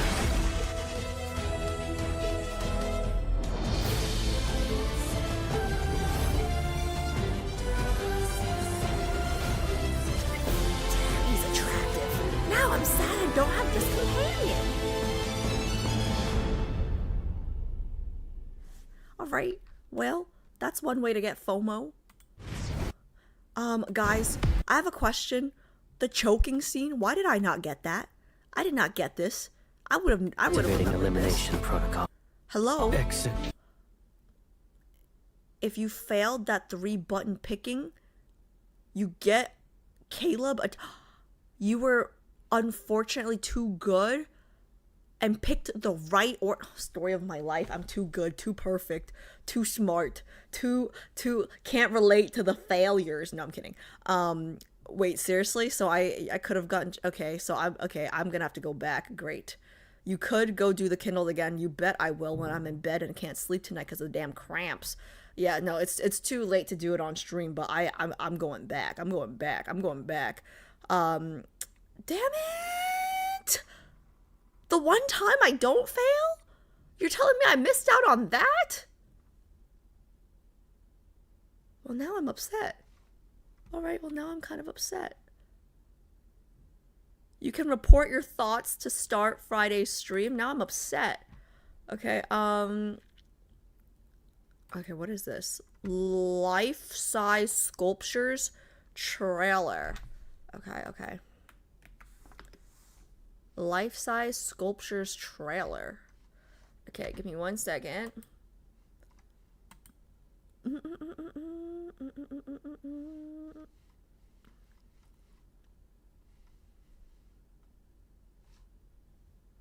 What is this?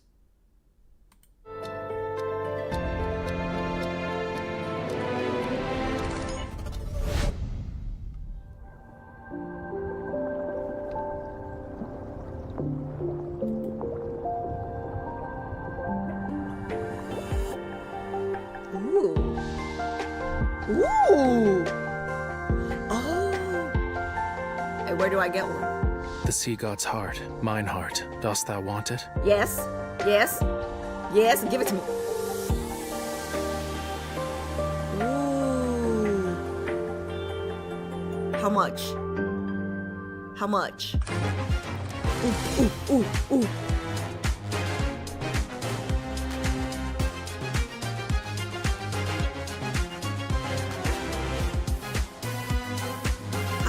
I want KOD a little more, but listen, I would not kick Lumiere out of bed. Who do you like more, me or Lumiere? I love that line so much. Huh? Ah, Master of Fate.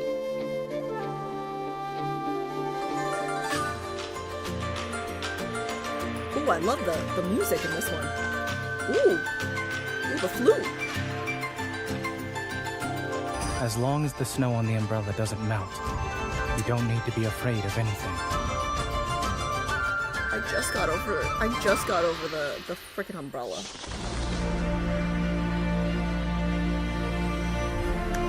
Oh, so this is all of their second myths.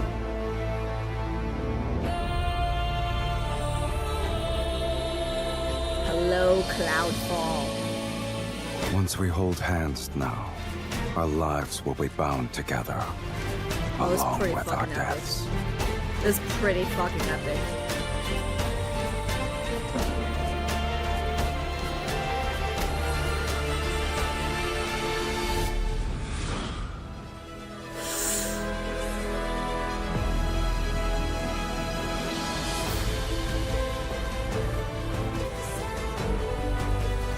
I always wanted to be in the same world as you, instead of just watching you and imagining you.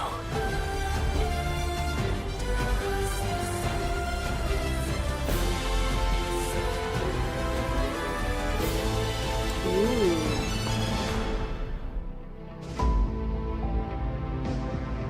Alright, where do I order these? How much were they? How much are they? I mean, how much? Yeah, where do I order one? 2 years and over 100 mines. Oof. Alright, where's the link, chat? Where's the link?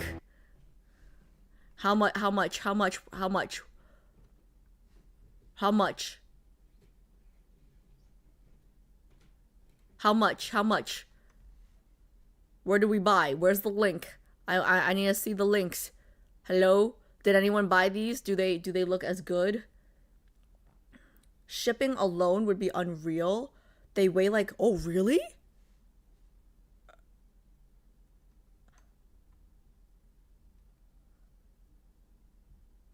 They were only made for display?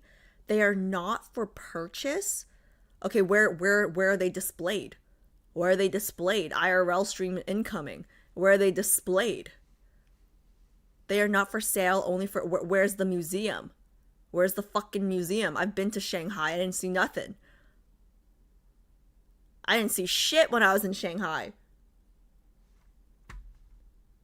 Let me pull up the next thing.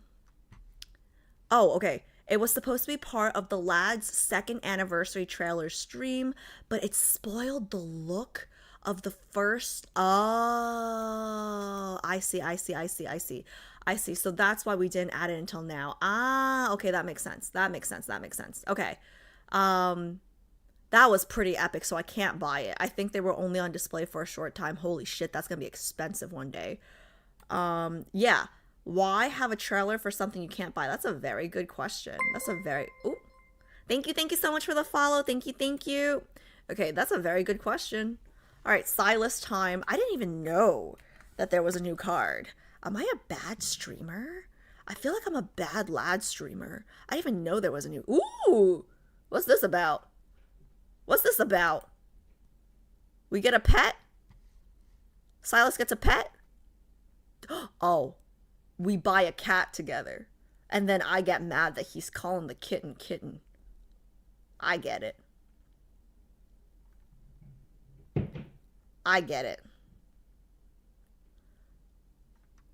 Okay, let's go. I'm gonna hit it.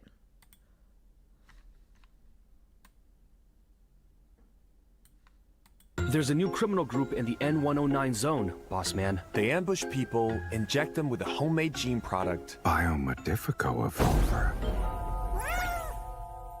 Huh? I knew I'd find you here. Are you mad because I'm a little late? Wait, I turned into a cat? Is that? No way. Hold on. There's a new criminal group in the N109 zone, boss man. They ambush people, inject them with a homemade gene product. Biomodifico evolver.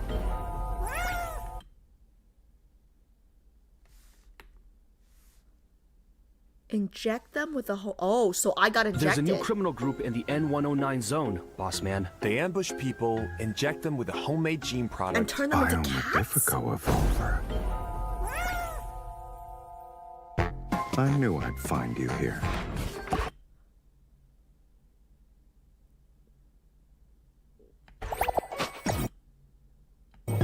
Are you mad because I'm a little late? Can we make up? Come.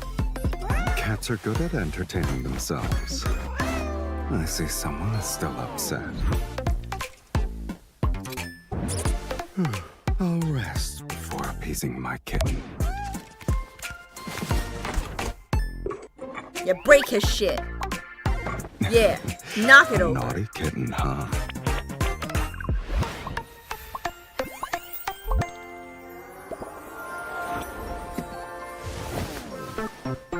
You can't escape. It's time to go to bed, my dear kitten. Despite being small, you don't pull your punches. Now you're tired.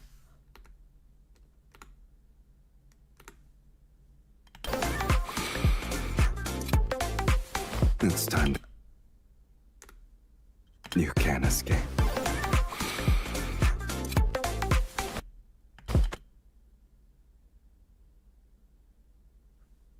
It's time to go to bed, my dear kitten.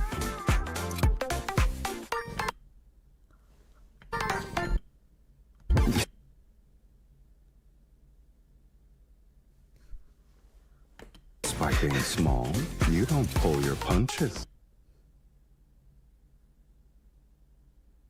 I like being a kitten.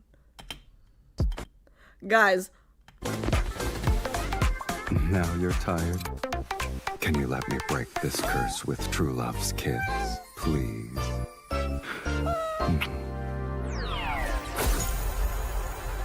Now it's your turn to kiss me, kitten.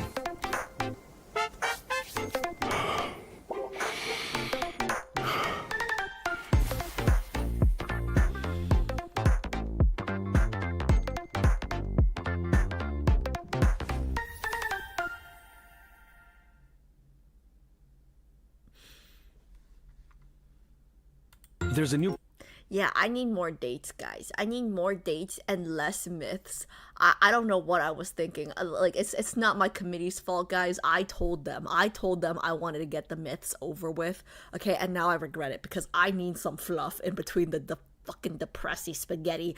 Like I need fluff. I need some damn fluff. Okay, this is so fucking depressing.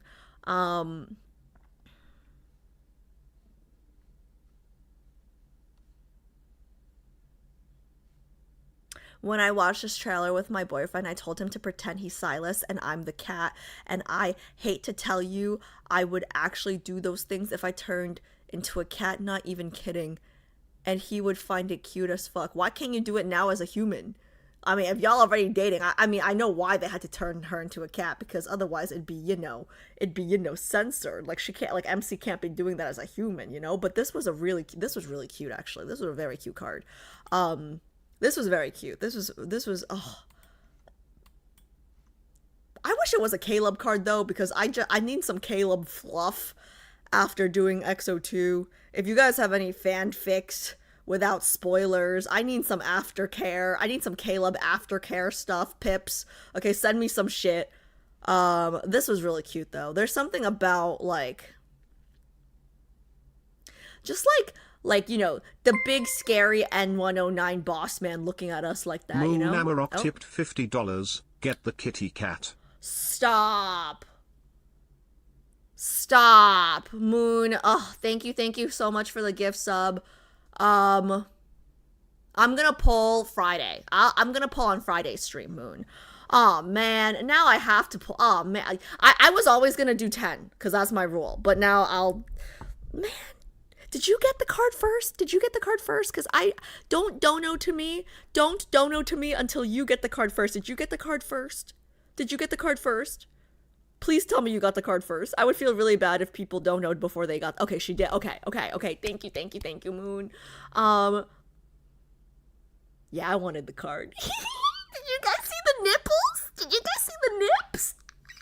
Okay, yeah. Okay. You guys saw the nips, right? I saw the nips. I don't know why. Like, you guys saw the ass. I saw the ass.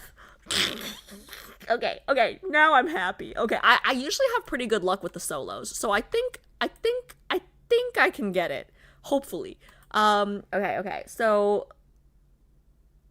let me see. Okay, yeah. So number 7, pulling for Silas's solo card. Let's do that Friday stream. Let's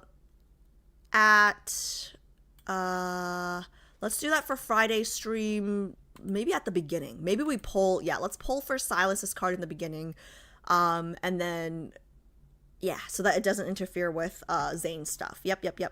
Let me see the roadmap real quick. So for those of you who don't know, this was a really cute card. I wanted this card. I wanted this card, but I didn't want to say I want the card. I want every card. Who am I fucking kidding? I want every card at this point. But, like, I'm so broke from Lingering Lust. And then, like, we did the KOD. And then we did, like, we did everything. We've been pulling for everything. You know what? It's fine. I don't want to regret missing this card like I regret missing the Hot Pot card. It's okay. Thank you guys for supporting my gambling addiction. Let me share my screen real quick. Roadmap. So where are we? Roadmap. Okay, guys. So I'm gonna do my next stream is going to be Wednesday. It's probably going to be Wednesday. Reaction stuff, right? But then Love and Deepspace stuff, I'm going to do a bonus stream on Friday. But it's going to be tricky because I don't think I can start until 7. So I'll keep you guys posted. Because I wanted to start doing I get every other Fridays, like over the summer and starting the week after next, actually. My company does a thing where, like, every other Friday we're allowed to bail work at 3, but it doesn't start next week yet. So it's the week after. It's 2 weeks after next week. So I'm gonna end work at 5, which probably means I can't be on until 7 anyways. But I'll keep you guys posted. Let me see. Where are we? It's the 20. Oh, here. Okay. Wait, why do we have Xavier content?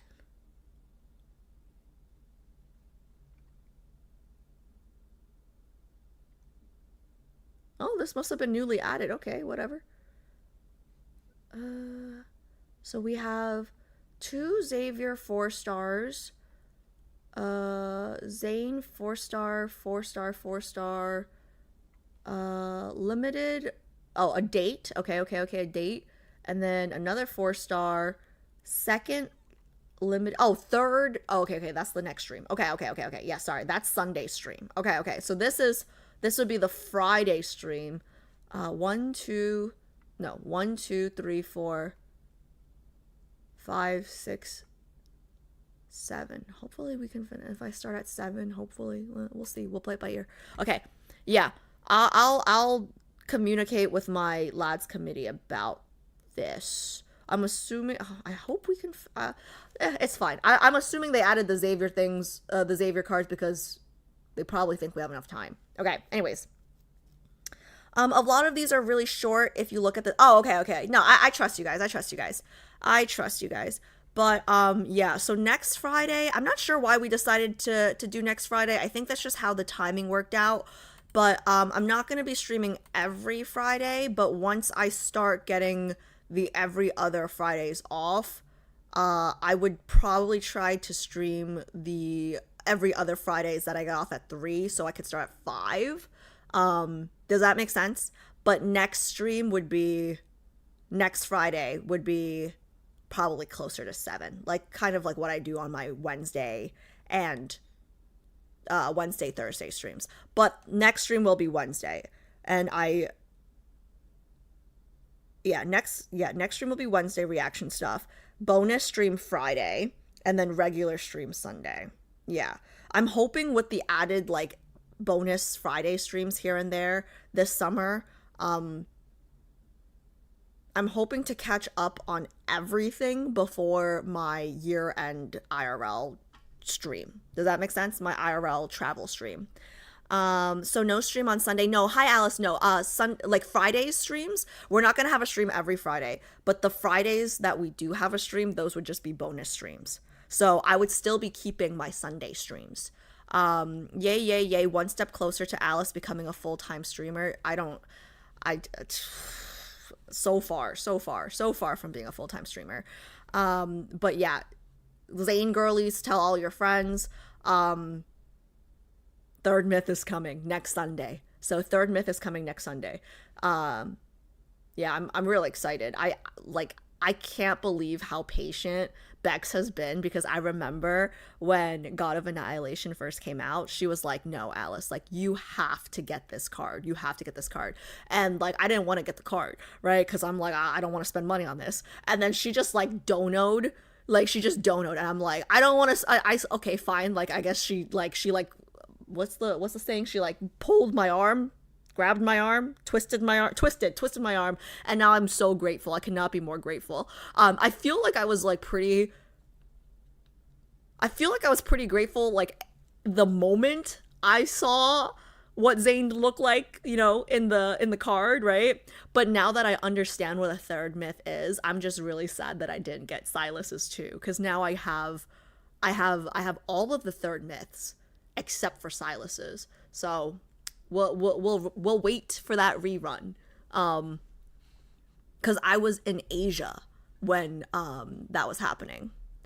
Alice, can you look at the roadmap main page? Is this not the roadmap main page? Oh, you mean like, is this what you mean? Is this the page? Look here page? Okay. Welcome to your harem, your majesty. I prefer your quintessence now. Okay. Pulling for Silas. So, okay, so we have Silas content, Xavier content, and Zane content. Okay, cool. Wait.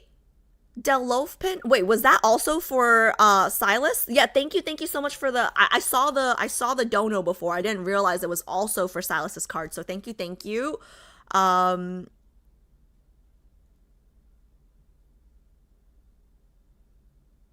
Which concubine will you be choosing for so bad.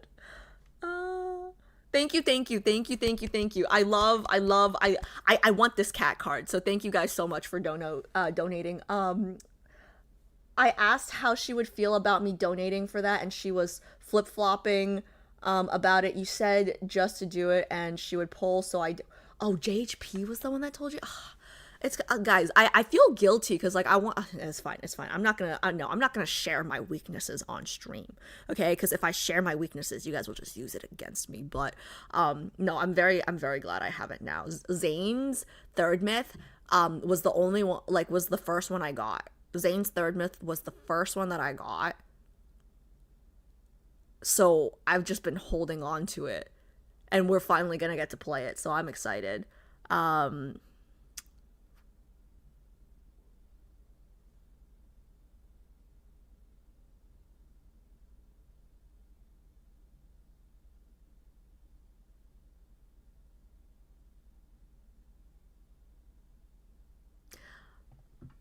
I gotta ask oh man, I was gonna, you know what, we'll take this offline, Bex. Or no, not offline. We can talk about it on Wednesday's stream. We can talk about it on Wednesday's React streams. Basically, my TikTok feed, for some reason, it's been flooded with like the drama with like high school teachers sleeping with their students.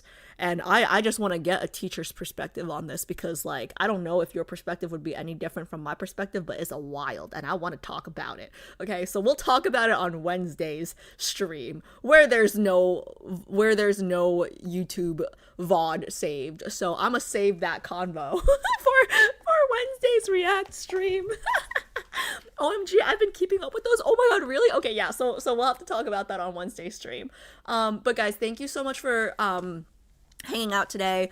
I'm gonna look for someone to raid. I feel really bad because my cramps were really bad today, but I'm glad I streamed anyways. I was this close to canceling stream because I felt really bad. But then I took a handful of drugs, and then you guys, you know, you guys entertained me, so this was good. I'm glad I streamed today. Let me see who's online. Oh my god, it's 1 a.m. for me? This is crazy. But it's okay, I don't have work tomorrow. Haha. Okay, let's see. I had so much fun today. It was so depressing, but I would still consider this a happy ending. I would. So I think I had fun. Oh my god, can I tell you guys? Okay, my last thoughts on today's stream. The thing that blew my mind the most about Caleb from today's stream wasn't even from the myth. It was the realization that he protected us from the explosion, that he used his evol to protect us instead of himself during the explosion. That's my biggest takeaway from today. Isn't that crazy? It's not even from the myth. It's from the Hanny, you sure know how to make a girl on day one of her period feel special. Thanks. I promise I'm gonna look super cute. Like this was not the outfit I had, like especially not the heating pad. This was not the outfit I had picked for Caleb today. But I'm gonna save the outfit for his third myth. Because I also don't own anything that would fit the Nether Lord outfit thing that he had. Like I don't really remember the outfit. I only remember like a little bit of it from the stream that we pulled and the thumbnail that June made, obviously. Let's see. Same category. Is anybody streaming in Love and Deepspace? Okay, let's see. Let's play. I have no idea who this is, but let's raid them anyways, because why not?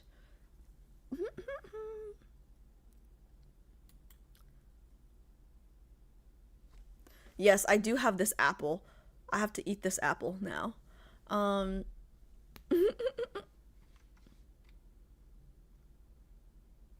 Oh, wait, actually, Caleb Girlies in chat, if anyone has aftercare, okay? Fan fictions with no spoilers, please send in Discord.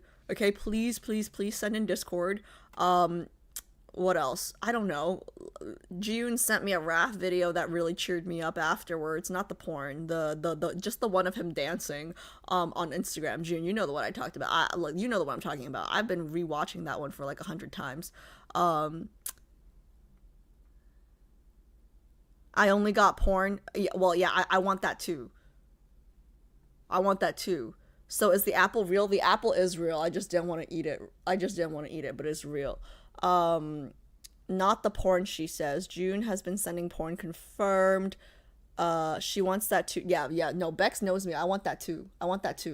But like don't send me like bad porn. I want like good porn. Like don't send me bad porn, okay? I want good porn. Anyways, sorry. I will see you guys Wednesday for reactions and Friday for bonus stream. Wednesday for reaction, Friday for bonus stream. I will try to make 6:30, but I'll probably be closer to 7. Tell all the Zane girlies. I guess Silas too, because I need Silas girlies in oh fuck. Okay. I need Silas girlies too for the